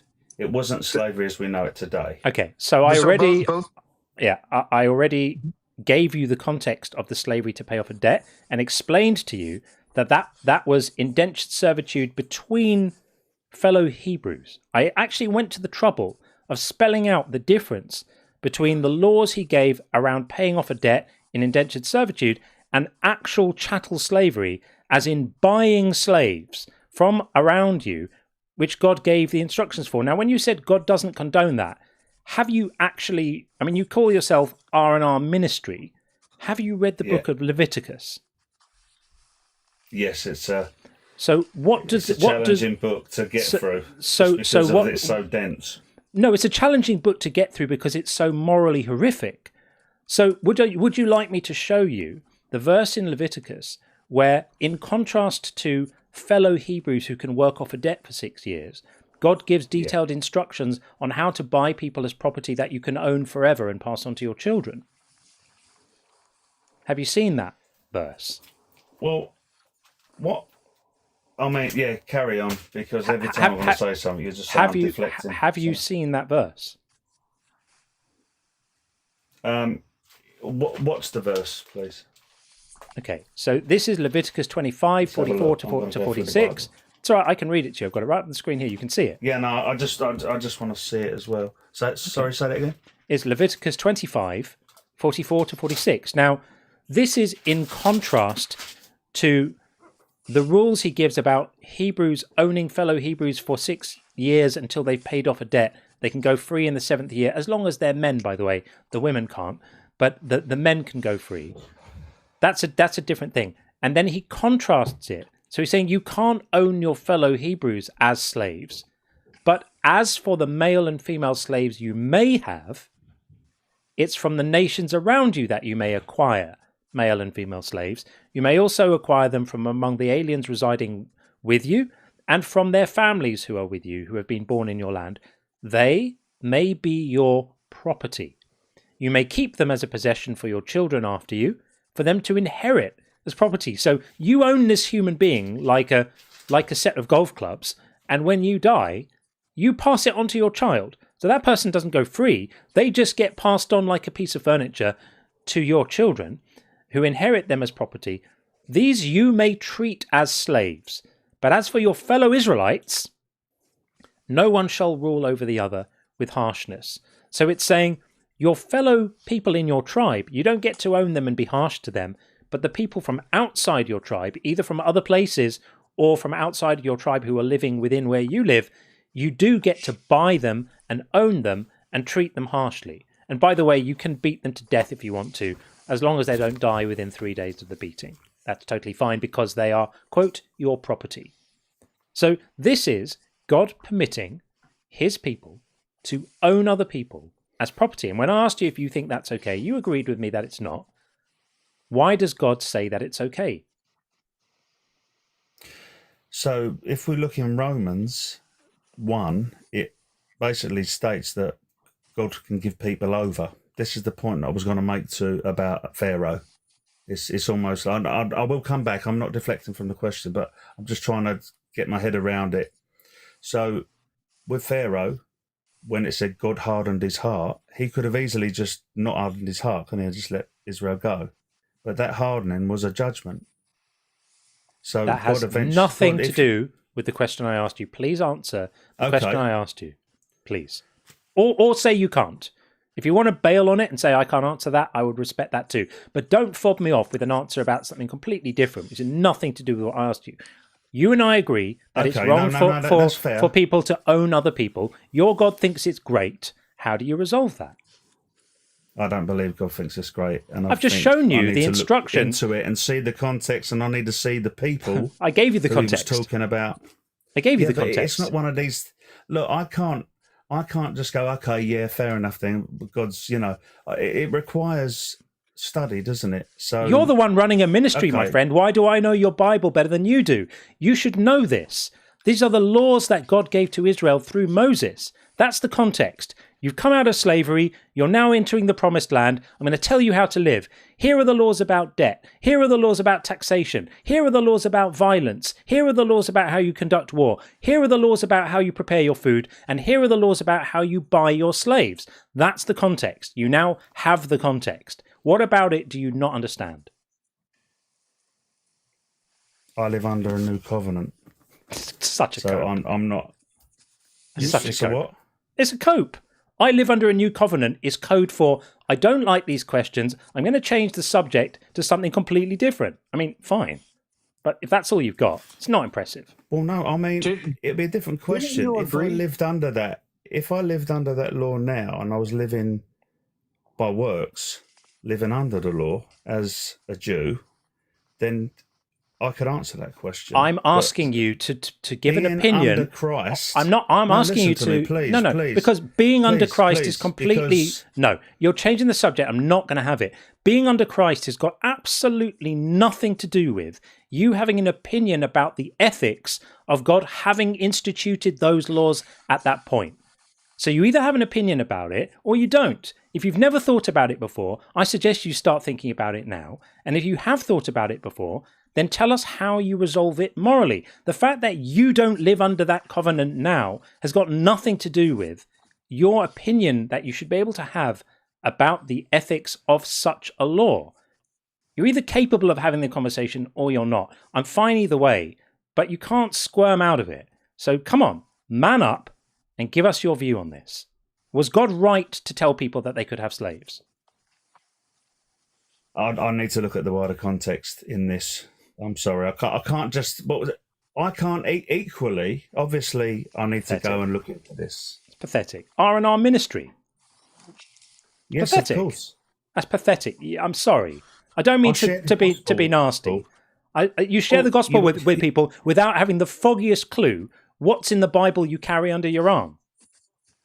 You don't do the minimum of work to deal with the ethically problematic and troubling parts of your own holy book. You haven't bothered to think about them until an atheist reads them to you, and then you go, "I'm going to have to go and look into that." So you're saying that I need to know everything.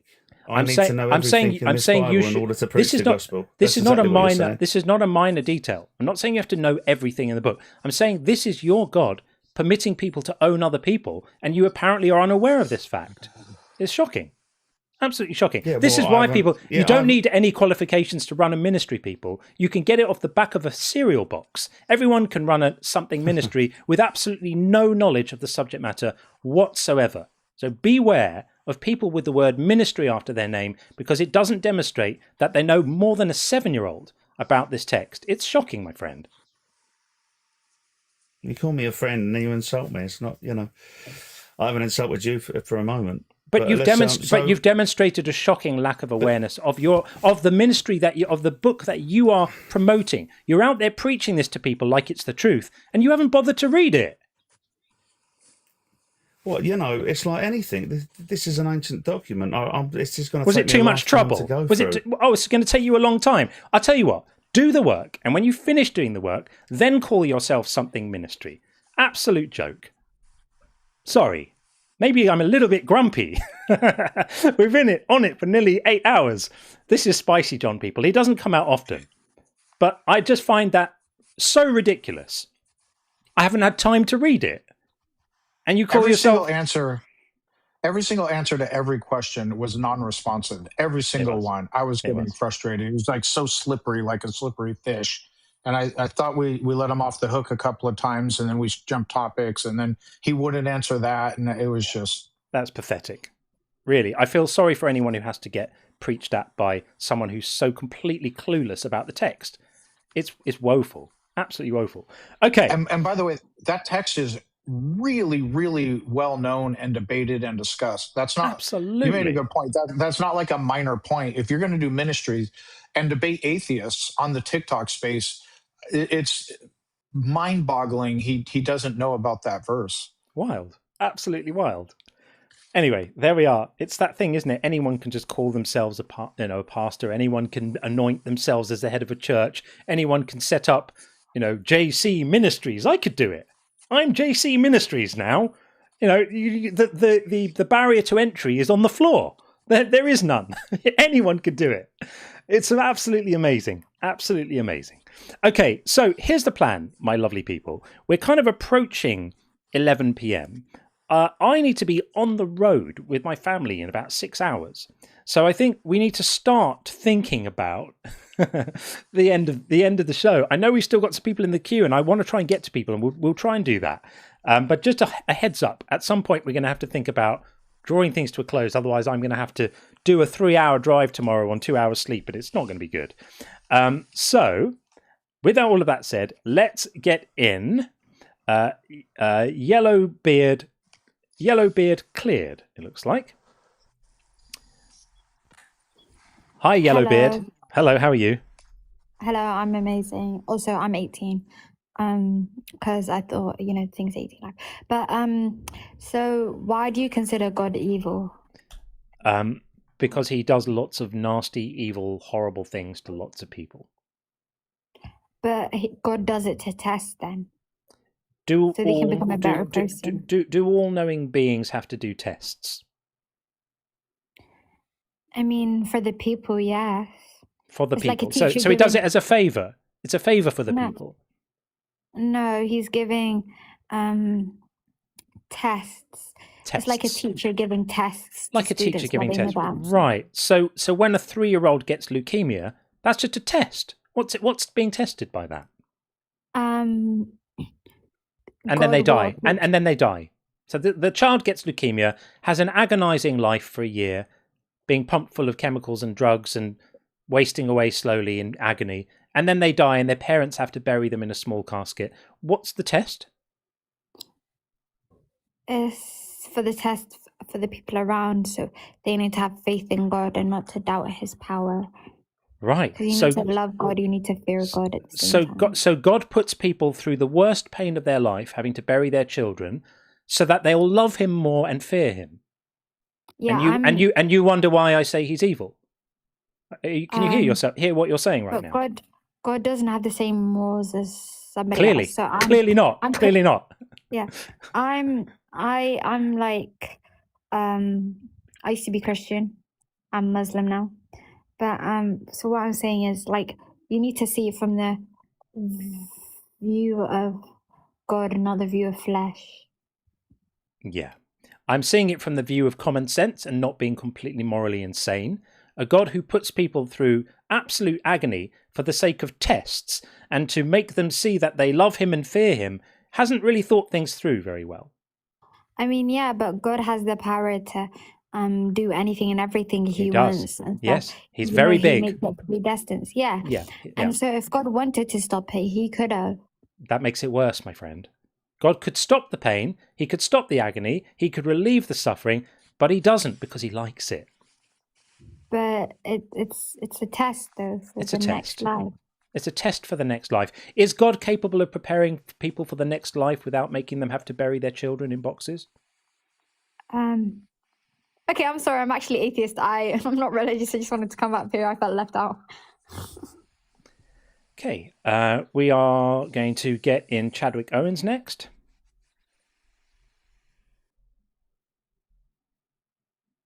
We'll try anyway. Hey, Chadwick. Hey, man. How are you? Good. How are you? Good. Yeah, man. I've been listening to your pod or this broadcast all day long. You have been at it and tearing it up. I just wanted to come on and say pretty much everything that you have said is spot on. But I have a problem with the Bible in the first chapter and the second chapter are different. And if you can't get God's word correct in the first 2 chapters, then something's flawed in that Agreed. book. Thank you, buddy. We're trying to get through the stream, and we're taking debates only. But thank you for coming in. But I just want to say I appreciate you, man. Thank you. All the best, Chadwick. Keep well. Keep well. All right. There we are. Okay. We maybe need to put a bit of a hard limit on it. I think my hard limit probably needs to be 11:30. So that's my time. That's half an hour from now. I think that's going to have to be my hard limit. I had promised my family I would finish at 10. So that's 90 minutes less sleep. And you also need to be safe if you've got a long drive tomorrow. That's true, yeah. So I'm going to need to do that. So we will start. I'm going to probably say it's not necessarily, I can't necessarily promise that everyone who's in the queue now is going to be spoken to. So I'll do my best, but I can't guarantee it. So we'll bring in Luke Singleton next over on TikTok, and then we have Travis on YouTube, which we can hit after that. Hey, Luke, how are you? Hi, how are you doing? Very well, very well. I've not been listening, but as time goes on, I've realised, life comes to an end. The loved ones you love, they die, and and the loved ones you've got, who give the stability in your life, they're going to be gone. And okay, you've got to man up or whatever. But things, and then there's also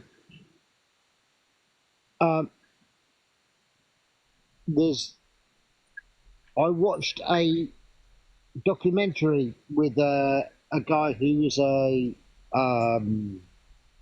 mortician. Right. And he prepared the people for their burial and journeys or whatever. And his outlook was very beautiful and pushed them on to the next step. Yeah, this is not. None of this is sounding like it's got anything to do with our prompt at all. Are you able to get in the galaxy of what we're actually talking about here? No. God is evil, creative, no silly. But the question at the end of it is why? Why, weather, war, all this life struggle is why? Luke, I'm going to respectfully say thank you so much for calling in today, but it feels to me like now isn't quite the moment to have this conversation. So we're going to try to be selective about how we make the best use of the time we have before I have to draw the live to the end.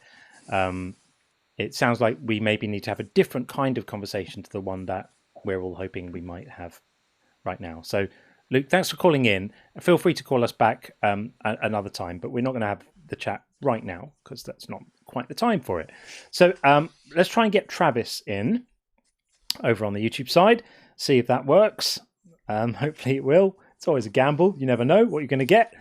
Travis, are you there? Hey, can you hear me? Yeah, I can. How are you? I'm doing well. How are you doing after what it's been like 8 hours of you doing this? Yep, 8 hours on the dot. We just hit the 8 hours mark right now. So doing very well. Thank you very much. I might need to take your echo cancellation off because, again, a little bit froggy. If I have to put it back on, I will. Let us try that. What have you got? Is that better? Yeah. Okay, cool. Yeah, I realize it's Spicy John time, so I'll try to make this relatively short. Also, I've never called into any of these shows before, so this is kind of a first for me. Sure. But I would, largely agree with kind of your main sentiment, which, if I'm understanding it correctly, is punishment for non-belief is incredibly unethical. Yeah. So I'm 100% with you on that. And I would even say that I largely agree with almost all of the points that you make. However, I would consider myself an agnostic theist. That's how I would label myself. So I would also disagree with today's prompt. Okay. In terms of how I kind of view and define a deity. But yeah, happy to, I don't know, answer any clarifying questions, or if you want me to kind of lead with, kind of a topic, I can go either way. Well, I would just say, I mean, I appreciate your slightly more nuanced position. That's great. Do you think that there's a God who is supervising the world on a moment-to-moment basis? No. I deconstructed out of, kind of an evangelical background at I'd say like fairly young age as a teenager, and largely for the reasons that you talk about. Okay. But like many other people that kind of go through the deconstruction process, I kind of, modified my viewpoint and landed on, I appreciate studying kind of the cultural background and the mythological elements, and I also appreciate kind of Eastern religions and Eastern spirituality quite a bit too. So I kind of developed, something that's closer to probably like monism or a like idealism. I'm not super familiar with all the nuanced differences between like dualism and panpsychism and all those things, but it's something along those lines. And I think I've heard you like address these types of views in the past as being kind of fringe or like idiosyncratic. I mean, just they're outside of the scope of what we normally talk about, because the whole point of this channel, the reason this exists, is really to legitimize the positions of people who have fallen away from mainstream religious ideas and have copped flack for it and have been told that they're wrong for doing it and that they're bad and that they deserve punishment. And so people who come in to offer an idea of the divine which kind of doesn't involve any of that stuff anyway, it's like, it's interesting, it's sort of intellectually interesting to talk about that stuff, but it's kind of a bit outside of the sphere of what we're really about. Every conversation we have, I want it to be helpful to someone who's struggling with religious stuff, and it's helpful for them to hear these ideas demolished. But the sorts of conception of the divine that you're talking about is fairly it's not kind of malignant, is it? It's fairly benign what you're talking about. And so I don't have too much of a problem with it, really. Even if I may not be persuaded by some of its claims, it's not really the mission for me to be pushing back on that stuff, if you get what I mean. Yeah, that's totally fair, and I understand that. I guess kind of last interesting point that I might make before I kind of leave, and I'm curious to get your thoughts on some of these things too, if you're open to it, is like these types of forums, kind of hanging out in these spaces actually kind of makes me question some of these maybe loosely formed beliefs around the God as a universal essence, or something along those lines.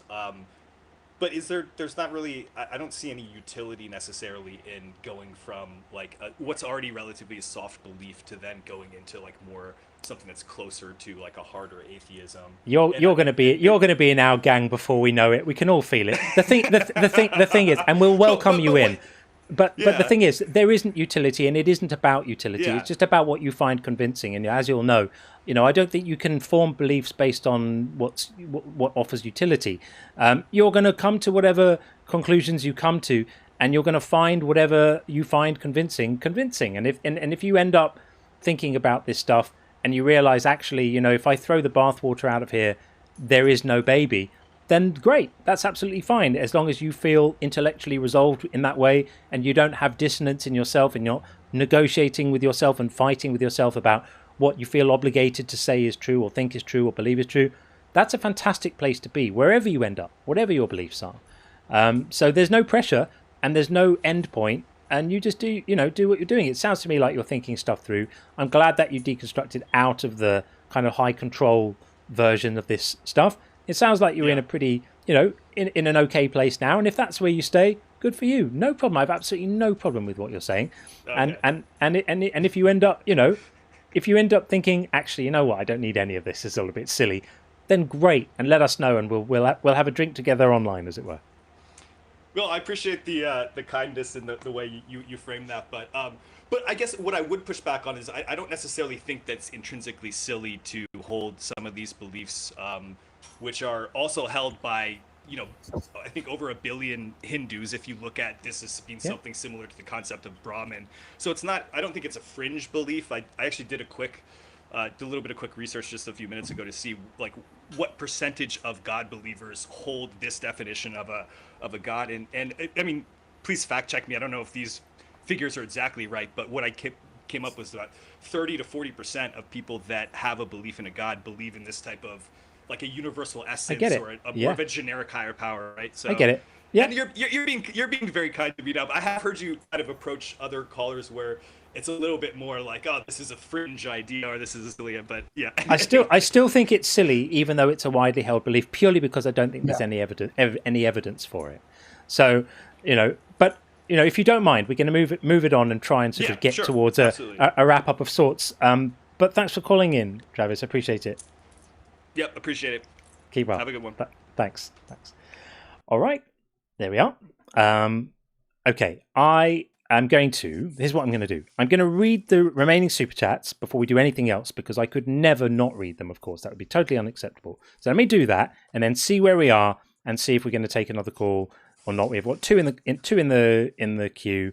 I know Zozo is there, and we've spoken to Zozo before, and Kellen is back again. I'm not sure if we're going to have time. It seems unlikely to do both of those, but let's have a look and see what happens. But I must read these messages because people have taken the time and the generosity to send them. So Zencat, thank you so much. I think the Bible was written to show just how evil the Bible God is. The real hero here is the snake, preaching knowledge, light, and compassion. Prometheus, much love and respect to you, John Sean. Thank you so much. I agree. The serpent is the hero of that story for sure. The only person telling any truth in that story. And Meek says people who say this life is temporary have never truly suffered. I'm talking sex trafficked for years suffering. I mean, it doesn't bear thinking about, does it? Yeah, I don't have much truck for people who are going to just sweep aside the suffering of other people in one theological snap of the wrist. I don't have time for that at all. And the wonderful Babs, good to see you, Babs. Stop telling me not to grieve. How dare you? Thank you. Exactly. And I know what you've lost, Babs. I share your outrage. Totally. And Coco's, thank you for the super chat. Christians like to ask why we don't unalive ourselves if life has no inherent meaning. Let me now ask Mr. Scripture Journey, if this life is not the real one, what are you still doing here? That's a fair point. It's a fair point, right? If this whole life is just a brief doormat before you enter the real one, what are you waiting for? Get on. I mean, we would never say that, of course, but it's a fair point. It's a fair point. And the Devil in the Circuit, thank you so much for your supportive super chat. And Buzz said, you can tell him I'm listening. Yeah, and again, I should really have mentioned, but Buzz has given me a perpetual license to talk about the loss of his daughter when necessary. And I sometimes still find myself holding back, but I ought to do it more because I think I mean, Buzz has said to me that it enables him to feel that his grief and loss and pain can at least be used for something, to communicate something profound. So I should have done that, Buzz. Thank you again for being there. And just some random dude on YouTube, one of my favorite people. Why do believers argue against God being okay with slavery and other biblical atrocities? Wouldn't it be okay in their view since God created morality? Well, exactly. You can't have it both ways. Buzz said, I'm sick and tired of these motherfucking snakes in this motherfucking garden. Eve, probably. Or possibly. Yeah, even though God put them there. And one Chikwana says, Chikawa, I beg your pardon. Hey, John, not sure if you've seen or heard of them, but would you ever debate Jesus and whatnot? Baku, hey, Baku, lots of love to you, my friend. Yeah, people keep on telling me about Jesus and whatnot. I believe this is a Catholic content creator. This is crazy. Something like 4 people have messaged me in the last few days saying, would I debate this guy? I mean, look, at the moment, I don't go out and do debates. I just set up here, and whoever wants to come and talk to us is welcome to come. Whoever doesn't want to, that's also fine. And that's it. A few people, there's a YouTube channel that have approached me to debate someone quite disagreeable, and if I'm going to do it, I certainly won't do it until after the books come out, because I've got a lot to think about around Unconvinced and the book launch and stuff like that. And if I was going to do a debate, I'd want to make sure I prepare for it properly and stuff. So at the moment, I'm probably not doing that, but perhaps later in the year, I might consider those kinds of things if it seems like there's a value in doing it. But I don't know. Quite happy just being here doing our thing. And the Devil in the Circuit, thank you so much. Every Christian has a big but. Always. Lots of them. Many buts. And Godwin, great to see you, Godwin. John Google's scrumping. Don't worry, safe for work. Scrumping is like stealing apples or something, isn't it? Something like that. Stealing apples. There you go. Got it. As it came out of my mouth. Adam and Eve were scrumping. I love that very, very much. And Buzz said, I am fear. Ha! Nah, you're a crybaby. Yeah, it wasn't an impressive showing at all. And just some random dude again. I'm not the only one who wonders, how the hell did I believe this shit, right? Lots of people wonder that. And if you get to the point of wondering that, then you know you're doing something right. And if he's here right now, I just want to give a really, really big, massively heartfelt shout out to my friend Fro. Fro, I love you, man. You're the best. You're doing well. You're doing okay. I'm here for you if you need me. Give me a shout anytime. We had a good conversation earlier on. And you can think that too. Take a leaf out of Just Some Random Dude's book. How the hell did I believe that nonsense? That's the spirit. That's the ticket. And Buzz says, in absence of Kill Switch, it's poll time, John. Oh, thank you. It's normally Pastor Fairy who nudges me there. But a different type of poll, of course. And 653 to midnight. Thank you so much. FYI, Fermat's last theorem was solved in 1994. I suggest using the Riemann hypothesis as the go-to to request for providing divinity. Actually, I ought to know that because I read Simon Singh's book on that about the Cambridge mathematician who literally locked himself away for weeks to solve it. But it would still be quite impressive if someone claiming to be God could just let us know what it was, because most people can't give the proof or provide it. I certainly couldn't. But thank you for that. I love all the clever people around here. Make me feel dumb, but I'm here for it. And Karis says, love the stream, John, and sorry for the typos in previous chats. At a party and currently 3 listening to these delusional people beers in. Yes, I have a designated drive. Love that. Well, Karis, hope you're having a great party, and drink water with the beers, then you won't have a headache. And Tim says, I work days, you stream days, except weekends when you stream nights, and I close. Bad. And I'm always working during the show. Good, I get paid to listen. I'm delighted that you get paid to listen, Tim. The show wouldn't be the same without you. I mean that honestly. Like your input is just brilliant, especially when things are a bit like gloomy and heavy, and it gets a bit earnest sometimes, doesn't it? And they're all a bit like slavery and death and sacrifice and sin and atonement and all of that. And then you just like throw in some brilliant dad jokes or some silly stuff. It's exactly what we need. I love it. And Joyous Dog, who's also wonderful. John, embrace your stalker's slur and make it yours. Change your last name to The Sophist. Or Sophist. Is it Sophist or Sophist? Sophistry, isn't it? Or for continental flair, Le Sophiste, El Sophisto. I should do this. Except I wouldn't want to give John the satisfaction. And Chris Al says, I recently discovered your channel. Just wanted to show my appreciation. Much love from Canada. Much love back, and much props to Mr. Carney, who's doing an absolutely brilliant job of putting the orange baby in his place. Absolutely here for that all day long. And Karis, thank you so much, says, hey, Obo, a question for you. Why would God not want to create humans as perfect? I agree. Why not? It's exactly what you say, Sean. They could be perfect. And arguably, a perfect God who creates things that are imperfect is not perfect, because their creations would be improved by upping their, quality control. Easily done. Okay, just 8 more of these and we're done. Indentured Cervix says, God makes the weather and then complains it's raining.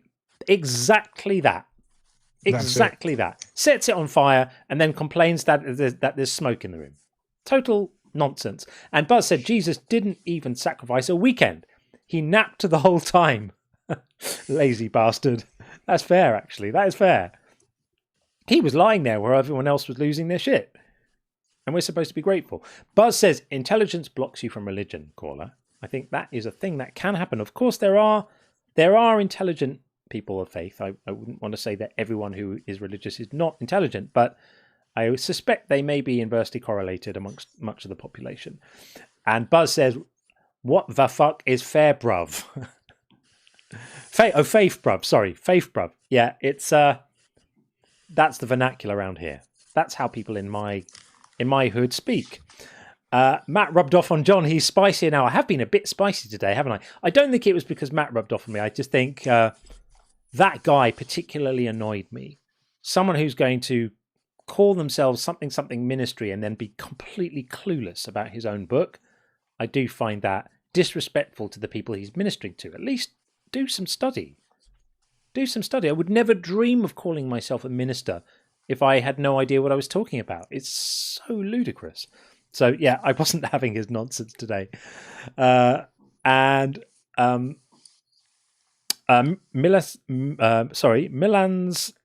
Vankara says, if Jesus is not God, then who gives men their morning wood?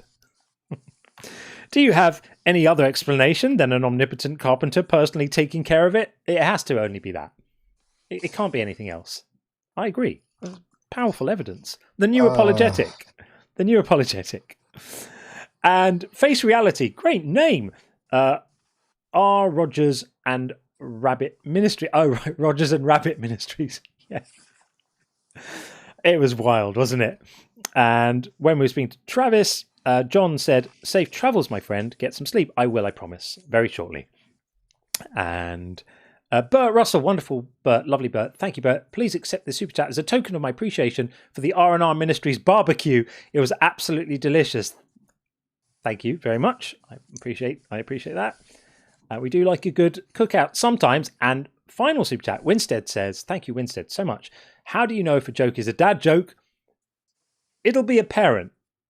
Sorry for that. It'll be apparent. Only one thing to say, which is... That's the one.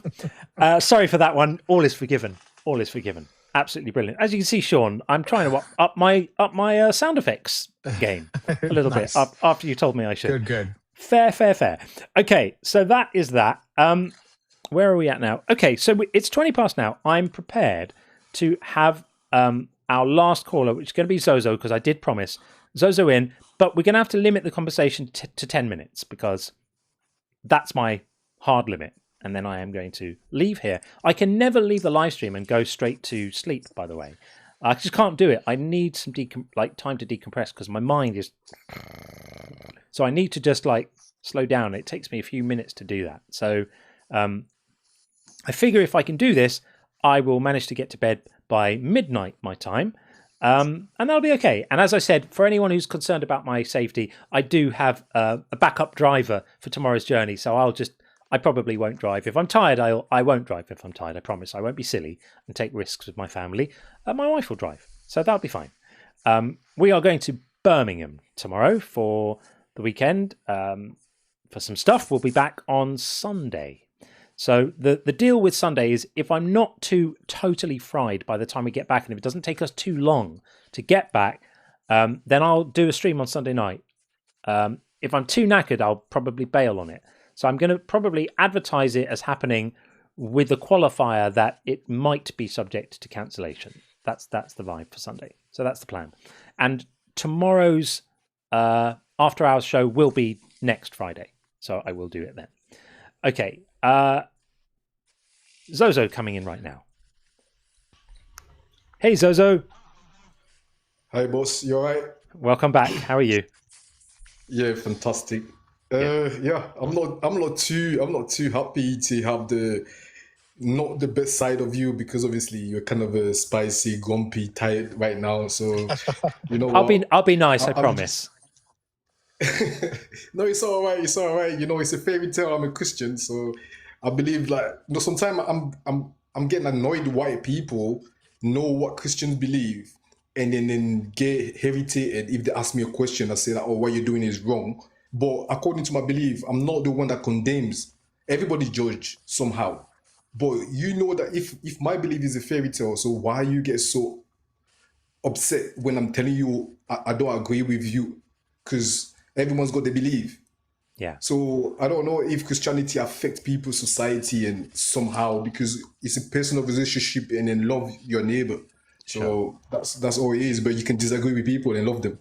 Yeah, I understand what you're saying. So I can't speak for any other atheists or counter-apologists. I can only give you my perspective. So if you said to me, like, why do I care about this stuff? If it's all a fairy tale, why do I care about it? I would say I don't care about the stuff itself.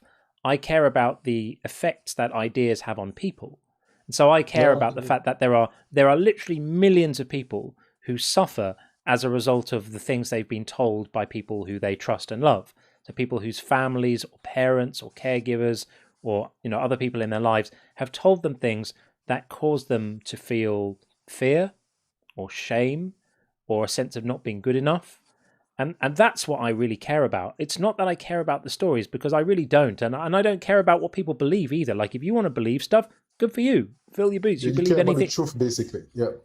I care about the truth, and I also recognize that some ideas can be damaging and dangerous to people's welfare. And that's not me being a snowflake. It's not me saying I think we can be hurt by words. I'm not saying that. We can be hurt by ideas. We can be hurt by being told things, which then make us think things.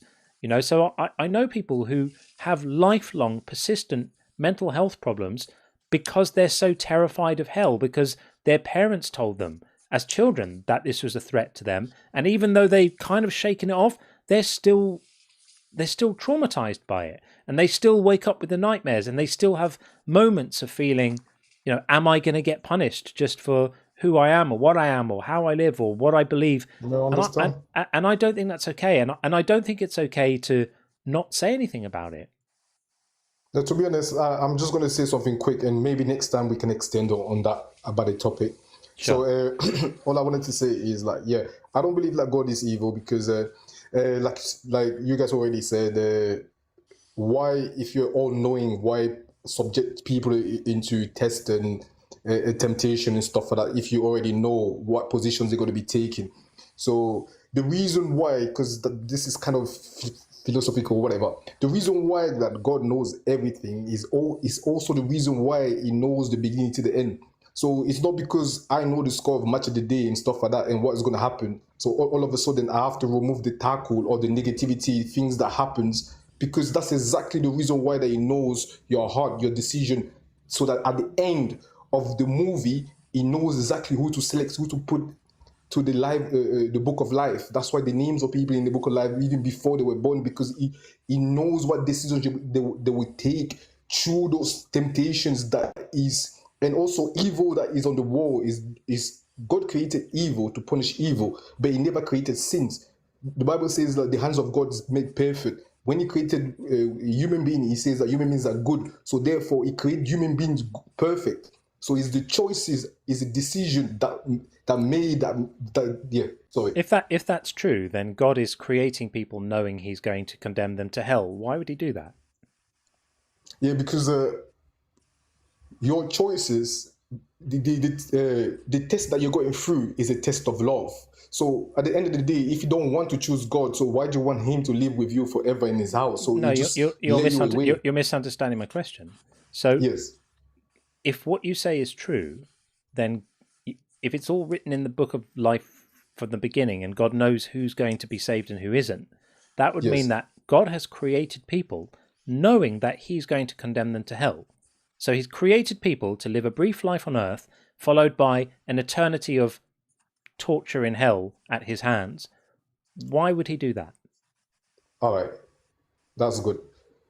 The reason why he let people going through what they're going through, that's exactly the same reason that he knows that they're going to commit those things that they're going to commit. So it's not like because he's created you instantly, oh, you're going to go to hell. It's because he knows your choices that you're going to make. And because he knows your choices, it doesn't mean like he should cancel those choices. You're not answering his question. You're not answering his actual question. No, you misunderstood the question. He said, how come I can repeat the question to let you know I understand the question. So how if you understand it, then it's really a problem that you're not answering it. So there's two sets of people: those who will be in hell, those who will not be in hell. Yes, because of the action. God is. It doesn't matter what the reason is. The fact is, hold on. Let me finish. Let me finish. They Let can't me go to hell finish. for no reason, though. Let me finish. It doesn't matter to the question why they're going to hell, just that they are. So you have set of people A, set of people B.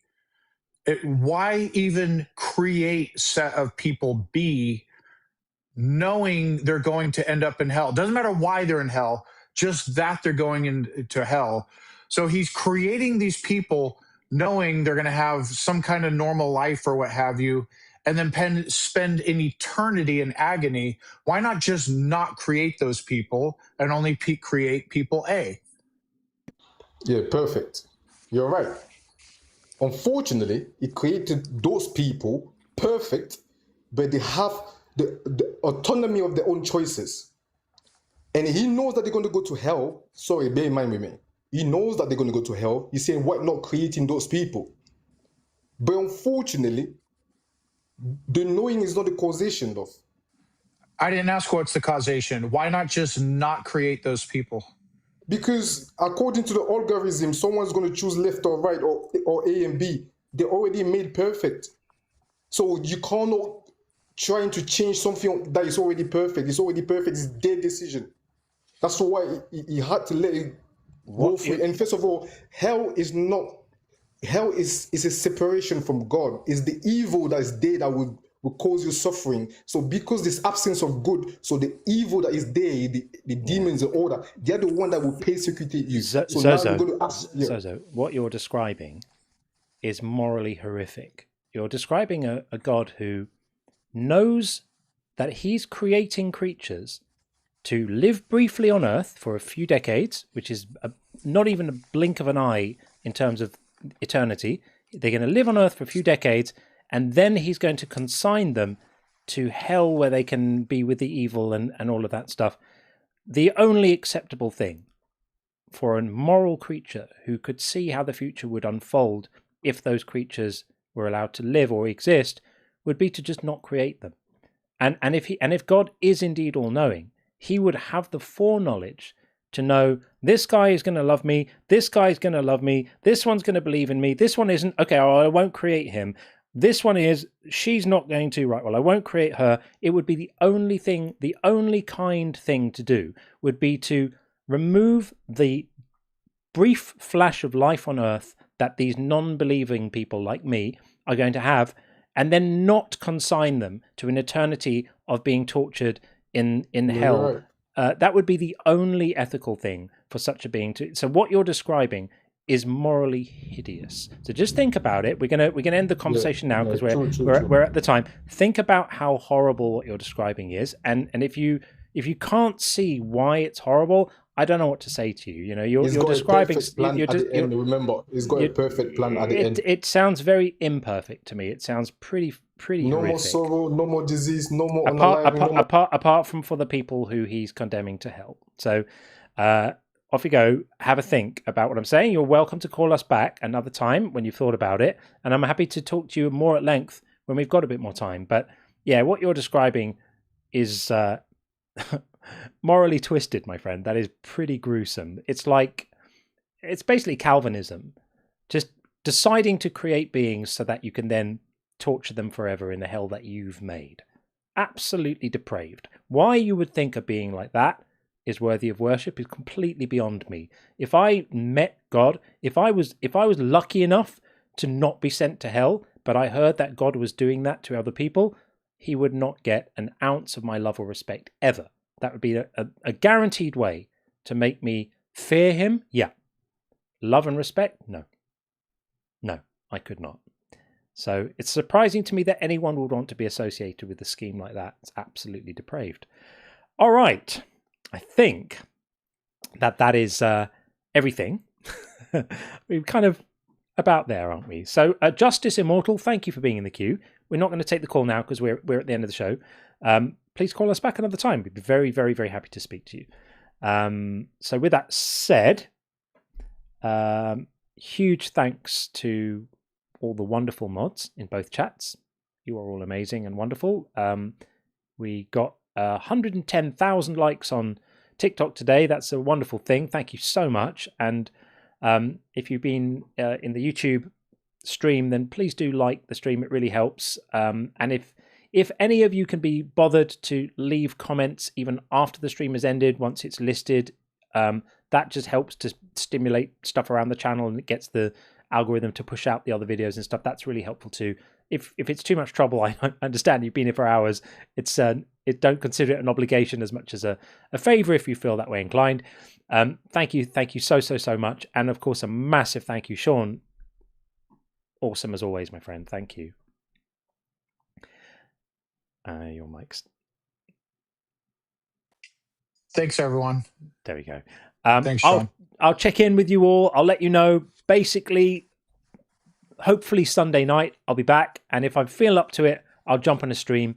And if not, then we'll get things going in the new week. And all the stream tools will be up and operational very, very soon. So we'll have bingo back, caller rating back, kill switch back, all the good stuff back, and I've got other things in the pipeline as well. So thank you, everyone. You are absolutely the best community I could hope for. You're all amazing. Keep well. Speak soon.